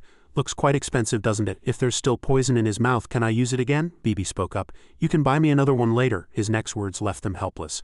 So you're saying I can't even buy a cheaper one? After that, Durham inserted the hairpin into the old man's mouth and she quickly noticed something strange. Sure enough, he said softly, He spat it out, didn't he? Bibi began to analyze. That's why the culprit was discovered. Whether he coughed or not, this person spat out the poison, Durham asked again. Did he die instantly? Bibi was still slightly unsure. He probably lasted a little longer. Looking down at Yangmu, both couldn't help but feel regret. During that time he must have fought with pain. He frowned deeply, lost in thought. Turning to Iamjun, his voice echoed. Now we must go see the culprit's body. She also continued. Where is his body? Iamjun replied very unconcerned. How should I know? He offered a guess. The culprit committed suicide. Surely he didn't escape, Durham carefully explained. We've investigated everything, so please stop with the useless talk. The man's face was clearly tense. Then Durham instructed the person behind him, Division Master Li Dong, search for where the culprit's body might be. If your highness doesn't know, we must search more thoroughly. Understood, General Leader. I will meticulously check for a basement in particular. Yes, General Leader. Hearing these words, the attitude of the person in front darkened. Suddenly, Jun coughed a few times and said, I just received a report that there's a body in the basement of the medical hall. At these words, his lips immediately curled in satisfaction. As if his wish had been granted, he politely cupped his hands. Thank you, Your Highness, it must be the person we're looking for. After that, they left. Inside, he clenched his fist and slammed hard on the desk. Who on earth is that guy to know that the culprit committed suicide? His eyes suddenly flashed with killing intent. Could it be Zhou Yom? If you have such a conspiracy, you've made a mistake. You brat, I know a lot about you too. The scene shifts to a mansion behind a mountain range. Two swords clashed, making a sharp metallic sound. You two cannot enter, Durham said loudly and without hesitation. Arrest these men. The curly-haired guy aggressively rushed at them and threatened. Move aside, a special task force is on official duty. If you don't move, you'll regret it. Behind, Durham and Bibi carefully observed their surroundings. On the wall were two brightly burning flames. Watching this scene, she inwardly assessed, his face is heavily disfigured. He asked, How is it? Bibi replied honestly. The condition is better than I expected. Please lend me a knife. At these words, Durham was slightly surprised. Why is there a problem? I'm not going to cut open his belly and examine his organs. What's wrong with just slicing his nose a bit? Is this enough? A few people present stood by helplessly and watched. Sunlight streamed in through the window crack. Bibi carefully took out an object from the towel. After the task, she determined that there was nothing unusual inside. Other than the facial disfigurement due to the poison, there was nothing special. It would be difficult to find the mastermind this way. She seemed to have discovered something. Her gaze slowly shifted to his hand. Suddenly, Bibi exclaimed, Brother, look at this. She held up the hand so he could see it clearly. Immediately, his resolute voice echoed again. Bangziol, search the archives with Pengyong and investigate all information about the person with a severed ring finger. Bangziol immediately received the order. Yes, understood. Durham's eyes were filled with resolute determination. I will definitely catch you all. The scene shifted to a luxurious house and the sound of footsteps echoed on the wooden floor. A servant was guiding Yangdong. This way, please. Durham and Bibi were seated when his voice was heard. General Leader, a man named Yangdong requests an audience. Tell him to wait a moment, and don't let anyone approach this place. A moment later, Yangdong entered. Carefully, I apologize for the intrusion. He courteously introduced himself. I am Yangdong, Durham replied politely. I am Durham. What brings you here? Yangdong did not reply. Both looked at each other in silence. Bibi broke the awkward atmosphere. Whatever the matter, let's sit and talk first. He did not decline. Thank you, however, many questions still seemed to linger in his mind. I seem to have taken up your time. You were with your beloved. Durham was flustered. Beloved? Bibi, on the other hand, playfully chimed in. You noticed, he excitedly tried to make excuses. How could I be with this kid? Yangdong added fuel to the fire. When I first met your wife, I thought so too, but with time I realized it wasn't the case. Bibi gained confidence and became even more assertive. Brother always treats me like a child. Even though I'm tall and have big breasts, Durham was simply helpless. Good heavens, stop with the nonsense and sit down. The room returned to its original atmosphere. Yangdong broke the silence. Did you say it was poisoning? Durham reconfirmed the information. That's right, he probed further. Is it someone from outside the division or from within? Durham did not rush, answering cautiously. We are still investigating, but there is a high possibility that it was an external intruder. Yangdong pressed on. Have you identified the culprit? He also answered honestly. We haven't precisely identified the mastermind yet. Further investigation is needed. His mind was filled with suspicion. I doubted if a special task force could penetrate Uncle's defenses and conduct an investigation, but to identify the culprit in just one day. He looked at the opponent as if seeing through him. Yangdong wondered, can I stake everything on this person? Bibi continued to happily pour tea. Have another cup. Durham seemed reluctant. All right, Yangdong suddenly spoke. Guild leader Du, you've started investigating Jam Pengnian. He began to be wary. Yes, I have, but why are you asking about it? Suddenly, Yangdong offered. Is there anything I can do to help? He hesitated for a moment. Durham's expression changed and his gaze scrutinized the opponent. Are you thinking of abandoning this place and leaving? Yangdong hesitated. Leaving Guryangsung, he spoke evasively. Guryangsung is a major obstacle. The world is only out there. As if understanding his meaning, Yangdong chuckled softly. That's right, the world is only out there. He asked curiously. How can you help? He replied confidently. I can do more than you think. Durham looked at the opponent, lost in deep thought. I expected someone to come. This isn't the territory of Qianriangbu, the Earth Dragon. I didn't expect a shriveled little dragon to come, and he happily accepted. Good, it's nothing much. Let's give it a try. Yangdong also had his own objective. As a fellow student of Sungrian, abandoning one's reputation and living as a fugitive now is worse than death. It's no way to live. Durham offered a compromise. I am the general leader, but if there are people you lead, Brother Yangdong, you can handle them yourself. Hearing that, he hesitated slightly. These eyes belong to a more formidable friend than I thought. Durham skillfully concluded the conversation. Now let's rest for a moment and discuss other matters later. The other party quickly stood up, understanding the hint. Understood, he paused, hand on the door about to open it. Yang wanted to reveal a secret. And guild leader Du, my surname is Li, not Yang. A faint smile spread across Durham's face upon hearing this. Originally my surname isn't Du either, it's Li. The person opposite was momentarily surprised. If his surname is Li, is he Yi Durham? He quickly departed. Let's talk in more detail next time. That's enough for today, Durham replied calmly. Understood. At this moment he said to Bibi, Kid, clear Yongdong's teacup and replace it with a new one. Even seeing the full teacup, she had no choice but to comply. Yes, time continued to pass, and to Shijin 4 hours went by. He glanced sideways. You can come out now. A voice echoed from a dark corner of the room. It seems there was a guest. Zhou Yom slowly walked out with a majestic demeanor. Durham spoke first. He just left. This cup is for you, brother Joe. At this, the other party probed. Did you know I would come? Durham looked at the opponent with sharp eyes, then went straight to the point. Hand it over. Haven't you come to give me something? Zhou Yom was surprised. How did you know that? He took out a letter and handed it to Durham. Before Master passed away, he left something for me, and I thought no one would know. He held the letter in his hand, lost in deep thought. The entire room fell silent. Zhou Yom was silent for a moment, then conveyed the message. He said this, do not harbor resentment in your heart. His mood grew heavier. Not to harbor resentment. Is he telling me not to hate my father because he lived a difficult life? What a ridiculous old man. What does he know to say such things? Seeing his expression, the opponent became suspicious. Surely his surname isn't Li, Durham replied nonchalantly. Do you really think my surname was Du? Zhou Yom stared intently. Durham, he can't be a nephew within Guryong-sung, so he must be from outside. Could it be from 20 years ago? In contrast, he maintained an indifferent attitude. It's too complicated, so I have to give up on revenge. Zhou Yom suddenly slammed his hand hard on the desk, startling him. I will never give up, even if I have to fight against powerful forces or lose my life. I will not give up. Durham wanted to confirm what he heard. Are you really going to do it? Zhou Yom asserted resolutely. Yes, I will do everything, and you. Hearing that, he smiled contentedly. I'm as stubborn as my father. I'll just try it no matter what. Zhou Yom looked at his opponent with a confident expression. Good, a new day dawned and footsteps echoed in the quiet sky. In the bustling village where people crowded, the noisiest place was now Qianryangbu. Many people gathered, and a group of people was approaching from afar. The crowd loudly chattered, Xinryang Division Master, Invincible General Gai Yu. The man leading was Gai Yu, and the one in the red cloak behind him was Meringue, the Mariang Division Master, Blood Demon God. They've come early. Durham and his subordinates looked down from above. Who are the figures behind him? Wang Jiam. He immediately explained, he is Yang Yap of the Jiamryang Division. The one with the scar on his face. Wang Jiam continued, Yang Yap of the Jiamryang Division. The one in green clothes is Wang Jin, the Jiangryang Division Master, one hand that soaks the sky. The fat man with a scowling face is Jiamyang Wangbigap, the Jiamryang Division Master. Next to him, the man with a dignified beard is Ipiang, the Doryang Division's Heavenly Autumn Blade Emperor. The red-haired man is Magi, Invincible Iron Sword of the Qiaoliang Division. Finally, the man with the angular face is Gongchang, the ghostly Heavenly Scholar of the Waryang Division. Durham's gaze carefully observed everything, and Bibi also came to watch. He seriously asked, Kid, how far along is the deciphering plan? She replied nonchalantly. A little. Durham was surprised. A little? What's this kid up to again? She's almost done. Suddenly, Bibi exclaimed. As expected, that person also came. After paying his respects, Durham remained on the third floor of Qianryangbu. He monitored the movements of all visitors. 7 days later, Dan Qian, the vice-cult leader of the Heavenly Demon Cult, Black Sky Demon Venerable, and Li Su, the leader of the Murim Alliance, arrived at Qianryangbu after 9 days. The flags on the roof fluttered. On the morning of the 11th day, Guryongmuhe's funeral ended in a solemn atmosphere. The division was now silent again. A book was slammed hard onto the desk. Durham sighed in exhaustion. My eyes are going to pop out. Why are so many people coming? Bibi was exhausted and collapsed onto the desk. I thought I was going to see my ancestors. He looked dazed but still complimented her. You're really something. How do you know so many people, and at such a young age? Bibi joked. What good is a big head? You have to fill it right. The door opened slightly and a voice called out, Guild Leader. The two inside immediately looked. A group of people entered from outside. Durham asked about the situation. Have you investigated all the mourners? Bangziel hastily replied. Yes, General Leader. He smiled contentedly. Good. Let's start the work. The other party was slightly bewildered. Right now, Junsu. What day is it today? He cautiously replied. Yes, it's the 11th day. He turned to the others. Chulgap.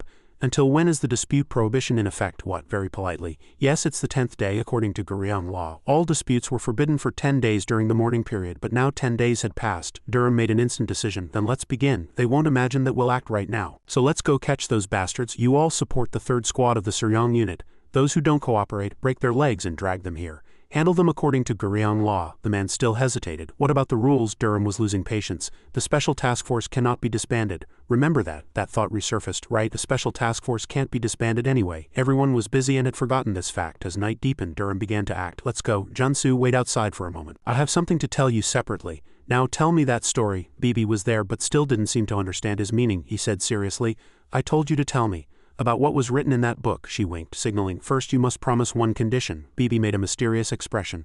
There are a total of 15 stories in that book. 15, she replied honestly. Yes, and one of them is lean in a bit. While he was bewildered, the girl playfully kissed him on the cheek. The very next moment, Durham was flustered. This kid really. What are you doing, kid? If you do that one more time. Bibi was very happy. I succeeded. He's preparing to establish his own household. What do you think, brother? He was busy wiping his face. Focus. What did you say? Bibi clearly said. He's preparing to establish his own household. Durham ignored her, turned and left. He'll be lonely, I guess. Bibi became serious. I mean, he has another faction. Hearing that, his expression hardened. Another faction within Gyeongsung? Bibi immediately denied it. No, outside. The young man's eyes grew sharper. What about the others? Bibi replied vaguely. They're just like that. Durham fell silent. Finally, his group arrived at their destination. Mariangbu. From outside, their voices echoed. Suryong Unit Special Task Force. The unit entered majestically. We wish to see Elder Chianchik. The people in the courtyard were bewildered. Why is the Suryong Unit here? Durham held up his nameplate, threatening anyone who interferes will be immediately arrested. So do as you please. A Suryong Unit nameplate, what do we do? He asked the biggest man in the group. Where is Elder Chianchik? Another person was just about to speak. In Marion Hall. Another guy covered his mouth. Hey you. No one was visible inside Marion Hall. At that moment the door there slowly opened and two men, looking relaxed, seemed to have noticed the commotion near the division gate. A guard blocked them from above. What's going on? Durham got straight to the point. Which one of you is Elder Chianchik? The person whose name was called looked puzzled. I am Chianchik. What does the Suryong Unit want with me? He made a serious expression. We have some matters to investigate. Please come with us, Chianchik asked back. Do you mean I have to go to the Suryong Unit for questioning? Durham said without hesitation. That's right. Please don't waste our time. Suddenly, many guards appeared around him. What if I refuse to go? He still maintained a calm expression. Are you going against Goryeo law? One guy stepped forward to defend him. He's not breaking the law. He's just saying he can't go right now. The young man's eyes grew sharper. Are you refusing to cooperate with the special task force investigating Goryeo Muhe's death? The guards looked at each other, flustered. Chianchik said directly, what is it that you want to investigate? You will find out what we are investigating once you come with us. This is my last question. Are you coming or not? He calmly turned away. I cannot go now, so let's do it later. Durham signaled to Junsu and his group behind him. He's resisting. Stop him. The opponent hesitated slightly and looked back. Elsewhere, a shout erupted. What? Chianchik was dragged away by the Suryong Unit? The guard reported truthfully. Yes, he was forcibly taken away. The old man quickly ordered his subordinate. Appeal immediately. Those madmen. The old man was extremely indignant. Just you wait, you scoundrels, see what you can possibly do, these damn bastards. The scene shifted to the Suryong Unit. Baekcho said worriedly. The Mariang Division's backlash is strong. They're demanding that I expel you immediately. Durham ignored him and asked, so what are you going to do? I need to think about it more. Durham had no intention of stopping. It's just the beginning and it's already chaotic. It would be even more impressive if the division master handled himself properly. Baekcho cautioned worriedly. You're facing a larger power. Can you go all the way? Durham was inherently stubborn. Isn't it something that requires thought to begin with anyway? At this moment he changed the subject.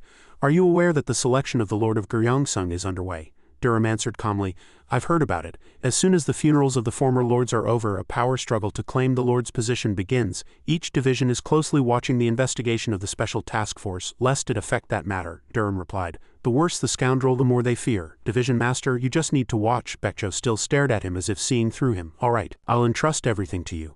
I will only watch. He turned and left. In that case, I will begin the interrogation in an exemplary manner. Please take care. The scene shifted to another deserted location and a room appeared. Inside, Chianchik was being tortured and was in a terrible state. The sound of a water bucket being thrown to the floor echoed, and he was helplessly tied up, drenched from head to toe. Durham opened his mouth. I originally didn't want to hit your face, but Elder, you kept lowering your head, so I had no choice, you understand, right? The opponent's voice trembled. To be swayed by a young man like you, Chianchik can now die without regrets, he continued.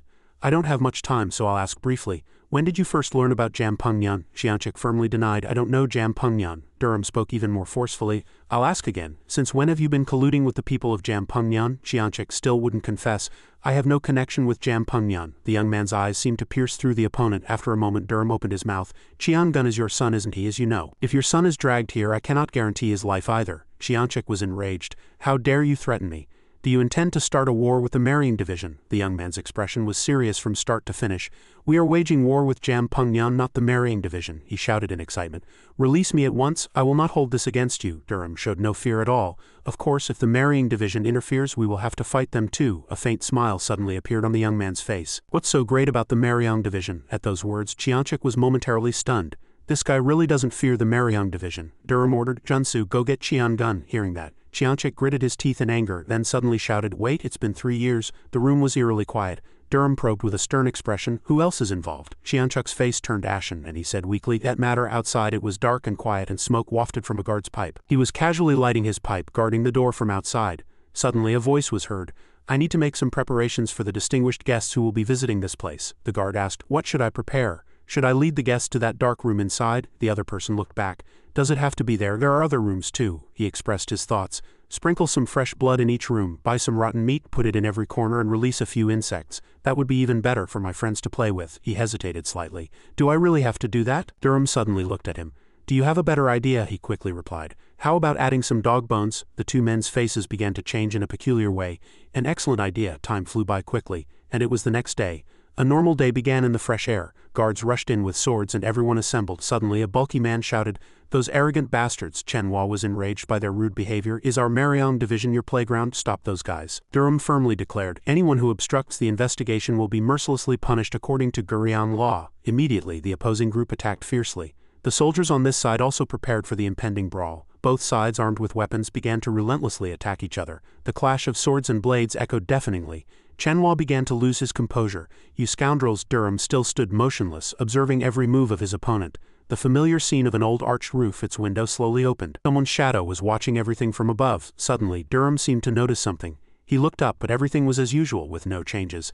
As a man on this side attacked fiercely, Durham's voice echoed, Bongziol, investigate who is in the third floor left room of Magikjan. He quickly ascended to the upper floor and began his mission. As the soldiers were still fighting each other, a dignified voice suddenly echoed, everyone stop! An angry-looking old man approached with a guard and looked down from the stone steps. His expression was very stern. Are you the leader of the special task force? Yes, that's me. He opened his mouth with sharp eyes. I heard you took Elder Chianchuk yesterday, and what is it today? Durham calmly replied. I've come for one more person. He frowned in anger, his facial muscles twitching. Who is it? Durham pointed directly at the man on the other side. That person right there. The people there widened their eyes in surprise. The opponent shouted in anger. How dare you make a fool of me? Durham explained. It's for an investigation. Is that not allowed? Do you mean a vice master's son is exempt from responsibility? He growled. What? How dare you, you scoundrel? Suddenly, Durham shouted loudly. Baekjun, I summon you in my capacity as head of the special task force. If you resist, you will be forcibly arrested according to Gurian law. The person whose name was called showed signs of uneasiness. Madman, where do you think you are to act so recklessly? Durham quickly used his speed to rush forward. The old man was startled by the sight before his eyes, and the subordinates there also tensed and guarded. They too quickly rushed forward. Show me what you've got. Durham approached and quickly delivered a powerful blow. His opponent lost balance and stumbled from the attack. He was sent flying directly and hit the door hard. Another scoundrel took the opportunity to attack, but he easily dodged.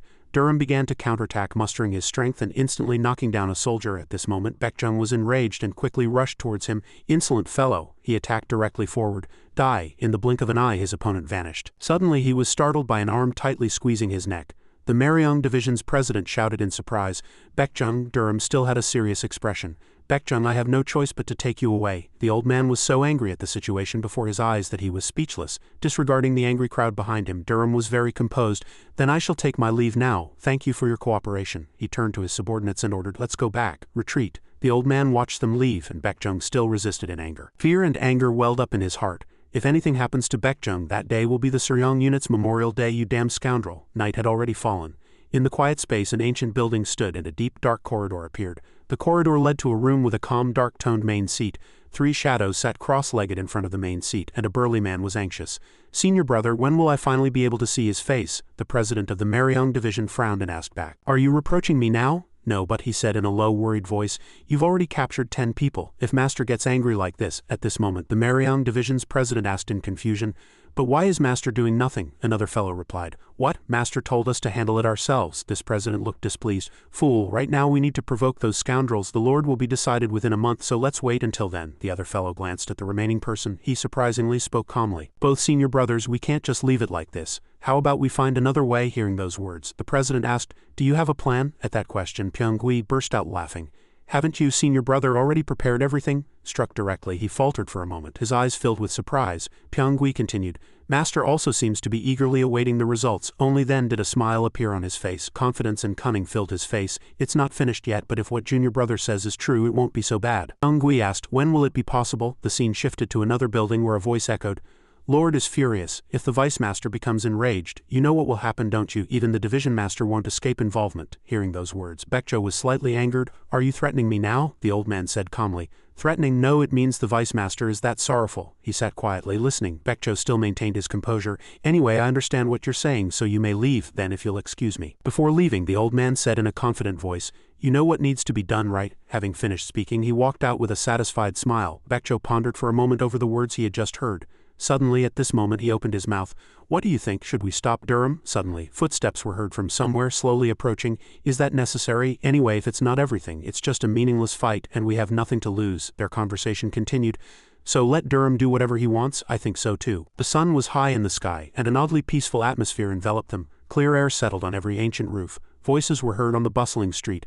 My sister's dress is 5 taels, but mine is only 3. Still, it's really pretty, isn't it? If I had known, I would have bought the same 5-tael one. At this moment, Bibi opened her mouth. But brother, where are we going now? At this moment, Durham pointed forward. Following that direction, a magnificent building appeared. Waryong Division, Bibi asked playfully. What are you going to do? Durham half smiled meaningfully. What do you think? At the same time, the Waryong Division slowly came into view, and a few people there looked at the newcomers with some vigilance. Those guys, aren't they from the Gwangyonghoi? After a moment, Gongchang introduced. This is the place. Please come in. Durham and Bibi were quite surprised to see the room. Another person in the room greeted them. I am Manpeng. It is an honor for the head of the special task force to come in person. Durham replied to the greeting. You flatter me. I wish to meet the vice master, but it's a pity he's not here. Manpeng skillfully replied. It's difficult for me to see him these days too. Please understand. What brings you two here? He immediately got to the point. I heard there was a theft here before Guryang Muya passed away. Is that true? Manpeng was slightly displeased. It's nothing important. Durham was not satisfied and raised his voice. Whether it's important or not is for us to judge, not for you, Lord Manpeng, to decide. He became slightly uneasy. It was just an ordinary item, he countered again. We will judge if it's ordinary or important. What did the Waryong Division lose? At that question, Manpeng pondered worriedly, then regained his composure and replied, just a pair of gloves. Hearing that, Durham was slightly surprised. Gloves? What madman would come all the way to Waryong Division just to steal gloves? Manpeng seemed slightly stung. I don't know either, the opponent asked. Did you lose anything else besides the gloves? His gaze avoided the person in front of him. No, the young man still maintained a firm tone from earlier. Are you sure there's nothing else? Suddenly, Manpeng shouted. I told you there isn't. The room suddenly fell silent. Durham softly opened his mouth. Then I'll ask something else. Have you used that waterway behind here recently, Lord Manpeng? Manpeng's eyebrows furrowed. No, he sounded suspicious. That's strange. A few days ago, some people said they saw it somewhere. He looked elsewhere and continued. I sometimes pass through there when moving items. Ah, is that so? By the way, do you know anything about Jam Peng Nyan? Beads of sweat began to trickle down Manpeng's cheeks. What? No, Durham pretended to ponder again. I think you do. The other party seemed even more evasive. Didn't I say no? Suddenly, the corners of his lips curled up slightly. We're short on time today, so we'll be leaving now. If anything comes to mind, Lord Manpeng, please inform us. Manpeng also replied, understood, let's do that. Durham's next words made him even more afraid. Let's go, kid. Later we'll come back and ask about the Bewall Mountain Villa. He could only stare frozen as the two left. Durham didn't leave but lingered behind the door, smiling. Inside, Manpeng was also looking in that direction. When he suddenly poked his face in again, Manpeng was startled. Oh right, please tell the vice master. 3 days from now is his son's birthday, so convey my congratulations to him. Manpeng was a little bewildered by that. How does that guy know that the vice master's son's birthday is in 3 days? Bibi's voice was heard from outside. Brother, why did you say that? Durham put his hands in his pockets and smiled triumphantly. Isn't it a fun game, kid? If it were you, what would you think? Become an enemy, or struggle to survive? She quickly replied, excited. Of course, I'd choose the latter, right? His face also brightly replied. Then let's go to the Xinryang Division now. Kid, when you go there, don't forget to say you're from the Gwangyonghoi. Understood? The two guards saw this and continued to whisper. Where are those guys going now? The Gwangyonghoi truly only has crazy people. That's why they dared to take Baekjung. The scene quickly shifted elsewhere. The gatekeepers stopped them, shouting, Stop, are you from the Suryang Unit Special Task Force? He quickly replied, We've come to see Lord Basangak. He is Elder Jew, he commanded in a stern voice. Follow me. The evening sun still illuminated the eaves and the group followed that person. He stopped at the door and reported, The head of the Special Task Force has come to see the Elder. A voice was heard from inside, Let them in. At this moment that person turned and said, Go inside. Durham turned and instructed, Junsu, from now on don't let anyone approach this place. Yes, General Leader. The two siblings entered one after another, and several people were already waiting to greet them. He quickly recognized the other people in the room. Jinpeng and Zhang Hyopi are here too. Durham got straight to the point. Have you heard that Elder Chianchik is currently imprisoned? I have heard. Not only him but quite a few others have also been taken away. His eyes sharpened. Then you must know that I am not afraid of the Xinryang Division. The other side also replied briefly. Perhaps. Durham continued to ask. Then please tell me some information about Jam Pengnian. He closed his eyes and pretended not to know. Why are you asking me that? His next words froze him. Do you know a man named Nguyen Sang? Around 50 years old, a protector of Jam Pengnian, right? Elder Ju interrupted. Who is that guy? He showed complete confidence. That guy lied when he told me the names of a few people, but what does it matter? He once came to the Shinryong division to find Elder Ju. I don't know what you two discussed. He began to show signs of discomfort. I don't know that man. Jang Hyopi suddenly stood up and shouted loudly. How dare you pressure Elder Ju? At this moment Durham suddenly moved very close to the opponent. I don't know what pressure is, but do you know how Nguyen Sang died? He stammered in fear. What are you talking about? He turned and asked. Kid, how did that guy die? She crossed her arms displeased. His limbs were completely severed, turning him into a rag doll. It's really too much. How can someone be made like that? As she spoke, he took something out of his pocket. Why would I want to do that anyway? Thanks to him, I heard a lot. At this moment, Jang Hyopi suddenly placed his hand on the spear shaft. He suddenly thrust forward once, but Durham dodged. That surprised me, Elder Ju said, flustered. Calm down, there were countless attacks, but he easily dodged them. Jang Hyopi began to get angry. Die, you bastard. At this moment the spear was caught in Durham's hand and he held it firmly with just one hand, startling the opponent greatly. Suddenly a current of chi appeared around the point of contact. It's going to sting a little. Immediately Jang Hyopi was in pain and helpless. Jang Hyop's huge body was sent flying far away. He lay unconscious, but the spear was still in Durham's hand. He seemed intrigued by it. This isn't bad either, it's cool. Elder Ju slammed the desk with his hand and shouted, what is this? The sharp spear tip jabbed the desk once. Durham stared straight into his face. Those who attacked the special task force, you know there's nothing more to say, right? He became increasingly fearful. Nothing. More and more lightning emanated from his palm. Elder Ju, what should we do now? Will you speak politely or will you suffer? He was angry but dared not resist. Elder Ju's eyebrows were tightly knit together. His hand under his clothes was cautiously preparing, his fingers tightly gripping two sharp dart-like projectiles. Durham's voice echoed just then. If your fingers move, you'll regret it. Why? Because you won't even have a chance to regret it when you die. We're short on time, so let's finish quickly. Elder Ju was drenched in sweat. No, I can't be dragged around by this madman. Durham stood facing him. How much do you know about Jam Pungnyan? The opponent's eyes were filled with wariness. I don't know much. His hand gripped tighter and tighter. Immediately, that weapon was thrown straight forward. The face of the person opposite was filled with boredom. Good heavens, I warned you, didn't I? The surrounding space suddenly flashed with a collision, and outside was still utterly silent. A few servants inside the division turned pale with shock. Durham's group emerged with the two unconscious people. All right, if you don't want to get hurt, move aside. At this moment a distant door slammed shut, and a few people there were slightly surprised by what was happening. A voice echoed, put those people down and leave. Then your lives will be spared. The person who just spoke was a tall, burly man, with a few subordinates next to him. He calmly replied, what if I refuse? He asserted with certainty. Then you won't leave this place alive. Durham was displeased. Do you know that you are obstructing the special task force from escorting prisoners? The opponent said in a stern voice. This is not a lawful escort. He was losing patience. Even with evidence, his face darkened. I'll say it again. Put those people down and leave quietly. The soldiers inside the division prepared for battle. Two of them stared at each other, arguing. Didn't I say no? They won't shed tears until they see the coffin. There were two small flagpoles in the courtyard, and no matter how much they argued, Bibi was strangely calm. Those guys seized the opportunity to whisper again. What is that kid doing? The Gwangyonghoi truly is full of madmen. Why are they taking that kid with them? She was very excited. One last one. At this moment smoke suddenly billowed from somewhere and nearby soldiers began to shout, Chi Keeman formation, don't get close. Durham calmly crossed his arms. Bongziol, if you're here, come out. You subconsciously looked in the direction of the sound. The door there opened wide again. From behind, a unit led by Bongziol suddenly entered and another large group appeared on the wall. They seemed ready to join the battle. Bongziol arrogantly said, General Leader, I hope we're not too late. Durham triumphantly crossed his arms. It's fine. How about we warm up and continue again? I want to continue. Durham's eyes pierced the man there, this time. If we cut the Shinryong division's power in half, it will be easier later. The opponent gnashed his teeth in anger, uttering each word distinctly. Damn it. A subordinate next to him anxiously said, Uncle, why are you hesitating? Show those bastards a lesson. Quiet, that person was very firm. I will take responsibility, you bastard. His hand blocked. What responsibility can you take? Shut up and be quiet. His eyes were filled with murderous intent. Damn it, Durham still maintained an arrogant expression. I underestimated him too easily. Now move aside. If you don't clear the way in 3 counts, you will be dealt with according to Guryang law. The first count echoed. 1. One of his fingers went down. 2. The opponent seemed a little helpless, just staring intently at him. Suddenly he raised one hand. Stop, everyone retreat. The soldiers all obeyed the order and sheathed their swords. A faint smile spread across Durham's face, his expression triumphant. Elsewhere in the dark corridor there was only the faint light of torches with wooden clubs, ropes and water buckets scattered around and dried skulls piled upon each other. Durham was unexpectedly satisfied. The decorations are well done. How about it? Can you speak now? In front of him, Baekjung was tied up. His face was covered in bruises. This guy is truly a madman. But why isn't anyone coming to save me? He stared straight into the opponent's powerless eyes. This is the last time I'll talk to you. The head of the Kyeomyung Hall will soon bring in an interrogation expert. How about it? I won't kill you. I promised the Maryong Division Master that I would spare your life and return your son. He looked away, slightly afraid. Wait, a faint smile spread across Durham's face. He left a parting instruction. I'll give you 15 minutes to think carefully. This is your last chance, Baekjung gnashed his teeth, his voice suddenly echoed again.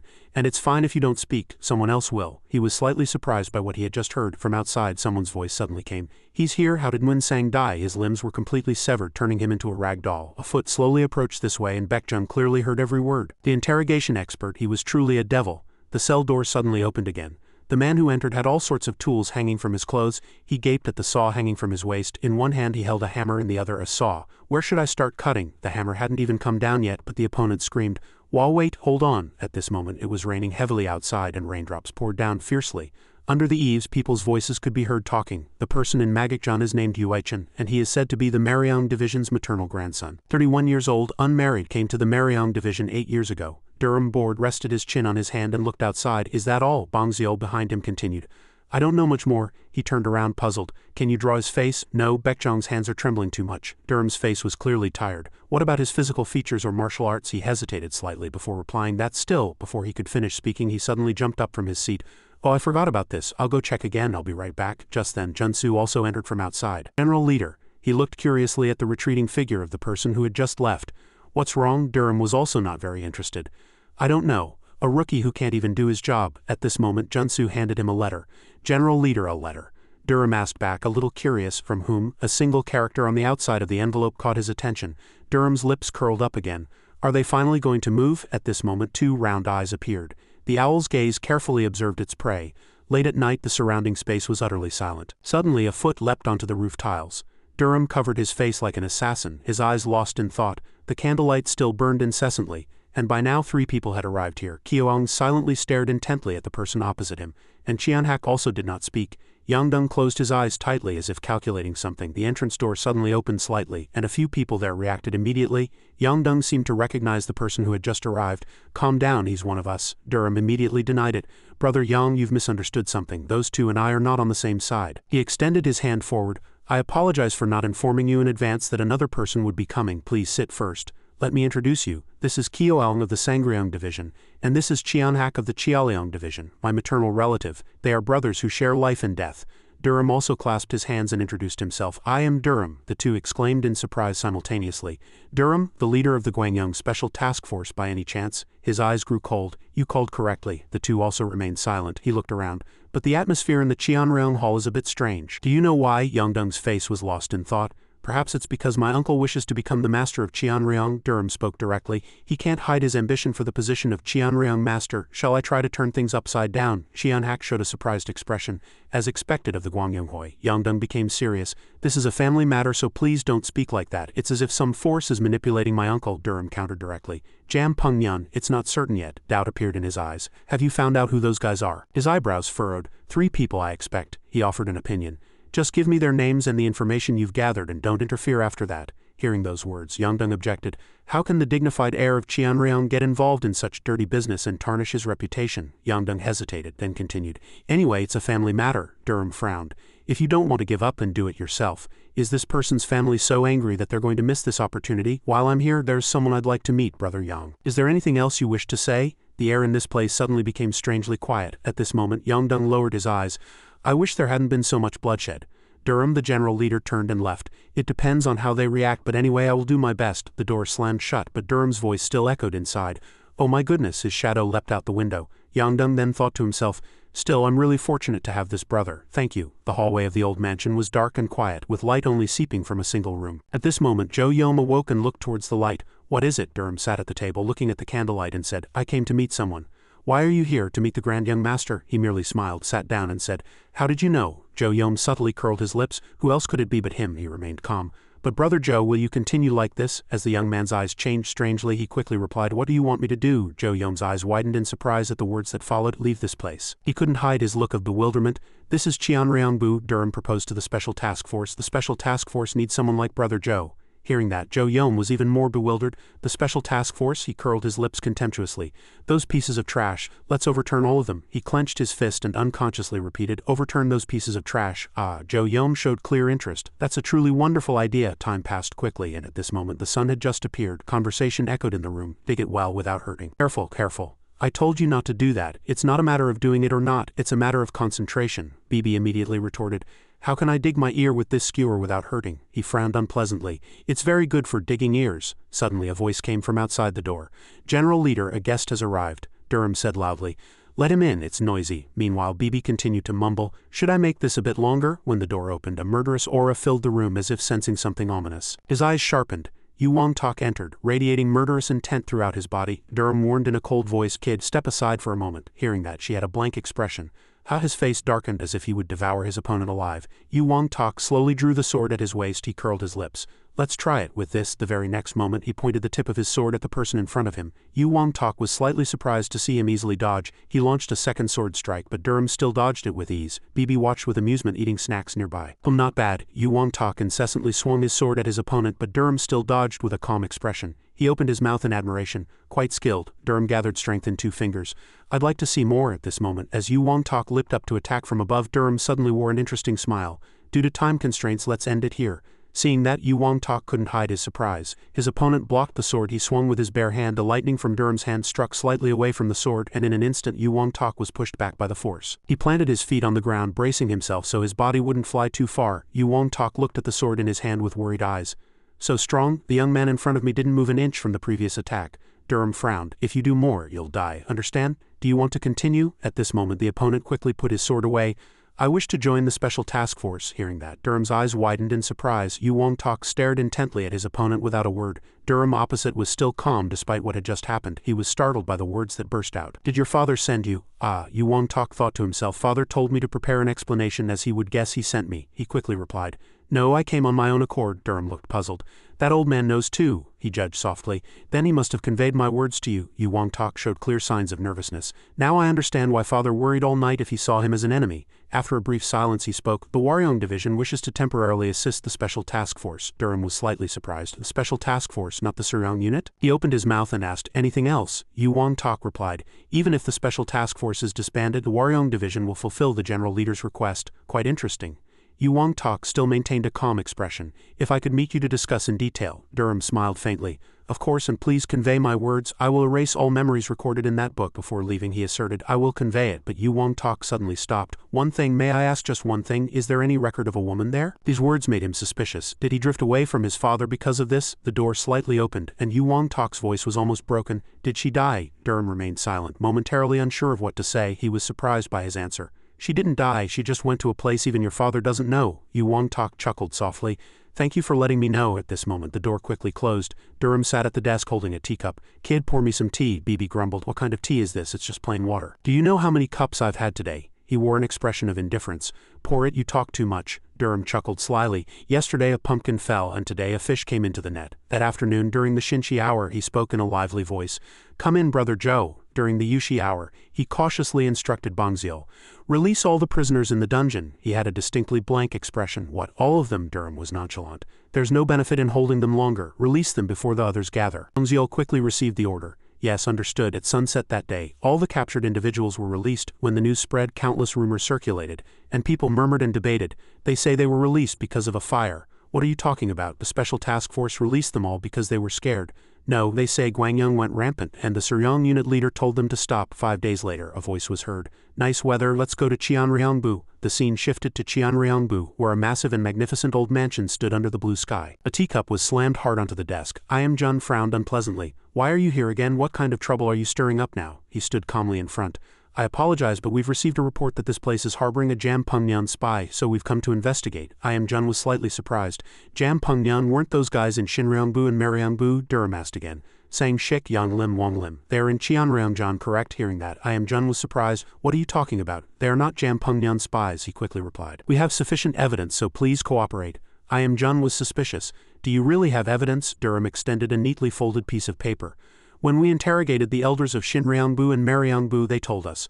All their personal information is recorded here. Now he showed clear signs of nervousness. Suddenly a sound came from outside, startling Jun. Where are you running off to? Catch that bastard. He looked towards the window, and outside was chaotic. Jun leapt to his feet. If the evidence is confirmed, I will cooperate. Durham politely cupped his hands. Thank you. Outside, a man closed his eyes tightly and frowned. The man was thrown far back, and the remaining few people cried out, Sang Lim. Zhou Yom had a sword in one hand and a fist in the other. Follow me quietly. Two people charged simultaneously. Shut up. A sword quickly swung forward, slashing towards him, but Zhou Yom dodged. He ducked and tried to kick Zhou Yom's leg. The bulky man frowned slightly and looked down, then strongly stomped on that leg, making the man scream in pain. Zhou Yom powerfully punched the ground, raising thick dust. The remaining man appeared from the side and threw 3 small daggers towards him. Zhou Yom's pupils wavered for a moment, and suddenly those daggers struck into his black scabbard. Yu Wong-tak had already arrived here and easily blocked the attack. At this sight, the man's eyes widened in surprise. Before he could regain his senses, he was thrown back with one strike. He fell to the ground, unable to resist, and an unexpected voice burst out. Zhou Yom, you. I am Jun's eyes widened in surprise. Zhou Yom remained silent. A voice echoed, a while ago, Brother Zhou joined the special task force. Hearing that, the man frowned unpleasantly. At this moment, Zhou Yom cupped his hands, showing a polite attitude. Forgive me. He looked at him with sharp eyes and snorted. Durham suddenly seemed to remember something, looked around and asked, but where is the grand young master? Zhou Yom looked puzzled. Who are you talking about? Yangdong. Guryong Muya has passed away, so isn't he the next successor of Qianryong? If we are to discuss Qianryongbu's affairs, it must be with him. No, at this moment. I am Jun replied. My nephew is resting in the academy. Durham was slightly disappointed. Is that so? Then I'll see him next time. As the special task force withdrew, the two people below clearly replied. The other person still observed the young man in front of him. A voice echoed through the blue sky. One matter resolved. Shall we search elsewhere tomorrow? Bibi suddenly looked puzzled. Isn't it too easy? Indeed. At this moment, a man ran towards him. General Leader, the division master calls for you. What is it? He pondered deeply. Has he found out already? He's fast. Seeing that, she spoke. He probably called you to stop you, brother. Durham frowned. He's spinning me like a top, Bibi scoffed. Who could spin you, brother? He couldn't retort to that. Indeed, what is it? I'll find out when I go. In the Suryong unit, a shout echoed through the hallway. What? Durham said seriously. What does that mean? Baekjo reached out and picked up a book. The investigation is temporarily suspended. Suspend the investigation, but why? He opened the book he had just picked up and explained. What I mean is that you are acting too violently, which could have an adverse effect. Hearing that, Durham showed a distinctly displeased expression. Adverse effect? Today we caught 3 Jam Pungnyeon cockroaches. How is that an adverse effect? Baekjo continued. You won't understand, but some of them are people who help us a lot, and you're too impulsive, so they can't move easily. Durham chuckled inwardly. What kind of state is he in now? He closed the book. Anyway, suspend the investigation for now. Durham put his hands on his waist. Then you mean they can catch Jam Pungnyeon? Baekjo immediately replied honestly. First we need to trust and entrust it to them, he continued to press. But why haven't you caught them until now? I'm telling you now. The Waryeong division has promised to help the special task force. But if we suspend the investigation now, it will all be for nothing. Hearing that, Baekjo was slightly surprised. The Waryeong division, he still asserted firmly. Yes, that's why we cannot completely stop the investigation. He had no choice but to agree with Durham's opinion. The young man's eyes were filled with determination. I will act cautiously. I will not cause any impact. Baekjo looked elsewhere as if calculating something. Good, do that. Durham bowed. Thank you, Division Master. At this moment, Baekjo sat in his chair. Anyway, you've worked hard too, he replied, as if it were natural. Since I eat and sleep for free, I have to earn my keep, but can I get some more tea? That tea guanyin from last time was really delicious. Hearing that, he chuckled softly. Take as much as you want. Really? I don't need to work that hard. If I take all of it, what will be left for me? Thank you, Division Master. At this moment, a large bundle was thrown onto the desk. Bibi's eyes widened in surprise. Brother, what's this? He showed a distinctly satisfied expression. Tea guanyin. He said I could take as much as I wanted, so I took it all. Suddenly, Durham said loudly, Yu Wong-tak, perfect timing, good. You should also go to the Waryeong division and publicly announce your relationship with the special task force. Yu Wong-tak was slightly surprised. Isn't it too early? Hearing that, Durham immediately denied it. Early? We can't drag this out any longer. Yu Wong-tak had a serious expression. Understood. The next day, people were collectively astonished upon seeing the announcement. What is this? To prove that the Waryeong division has no connection to the Guryong Muya massacre, the Waryeong division will fully mobilize all its forces to actively support the investigation of the special task force, the public endlessly debated. The other places must be nervous now. Indeed, of all places, the Waryeong division. Are they really going to turn into a headless chicken? A voice echoed somewhere. Is everyone here? A group of people stood solemnly, all with tense faces, quietly awaiting orders. Durham stood at the forefront with Bibi next to him. Then let's begin. Bongziol, have you found anything about the culprit? He quickly reported. As a result of investigating individuals with similar physiques or characteristics to the culprit, the suspects have been narrowed down to 3.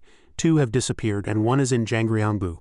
Durham asked seriously, who are the disappeared ones? Bongziol replied, Dokon Mato, also known as Ikwa of Doryongbu, and Muryong of Shinryongbu. He suddenly became suspicious. Muryong, he immediately explained. He is known as the Shadow of Qianyan Dikdo and is the owner of Sangseowon in Shinryongbu. Durham slightly furrowed his brow. Qianyan Dikdo, he's truly a suspicious character. He recalled a letter he had once read. He asked me to join forces for the future of Gyeongsang and the peace of its people, to unite the power of Gyeongsang. It was a tempting offer, but I firmly refused. He gave up, but he will reappear before you someday.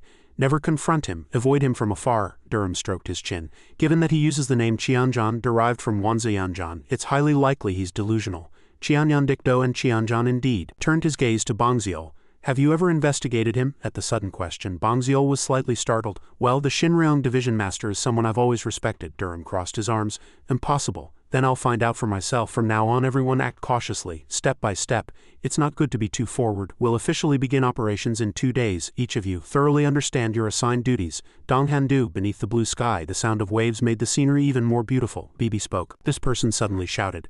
Seeing this, the person in front was momentarily flustered. Mother decided to live with Durham's father. She cried out in shock. That's impossible. Mother put her hands on her hips. Can't you understand your mother's feelings? Bibi couldn't accept this.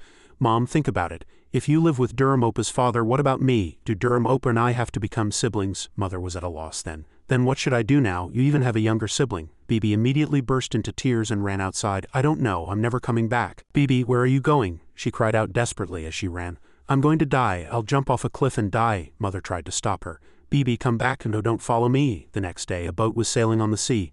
The boat was very large with many people on board. Bibi decided to leave in search. When the boat reached the harbor, many people were coming and going. She stood bewildered amidst the bustling crowd. Bibi looked around. Her face was full of confusion. I've come this far, but where do I go now? Suddenly, a voice came from behind. Sister, you don't know where to go, do you? Shall I recommend a cheap and delicious inn? Bibi bent down. Is there really such a place? Waian immediately replied, of course, it's called Sangagwan. Follow me, and if you don't like it, I won't charge you. At her cute appearance, Bibi burst out laughing. Really? Beneath the blue sky, old buildings stood side by side. She walked and asked, Child, you do this work, so you must know many people, right? Waian skipped as she walked. Of course I don't know anyone in this town, but suddenly, at a voice from behind, the two turned to see who it was. Footsteps grew closer. You're Bibi, aren't you? Seeing that person, Bibi's eyes widened. Seeing the opponent's menacing expression, she blurted out, Brother Mungyong. He gave an evil smile. It seems you've learned a bit about me. Bibi stepped in front of the child and said, It seems Brother Rim hasn't properly taught you a lesson yet. Mungyong said nonchalantly, I heard that scoundrel left Bayangundu. Now no one here can save you. The brothel is short on women right now, you see. She tensed, thinking of a way to escape. Waian suddenly grabbed her hand and pulled her. Sister, run! Suddenly another man with a club blocked their way. Where do you think you're going? Bibi furrowed her brow and thought for a moment, then quickly leapt up using her speed. At this sight, the opponent's eyes widened in surprise. The very next moment she kicked him in the face. Seeing that, the two men on this side simultaneously drew their swords. This wench. His sword struck down, but luckily Bibi dodged it. Then she powerfully struck the back of the big man's neck, giving him no time to block. He staggered and fell. Bibi said, Don't underestimate women. Even without Brother Rim, I can handle all of you. At that moment, she was slightly startled by a scream from behind. The remaining man had grabbed Waian. Don't move, otherwise I'll kill this kid. Kid, Bibi furrowed her brow. You despicable bastard. The child has nothing to do with this. Release her at once. Mungyong, who had somehow gotten up, attacked from behind. Bibi painfully knelt. She's really a troublesome woman. If I think about that scoundrel Durham, I want to kill her right away, but I have to sell her, so I'll spare her life, she grimaced, clutching her neck. Waian cried out in a panic. Sister, are you okay? He began to threaten Bibi, grabbing her head. Come quietly, otherwise I can't guarantee what will happen to that child. The child kept struggling. Sister, let me go, be quiet, you despicable bastard. You stupid fools. At that moment, footsteps from afar approached them. Some of those present immediately recognized the person who had just appeared. He stood right behind Mungyong, but Mungyong didn't notice him at all. Get up, let's go. Suddenly, a palm struck his head and he screamed in pain. The bald man was equally flustered and the child cheered, Mister. The very next moment, Mungyong collapsed to the ground. Jaehyun said sternly, Who are these ruffians daring to threaten a young lady? He turned to Bibi and asked, Are you all right? He replied somewhat stammering, Why yes. The man began to panic, tightening his grip on the child's neck. You, who are you? Do you know who we are? This kid. But the man was hit by something and flew backward. Jaehyun looked at the last remaining man, who was terrified.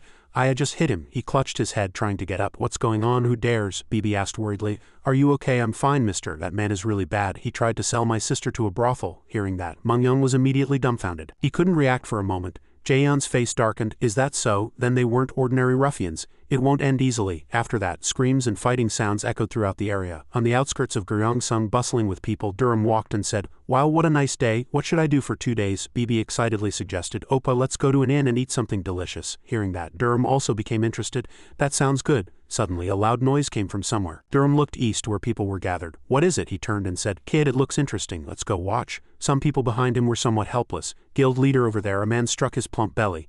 Another man held a spear and aimed it at him. I'm going. The spear quickly thrust forward. The weapon was easily blocked. The spear had missed his belly and went astray. The Durham siblings who were there continued to clap. Is his belly armored with iron? The spear once again thrust towards the plump man's neck. Seeing this sight, Durham exclaimed in admiration, The spear bends like a bow. Bibi also added, Oh my, how scary, while the crowd chattered loudly, More. Someone appeared from afar. Are those guys really from Guangyunghoi? No matter how I look at them, they seem like foolish youngsters. No different from crazy people. How long do I have to watch this foolish act? The person behind replied, it's an order, so let's just observe for now. Damn it, the two performers finished their show. Thank you everyone. Since you've seen such a wonderful performance, how about giving a round of applause for these brothers? Anyone who needs medicine, 1 pill per person, take it. Durham stood up after the viewing was over. It's over, let's go eat. Bibi was still having fun.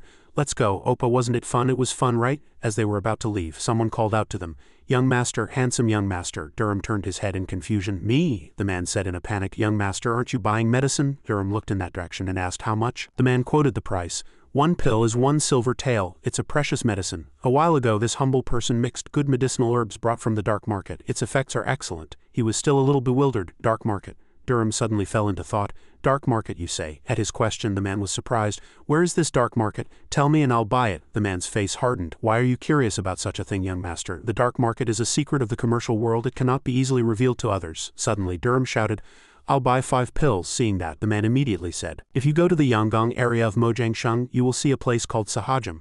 Bibi, standing next to him, secretly burst out laughing. At this moment the sky was still blue with white clouds floating by. A small pouch was thrown into the air and then fell back onto an outstretched hand. The group was bewildered by what they had just received. Here, 1 pill per person, he earnestly instructed.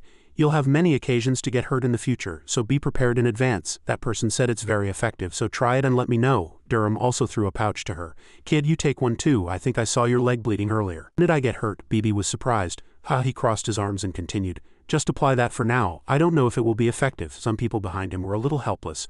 Sai, our foolish guild leader. A castle with high walls appeared beneath the sky. They left the castle and walked, saying, Are we going to find the dark market? It's a good place to trade rare medicinal herbs. At this moment Bibi said, I think someone is following us. He slightly furrowed his brow. We've already been discovered. Junsu's group still didn't understand what was happening. A voice echoed, If we're lucky we might catch a big fish, so just wait. By now, night had fallen and the moon shone overhead. An old mansion with dimly lit lanterns adorned its corridor. The group walked down a path filled with strange people. Durham blushed, seeing 2 women waving at him. I like this place. Let's start our investigation from here. Junsu slightly furrowed his brow, displeased. Guild leader, you should be careful. In a nearby spot, a man emptied the wine cup in his hand. Dangak put down his wine cup. I won't go home today unless I get drunk. The man next to him advised. Drink moderately. You have to think about tomorrow's work too. He paid no attention and looked elsewhere. All right. I can't drink tomorrow, so I'll drink my fill today. His eyes caught something and were momentarily filled with surprise. Below, Bibi was walking with some Suryong unit members. At this moment, Durham entered the garden. Let's rest here for a bit. I'm dying of thirst, she called out helplessly. Oppa. Bibi was suddenly startled by a shadow that appeared before her. The man stood up. This little lady. This is a very dangerous place. Dangak looked at her and said, It's not good to hang out with a naive fellow like that. At this moment Durham was still happily chatting, oblivious to everything. Bibi on this side didn't pay much attention. It's just a place where people live, what's the difference? Dangak stared intently at the child before him. Because this is Yanggong. Bibi was momentarily surprised. Yanggong, isn't this where useless people gather? Do you know this place well? He immediately became triumphant. Is there anyone who knows it better than this humble person? But his next word surprised him. Then do you know where Sahajam is? Bibi's face was still excited. Instantly the opponent's eyes turned terrifying. That place is even more dangerous. It's not a place for women or children to go. Bibi had a nonchalant expression. That's not something a useless drunkard like Oppa needs to worry about. Dangak's face flushed with anger. What did you say? Durham appeared behind him from somewhere. What did you say, you bastard? He suddenly struck him in the stomach, making him gasp. He could only writhe in pain. He desperately scraped the ground with his hands to stop himself. At the sight from a moment ago he was surprised. He's still holding on, not bad. At this moment blood flowed from Dangak's mouth. In the blink of an eye Durham disappeared from that spot. Using his speed, when he reappeared before him the opponent's eyes widened. Dangak was once again sent flying into the wall. He put his hands on the ground. He breathed painfully and with difficulty. Dangak no longer had the strength to stand up at this moment. Bibi stepped forward and stopped him. Oppa, don't kill him. Have you seen me arbitrarily kill people? There was a disobedient fellow before, so I pulled out all his tendons, killed him and buried him. At that moment numerous footsteps approached and the two quickly realized. Turning their heads they saw a group of people with weapons in their hands. Who are you? How dare you cause a commotion here? Durham's face grew increasingly serious. What, do you all want to die? The leader raised his voice and cursed. You arrogant bastard, do you know where you're causing trouble? At this moment Dangak raised his hand to stop them. Step back, you're no match for him. That scoundrel stammered. But still. Durham unpleasantly looked elsewhere. Lead the way. If you don't want to, then don't. If I kill everyone who blocks the way, I'll find it. Dangak replied briefly. Follow me. Simple wooden houses stood close together. Dangak led Durham's group deep into the village. He stopped in front of a house. He suddenly shouted loudly, "We have guests." Some people behind him were still secretly observing. At this moment the door slowly opened. Dang-ak instructed. Before you go inside, no matter who is inside, do not say anything. He crossed his arms over his chest. Otherwise I'll just kill everyone and go in. Then the promise will be useless. Dang-ak's brows furrowed. If something happens inside, I won't be responsible. The young man was still unconcerned. Then that's fine, Durham turned and instructed. If you don't hear anything, wait outside. At this, they slowly descended the stairs. Durham carefully surveyed his surroundings. The deeper they went, the brighter it became, unlike the outside. It's quite decent inside. Bibi couldn't help but agree. Indeed, I thought it was just a small organization, but on second thought. Suddenly, Durham's arm struck the wall hard. Dang-ak also turned his head in surprise. His hand almost reached a man's neck. Several figures had been waiting behind the wall. His face darkened. If you do anything unnecessary, you'll all die. If you're going to plan something like this, you should have hidden it properly. If you behave, I'll just do my business and leave. Dang-ak turned around. What do you want? I want to meet your master. He hesitated slightly. That's Durham's lips curled up slightly. I'll ask only one thing. I trust you, so you must trust me too. You must trust me too. Dang-ak still seemed fearful. That's not something I can decide. Just a moment. Someone suddenly stepped forward. The old man looked haggard, startling all three of them. Young man, sweat trickled down Dang-ak's cheek. What's the matter? He spoke like a soulless corpse. He said he came to see the master. At this, the three continued to go inside. A voice echoed. A guest after a long time. Who are you? An old man waited there with a few subordinates. Allow me to introduce myself. I am Bianwi. Who are you? At this, everyone present seemed to turn their gaze this way as if awaiting an answer. The young man also began to speak. My humble name is Durham. Dang-ak, standing nearby, thought to himself. Durham, so this is the heavenly mad dragon who turned Gyeongsung upside down. No wonder rumors spread that he's a madman. At this, Durham looked down and asked, seeing her reaction, Kid, what's wrong? Do you know that person? Bibi's eyes sparkled. I know him very well. She cupped her hands and exclaimed. This young lady greets Master Bisa of the Dang clan. The young man was greatly surprised. Master Bisa of the Dang clan. Bianwi was also slightly surprised. Child, who are you? Do I know you? She happily introduced herself. This young lady is Bibi of the Namgung family. Hearing that, Bianwi's facial muscles relaxed, showing a hint of pleasure. Bibi of the Namgung family, then you are brother Namguang's granddaughter. Bibi politely replied, Yes, elder. He happily laughed loudly. It was you, but how did you get here? She excitedly linked arms with Durham and recounted her journey. I am traveling with my brother. We are currently staying in Gyeongsung. Gyeongsung. At this, the young man continued. Since you are an acquaintance of Bibi, the conversation will be easier. I have come to inquire about something, so I apologize for the intrusion. The old man's face grew serious and he lowered his voice. What is it? He probed. Are you aware of the medicinal herbs that circulated in Gyeongsung late last year? Bianwi was slightly surprised. Medicinal herbs that circulated in Gyeongsung? Bibi interjected. It's a dividing spirit, but I'm not sure. His eyes narrowed and he glanced at the subordinate behind him. The man hurriedly looked elsewhere. Soon he spoke. Master, some medicinal herbs came in late last year. Is that so? What kind of medicinal herbs? He politely replied. It's the Wanryangcho spirit origin herb. The old man still maintained a solemn expression. Wanryangcho, it came from Gyeongsung. At this, Durham also spoke. What is that medicinal herb used for? Bibi was full of curiosity. Wanryangcho, he stroked his beard, lost in thought, and explained. It is the strongest herb used to boost chi. If used well, it is comparable to a divine medicine, but if overused or used carelessly, the young man continued. Overuse, you mean? Bianwi's words were slightly chilling. Wanryangcho contains a terrible substance that can transform a person. If that substance is mixed with other herbs, it becomes vibrant. Simply put, it makes a person's chi 2 to 3 times stronger. If it's someone who practices martial arts, after a few trials, they will exert 2 to 3 times the power and then suddenly collapse from exhaustion. Durham spoke with a hint of pleading. Please help us, Bianwi replied nonchalantly. I am an outcast from the Dang clan. The young man revealed that those who caused the Blood Fury cataclysm were targeting Gyeongsung. He was shocked to hear that. What? Durham's eyes suddenly sharpened. It seems those guys have mastered the martial arts of the Four Heavens sect. Bianwi's face darkened and his brows furrowed. Amidst the tense atmosphere, a strange sound suddenly echoed in the room. Everyone quickly stopped their conversation. The room door opened wide. One man stumbled in, shouting loudly, Master, some suspicious characters are searching Yangon. At this, Durham was the first to turn and leave, saying, Then I'll take that as a yes to helping. Bibi hurriedly bade farewell. This young lady will take her leave now. He looked back and glanced at his opponent, who also slightly nodded. At this, had the moon risen. Night deepened. Durham stood behind the wall, observing the situation. He came out and said to the people around him, You all go, they are ambushing everywhere, so I can't protect you all if anything happens. Giving the people no time to think, he ran forward. It must be that place. Everyone's footsteps echoed urgently. Durham ran forward, thinking, It must be that place. He saw the house before his eyes. If only they appear here. Suddenly, a hand with long black nails appeared before Durham's eyes. A man in red clothes and a mask leapt out of the window. Fortunately, he turned and avoided it. Bibi cried out worriedly, Brother, Durham's eyes were filled with disbelief. Who is this guy? How can this be? The people behind him were not completely safe either. Numerous assassins appeared in the sky. The red-clothed assassin was quickly sent flying by Durham. Durham carefully observed the opponent before his eyes. His gaze grew sharper and sharper on the other side. Junsu and his group also faced the newly appeared figures. He ran, thinking, Why can't I feel any chi? These guys aren't even renowned masters. Suddenly, a wound appeared on his shoulder, slightly surprising Durham. The red-clothed man had already appeared before him, ready to attack again. Chi gathered in Durham's palm. Damn it, what are these guys up to? Suddenly he sensed something.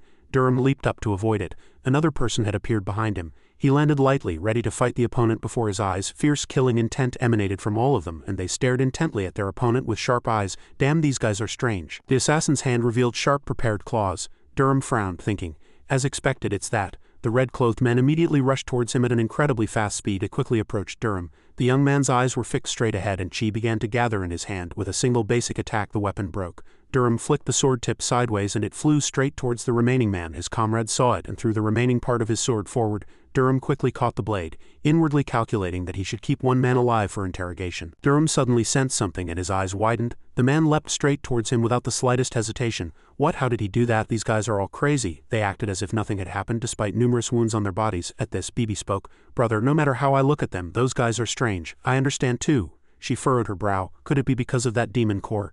Demon core? Durham observed the two ninjas, thinking, it could be. He glanced elsewhere. Xuangjin and Junsu had sustained numerous injuries. Axeman and Longhair on the other side were equally busy. Durham's face darkened, and he thought seriously, I took it too lightly. Suddenly he leapt up, startling Bibi, who was standing beside him. The red-clothed man there was also flustered by what he had just witnessed. Durham rushed forward at incredible speed and with his hand sent the head of the man behind him flying. He asked coldly, surely you can't stand up without a head, can you? Durham looked back, and a powerful force sent the head of the remaining man flying. As it flew backward, Bibi cringed in fear. Suddenly a loud shout was heard. Xuangjin was suddenly attacked. Blood flowed incessantly from his arm, and his face was still dazed. A few people there looked on, slightly surprised. Durham gritted his teeth in annoyance. Damn it, he quickly extended both hands forward. Heavenly Dragon Thunder Art. With a single attack he sent all the remaining group flying. They could do nothing but scream in pain. The entire group fell to the ground trembling. Longhair was slightly surprised by what he had just witnessed. At this, Xuangjin lay on the ground, blood still flowing from his wounds. Durham sat beside him and asked worriedly, are you all right? Junsu and his group were flustered.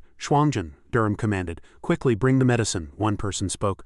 General Leader, we didn't prepare any medicine here. At these words, he angrily shouted at his subordinate. What? Didn't I give you one pill each? They quickly pulled out small pouches. Is this it? Yes, give it to me. Give me all of it. After a moment, Xuangjin was bandaged. Durham seriously instructed, for now only use one hand. Understood? It's an emergency, so I only applied the medicine. We need to take him to the imperial physician quickly. Dangak ran from afar and asked, is everyone all right? The young man looked that way, slightly surprised. Dangak, why are you here, and do you know medicine? He replied, I know a little about the people in this village. Let me see them. I've already performed first aid. Dangak sat down and picked up the still unused medicine packet. This is, Durham immediately replied. The situation was urgent, so I applied plaster. He observed the medicine packet very carefully, touching it with his hand. Where did you buy this, hero? He replied, frowning slightly. I bought it from a pharmacist on the outskirts of Gyeongsung. It looked good, so I bought it. Why did I buy a fake? Dangak laughed. No, this is a high-grade medicine, but for this brother to fully recover, he must visit the master. Hearing those words, he immediately assigned tasks. Junsu and the kid, you two follow Mr. Dang. Yes, General Leader. Durham's face darkened and he said, I will go see those rat-like bastards. The young man's gaze was directed at the corpses on the other side. Blood stretched in a long line. A voice filled with rage echoed, what is this failure? The voice still shouted, they all died. The scene shifted to an inn. He shouted, damn it. His subordinate still knelt quietly on the ground respectfully. On the other side he frowned, thinking to himself, damn, wasn't the demon core fake? Surely senior brother isn't trying to bite me. Does he think I'll fall for it so easily? Suddenly he spoke. Bu Chiok, I need to go to Sakong once. Go and tell them the request is accepted. At this, a new day began in Gyeongsung. Junsu was bandaged all over his body. The old man touched his wound and he screamed, ow, ow, ow. He continued to check, does it hurt here? At the same time, Jo Yom and Yu Wong Tak passed by. Jo Yom was curious. What's going on? It seems there was a fierce battle inside the division. Durham's voice was heard. Bongziol, did you hear that? Someone replied. Yes, General Leader. He commanded. Find out by tomorrow where those guys are, exactly whether they are hiding in the Doryong Division or the Jiamuriong Division. He quickly received the order. I will immediately begin the investigation, Durham asked further. And do you know who the right-hand men of the Doryong Division Master and the Jiamuriong Division Master are? Bongziol quickly replied. They are Solium Du Daiming and his younger brother Daiming. But why do you ask, General Leader? A faint smile appeared on the young man's face. I have to pay them back. 100-fold, 1,000-fold, that's who Yi Durham is. At those words, a few people there were slightly surprised. At this, Jo Yom spoke. Is there anything we can help with? It seems a big battle is about to break out. Durham was excited. I heard everyone returned quickly. Good, you two and I will have to move together for a while. The people opposite had joyful expressions. That's great. Just hearing that makes my hands and feet itch. Just hearing it makes my blood boil. Durham turned to the kid beside him and asked, Kid, do you know how to disguise? I do. Why later? Change these three faces a bit. Zhou Yong was also bewildered. Faces she immediately understood. Night deepened and there were 3 shadows on the roof. They carefully surveyed their surroundings. The unfamiliar figures were Durham's group in disguise from left to right. You Wong Tok, Durham and Zhou Yong. Zhou Yong anxiously asked. When are we starting? Durham was slightly bewildered. Didn't I say it's at 7 to 9 p.m.? Yu Wong Tok was troubled. Damn it, so I have to stay like this until then. Can't we just go down, General Leader? He also couldn't help himself. If we go down now, what if others see us and get scared and run away? That kid, why did she turn me into such a ghost? An idea occurred to Zhou Yong. General Leader, aren't you on bad terms with that young lady Namgung? Durham was also suspicious. Surely not, I've been so good to her. Just then, Bibi was holding her stomach and laughing on the bed. I even surprised myself, it's so funny, I'm dying of laughter. Durham's voice was heard again. On second thought, it's not very good, so how should I be good to that kid now? In the distance, a bell rang. Durham couldn't hold back and stood up abruptly. It's time, he smiled triumphantly. Let's begin. Jiamuriangbu, the scenery was still strangely quiet. Durham's group skillfully moved from one roof to another. All 3 carefully observed their surroundings to prepare for action. Durham signaled with his eyes, and the people behind him quickly understood. He took the lead and jumped down first. The courtyard was brightly lit with torches and guards were even stationed. Durham walked on tiptoes to avoid making a sound. He was careful not to make any noise. Upon reaching a fork in the road, Durham hesitated. Should I go left here? At that moment, a voice came from below. He said he would first agree to their demands. He turned his head, drawn by the voice. Isn't it too fast? But waiting without purpose is a very dangerous situation. It's the same for them. If something happens to me, will you join hands with them? When will I get an answer? About 10 days. In fact, since he's coming to Kongsa, Durham thought to himself. They're the ones looking for Jam Pengyan. I'll give you 10 days. Eat well during that time, okay? It was originally quiet here, but a snoring sound from somewhere broke everything. A bulky man was napping, oblivious to his surroundings. His huge body occupied the entire bed. Durham looked down through a hole in the ceiling. What is that? That pig is even more than I heard. How am I going to move that pig? I don't know. Let's try to catch him first. He became anxious. Let's finish this quickly, with just a small hole. When Durham jumped down, the hole broke even larger. As he approached, Dameng's snoring became clearer and clearer. He cautiously approached the bed to avoid making a sound. A mischievous thought occurred to Durham. Just stay still for a moment. I'll be quick. Suddenly he stirred, startling Durham greatly. What? I used acupuncture. How can this be? Could it be that he's too fat for acupuncture to work? Damn, I wanted to go back quietly, but it's never easy. At this moment, as if noticing something, Durham glanced sideways. Dameng had woken up and was glaring at the person in front of him. He scratched his belly. Is it a ghost? Am I still dreaming? Durham was flustered by the situation before his eyes. He's bigger than I thought. The bulky man slammed his hand forward, but he quickly dodged. Durham's eyes widened at what had just happened before he could collect himself, and Dameng gave a sly smile. A ghost? You can't catch me. At this moment he reached out his hand. You pig bastard. Durham was surprised to see Dameng quickly retreat. Too fast. Despite his bulk, he stared at his opponent with challenging eyes. Dameng slammed his fist down where he was, and his fist was powerful enough to pierce the wooden floor. The scoundrel gave a sly smile. Ghost caught you. Dameng continued to throw punches, and Durham did a backflip to evade the attack. He leapt to the opposite side of his opponent. The right-hand man of the Jiamuriang Division Lord. He's not useless. The wall there was pierced by the impact of his fist. A confident smile suddenly appeared on his face. Actually, this much. Just then he was suddenly flustered. His fist struck the body of the young man who was there. Durham was helplessly sent flying violently into the wall, his eyes dazed by what had just happened. He continued to launch attacks at him. He prepared his attack stance. A full-force punch flew towards Dameng. A powerful technique directly hit his huge body. The scoundrel, having taken a direct hit from Inchinri, spit out a mouthful of blood. Durham's eyes grew more serious. This is annoying, but the young man who witnessed what had just happened before his eyes was horrified. The scoundrel growled unpleasantly. You ghost bastard, you almost killed me. Durham was flustered at this moment. What? No technique works on that guy. Dameng threw a series of punches forward at a terrifying speed, and he punched his belly hard with all his might. Dameng looked at Durham with sharp eyes and quickly reached out to grab his opponent. Durham cursed as he hit. Go to hell, you're no different from a ghost. The scoundrel laughed brightly even as he attacked with all his might. At this moment he raised his hand and cracked his neck joints. Durham opposite was slightly helpless. He made a cold sound. Amazing, to endure so many hits from me.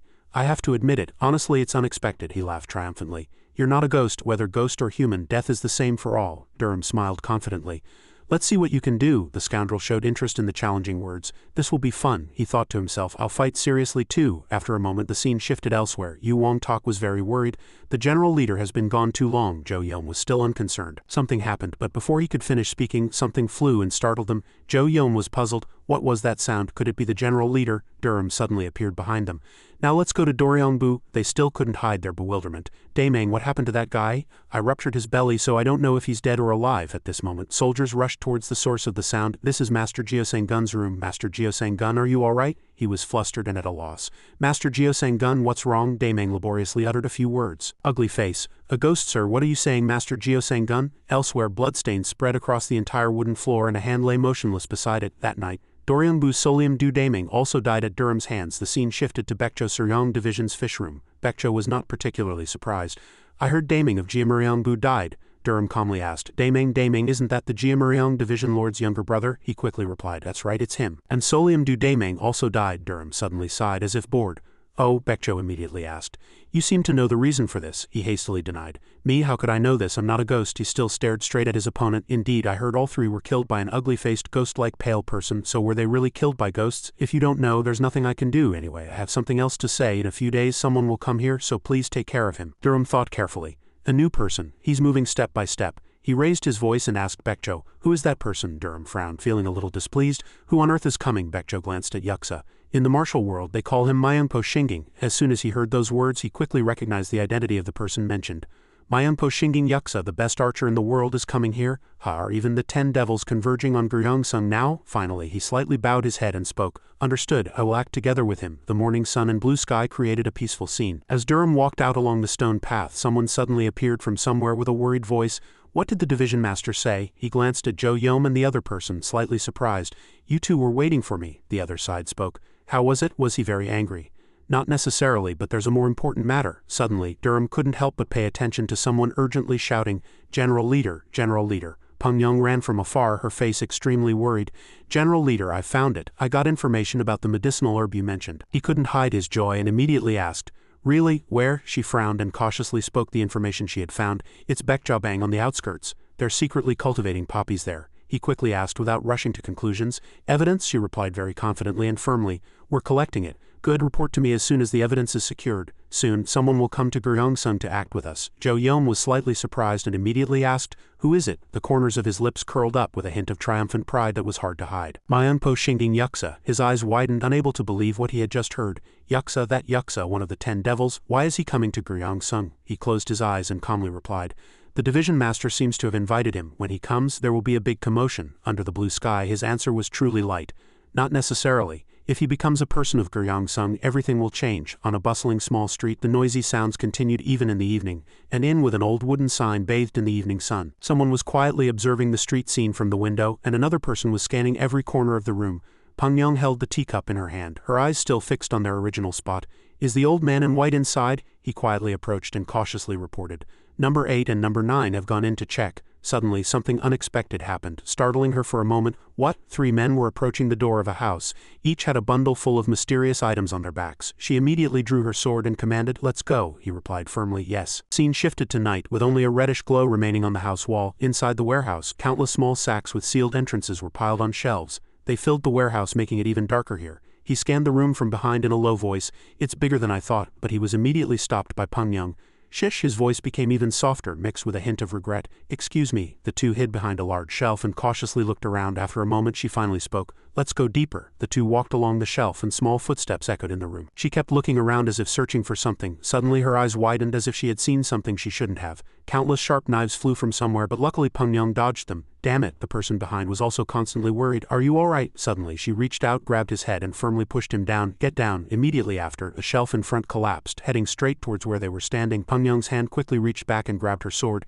Is it a trap? She firmly unleashed 2 sword energies, cutting through the obstacles. But at this moment a sack fell there. She raised her sword to block the unknown enemy's attack. Nevertheless, this was still an unexpected situation, and she gritted her teeth in anger. The opponent couldn't hide his triumphant expression, the corners of his lips slightly upturned. Suddenly a small crackling sound came from the sword. The enemy took the opportunity and hit her arm directly.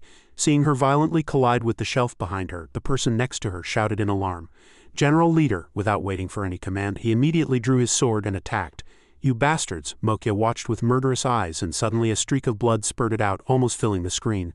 The person was pierced through the chest by a sword wielded by another scoundrel. Peng Yong couldn't bear the pain and urgently shouted, Wuxia, how dare you? I won't let you get away with this. Suddenly, the old man appeared beside her with a cunning smile. How about you worry about yourself? In an instant, the sword in the old man's hand was plunged directly into her thigh. Mokia laughed like a madman and Peng Yang gritted her teeth, enduring the pain. Suddenly her hand reached for her waist and pulled out 3 hidden weapons. She threw them forward decisively, and the old man hastily dodged. Taking this opportunity, she pulled out the blade embedded in her thigh. The old man's accomplice immediately rushed there, giving her no escape route. As the two fought together, the sharp sounds of knives and swords echoed incessantly. She gritted her teeth and the anger in her heart grew stronger. These guys are too strong. The wound on her thigh became more and more severe and drops of blood dripped onto the floor. Her accomplice seized the opportunity and slammed his sword down from above. Nevertheless, she still fought against that powerful blow. Peng Yang's eyes shifted slightly sideways and she quickly noticed the small window in the room. At this moment, Mokia rose from the floor and easily took off his hat. This is annoying, just die quietly. But she never gave up. I won't be defeated as easily as you think. Then she exerted force and turned her body, breaking free from the previous stalemate. Peng Yang's hand quickly grabbed one of the nearby sacks and finally she forcefully threw it towards the old man. Very quickly, the sack was cut in two by a sharp sword, and countless spices inside poured out, leaving them no time to react. What is this, damn it? She took the opportunity to run past the two and escape. The outdoor scenery was already darkening. She shot out of the window like an arrow and finally, unable to control her speed, she violently collided with the opposite wall. Lying on the ground, she struggled to catch her breath after the battle. Inside the warehouse, incessant curses echoed. Damn it, chase him through the back alley. Peng Yang was about to get up, but the intense pain from her thigh made her freeze for a moment. My leg, I can't give up, I have to tell the general leader no matter what. The blood flowing from her wound quietly stained the ground. Mokia and the other person quickly chased after her, but finally stopped at the bloodstains which were turning black. One of the two quickly sat down and observed the bloodstains, feeling a little indignant at the two footsteps that had stopped a few steps away. The bloodstains are gone. This is annoying, he frowned and asked Mokia, who was standing behind him. Should we chase in that direction? The old man immediately raised his voice to stop him. Stop, there might be their people around, it's not good to make a big deal out of this. Let's clean up quickly and go. An old man ran from afar and urgently asked, what happened? Did you handle it cleanly? The old man turned to him and replied in a low voice, a girl escaped. Sweat poured down the man's forehead and a terrified expression was clearly visible on his face. Oh my, then am I in danger too? The scoundrel in front cautiously glanced behind him and received a nod. The old man did not forget to reassure him with a few words. Don't worry, those guys don't know our relationship. A sigh of relief seemed to be mixed in his voice. Then that's good. The more he spoke, the more worried he became, still not seeming reassured. Nevertheless, a firm hand suddenly reached out and tightly gripped his neck.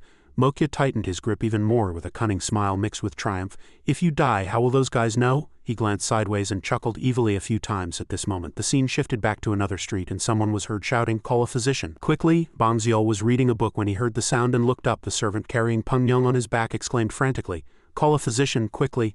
What's the rush? The man grew even more anxious, raising his voice.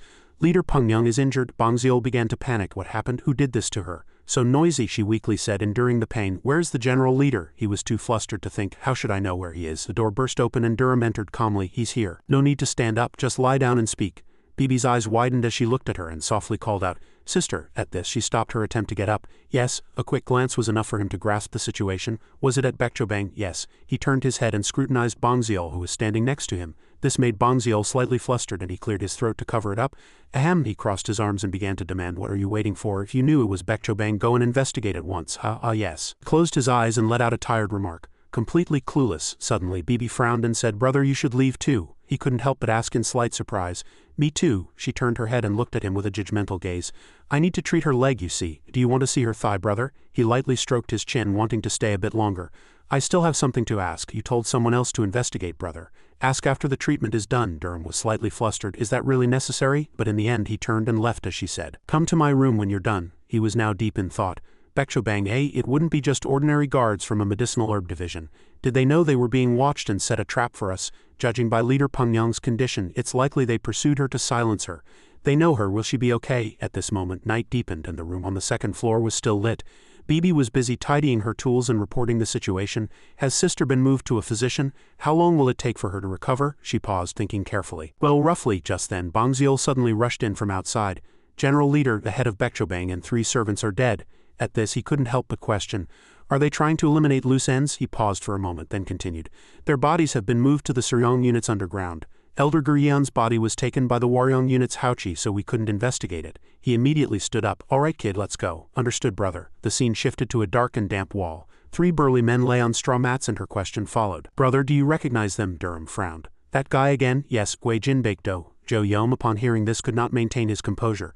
So he's a disciple of Gui Mado Wangra and more importantly, he's connected to Gui Mado Wangra in some way. She stood next to him, making an unhesitating guess. The person involved is probably in Mariangbu. BB continued. Brother, are you going to Waryong Division? Of course I have to go. The next day, the man blocking the main gate frowned and asked, what brings you here? He pushed him aside with his hand and announced in a low voice, we are the Special Task Force. Move aside. The man stared blankly at their group for a moment. No, wait, it's Chiano Guangriang. Go and inform them at once. The outdoor scenery was very pleasant. Suddenly, a man who appeared before Durham's group said softly, a Special Task Force, eh? I am the Waryong Division's vice leader, Tongqian. What is the purpose of the Special Task Force's visit here? He ignored him and asked directly and resolutely, where is Haoqi, the head of the medicinal herb hall? The old man gritted his teeth and thought inwardly, this arrogant fellow, is this how the Special Task Force acts? Durham's gaze sharpened, piercing the man opposite him, making the old man snap out of his thoughts. He's not here, go to the medicinal herb hall. As soon as he got the information, he immediately turned and left. Excuse me for the intrusion. At this, the old man finally turned his head and ordered the servant accompanying him to find out exactly what happened. Yes, vice leader. He turned to the remaining person.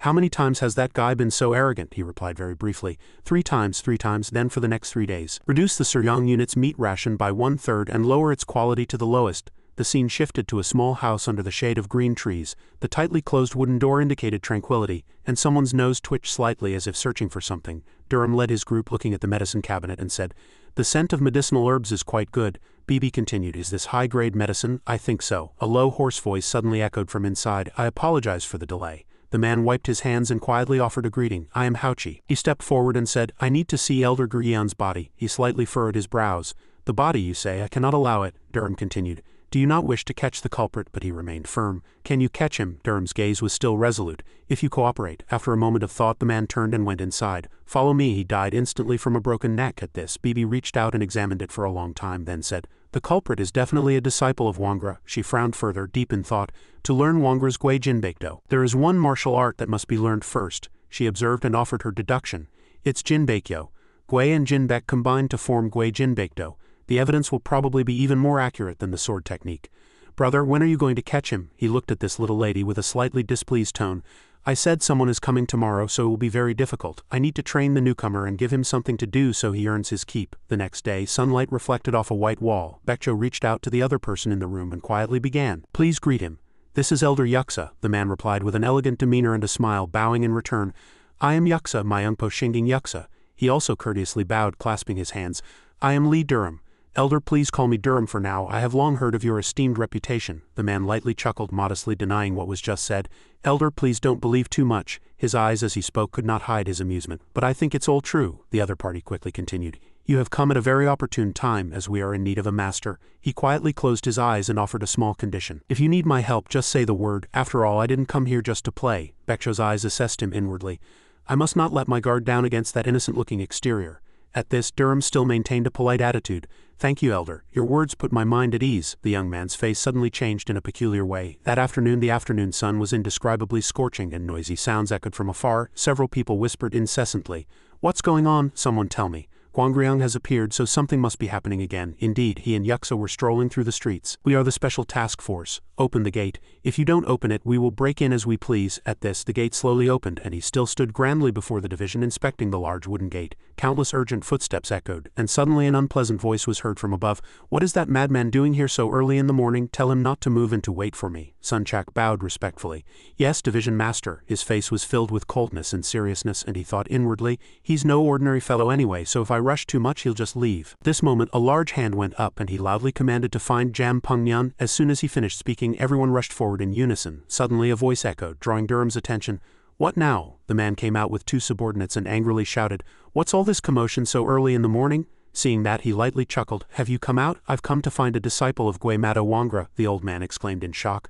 You scoundrel, what are you saying? Why would a disciple of Gui Mado be here? Durham also did not back down. He quickly retorted, Yesterday I saw that guy leave this place and then return, so isn't a disciple of Gui Mado inside? What nonsense are you spouting? He couldn't suppress his emotions and shouted angrily, It's not nonsense, Brother Yom, Brother Talk. Go inside and drag them out. If anyone resists, you may kill them. The 3 subordinates hesitated slightly, gritting their teeth. You scoundrels dare? Durham frowned and said coldly, I told you interfering means death. At his words, the old man was speechless and suddenly worried. The attack swept through like the wind, charging fiercely. Several subordinates gritted their teeth and quickly tried to block it. In an instant, 2 of them were sent flying far away by the fierce attack. Seeing that sight, the old man was slightly surprised. What is this? Where did that arrow come from? Durham lightly sighed. He said softly, I told them they could kill. Yuxia slowly replied from above, I still have to introduce myself after all. The old man looked up and suddenly asked, Who are you to do this to us, your excellency? He bowed his head. He cautiously replied, I am Yuxia. The old man's eyes widened as if he couldn't believe his ears. Yuxia, you say? The two subordinates behind him continued to whisper. Yuxia, then it's my young Shinging Yuxia. Suddenly, a foot approached and a serious voice echoed, Your excellency, do you have business in our main residence? A cold-faced man walked out. It was the Mariang Division Master, Sun Bu. Durham scoffed, pointing behind him. Elder Yuxia is also a member of the Special Task Force Division Master. A surprised voice burst out. What Elder Yuxia? Why? He looked at the old man. He spoke with a very calm demeanor. The Division Master specifically invited him to assist our team. Sun Bu pointed angrily. If you want to search our main residence, tell Baekjo to come here himself. His attitude exuded confidence and arrogance. He is busy, and as soon as we catch the culprit, we will leave immediately. Surely you don't want me to eliminate the entire Mariang Division, do you? The old man raised his hand high and loudly commanded. What are you all standing there for? Go and stop those guys. I will personally negotiate with Baekjo.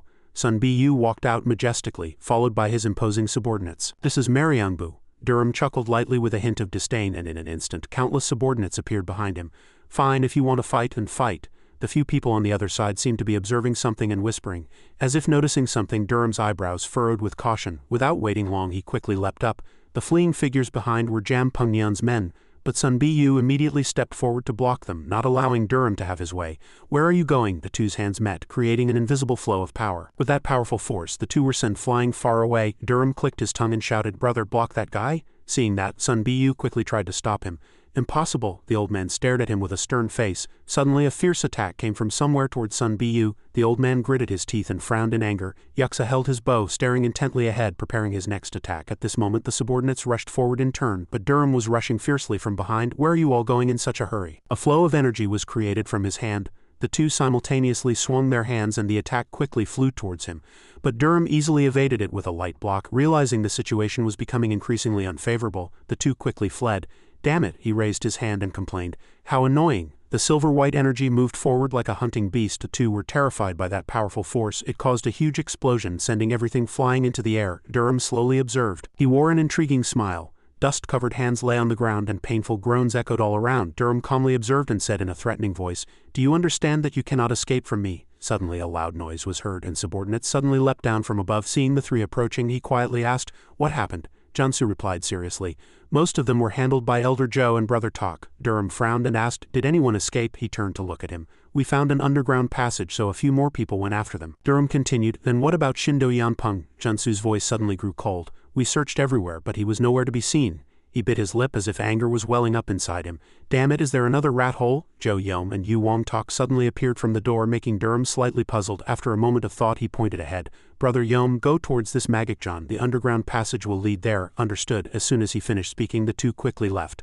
Silver-white energies descended with powerful force in unison. Yuxia from above. He continued to shoot arrows. Sun Bu roared angrily, and at the same time his two hands also continued to create energy. The old man's hand swung forward in attack, his eyes filled with extreme fury. With that terrifying power, Sun Bu could not withstand it, and his entire body slid far back. Nevertheless, the old man continued to resist. Sun Bu gritted his teeth, his forehead covered in sweat. The old man decided to unleash one full-force attack, making a loud noise. In front of Sun Bu's eyes there was only the broken roof, and no one was there.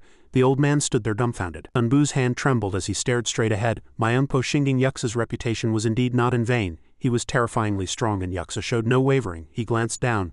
Sun Bu was injured by the attack, clutching his chest and panting. Suddenly an arm blocked his path, startling him slightly. Durham approached Sun Bu and slowly began to speak.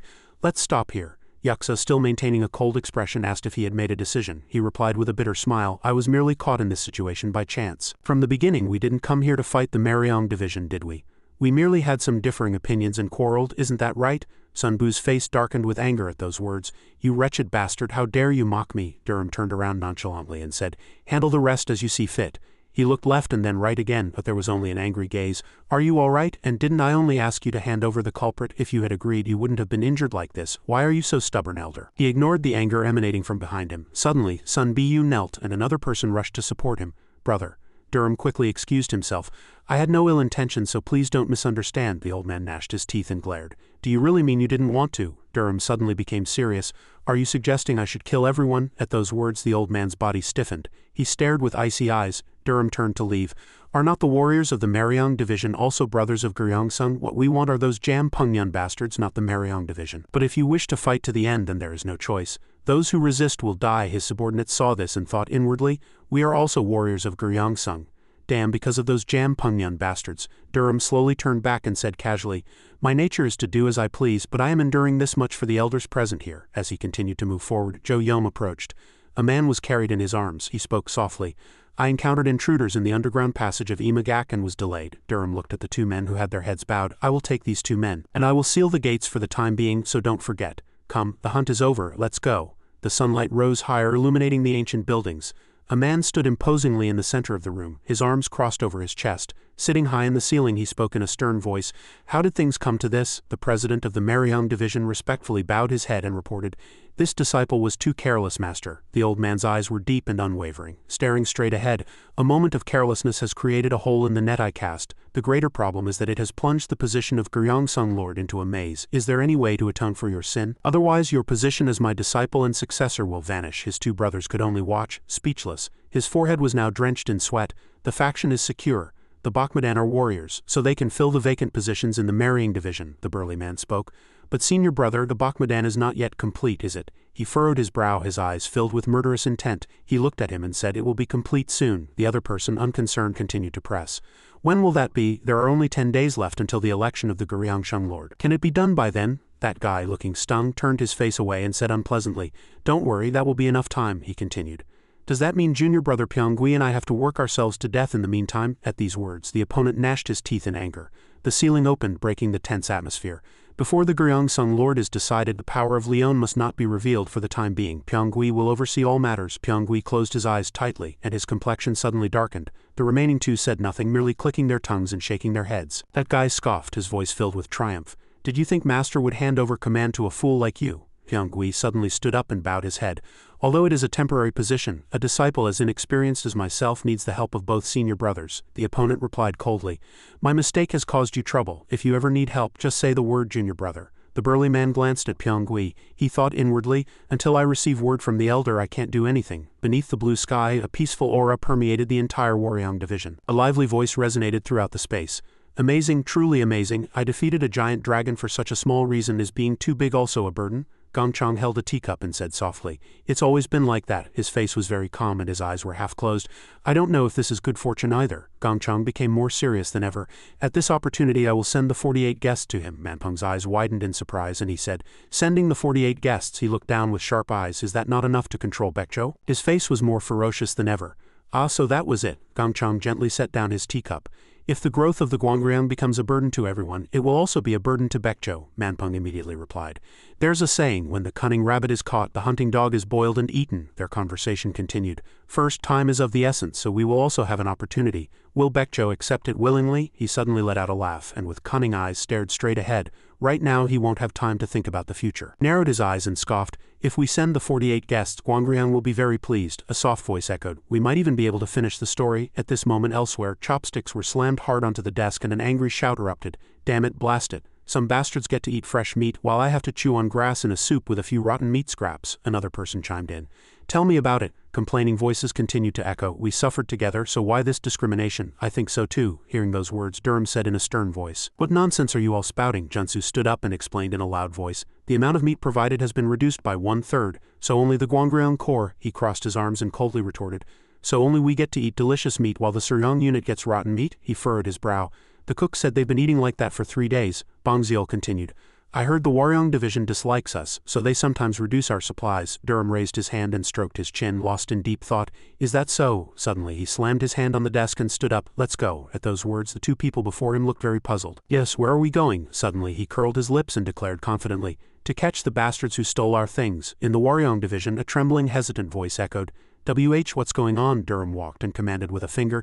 Catch that one, the one with the axe. If he resists, immediately behead him. Tongqian came out with his subordinates. What's all this commotion? He pointed at the old man without hesitation. Catch this one too. If he resists, break his limbs. What are you talking about? As soon as the words ended, Bongziel approached and twisted the old man's arm behind his back. He paid no mind to the incessant screams. You wretched bastards, how dare you again? Another voice reached Durham's ears. What on earth is going on? A man came out with a very displeased face. Durham asked directly, was there any change in the Waryeong division's menu today? He was bewildered and very puzzled. What? No, there wasn't. He furrowed his brow. Then he stood face to face with the man before him. The supplies provided to each division of Gyeongsung have been halved. Sweat beaded on his face and trickled down his temples. That can't be. Tongqian was pressed down, the conversation still echoing in his ears. Then that guy must have embezzled the supplies.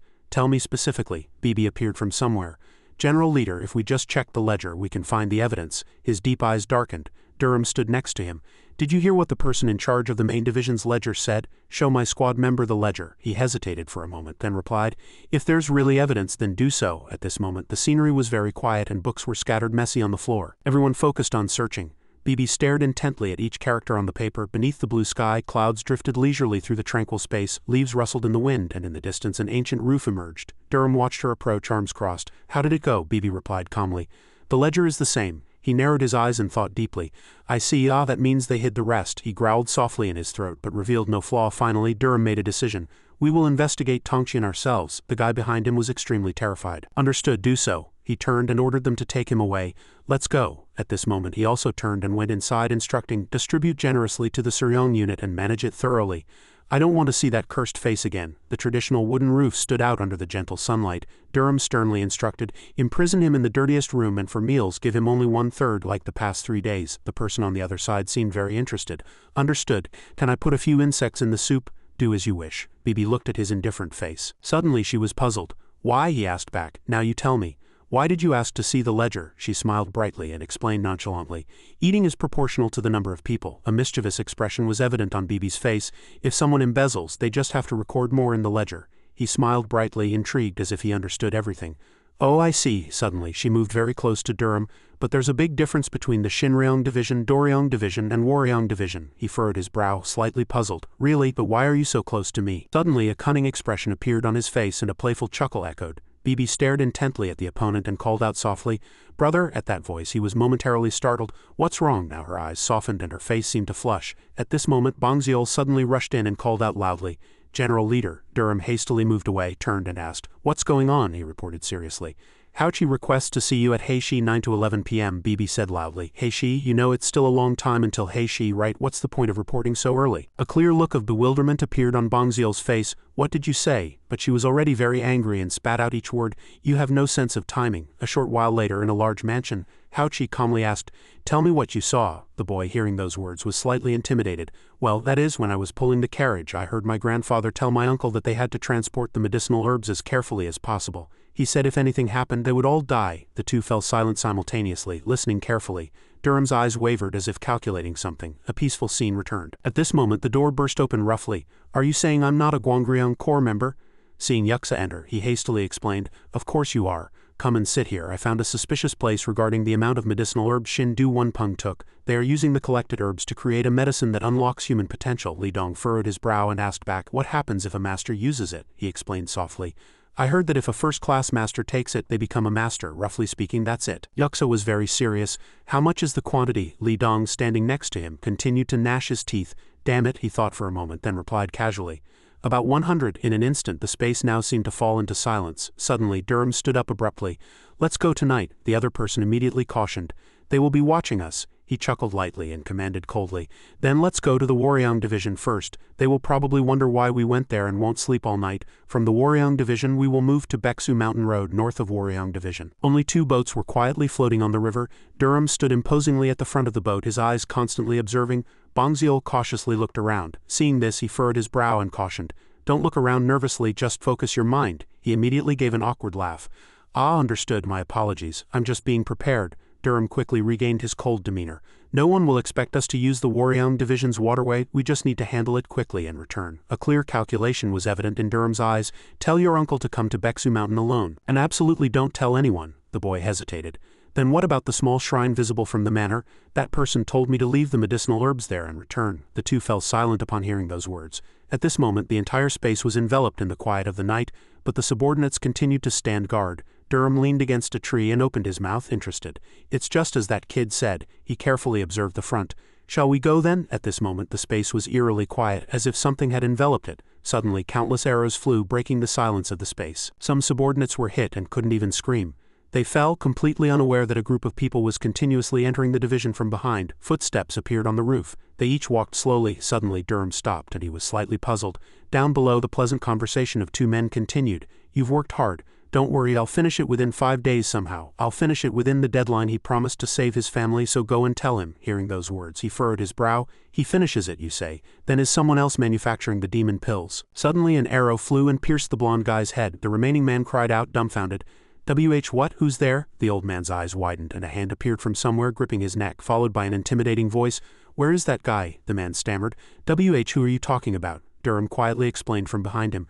"The one who manufactures the demon pills." Suddenly, numerous subordinates rushed forward. "Master, quickly save the master," the old man sneered. "You know where this is?" Suddenly a loud explosion echoed in his ears. The soldiers were struck by the attack and sent flying far away. "Go Ro and Li Donghian," forcefully declared. "Leave these guys to us." The old man stared dumbfounded at the sight.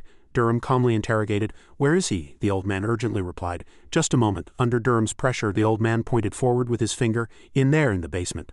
A door appeared on the cliff, and Durham, along with the other 2 men, approached the door to assess the situation. He suddenly turned to Wuxia, raising an eyebrow, and instructed, "If anything happens inside, I will shout, and each time you will break one of his limbs." He stammered, sweating coldly.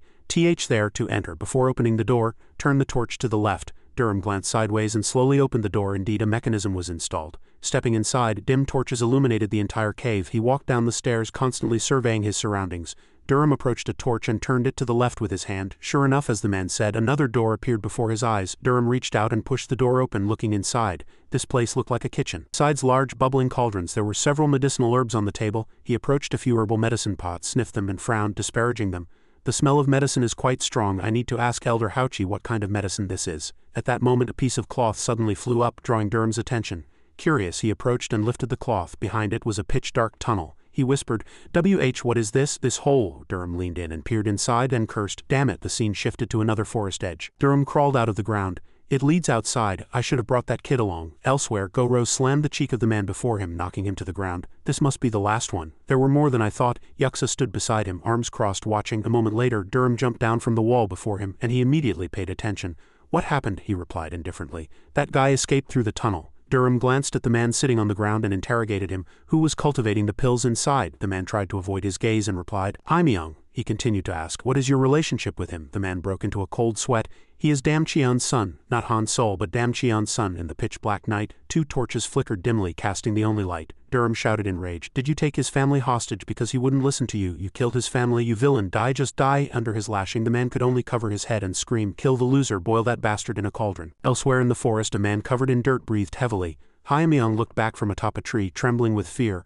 "I almost got caught," he cursed inwardly, looking at the house below his feet. Han Sol, dumber than a dog. He doesn't even know that everyone dies when the pills are formed. Suddenly, Haimyong began to cry loudly. He wiped away the tears streaming down his cheeks. "Father, child, wife, you despicable bastards, you have no idea what I've created. I will kill you with my own hands, you who made me into medicine. And I will offer your head to my family at the Waryong division." A voice called out, "You've arrived." The 2 disciples clicked their tongues in contempt at the shadow. Manpung quickly rushed to Durham and said with a smile, "Welcome, General Leader. The Vice Master is waiting." Suddenly, Durham pushed the door open and stepped inside. He greeted warmly, "Long time no see, Vice Master. It's been 2 months." 2 months? It has been a long time, Durham asked curiously. "Why did you wish to see me?" Gongchang spoke seriously, arms crossed over his chest. "You must have heard about this place, so it won't be unfamiliar." Durham sat down. "This chair, you mean? This is my first time here, you know." Gongchang frowned and said, "Didn't you take a few items?" Durham turned his face away and forced a laugh. Didn't you tell me to forget everything? So this is my first time here." Gongchang replied helplessly in a low voice, "Is that so? I have a proposal." He immediately replied, "Speak." Seeing that, Gongchang also boldly opened his mouth. "As you know." Before he could finish, Durham raised a hand, waving it dismissively. No, I definitely don't know." His lips curved involuntarily. Manpung, standing nearby, couldn't help but be surprised by that expression. The Vice Master just smiled. Gongchang continued, "I have some quite strong subordinates." He excitedly reached out his hand. "I will give them to you." Durham chuckled softly. "Then I should thank you." The scene quickly shifted elsewhere. Baekjo clenched his fist. Not only was he slapped, but he was also robbed of money, so he must be furious. Durham still replied cheerfully, "Then congratulations." Baekjo sighed. "Our power is still too weak to confront them head-on." Hearing that, he offered an opinion. "How about cooperating with the 48 guests of the Waryong division?" Baekjo asked back. "The 48 guests of the Waryong division, you say? Is that true?" Durham smiled. "They will be joining the Guangryong Corps today." Baekjo reached out, stroked his beard, and pondered ominously. "Then it might be worth a try." After that, the 2 continued their discussion. First, I think we should subdue the Jiamuriang and Doryong divisions. Baekjo still maintained a solemn expression. What should I do? Durham smiled, blocking the Shinryong division's actions. Now a loud shout echoed from outside the main hall. Zhenggang reporting to the general leader, Durham replied with an awkward expression. Nice to meet you. Inwardly he thought, another lion cub has been added. Before his eyes stood 3 tall and sturdy men. The leader among them was Zhenggang, the head of the 48 guests. Durham approached and patted his shoulder. You're really sturdy. Then I'll be quite embarrassed. Sensing danger, Zhenggang frowned and looked at the arm resting on his shoulder. Such terrifying internal energy. Durham smiled triumphantly. This place is cramped and inconvenient, but please bear with it for a while. A cunning thought again sprouted in his mind. I thought Guangriang would be very temperamental, but he's unexpectedly generous. Zhang Nong also bowed respectfully without further questions. General leader, don't worry. No matter how cramped, it's better than being in the mountains in midwinter, he replied. I've already told them about the food, so you won't be disappointed. Zhang Nong and his group were excited. When we train, if we're hungry, we even catch and eat wild beasts alive, so you don't need to worry. Durham smiled. Hearing that reassures me too. Please do your best, he nodded and replied, yes, General Leader. Even Gongchang and Manpeng hadn't expected Zhenggang to be so fond of Durham. The scene shifted again elsewhere, and numerous footsteps quietly headed towards the door. The door opened and 2 guards stood beside it. One of them looked up and saw 3 shadows. He cupped his hands and bowed politely. You've arrived? Wangra looked at the guard coldly and replied, a few more people have come. He nodded. I will inform the guards, he signaled with his arms. Please come in. Inside the castle, in a small room, the scent of agarwood smoke was thick. What's wrong? Elder Qianzhang, the chief disciple, made a small mistake. While some people gather to discuss something, I have to run around outside dealing with dirty business. Qianzhang replied, I'm sorry, I'll need your help again. Wangra suddenly asked, who is this Guangriang fellow? Qianzhang immediately smiled brightly and said, not only him but Baekjo is not as easy as he seems either. He called Wuxia. Wangra asked back, puzzled. Wuxia, you say? They continued to debate. It seems the problem isn't just that guy. Who else has gotten involved? We're looking into it. The other person who had been silent finally spoke. The Sangryong division and Jiamryong division are helping him. If this continues, our victory in the Gyeongsang Lord election cannot be guaranteed. The old man's eyebrows furrowed slightly. Is there a way to stop him? Chojan was lost in thought for a long time. I'm thinking of bringing in one of the Gyeongsang, and I hope you, Elder, will help. Qianzhang also agreed. If it succeeds, I will give you the rights to the Luoyang region. Wangra showed displeasure and remained silent. The scene shifted to Yanggangtong. Bianhui picked up a small medicine spoon and tasted it. He stroked his beard, carefully sensing the medicinal effects. Suddenly, as if realizing something, he was surprised. Could it be? Durham hastily asked. Is it a demon pill? Bianhui replied cautiously. This is more like a spirit pill than a demon pill. He held up the bamboo tube containing the medicine and explained, it has similar effects to a demon pill, but it's full of spiritual energy. If used properly, it can minimize internal energy loss. Durham made an ah sound as if he understood. A stream of thoughts quickly flashed through his mind. What kind of lucky break is this? They say good deeds bring good fortune. Even if I just scrape the dregs of the pill furnace, I could use it once or twice. Durham returned to the main topic. Do you know how to use it? Bianhui replied. Use it once every 2 days, an amount the size of a fingertip.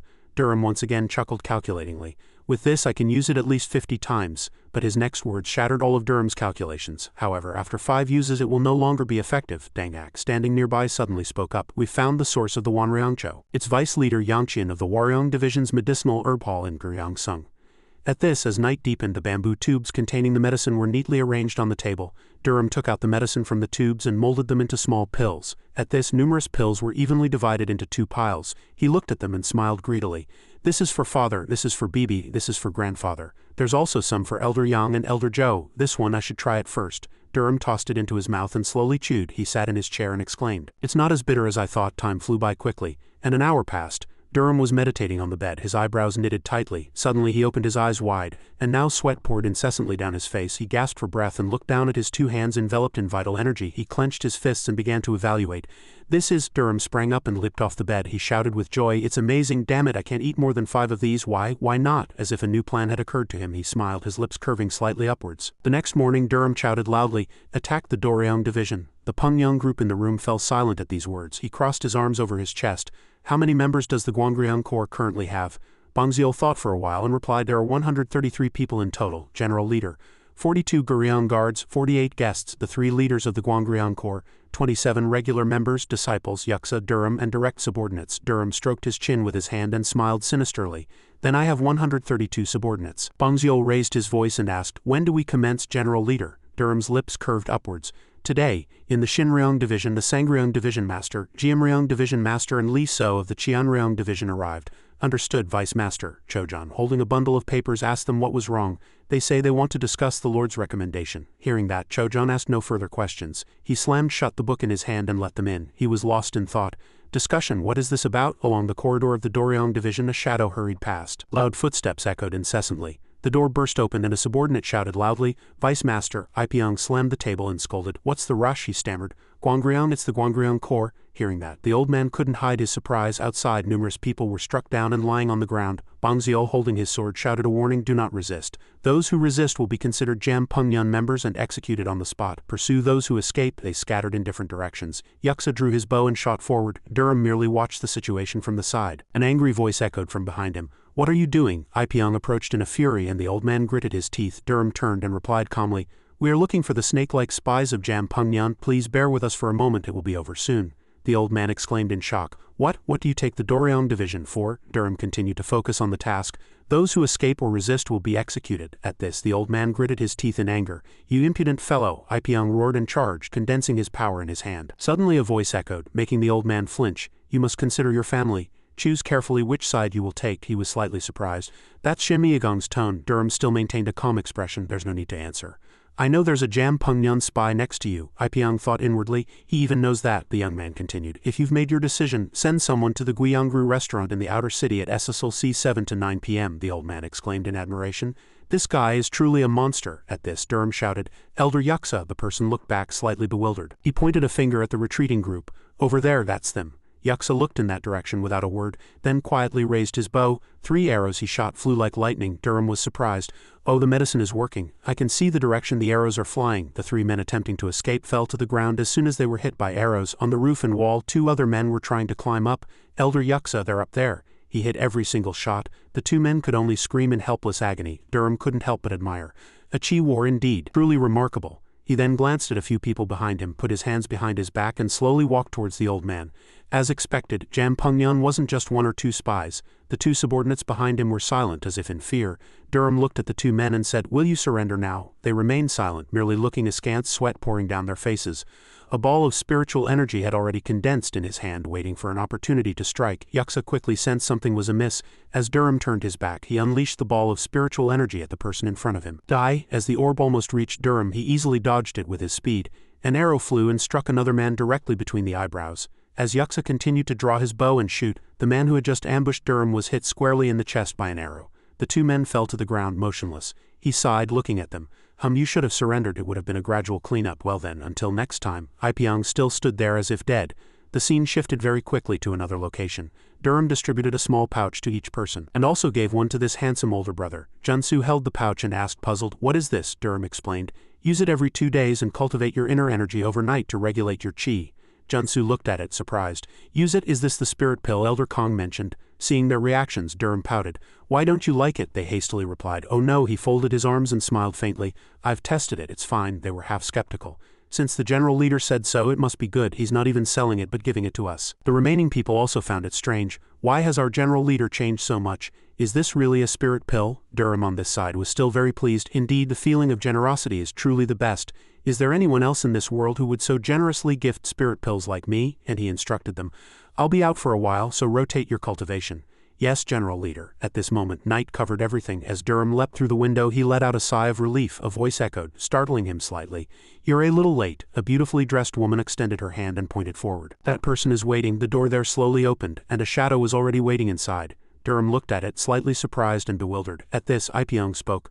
"I came myself. You seem a little surprised. Sit down." He didn't refuse, pulling up a chair and sitting. "It seems the situation is more serious than I thought." The old man sighed. "I had no choice but to secretly avoid people and act myself." "I am Ipiong," Durham thought inwardly. "He's from a prominent family, yet he came here in secret. Does he not trust his own family?" The old man glared, asking in a growling voice, "What do you want from me?" Durham smiled faintly.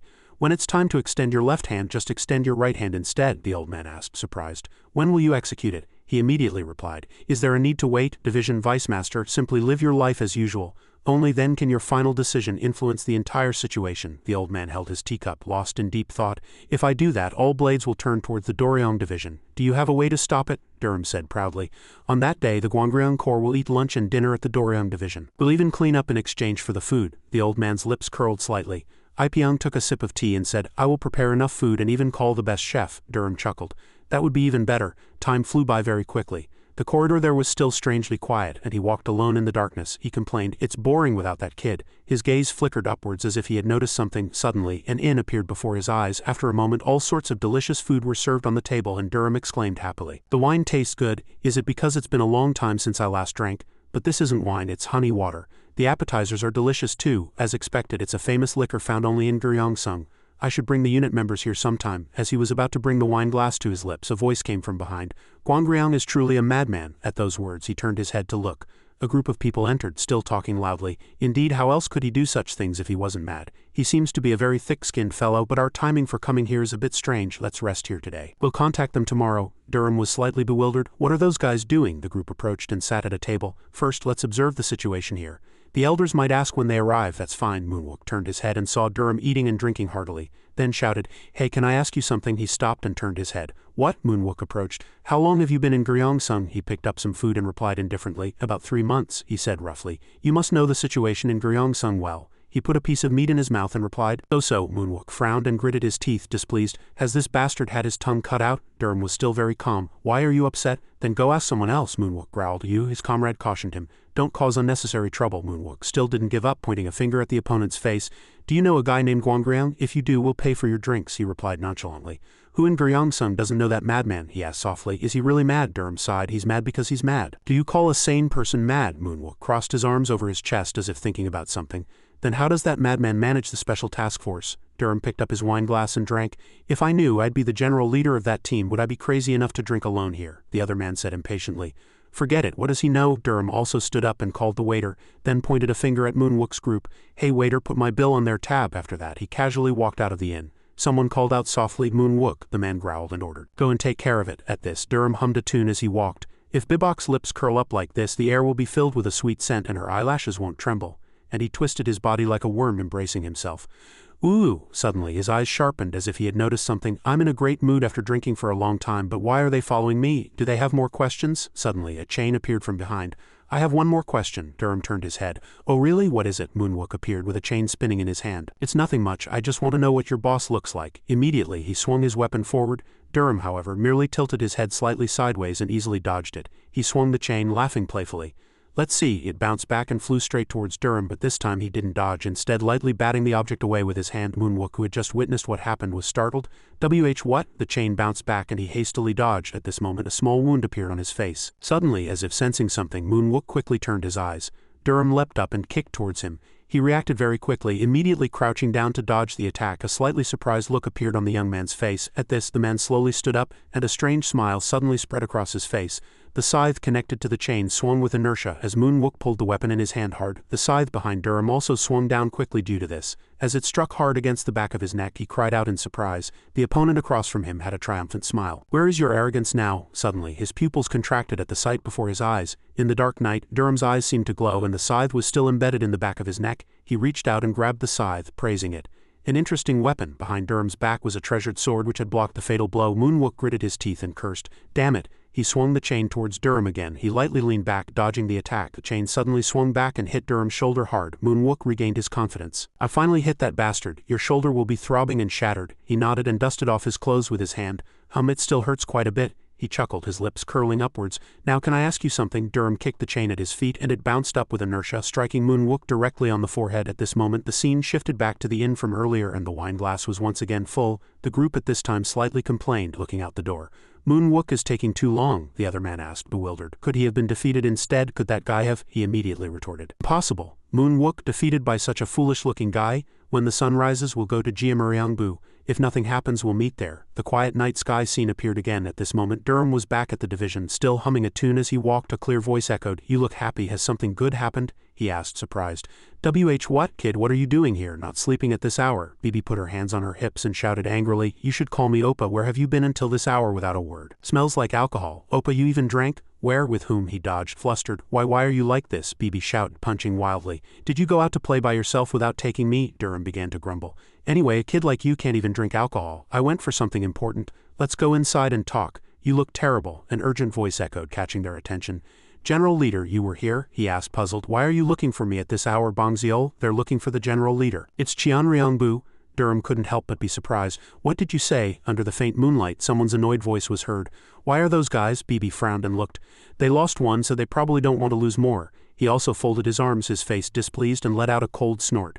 Durham ordered his subordinate, thoroughly monitor the Shinryong Division and Qiaoliang Division. He held his chin deep in thought. Clearly the Shinryong Division didn't do this alone. The person still remained, asking, bewildered. Then who do you think conspired with the Shinryong Division? Check if there are any unfamiliar sword users among them. Durham suddenly smiled and came up with an idea. There are suspicious individuals at Manhua, so send someone there to observe carefully. You'll know if you just go there. They're very distinctive, so avoid direct confrontation. Bang Xiol immediately rushed to carry out the mission. At this, he finally furrowed his brow and looked at Bibi beside him. Kid, which is the largest force in Changsha, Hunan? She replied without needing to think. If it's Changsha, then naturally it's the Myriad Kalpa Palace. Myriad Kalpa Palace. Myriad Kalpa Venerable, the master of Myriad Kalpa Palace. That's right. Why? He furrowed his brows tightly. Damn it, are those guys here? Durham pointed in one direction. I need to go see the division master immediately. She pestered him to come along. I want to come too. Don't wander around, go to sleep. But Bibi seemed quite stubborn. No, I want to go with Oppa. No, the scene shifted to a division with brightly lit lanterns. Suryong unit, someone shouted from inside. What? Shinryong Division and Qiaoliang Division? Inside, Baekjo stood up in disbelief. Is that true? Durham sat cross-legged on a chair, propping his cheek, and said, Or do you think I'm crazy to come find the division master at this hour instead of sleeping? Please tell me everything. The division master was quite surprised by his demand. How what? Durham's expression grew serious. I also need to know a little about this matter, don't I? Who can protect my life? Baekjo awkwardly turned his head away, avoiding his gaze. His expression became solemn. If you follow the Guri Road gate, you will see the path to Myriad Kalpa Palace. Can you tell me what the situation is? Baekjo's face was filled with surprise. You're going all the way to Myriad Kalpa Palace? Yes, now tell me. He was in a difficult situation and remained silent, lost in thought for a moment. Finally, Baekjo also spoke. Currently, Qianryangbu, Sangryangbu, and Jiamryangbu are helping us. He continued to list them. Gaichen and Chialsu have decided to help us. Durham thought inwardly. Gaichen is Huangbo Guang, the Gaichen divine fist of the 10 lords of the world, and Chialsu is Seo Chanduk, the absolute death demon hand, one of the 10 great demons of the heavens. He asked impatiently. When are they coming? The opponent still replied calmly. Chialsu will arrive soon and Gaichen will come later. Durham cursed inwardly. Damn it, seriously, if they all gather, can they fight against the world? Conversation gradually faded into the quiet night, and soon a new day began with brilliant sunshine. A group of people walked slowly and 4 individuals walked down the main road with weapons in hand. In the back, a black shadow hidden in a narrow gap was secretly observing. He focused on following the footsteps of the group. What are those guys doing? Are they targeting Guangryang? At this moment, one of his comrades approached and asked in a low voice, How is it? His gaze remained fixed on the target as he replied, Nothing special yet. The 2 silently watched the destination of the 4, but here, the man approached again to observe. Several shadows began to enter the division. The 2 smiled together at this sight. Guangryang will be very pleased. He will. The sky was very clear. At this moment, Bang Xiol entered the room. General Leader, I have something to report. What is it? He quickly reported. The group at Manhua came from Jiamryangbu. Oh, he was delighted. We have someone to interrogate. Let's go to the prison. In the long dark corridor inside the prison, a drop of water fell onto someone's head. With a bruised face, he opened his eyes, and Moonwook began to stir. Where am I? By now, he was tightly bound to a chair. On the table were all sorts of torture tools, and on the floor a few skulls lay scattered in a puddle of water. He saw this sight and broke out in a cold sweat of fear. Is this hell? Just then a voice was heard, startling Moonwook. Hell would be better than this place. He looked up at the person entering and shouted, You're... Moonwook screamed loudly. Who are you people? Do you know who I am? How bold. But what he received was Durham's kick. He bent down, his face close to Moonwook's, and said, I will ask the questions. You came from Myriad Kalpa Palace, didn't you? When is Myriad Kalpa Venerable Gangjal arriving? Moonwook looked elsewhere and remained silent. But upon hearing the sound of a saw, he immediately became terrified. HMPH, it seems you still haven't grasped the situation. A scream echoed throughout the dungeon. The saw almost touched the hem of Moonwook's trousers. I'll cut off one leg first, he cried out in terror. Wait just a moment. What do you want to know? Durham smiled, the corners of his lips curling up. Are you finally in the mood to answer? He still resisted, shouting, All right, can you put the saw away? Put it away? He calmly repeated his question. When is Myriad Kalpa Venerable Gangjal arriving? Moonwook didn't dare to look him directly in the eye. Tomorrow morning, he continued to ask. How many people are coming? He also answered honestly as he was asked.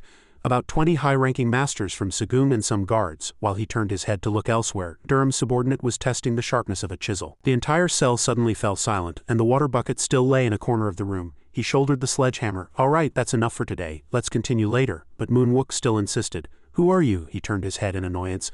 I told you a lot yesterday, about that madman. At this point he seemed to snap awake. Chiano Guangriang. Durham walked out the door, joking. Well then, take care. The scene shifted outside the prison. What do you think? Wuxia asked back. What is it? He placed his hands on his waist and looked up at the roof. Isn't running around and fighting for victory and defeat bad for the heart? There must be a reason for everything, right? The two looked in the same direction. If it were me, I would maintain my dignity whether I lived or died. Sometimes there are unavoidable things. If you hesitate too much, you'll just end up as someone else's meal. You can think that too. At this moment, Bang Xiu coldly knocked on the door. After a short while, the door opened slightly, and a man with a stern expression opened it. What's going on here? Durham looked at him very arrogantly. We've come to wait. The opponent was displeased but could only curse inwardly. I heard everything. This damn guy, did he come to play? Are you making fun of me? He continued to joke. Joke? Didn't I say I didn't come to play? The two exchanged glares, and the atmosphere became stifling. Wuxia and Zhou Yom also frowned and looked at them. The man looked down at Durham. Surely the special task force isn't unaware of the situation in our division? He didn't back down. Can't I come here to play? Would you rather I listen to the sound of clashing metal? As soon as he finished speaking, the ground beneath his feet cracked as if to demonstrate his power. The opponent was tall, but he couldn't help but be surprised by Durham's strength. A confident expression with a provocative smile hung on Durham's lips. He was afraid and started sweating profusely, eventually turning and walking inside. Follow me. Damn it, he wasn't just all talk. Inside was a tightly closed wooden door. Durham thought to himself, looking at the person in front of him. His skill in irritating others has reached a high level. Does he like to keep his mouth shut? Are all brothers equally taciturn? Does he not intend to speak? Many people were around the table, but the room was quiet. Eventually, Durham had to speak first. Is there no tea here? The clan leader cleared his throat lightly to hide his embarrassment. Bring the tea quickly. He and Bibi started joking. It would be better to bring a large teapot. My brother drinks a lot of tea. About 10 cups, the clan leader frowned and growled. Bring the teapot. It was still in that room after some time passed. It's really boring to just come and play, the old man said loudly. Come and play? Did you mishear? I said that. The person next to him immediately shouted, Does this situation look like one for playing? Suddenly, Durham smiled with satisfaction. Then let's make it a situation for playing. The clan leader fell silent again. In an instant, Durham's face became serious. First, let's start by criticizing Elder Wangra of Guimato. Criticizing Wangra for fun? What do you mean? Then a cunning smile spread across his lips. Next, shall we discuss the reign of death? The person in front of him was slightly surprised by these words. Durham made the atmosphere tense. You know it well, don't you? The old man quickly denied it. I don't know what you're talking about. He curled his lips. Then just hand over Sahai to us. Aren't you angry about being treated like that by Wangra? The old man was cornered by his question. Helplessly, he closed his eyes and pretended not to know. I said I don't know anything. All right, go back. At this moment, he frowned tightly. Is that so? If you keep saying you don't know, I'll make you remember. Soul hung among the dead. Is there someone we're looking for? At the sudden question, he responded a beat late. Yes, General Leader. It's a lie. I have to play along anyway. Durham leaned in. Then I'll take his body. The Vice Master will take care of the rest, I suppose. The clan leader slammed the desk in anger upon hearing his words, his face darkening. How dare you mock me? He looked at the old man in front of him and didn't speak. The guards on both sides quietly looked at each other, but the people of the division seemed a little intimidated by their power. Durham took out a piece of paper from his pocket. Didn't you say you never fought Wangra and didn't know his fellow disciples? He threw the paper onto the table directly in front of them. The man sitting next to him had a surprised expression. That thin paper, he said with a stern face. Is the content written inside true or false? The clan leader looked at the paper on the table for a long time, then picked it up and looked up. First, sit down. Durham achieved his goal and sat down next to Bibi. At this moment he disturbed the atmosphere again. Is there a way to deal with them? Suddenly a faint smile spread across his face. Durham placed his hand on the table. It was a confident face. First, shall we discuss how to handle Wangra? Outside, dark clouds gathered. Inside a room, endless discussions continued. That guy even came to Qianreangbu, so what should we do? If the elder says it's fine, I'll leave them alone, the man asked the person in front of him. If we provoke that guy now, it will be a huge burden on us. What about you? Qianzhang glanced at that madman. Wangra crossed his arms, lost in deep thought. I will hunt him. With Wuxia by his side, it won't be easy. The old man looked at the other person. If it's easy, what's the fun in hunting? Wangra growled. All right, I'll leave it to you. The two old men glared at each other. Brother, you're revealing your true intentions too hastily. Outside was an unusually calm and peaceful lake scene with several goldfish swimming idly. A hand gently tossed some food onto the lake. He's no ordinary fellow. It's better to act openly with someone like him. Observe the situation well and make a plan. Understood, big brother. The old man continued to speak. Has there been any news from afar? The man reported solemnly. They said they would send someone the day after tomorrow. The old man continued to lecture.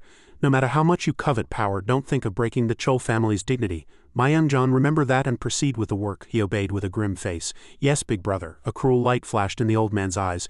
And find the one who leaked information to the special task force. The entire sky was covered in dark clouds. Truly, what beautiful weather. At this moment, Bang Xiu walked behind him, thinking to himself, is there something wrong with his eyes? What's so special about it? He's definitely not in his right mind. Durham happily looked up at the sky. On such a cloudy day it's best to enjoy the scenery and have a drink with Weebach, the child next to him said happily. Brother, since we're going to play, let's buy something delicious and look at the scenery around. He tilted his head and asked. Soul Hung, is there a quiet and delicious place? He said happily. There is, I'll guide you. If it's anything, the alcohol and food there are the best. The scene shifted to a lavish alley with 2 rows of tall magnificent houses and a door slowly opened. Bongzio led Durham inside. Long time no see, Uncle G. Inside the tavern, a tall man held a dirty dish tray in his hand and had a cloth draped over his shoulder.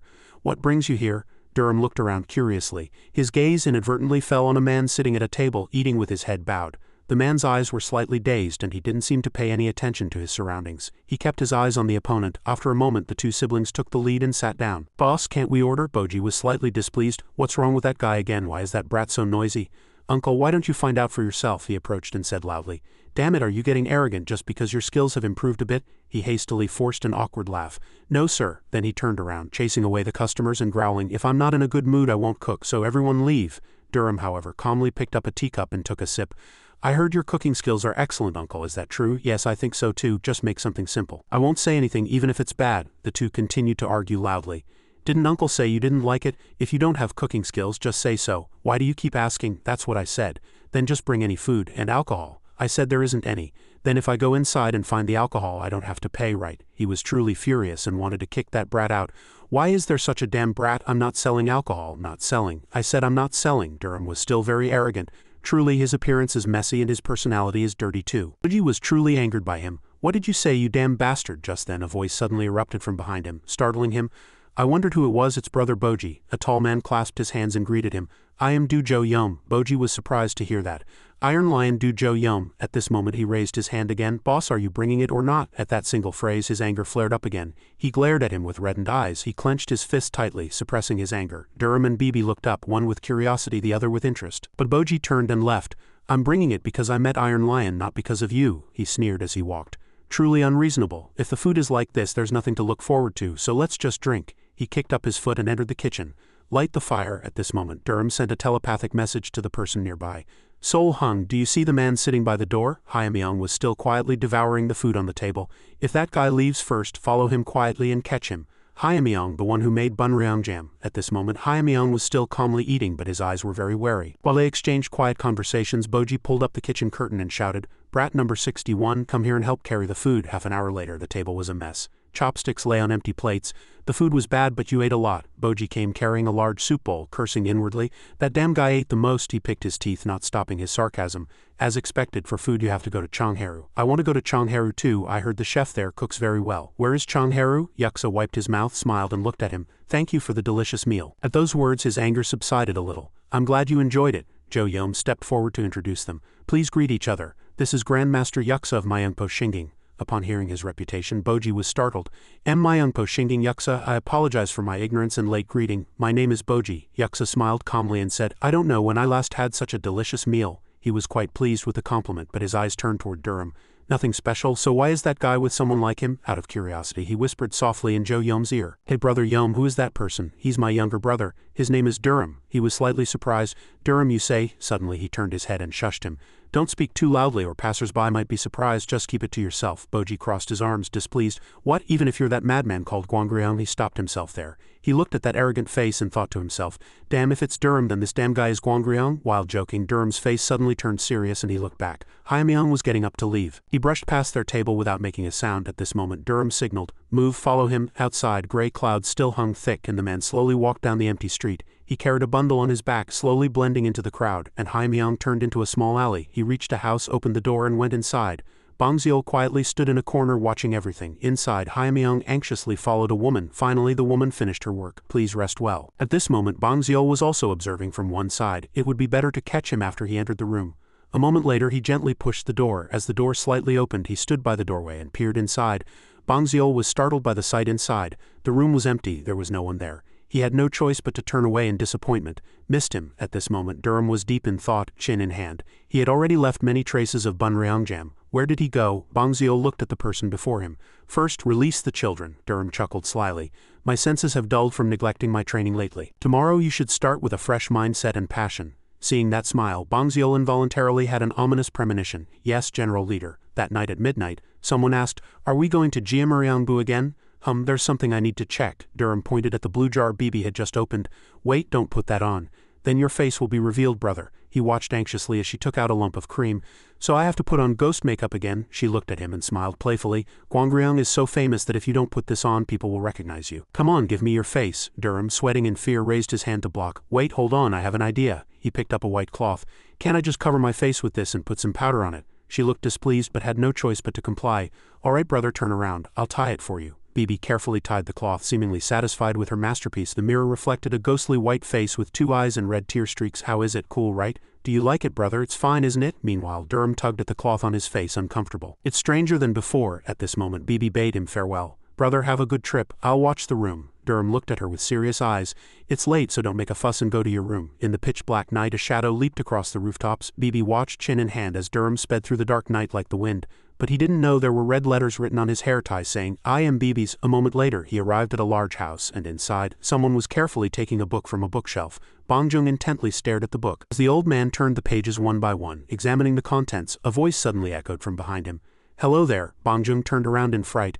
"Who's there?" But before he could even see the person who arrived, he was struck twice in the neck. Bongjung slumped to the floor, leaning his back against the bookshelf. Durham, his face covered, was squatting on the windowsill. "If you stay quiet, I'll release your pressure points, but if you scream..." The old man gritted his teeth, fearfully staring at the person who appeared before him, and finally growled, bowing his head in agreement. As Durham shot out chi, his pressure points were immediately released. Durham slowly opened his mouth. "You must know a lot about the Myriad Kalpa Palace in Changsha. Tell me about it." The old man turned his head, avoiding his gaze. "What do you mean?" He shook his head. "Oh well, if you don't understand, I can't help it." A streak of chi flew again, hitting his side and making his whole body tremble. Bongjung opened his mouth wide and rolled his eyes, clutching his stomach and beginning to writhe. The veins in his neck bulged from the pain, but he couldn't make a sound. "No matter how much you scream, no one outside will hear. Why do you bring this suffering upon yourself? You just need to speak." Bongjung held out until his face turned red. He put his hands on his waist and looked at the groaning old man. "Are you ready to speak now?" After much suffering, the old man finally complied. "What do you want to know?" Durham crossed his arms and began to ask.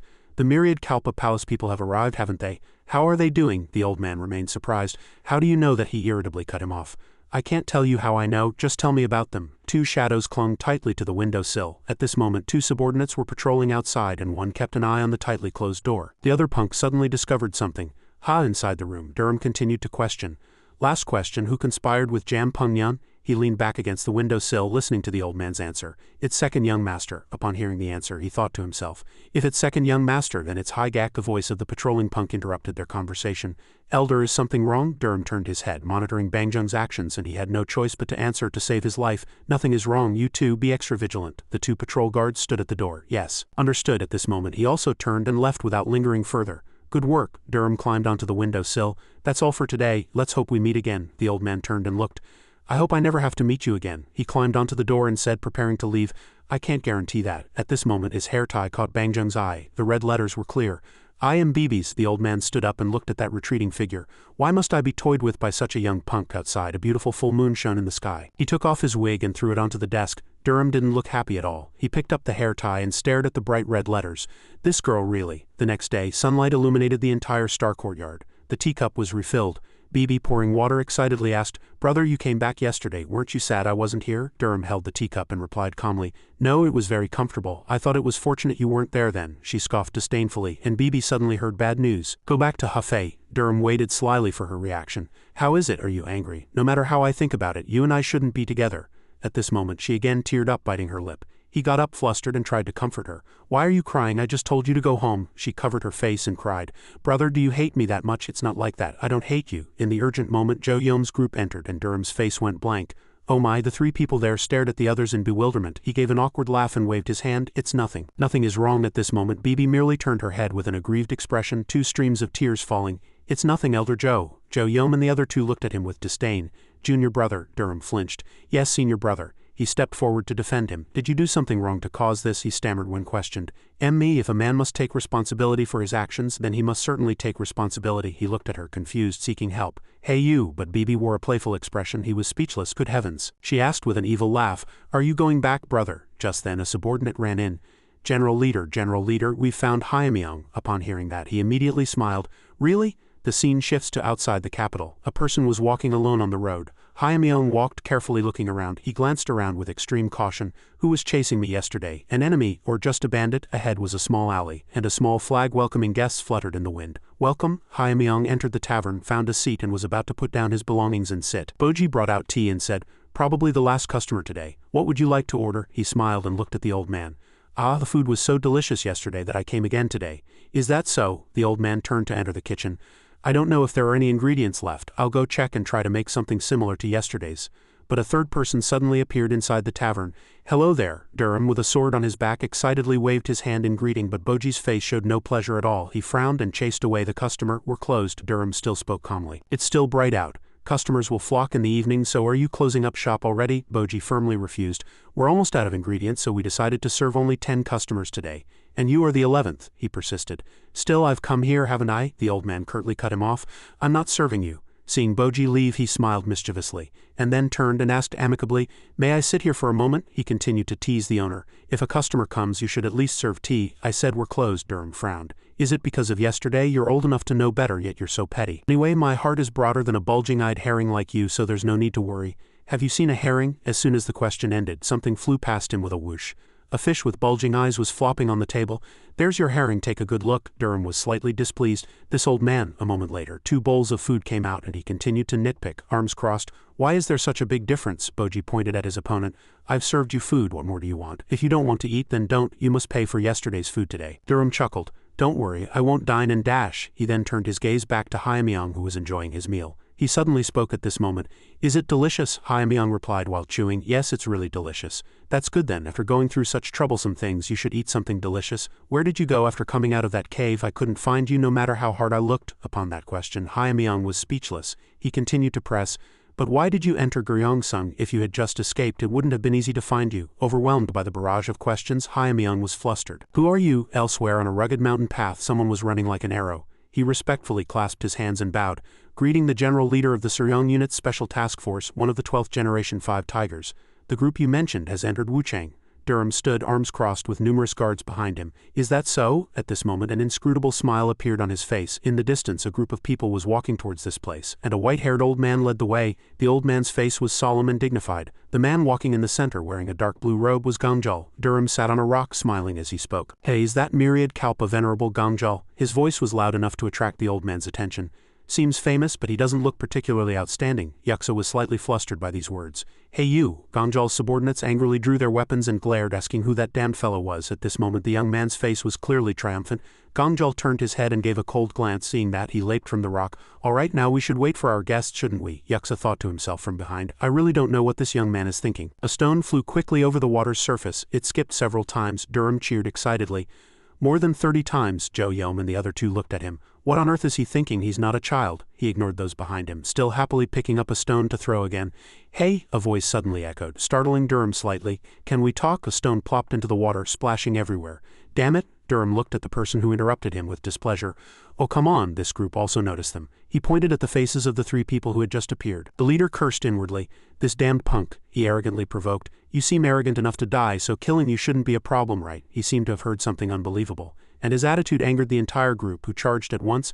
"Let's go, you damned punks, kill them," Durham scoffed. "With your skill, is that even possible?" This group also stood up, happily welcoming the guests. The leader limped towards Durham's location, and at this moment his power began to flow. The chi from both sides clashed head-on, but the opponents seemed to be increasingly struggling. Durham was still unperturbed. "You're holding up well." A short while later he was sent flying back, but the punk spun around, retreated, and continued to defend. He gritted his teeth and cursed, "Damn it," stomping hard on the ground with one foot, as the bald man unleashed chi into the sky, demonstrating his power to Durham. Even dirt and stones were lifted into the air by his strength. "When you die, blame your father for not teaching you properly." That single remark made Durham's face contort in anger. "What did you say?" At his reaction, the long-bearded man seemed to pause for a beat.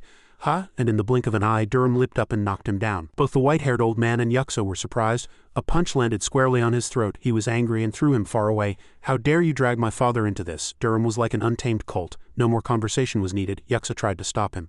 "Hey, wait, General Leader, calm down," but he had already rushed forward and was fiercely beating the punk. Gangjal's group drew their weapons and charged. "Arrogant fool, die, it's a joint attack." Durham frowned and clicked his tongue, looking at them making so much noise. The fur-clad old man slashed, but he quickly ducked and successfully evaded it. Another punk also sought an opportunity to strike down with his sword, but was once again seen through by him. Durham merely retreated slightly to evade.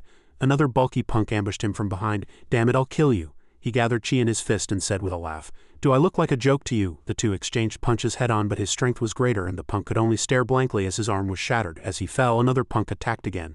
Durham grabbed the blade, slashing towards his neck with his bare hand, and with a light squeeze the punk's blade was completely riddled with cracks. As the sword shattered, the man was also sent flying. The fur-clad old man saw his subordinate flying at his feet and turned away in alarm.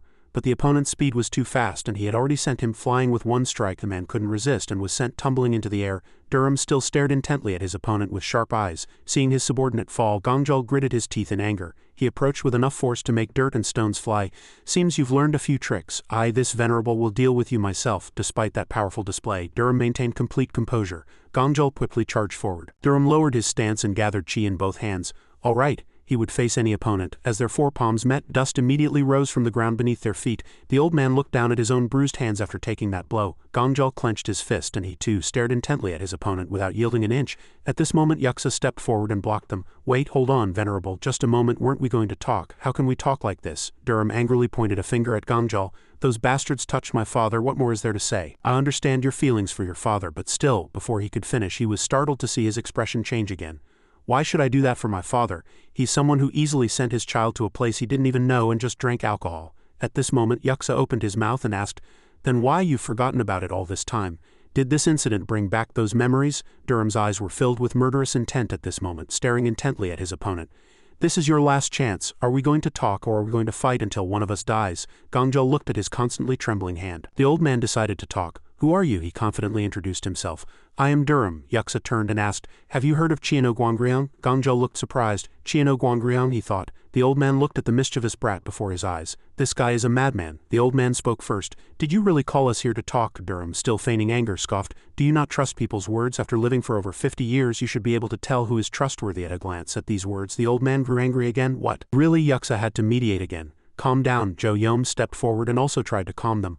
"Brother, that's enough. Weren't we here to talk, sir? My apologies." Gongjal looked at the person who had just appeared and wondered inwardly, who is this one now? Suddenly Durham opened his mouth. "What will you do?" Gongjal quickly replied. "Good, where shall we talk? But don't think of playing games with us with empty words." The scene shifted to Durham's residence, and as he, the general leader, and everyone else entered the courtyard, someone stopped them. Why did the division master call for someone? He was not in a hurry or surprised. "Is that so? In a certain division," the division master's voice echoed. "Come in." Durham closed the door and looked at the person inside. A man sat quietly there, assessing. Bekcho began the introduction. "Come here and greet Elder Yu." He clasped his hands and bowed. "I am Durham." The other person remained seated but accepted the greeting. "I am Yalu." Durham calculated inwardly. "Since Elder Yu is here, Qian Xingquan will arrive soon too. The time to begin is approaching." The scene shifted again to outside a house. Haimion clutched his stomach and hurried. He said to the guard as if in pain, "I need to go to the backyard for a bit." One person frowned and cautioned, "Please be careful and don't go into other places indiscriminately." "Ah yes. After speaking, Haimion continued to clutch his stomach and ran with his eyes closed. "Here we go again." After a while he turned his head and secretly watched. It was only at sunset that 2 large torches were lit and the 2 guards nervously spoke to each other. "What? Why isn't he back yet?" "Indeed, it's taking too long," the 2 now suspected. "Something is very strange. Let's go check." Outside the division a clear blue sky stretched overhead. One person was casually drinking tea and 3 people sat neatly at a table. The bulky man secretly chuckled. "I never thought such a day would come." Shindo Yanpeng, the person next to him, showed displeasure at this moment. "Damn it, everything's gone awry. Senior brother, are we just going to leave that bastard alone? What else can we do if we don't leave him alone?" He chuckled cunningly. "How about we attack that special task force?" Yanpeng turned his gaze that way. "The special task force, you say?" He showed displeasure. "What's wrong with that?" Pyonggui spoke at this moment. "It's very dangerous. Those guys want to expose us more than anyone." "Just use force," he suggested again. "Rather than that, how about we use that girl next to Guangriang?" His opponent asked back. "Kidnap her?" "Yes." Pyonggui began to argue. "That girl can be a good bait for us to catch Guangriang." At these words Yanpeng hesitated and thought, "That's not a bad idea. If it works out we might be able to break Guangriang's neck." The scene shifted back outside. What terrible weather! The thought crossed Bangziel's mind. Clearly last time it was cloudy but he said the weather was good. Does Guangriang like cloudy weather? At this moment Durham again showed a happy expression. "Is everyone gathered?" The group behind him replied in unison. "Yes, General Leader." Durham raised his arm high. "Good, then let's go. Today we must catch a dragon." Upon reaching a certain division they were stopped by someone. "What's the matter?" He stepped forward and immediately got to the point. "We've come to catch Wangma," his opponent asked back. "Wangma, you say? The senior elder's attendant, surely you know." The man made the atmosphere tense. "What if I don't hand him over?" Durham scoffed. "Is Shinryangbu so great? So great that even the special task force can't investigate?" The provocation succeeded, and his opponent lost his composure. "Where did you come from?" But a voice stopped him. Gangjie stepped back as a dignified person stepped forward. His opponent greeted him, calling out, Senior brother, he frowned. Finally you've appeared, Chojan. Chojan was not pleased with being provoked. You said you came to catch Wangma, but unfortunately I haven't seen him for a long time either. Durham faced him. He was here originally. But he's not now, Chojan slowly said. If you want to find him then find him, but you won't even find him if you stick your head in a rat hole, so it's a pity. After speaking he ordered them to kick out the guests. If you understand then leave. He furrowed his brows tightly, staring intently at his opponent. His younger brother waved his hand and loudly said, Didn't you hear? Leave. This is no place for madmen to play. Get out. Chojan looked him up and down. I know you're struggling, but you've misjudged the situation today. Durham said in a stern voice, Bangziol, what is Wangma's crime? He solemnly said, The crime is the assassination of Elder Guryangmuya. The two were startled by this shocking news. So can we talk seriously now? If you block our investigation I will have no choice but to suspect Shinryangbu's intentions. He showed displeasure. When did I say I blocked it? Durham let out a sigh of relief. Then that's fortunate. He coldly glanced at him. Instead you investigate it yourselves. That's your job, Durham said with a smile. Good, we'll take care of it ourselves. A moment later the group walked together. The old man led the way, explaining. He left this morning, so even if you came you wouldn't meet him, Durham replied. I must meet him. There's no choice. Even an empty room is fine. We'll just take a look. The old man was annoyed. How can you enter a room that has no owner? Durham said nonchalantly. No one said it's forbidden. He grew angry. People say you're a madman, but in fact you're a rude one. Go ahead and act like a madman and do as you please, you damned bastard. Durham's lips curled up. If that's what you wish, then every single person here. Drag them all out. Those who resist will be struck down without mercy, and it's fine to kill them. The old man was drenched in sweat. What rude thing are you doing, you madman? Durham laughed happily. Didn't you tell me to act like a madman? Did you just say that and forget? Do you have amnesia? The old man could no longer hold back and raised his staff.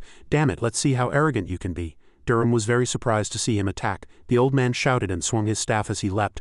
I'll break your limbs and smash your head. Seeing his subordinate about to step forward, the middle-aged man raised a hand to stop him. The staff struck down very quickly, but what happened next astonished the old man. Durham easily blocked his staff with his hand and chuckled coldly, scoffing, You wretched old man. He was amazed by his strength. Durham glanced at the person who attacked him, and with one palm strike to the stomach he sent him reeling in pain. His opponent tumbled several times on the ground before sliding to a halt, lying unconscious at the feet of someone there. Chojan could only stare helplessly at the person opposite him. On this side, someone broke through the window and leapt out, and Bangziol, weapon in hand, pursued him. Where are you running off to? The punk calmly turned back and unleashed a streak of sharp sword chi. The two pursuers froze on the spot, but fortunately a streak of sword light blocked the attack and deflected it. The old man was surprised. Who blocked my sword chi? Before the old man could regain his senses, Durham sent his head flying with his bare hand. Gangje there mumbled in surprise.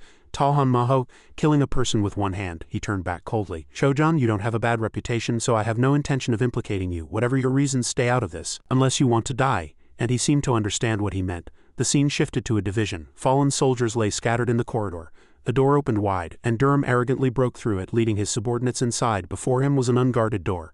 I don't know if there's a secret passage, so destroy everything. Cut the pillars and break down the walls. There'll be a secret passage inside. The room immediately vibrated, then collapsed with a crash, raising thick dust. The subordinates behind were dumbfounded. The mansion collapsed. What did he do? Chojan frowned. That madman would rather destroy everything than leave it alone. Night fell, and a certain house was still lit. The second-floor corridor was quiet. Qianzhang stroked his beard. Destroy everything. He's truly an inscrutable fellow, Chojan unpleasantly replied. We cannot let that guy run wild any longer. What do you think about handling him with force, senior brother? He narrowed his eyes and thought. His growth is very smooth and I don't know his limits, so should we provoke him that much? Thinking this, he opened his mouth. If you win that way, someone else will take the good reputation. Chojan hesitated. I know, but he reassured him. Don't worry too much. There are only a few days left. Just then another person spoke. I'll catch him. Chojan was puzzled. Can you do it? If you're not careful, everything might get worse, he replied. It won't be difficult if I lure him outside and deal with him. The person above praised him. Excellent. Then you handle him, he said with a stern face. I will bring his head and hang it on the gates of Guryangsung. The man in purple clothes nodded. If that happens, the opponent will waver. The scene shifted to another side and a teacup was placed down with a clang. What's the next plan? Durham explained. The special task force was injured during the investigation, so we need to interrogate them about that. The person opposite asked back, Is it related to Chojan? No, Durham replied. If it's not related and we just need to flip the situation, it's not like we haven't done such things once or twice anyway. Hearing those words, he frowned and fell into thought. Durham then stood up. If you have nothing else to say, I'll be going now. He nodded. Good, go and rest. If anything happens, contact me. The large door then slammed shut and only 3 people remained here quietly looking at each other. After a moment someone opened their mouth and asked, What do you think? The person next to him replied, He is indeed a person with inscrutable thoughts. In some ways he's like a child, but in others he's cunning. The remaining person also opened his mouth and asked, What will you do about Guangriang? He replied with a stern face, Right now there are only friends and foes. Hearing those words, he fell into thought. If you intend to deal with him, you must be prepared to lose everything. The scene shifted to Durham's side. Bibi asked with a smile, I heard brother didn't meet Qian's in. There's no need to overthink it. How about destroying Shinryangbu and Jiamuriangbu then? Durham was annoyed. I want to too. If everything could be resolved that way, I would have done it already. BB offered an opinion. Then how about this? Durham looked on with interest. How? Elsewhere, countless people were hidden in the darkness, and Durham's subordinates rushed forward together. One punk reached out and drew the sword from his back. Durham turned his head and looked at him, smiled and nodded slightly. His opponent also nodded in reply. After the signal, he faced a punk who leaped at him with a sword. The old man flew straight down from the air and two swords clashed like lightning. That old man seemed not to understand why he could so calmly block his sword. My bilado can cut through rock and steel, yet you block it. At this moment the person next to him also rushed forward. Durham smiled triumphantly. This isn't just an ordinary sword either. The old man's eyes widened and he saw blood splatter. Red blood covered half his face, leaving only his icy cold eyes. Monyendo, Durham was now casually standing with his hands in his pockets observing. He smiled. Mado Wangra, I didn't expect the old man to come himself. A person slowly approached from the darkness. People call you Guangriang, so you must be a madman. Durham glanced sideways. Did you come to kill me? That old man stared with cold eyes. You know it, but the old man didn't expect him to be the first to draw his sword. Durham attacked without a word. Your sword. Few people in Gyeongsung had seen Guangriang use a sword. Naturally, people would think Guangriang's sword was just for show. At this moment, two people ambushed him from behind, but their swords both struck the ground. Durham lightly leaped back to evade and said with a smile, That's quite a compliment. The three stood there with murderous intent and they leapt, pushing off the ground powerfully.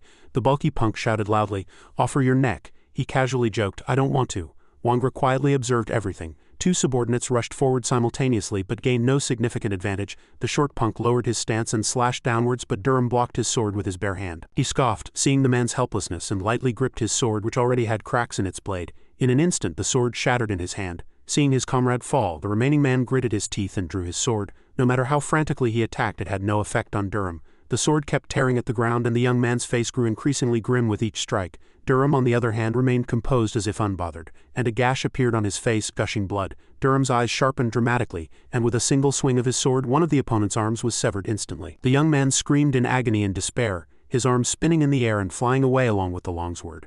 Durham simultaneously kicked the severed arm, aiming it at the remaining assassin. Before he could react, he was struck by the greatsword and sent flying. The old man, on the other hand, still stood there, allowing his subordinates to lose their lives and be flung away, squinting and staring intently at Durham. Soon, the head of the last remaining man also rolled over. Durham had already finished off the last one. It was then that he finally looked at him coldly once more. Now only the old man remained. He showed no fear, still composed as if unbothered. As the rumors say, you truly are an exceptional individual. Durham laughed heartily. Hee, if you fight me directly, Elder, you'll find I'm much stronger than you. He also laughed and drew his sword. Good. Then he immediately soared high into the air. Durham, without the slightest hesitation, swung his sword and gave chase. Show me just how fearsome Gui Mado is. At this moment a black shadow flew past and Wangra was sent flying, even losing his hat. Yet his footwork was nimble enough to keep both feet on the ground. The old man gritted his teeth. Damn it. Furious, he unleashed a surge of sword energy, sending dirt and stones scattering everywhere. A sharp gust of sword wind caused an explosion, but Durham instantly blocked the strike by simply lightly planting his sword into the ground to counter it. The old man didn't wait, continuing to charge headfirst. The two exchanged blows, their swords and sabers clashing as they stood facing each other. Durham laughed with amusement. Gui Mado, how am I? Wangra also laughed, but sweat was already drenching his face. Honestly, he said, I'm a little surprised. Durham grew serious. It's too early to be surprised. After speaking, he swung his saber, pushing the old man back amid surprised gazes. As Durham unleashed his saber technique, dirt, stones, and dust billowed into the air, and he cut out a streak of sword energy with an arrogant smile. The old man leapt in with a contemptuous expression, but his confidence turned to astonishment within seconds. A gash appeared right above his neck. Durham looked at the sword in his hand and laughed playfully. My sword is a bit long, isn't it? Wangra clutched his neck and forced a laugh. Indeed, a fine sword. As the compliment ended, the ground and stones suddenly shook violently. You are different from those with empty reputations. It's been a long time since I've met a worthy opponent, so I too must go all out. A confident smile reappeared on his face. This is truly exciting. At this moment the moon hung high, illuminating the entire forest. Below, a relentless melee ensued, and the bearded old man stabbed a black-clad assailant to death. Durham's subordinate also simultaneously cut down an assailant. Junsu gasped for breath, looking at the bodies on the ground. He turned his head and asked about their well-being. These guys aren't easy opponents, are you all right? He replied without lowering his guard. It's just a graze. At that moment a loud crash from behind sent dust flying, startling both of them. They worriedly turned their heads towards the explosion. There, dirt and stones scattered everywhere, and as the dust cleared, only Durham remained, standing tall and arrogantly staring at Wangra, who appeared to be struggling. The old man, cut in several places, gritted his teeth and endured the pain. His entire body was covered in wounds and his breathing was ragged. He slung his sword over his shoulder and sneered, Don't feel wronged even if you go to the afterlife. This was a fair fight. The old man gritted his teeth in anger. It's not over yet. Durham sighed as if bored. Seriously, you're really determined today. On a high rock stood two black shadows, and a fan in one's hand opened. That Guangriang fellow must be exhausted. In that case, Oma will be enough to deal with him, the man standing behind spoke. When do we start? He looked down at the two black figures below in the forest. It doesn't matter if we let the others go now. The important thing is to catch him. From behind, several bulky figures had already appeared. In the forest below, Wangra lay collapsed on the ground. The old man gritted his teeth and painfully groaned softly, while Durham across from him still seriously observed his opponent. He approached the head of the man lying on the ground, and the youth's sword rested right above his Adam's apple. Elder, not bad. The old man stared with defiant eyes. Truly surprising, but that's not enough. Durham laughed and raised his sword high. Is that so? I'm sure you're very much looking forward to it. Instantly, red blood splattered everywhere, and a head rolled towards Haochi, startling him. His face hardened, he sweated, and a thought flashed through his mind. Guangriang is truly terrifying. He fought Gui Mudo without a single scratch. Junsu also arrived at this moment. Are you alright? Leader, I'm fine. How about the other members? Injured but still safe, then that's good. Now. He stopped speaking and all three turned their gaze in the same direction. Across from them, 5 masked figures were giving chase. Jam Pengnian's mysterious masters. They appeared before them in an instant. The leader swung his fist and attacked forward. A single decisive blow pushed Durham back. He braced with his feet, stopping after a long slide, and smoke rose from the part of his arm that blocked the attack. Durham furrowed his brows tightly, staring at his opponent as he adjusted his stance. 2 comrades approached from behind. Who are you? Jam Pengnian's rat-like bastards have appeared. Shuangzhen's group also arrived, looking bewildered. Who are those guys? Damn it. Junsu turned. Is everyone alright? He said seriously. Junsu, if it's too hard to hold on, run away. Hearing that, he became resolute. What are you talking about? We must face life and death together. I can only escape if you all go. Junsu worried inwardly. Damn it, those guys are really strong. Even Guangriang is thinking of running. At this moment, Durham said to the person next to him, Brother, please take on the man with the pointed sword. Understood. Several others behind also wore resolute expressions. They gripped the weapons in their hands tightly. Damn it. The few men who had just appeared darted off to another spot at lightning speed. He flashed his eyes and looked to one side, and indeed, one assailant, having hidden himself, lunged in from the immediate left. Junsu's group who were behind were astonished. Too fast, but the villain's sword blade was blocked by Durham's bare hand. He seemed surprised by his actions. As Durham lightly blocked the slash, he could do nothing, and he with sharp eyes raised his right hand high. Instantly, the scoundrel quickly leaped backward to evade. He slammed the sword in his hand hard into the ground to break, showing a slightly surprised attitude at what had just happened. At that moment, an axe appeared from behind and swooped down.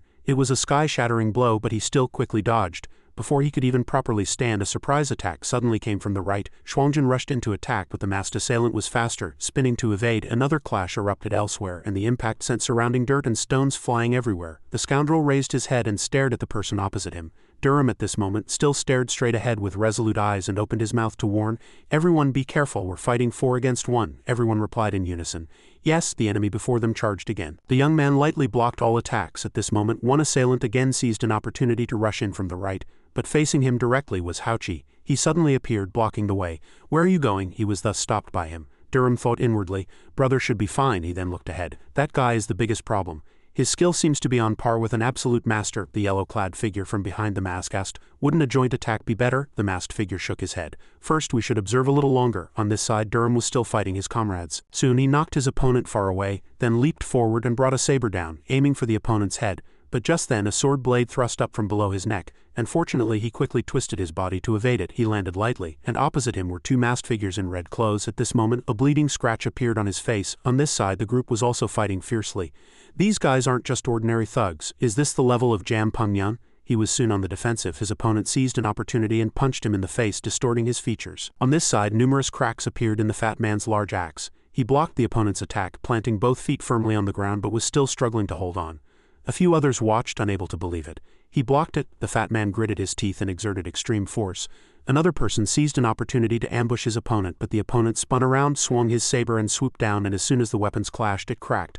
This utterly astonished the young man, and for a moment he only saw blood splattering everywhere. 2 people nearby cried out in alarm. Long Hair, he was now severely injured and painfully knelt. Unable to hold on, he coughed up a large mouthful of blood. At this moment the saber-wielding scoundrel leapt in, raising the weapon in his hand high. In the blink of an eye, Junsu appeared and blocked that very strike. He gritted his teeth and held on, his 2 sword-wielding arms trembling incessantly. At this moment, Shuangzhen quickly launched a joint attack, slashing in from behind, and the opponent was helplessly pushed to one side. The scoundrel still did not yield, staring intently at his opponent, using his saber to support his body. At this moment he seemed to notice something, slightly surprised. Before his eyes, Junsu and 2 others had taken up attack stances. Try it again. At this moment a large explosion shook the entire forest, and Yanpeng, standing behind the masked leader, showed a look of astonishment. One of the group had an arm severed right before their eyes. and the one who did it was none other than Durham. Houchi's side of the fight also paused temporarily because of this. Both turned their heads astonished. Yanpeng opened his mouth and asked, "Have we seen enough or do we need to see more?" The scoundrel replied coldly, "Yes, that fellow surpasses your imagination." Just then a stone flew like an arrow whizzing past the masked man. Flew straight towards Yanpeng, but he easily blocked it with his fan. Durham slung his sword over his shoulder and provoked,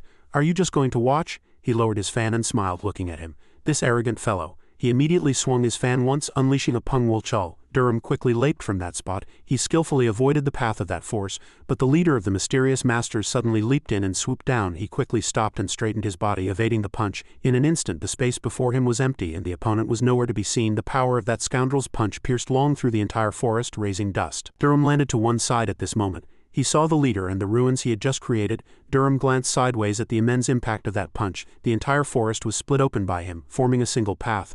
A thought suddenly flashed through his mind. Stronger than Wangra, what kind of scoundrel is he? Yanpeng asked with a triumphant laugh. Shall we begin now? Durham again wore a very intrigued expression. Good. As soon as he finished speaking, the masked man stomped hard on the ground, causing it to crack. Durham noticed something and looked down at the ground. From beneath the ground, directly below where he stood, a tall pillar of earth shot straight up into the sky. At this moment, Yanpeng leaped into the air from behind, shouting loudly with a furious face, "Die, you bastard!" A single attack flew in, but Durham still blocked it with his sword. Due to that powerful force, the opponent was violently slammed to the ground, but Durham still stood proudly, his sword held defensively in front. He gritted his teeth, looking slightly displeased. At this moment, the masked man again charged forward at lightning speed. He punched the pillar of earth he himself had created, causing dense cracks to appear in it. The dirt and stones from above rapidly collapsed. A few people still stood there observing the situation. Yanpeng's lips curled into a wicked smile. "Is it over?" Dirt and stones suddenly scattered everywhere at this moment. The entire group flew straight towards the masked man, who had to hastily defend himself. In the meantime, a gust of wind swept past at an invisible speed, a beautiful arc sword,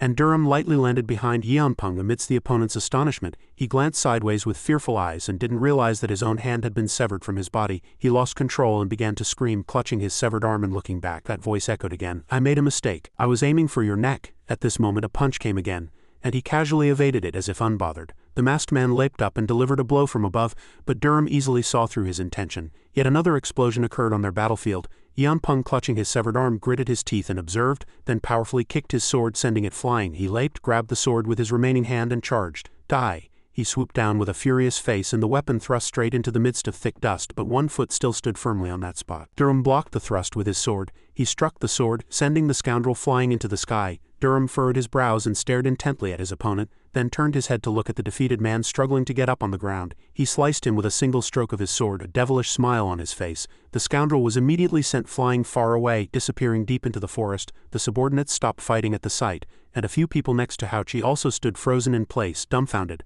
The masked leader still stood on the ground, but blocking his way was a pile of finely shattered and ragged dirt and stones. The pieces of dirt and stone fell to the ground. The masked leader also stood motionless. He suddenly glowed with a blue light. In the meantime, the sword in Durham's hand also became enveloped in an eerie light. His pitch-black pupils slightly changed and the black slowly faded, returning to normal eyes. He looked at his sword and laughed with amusement. What a cunning fellow! Yanpeng gritted his teeth, furious, but had no choice but to turn and flee. Durham frowned, displeased. "Where are you going?" But a sound suddenly came from deep within the forest, drawing his attention. The masked leader was staring intently in this direction. Durham, though displeased, praised his opponent for holding out well. Taking advantage of a brief opening, Yanpeng fled for his life. Damn it, blast it! But he hadn't gone far when a voice asking about his well-being terrified him. "Where are you going?" Someone charged straight at him, and before the attack landed, Haimyong collapsed to the ground. Yanpeng, slightly surprised, cried out, "What, is that you?" He charged again, filled with rage. "Die, the demonic bastard!" Haimyong slashed, but the opponent retreated and dodged. He immediately counterattacked, kicking him in the ribs, causing him pain. Yanpeng stammered, Are you Haimyong?" He trembled, gritting his teeth. "You will die by my hand." His opponent, enraged again, shouted, "You have a lot of nerve." Haimyong clenched something tightly between his teeth, but Yanpeng's attention was drawn by a sound from Durham's battlefield. His eyes widened in terror as he stared at the explosion in the distance. At that moment, Haimyong suddenly spread his arms and leapt, hugging his opponent with all his might. Yanpeng cursed wildly. Let go of me, you bastard." Haimyong gritted his teeth and endured the pain but held on firmly. He gripped his severed arm tightly, and Yanpeng immediately screamed in pain, but after a moment Haimyong collapsed to the ground. Yanpeng bent down, clutching his wound and enduring the pain. Haimyong, fallen on the ground, also tried to get up and catch his breath. He was drenched in sweat, looking at his burning hands. The medicine's effect. Haimyong again tightly hugged the bastard's leg. The bastard screamed wildly. "You damn lunatic, really let go, I told you to let go." At this moment, his entire body was like a blazing human torch. The flames grew, engulfing both of them. Father, wife, child. The opponent was slightly dazed at this moment. What? What are you talking about? Then a sharp scream was heard, making both of them turn. The challenging shouts of a few people in the distance were completely buried in the flames. After a moment, only the sound of burning remained in the entire space, and Haimyang still held his opponent tightly, never letting go. A satisfied smile even seemed to spread across his face. Durham watched the scene silently. He saw that only ashes remained of the flames before his eyes. The two surviving masked figures quietly approached their leader from behind and spoke in low voices. "We will definitely continue next time," he signaled his comrades with a nod, and the two quickly leapt away. As the remaining one also quickly disappeared, Junsu's group looked bewildered. Did they retreat? At this moment Haochi spoke. "Do you know this person well?" Durham calmly replied. "He is the one who made the elixirs my brother uses. He's truly foolish. I told him I would take care of it." Flames soared, creating a pillar of black smoke high in the night sky, and the smoke pillar was even more noticeable far from the sleeping city. Inside a room an accusing voice echoed. "Guangra and his disciples are dead, and even Yan Peng, the leader of the masked figures, knelt respectfully." "Yes, Venerable." Qianzhong sat high up. "Then it seems I have misunderstood Guangrang all this time," he thought inwardly. "Is that guy really as strong as Durham of the Four Heavens?" But his fox-like eyes suddenly gleamed. "That can't be." He ordered that bastard to go back and rest. "Formal countermeasures will be discussed tomorrow." "Yes, Venerable." The leader of the masked figures turned and left. At this moment Qianzhong immediately commanded, "Secretly send people to clean up everything." "Yes, master, we will erase all traces before dawn." Pyonggui unexpectedly showed a cunning smile. He seemed very intrigued. "This is truly interesting." The refreshing morning heralded a new day in the study. Baekcho calmly drank tea with his subordinate, who spoke worriedly. "They've finally revealed themselves." Baekcho was still very calm. "First, keep an eye on them. If they appear again, we will step in." "Understood, uncle," he thought inwardly. "Did those bastards reveal themselves to catch Guangrang?" The person opposite continued. "The association will cross the Yangtze River this afternoon, or at the latest tonight." "Tonight? What is Guangrang doing now?" "He went to a tavern with his subordinates," Baekcho immediately commanded. "Tell him to see me after he finishes his meal." "Yes, uncle." The sky outside grew clearer and clearer. Someone pushed the door open and shouted loudly, "General Leader." Bangziel shouted loudly, "General Leader, what are you doing?" Durham still had his back turned and said in an annoyed voice, "It's noisy. Why do I have to see the division master at lunchtime?" But Durham had just opened his eyes and was dazed. He sprang up. "Is it already noon?" "Yes, General Leader." He was slightly displeased but had to accept it. "All right, I'll eat something and go." "But he is waiting." "If you're sorry, then you go, brother." The scene shifted outside a majestic mansion. "I heard you met Wangra, is that true?" Durham was in the division master's room. "Why do you ask what happened when you already know?" He spoke briefly and concisely. "I killed that bastard." The division master stared blankly at him, having heard the shocking news. Durham was displeased. "Why are you like that? Didn't you know?" "It's not that I don't know." He calmly asked, "What do you plan to do next?" His opponent said with slight boredom, "I'll have to overturn everything." Baekcho seriously stared at the person before his eyes. "When?" He showed an annoyed attitude. "Anytime, when I feel like it." From then on, Guangrang began to cause trouble everywhere as he pleased. The entire Gyeongsung fell into chaos, and in the meantime the day of the Lord's election gradually approached. The night a few days before the Lord's election, someone's feet lightly landed on the roof. 3 masked figures reappeared and they instantly leaped away and disappeared. The lantern in Baekcho's study flickered in the wind. He stopped writing and paid attention to this small anomaly, then looked out the window where strange sounds were coming from. There a few people with swords shouted, "There are assassins over there." But a masked figure with a saber quickly dealt with the person who had just spoken. At this moment Wuxia simultaneously shot several arrows, but they were all blocked by that bastard. He unpleasantly furrowed his brow. "Not bad." At this moment one of his comrades spoke. "He's here, Division Master Baekcho." Baekcho stood tall at the door. "Do you want my head?" Moving 5 steps through the air, he instantly charged with his sword. "Baekcho, hand over your head quickly." Baekcho still stood tall and then gave a peculiar smile. That smile made that bastard slightly suspicious, but he still delivered a strike towards his neck. But before he could react, he was astonished to feel a force from his right side strike that bastard. With a direct hit to his neck, he was immediately defeated and collapsed to the ground. It turned out that Baekcho's punch was too fast and powerful. The leader still silently observed. He looked at him with a powerful fist and a triumphant smile. At this moment the leader finally spoke. "Baekcho, it turns out the world knows nothing about you." He hastily ordered his remaining comrades to retreat. But Baekcho's group wouldn't let them go easily. "Damn it, quickly catch those bastards." At this moment he spoke again, stopping them. "Leave them." With a furrowed brow he looked down at the very ground he was standing on. The bastard who attacked him was hit so hard that his head was driven straight into the ground. "Those bastards are quite impatient." The scene shifted to a room where someone was shouting loudly. "What? The Suryong unit was attacked?" Bangziel stood there clutching his fist, reporting everything to Durham. "Yes, General Leader." He looked at him. "How's the situation?" "Fortunately, the situation is not that bad." "That's because Division Master Baekcho personally stepped in." Durham scratched his cheek. "Is that so? I'll have to make a decision tonight." The entire street was covered by the shroud of night and a rather round cloth pouch lay on the table. Durham stood with his sword strapped to his back, lost in thought. Yangdong tried to touch it. "What is this?" he replied without turning his head. "Heavenly Dragon Spirit." Yongdong couldn't hide his surprise. Heavenly Dragon Spirit. Durham's gaze was still fixed intently outside. Division Master Becchio entrusted it to me. He couldn't stand his grandson being idle, so he's deliberately giving that arrogant grandson trouble. Yongdong picked it up and carefully touched it. Ah, am I worthy? You're the younger brother, aren't you? He heard him say that and shouted in annoyance. Really? If I wanted to do it, would I be crazy enough to give it to you, brother? He placed his hand on his waist. Tomorrow take this to the Lord's election meeting. Make your eyes resolute and do as I say. Yongdong looked at him, furrowing his brow. Outside, a bright moon hung high, and someone was secretly moving through the branches in the forest under the moonlit starry sky. That person landed. Elder's Den. Qianryong Division. Durham stood there, looking around. He wandered around, searching for traces, and muttered to himself, "Has he not arrived yet?" At this moment, a person standing on a branch asked him, "Who are you entering this elder's den?" A bald, long-bearded old man stood there, his clothes fluttering in the wind. He also showed displeasure and glanced at the old man. Could this old man be Monchenzo Ilgua? The old man looked at him with slight disdain. "How do you know me?" Durham laughed very confidently. "That's because I saw the diary given by the Nine-Dragon Emperor. I came here because of him." The old man didn't seem to believe it much. "The Nine-Dragon Emperor gave you a diary?" He continued to joke. "He gave it to me so I could see it, couldn't I?" Ilgua landed in front of him. "Why did the Nine-Dragon Emperor give it to you?" He pointed his thumb at himself. "Let's go over there, I have something important to say." The old man hesitated for a moment, lost in thought, and the sky began to cloud over coolly. A torch on the cell wall still blazed, and 3 or 4 torches illuminated the endlessly deep stairs. The mask lay neatly beside its owner's pillow. The leader of the masked figures was in a cold stone prison, and the door was pushed open by a foot intending to enter. It turned out that Pyonggui was observing the leader. He fully entered the room and questioned him. "Do you still need more time?" That person coldly retorted. "What do you want?" Pyonggui walked back and forth in the room. "Attack the Jiamryong division with your subordinates." He hid his face in the darkness. "Have you started an all-out war?" Pyonggui smiled. "It seems you won't procrastinate." The leader looked at him and thought, "Does Elder Qianzhong know this child's true intentions?" He raised his hand, picked up the mask, put it back on, covering his face, and thought, "Things won't go as you wish." In the quiet night of the castle, a series of noisy sounds suddenly echoed. "Stop those bastards!" The group was engaged in a fierce brawl. One man with a sword shouted in anger, "How dare these bastards stain the Jiamryong division with blood?" But he suddenly paused. One of the masked figures delivered a downward strike with his sword, but he blocked it. The masked figure said coldly, "Young Yop, I will deal with you." Young Yop struck that bastard. He frowned slightly. "Who are you?" The masked figure seemed to have no intention of answering and remained silent, and 2 swords flew at each other again. The Jiamryong division's other subordinate was struggling to resist. "What kind of bastards are these, this power?" Suddenly his eyes widened. The bastard before his eyes had bloodshot eyes, his pupils were invisible, and he was growling in distinct letters. At that moment a force sent that bastard flying, astonishing the Jiamryong division's subordinate. It turned out that Durham had come to help. "Damn it, he's been affected by the medicine." He looked at his subordinate and commanded, "Kill those bastards. They've been affected by the medicine, so there's no need to show mercy." A brawl erupted throughout the division.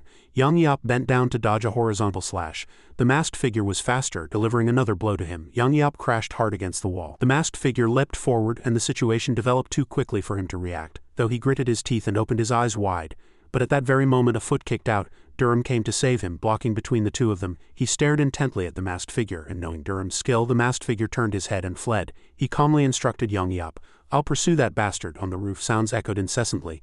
Durham was pursuing the masked figure, and the 2 chased each other on the roof. He followed closely. "How far do you plan to go?" At that very moment he leapt onto his toes and flew towards the masked figure with a whoosh. He swung his hand to block the approach, and instantly, roof tiles scattered in all directions from the attack. He used the broken roof tiles to strike that bastard and then silently furrowed his brow, staring at him. The masked figure still stubbornly evaded, just as he had when they first met.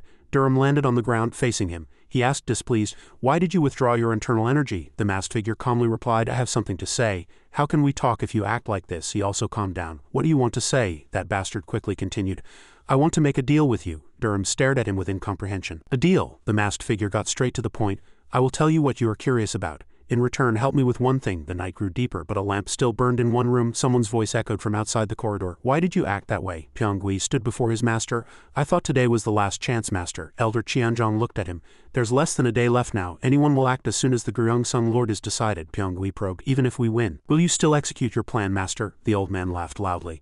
"If you're going to clean up, you should clean up thoroughly to avoid future trouble." He hesitated. Then Chojan, in the quiet night, a cold remark echoed. "Once the hunt is over, the hunting dog is no longer needed." The next morning, warm sunlight illuminated all the divisions. In the large room, 2 rows of chairs were arranged, and behind those esteemed figures stood the vice leaders of each division. Durham stood behind the general leader's back, but was looking elsewhere. He secretly observed the other lords next to him. Opposite them were Chodu and Wang Libyang's groups. Yangdong also sat solemnly in his chair.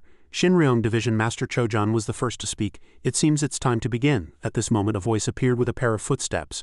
Fortunately I'm not late. The bald, long-bearded old man Durham had met the previous night stood there leisurely. Elder Mo and Ilgwa, a few seated elders also seemed restless as if they couldn't believe it. How could someone who left the main branch so long ago? The old man narrowed his eyes and said nonchalantly. I heard this is where the Lord is elected, so proceed, won't you? Ilgwa lightly cleared his throat and spoke. The elder bowed, seeing that he had arrived, and explained, if I had known you were coming I wouldn't have taken on this task. Ilgwa sat in the vacant seat and said in a stern voice, don't mind me, proceed. Haya lightly cleared her throat and said, anyway, since I am here from now on according to the rules of Guriang, we will elect the Lord of Greater Guriang Castle. First, those who have the right to recommend should recommend a future Guriang Castle Lord from among the Vice Lords of Guriang. Hearing that, one person raised a hand and proposed, I, Milchian, recommend Vice Lord Chojan of the Shinryong Division. The person next to him lightly chuckled and objected. The Vice Lord of the Jiamuriang Division is more suitable than me. Baekjo, sitting nearby, heard this and frowned slightly, lost in thought. He made a recommendation. I recommend Vice Lord Yang Yap of the Jiamuriang Division. Immediately after, the atmosphere around them instantly filled with tension. Haya had no choice but to declare, if there are no other recommendations, we will select one of the three gentlemen. Suddenly, a disciple of the Sangryong Division interrupted. Since my master cannot attend, I, his disciple, wish to represent the Sangryong Division. I believe I also have the right to recommend someone. Haya nodded, of course, speak. The disciple hesitated. Then he clearly said, I recommend young Master Yangdong of the Qianryang Division. Chojan curled his lips slightly, a hint of scorn in his smile at the disciple's words. Haya asked again, is there anyone else? Seeing that no one had any opinions, he announced, if not, the representatives of Guriang, please come forward in order, write the name of your chosen candidate, fold it and give it to me. After a moment everyone had finished voting, and Haya quickly collected the ballots and counted them. He subtly sweated as he looked at the ballots in his hand. Below, Chojan watched the ballots in his hand, lost in thought. A few seconds later, Haya announced loudly, then I will now declare the results. Everyone in the room was worriedly silent, waiting with tense expressions. Haya quietly read, first, the votes for Chojan of the Shinryong Division are. At his words, Chojan was instantly startled. 3 votes. He looked around at those present and thought to himself, 3, which bastard dared to betray me? I won't let anyone get away with this. Baekjo saw Chojan's uneasy look and laughed heartily inwardly. Guangryang did an excellent job, Haya continued to announce. The votes for Vice Lord Yang Yap of the Jiamryang Division are, he quietly said, a total of 2 votes. Hearing that, Baekjo was also surprised and muttered, what? Chojan, seeing this, smugly chuckled to himself and said, then I won. An elder who heard the result also laughed heartily and flattered him. There were more abstentions than expected, but congratulations nonetheless. Vice Lord No, Lord of Guriang Castle. Chojan humbly replied, I am ashamed. Baekjo asked himself, displeased, how did this happen? Durham, standing behind him, suddenly spoke.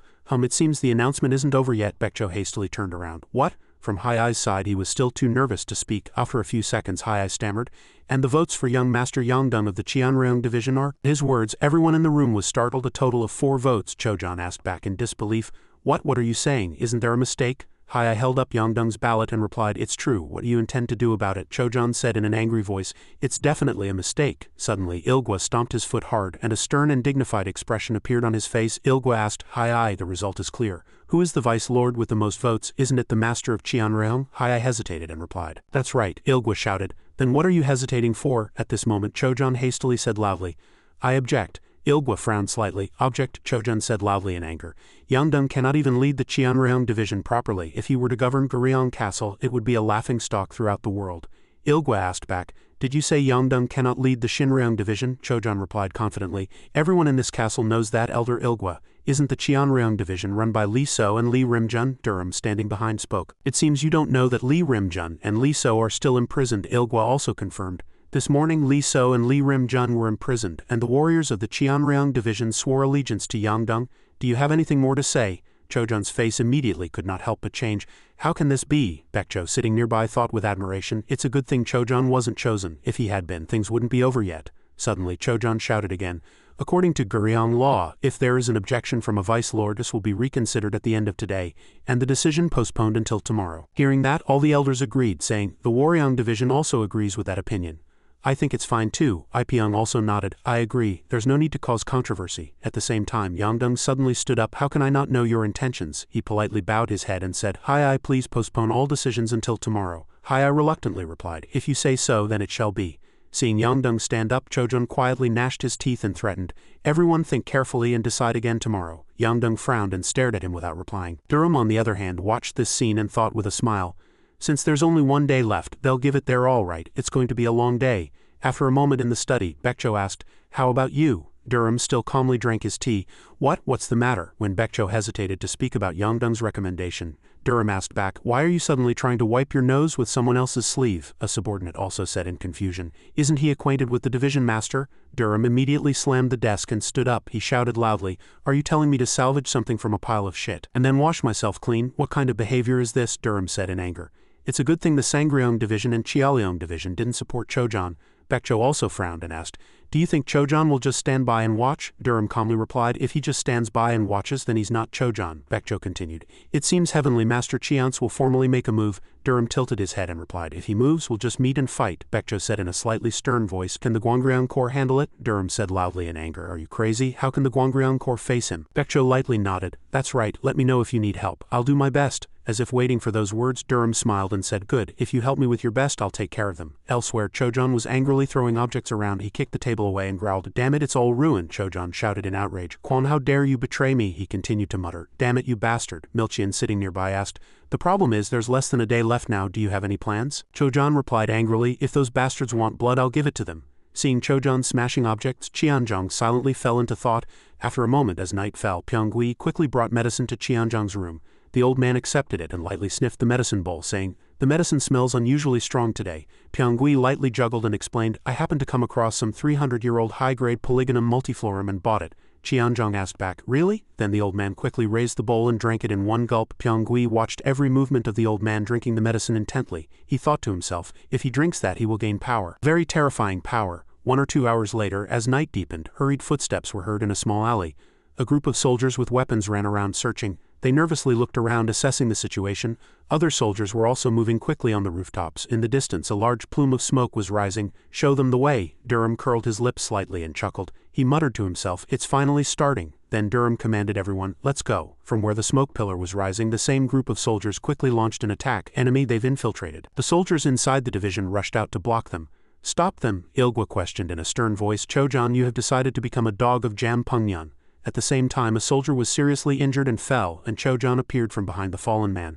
Today, the Xinryang division will become the master of Guryang. Ilgwa looked at him and coldly scoffed, foolish man. In the division courtyard, the battle continued fiercely, and the ground was filled with the smell of blood and the miserable screams of soldiers. Guards from both sides continued to fight. Most of the invading soldiers were seriously injured, and one of them was also being besieged. Suddenly, a sword strike sent that fellow flying. The soldier slightly opened his eyes and looked around. He was surprised to see the man who was about to attack him fall. Durham appeared in the melee and commanded everyone, those are Jam Pengyan. Kill them all. Seeing him, the soldiers cheered. Guangryang is here, it's the special task force. On the other side, Chojan instantly turned pale as he saw him and shouted, you bastard, you damn lunatic. Durham said to someone far away, Elder Gong, start now. Immediately a sword strike quickly flew towards Chojan. He leaned back to dodge the attack. As soon as he saw that person, Chojan was terrified. Gongjal, he sweated coldly but still asked with forced calm, what are you doing? Gongjal replied with a laugh.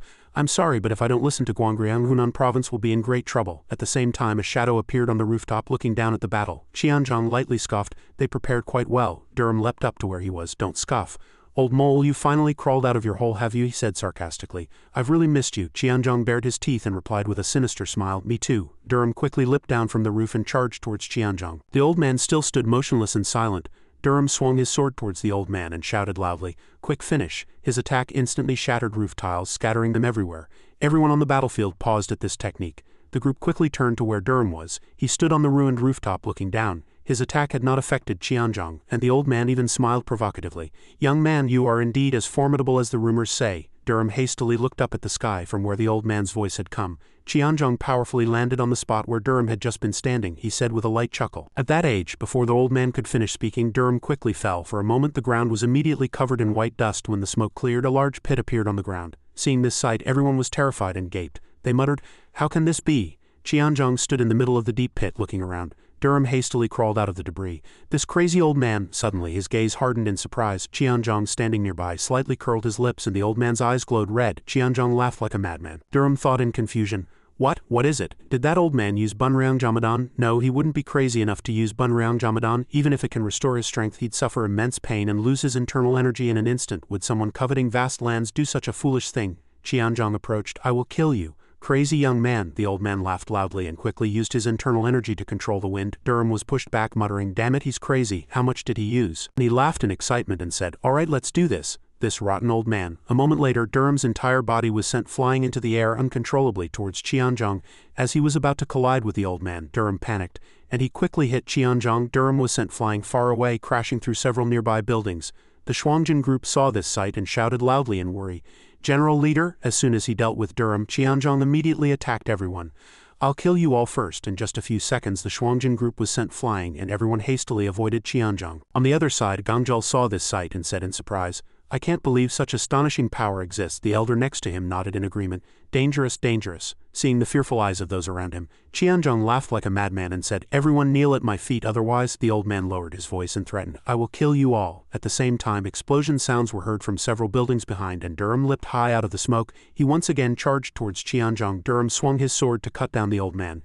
"If you used Bunryong Jamadan, I will use Bunryong Jamryongdan," he said in a stern voice. "No matter what anyone says, Bunryong Jamryongdan is superior." Qianzhong quickly blocked the sword strike. Durham looked at the old man in surprise.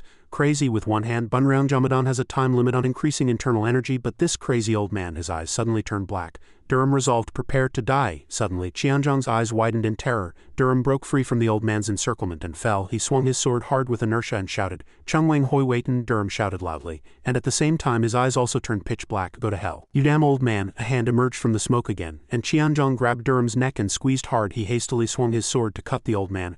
After a moment, Qianzhong finally released his grip and dropped Durham. He quickly got up and retreated. Qianzhong threw off his torn outer garment and scoffed. "Not bad," Durham coldly scoffed. "Damn old man, and he's still not injured," he said with an incredulous expression. "Is that physique due to the medicine?" Qianzhong merely laughed without replying. Durham looked back at Chojun behind him, worried. He thought to himself, "Jam Pengyan's power is stronger than I thought. If I don't finish this quickly, Guryong Castle will be a bloodbath." Having finished his thoughts, Durham took out a pill and put it in his mouth, and his body quickly began to change. Durham gasped for breath. Seeing his opponent's appearance, Qianzhong said with a smug smile, "Did I expect too much, or did you not give your all in that last attack?" Suddenly, in the blink of an eye, Durham disappeared, and at this moment he reappeared behind Qianzhong's back. A hand reached out very quickly and blocked the attack with a palm technique. Qianzhong blocked Durham's sword with one hand and he gritted his teeth. He gripped the hilt tightly, squeezing out more strength. The very next moment the figure before him was sent flying far away, and a heavy thud echoed clearly. Durham immediately launched his next attack without hesitation. He leaped into the air, glaring fiercely at the thick dust cloud before his eyes.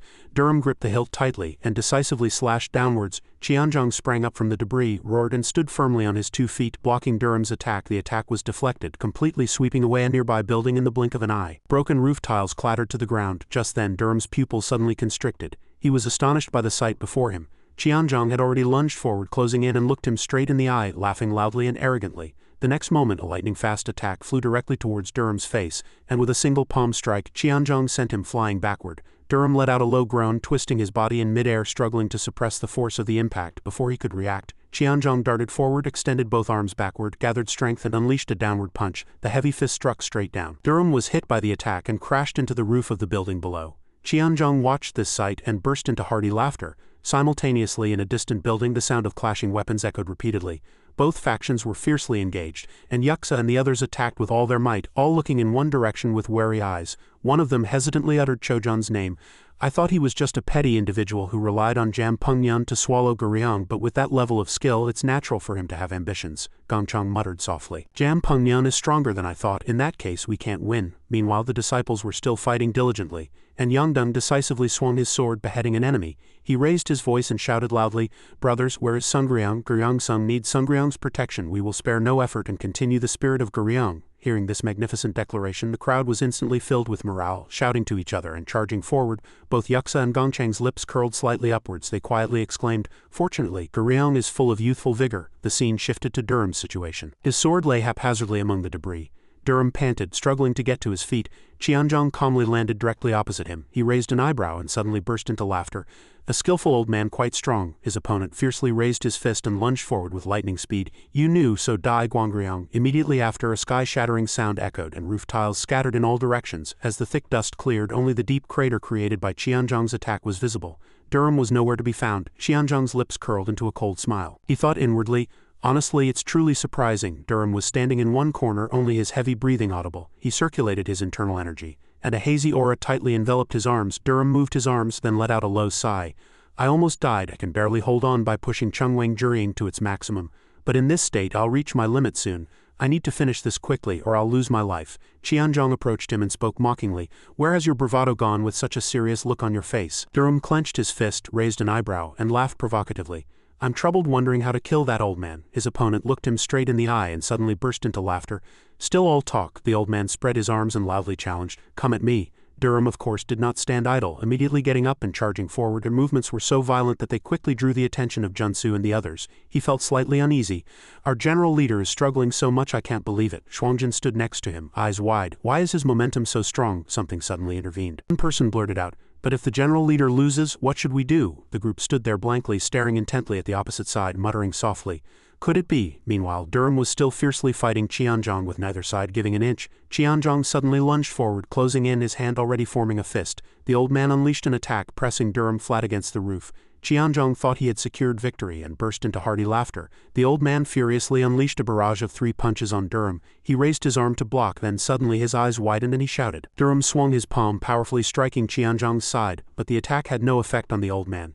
Qianzhong tilted his body to evade. The old man firmly pressed Durham's head down, gritting his teeth and snarling, "Not a chance, you damn brat." Durham was on the defensive, receiving a series of sky-shattering punches. He was momentarily flustered.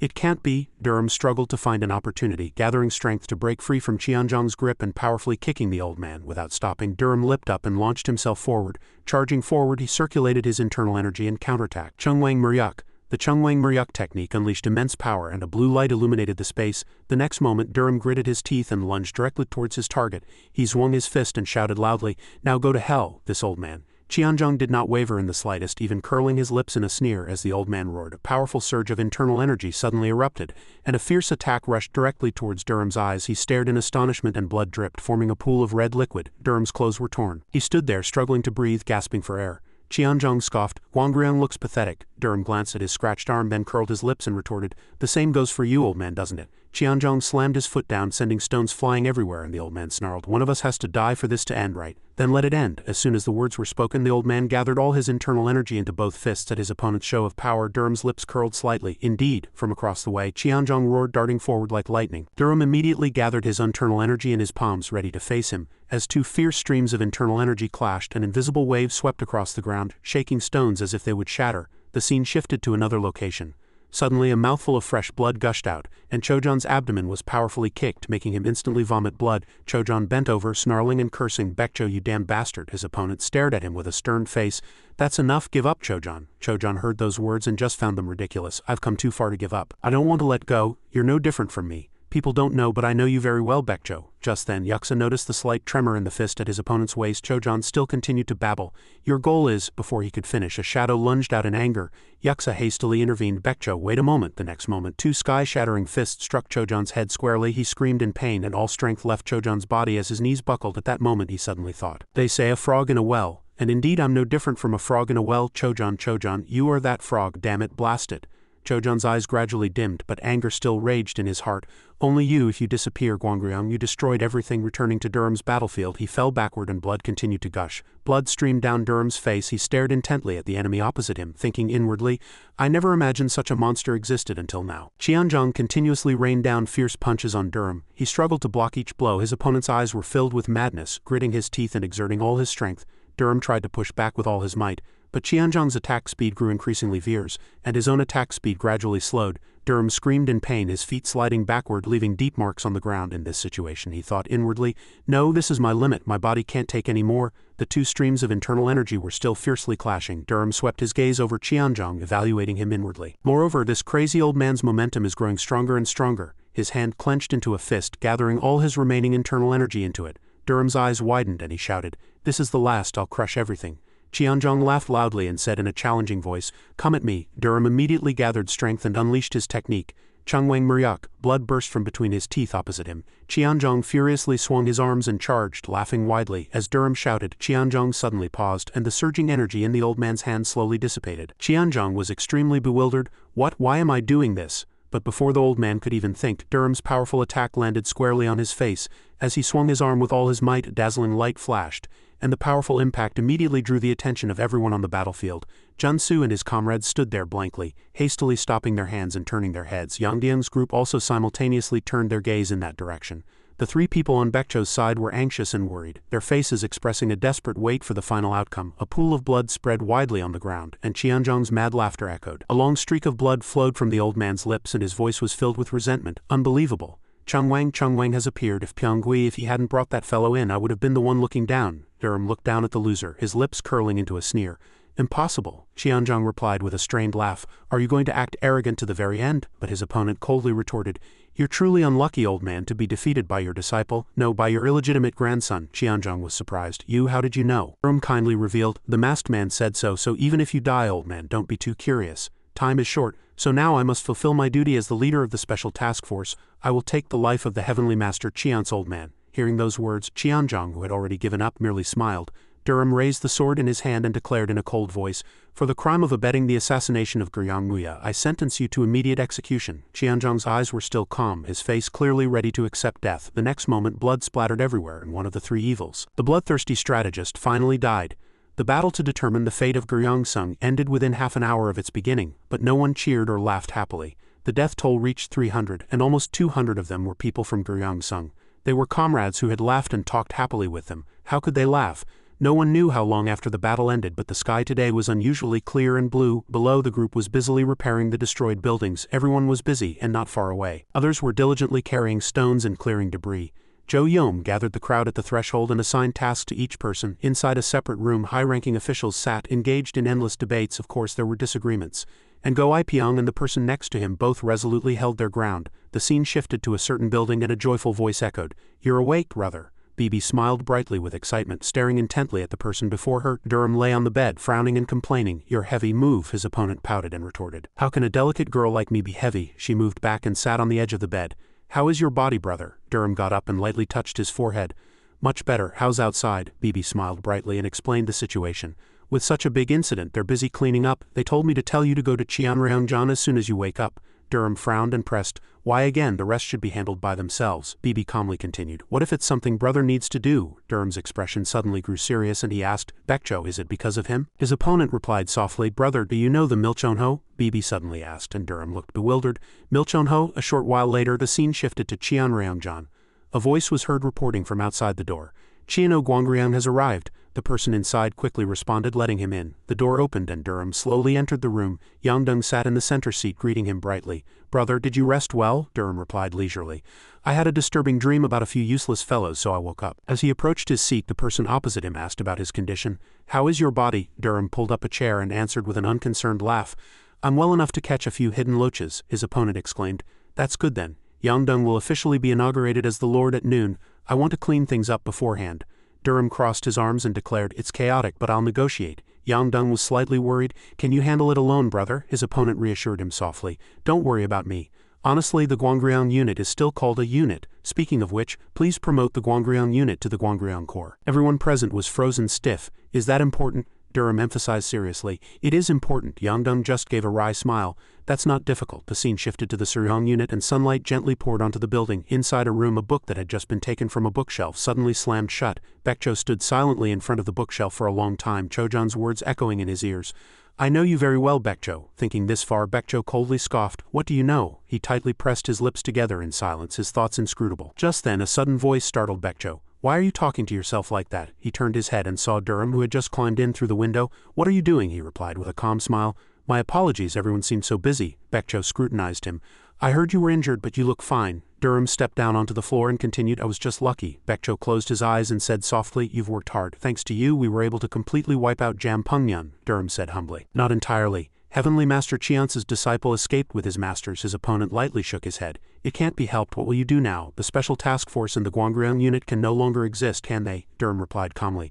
The Guangriang unit must now disappear. Baekcho cast his eyes down and said regretfully, That's truly a shame. It was a group that wrote a new legend for Guryong. Durham smiled and emphasized, There's no need to regret it. Instead, the Guangriang Corps will be formed. Baekcho couldn't hide his surprise at his answer. Guangriang Corps. Durham raised his head and added, The Guangriang Corps' first mission is to uphold the Lord's dignity, and then to track down disobedient forces within Guryong, for example defeating Jampungyan and the West. Hearing those words, Baekcho inwardly breathed a sigh of relief. He doesn't seem to know yet, but the very next moment Durham's words startled him. Of course, the Milchonho is an exception, Baekjo broke out in a cold sweat, thinking, as expected, he came knowing everything. Durham nonchalantly added, the Milchonho hasn't caused much damage to Gyeongsun yet, has it? If they continue to be greedy, that will change the story. His opponent narrowed his eyes and said in a stern voice, if you know about us, then you must also know that negotiation is impossible.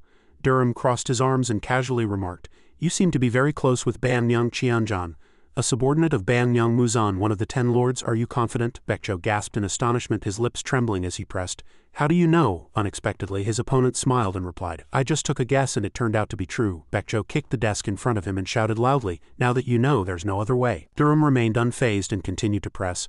When do you plan to be reborn? Baekjo didn't reply. Instead, he directly channeled his internal energy and pushed the desk. Durham's reaction was very quick. He raised his hand to block it. As he blocked, he simultaneously used that momentum to counter with his internal energy, pushing his opponent back. Baekjo stumbled backward, and when his bulky body hit the wall hard, cracks rapidly spread. Before he could regain his senses, a shadow cut through the wind and charged straight in. He widened his eyes in astonishment at the fiercely approaching internal energy. Durham's palm was just a few inches from Baekjo's pupils. His voice was filled with menace. The storm has just passed. I don't want to create any more trouble for those who are struggling outside, so I hope everything ends quietly. Baekjo trembled all over, unable to speak. Durham got to the point. I have a few simple questions. If you comply, I will spare your life, his opponent stammered. What do you mean? He said with a stern face. I've gained an understanding from Gyeomyeong, Jungpung, Yeol Ryu and Wuxia. It means I have a general grasp of the Milchonho, though not entirely. Until the Lord's inauguration ceremony, keep quiet and manage your subordinates well, otherwise I'll make you beg me to kill you. Sweat ran down his face and Baekjo warily glanced at his opponent. After a moment of hesitation, he muttered softly, Understood. Some time later, a clear blue day returned. On that day, the Lord's inauguration ceremony concluded smoothly. It should be noted that by interrogating Baekjo, the last remnants of the Milchonho were also exposed. 3 days after the Lord's inauguration ceremony, the Gwangryong Corps left Gyeongsun to wipe out the remaining forces of Jampungnyun and Wuxian. Durham and the Corps members departed amidst regretful farewells. Have a safe journey, brother. Yangdun gazed into the distance and vowed, I will become the kind of brother you can be proud of. Durham helplessly clicked his tongue. Why are you looking at me with tears in your eyes? Well, it's not so bad having a brother after all. Take care, brother. He turned his head, looked at the city wall behind him, and left those words. At that moment, Durham suddenly remembered his father. It's done now, father. It was a day in March when the spring wind blew quite strongly. Gwangryong left Gyeongsun chasing yet another storm.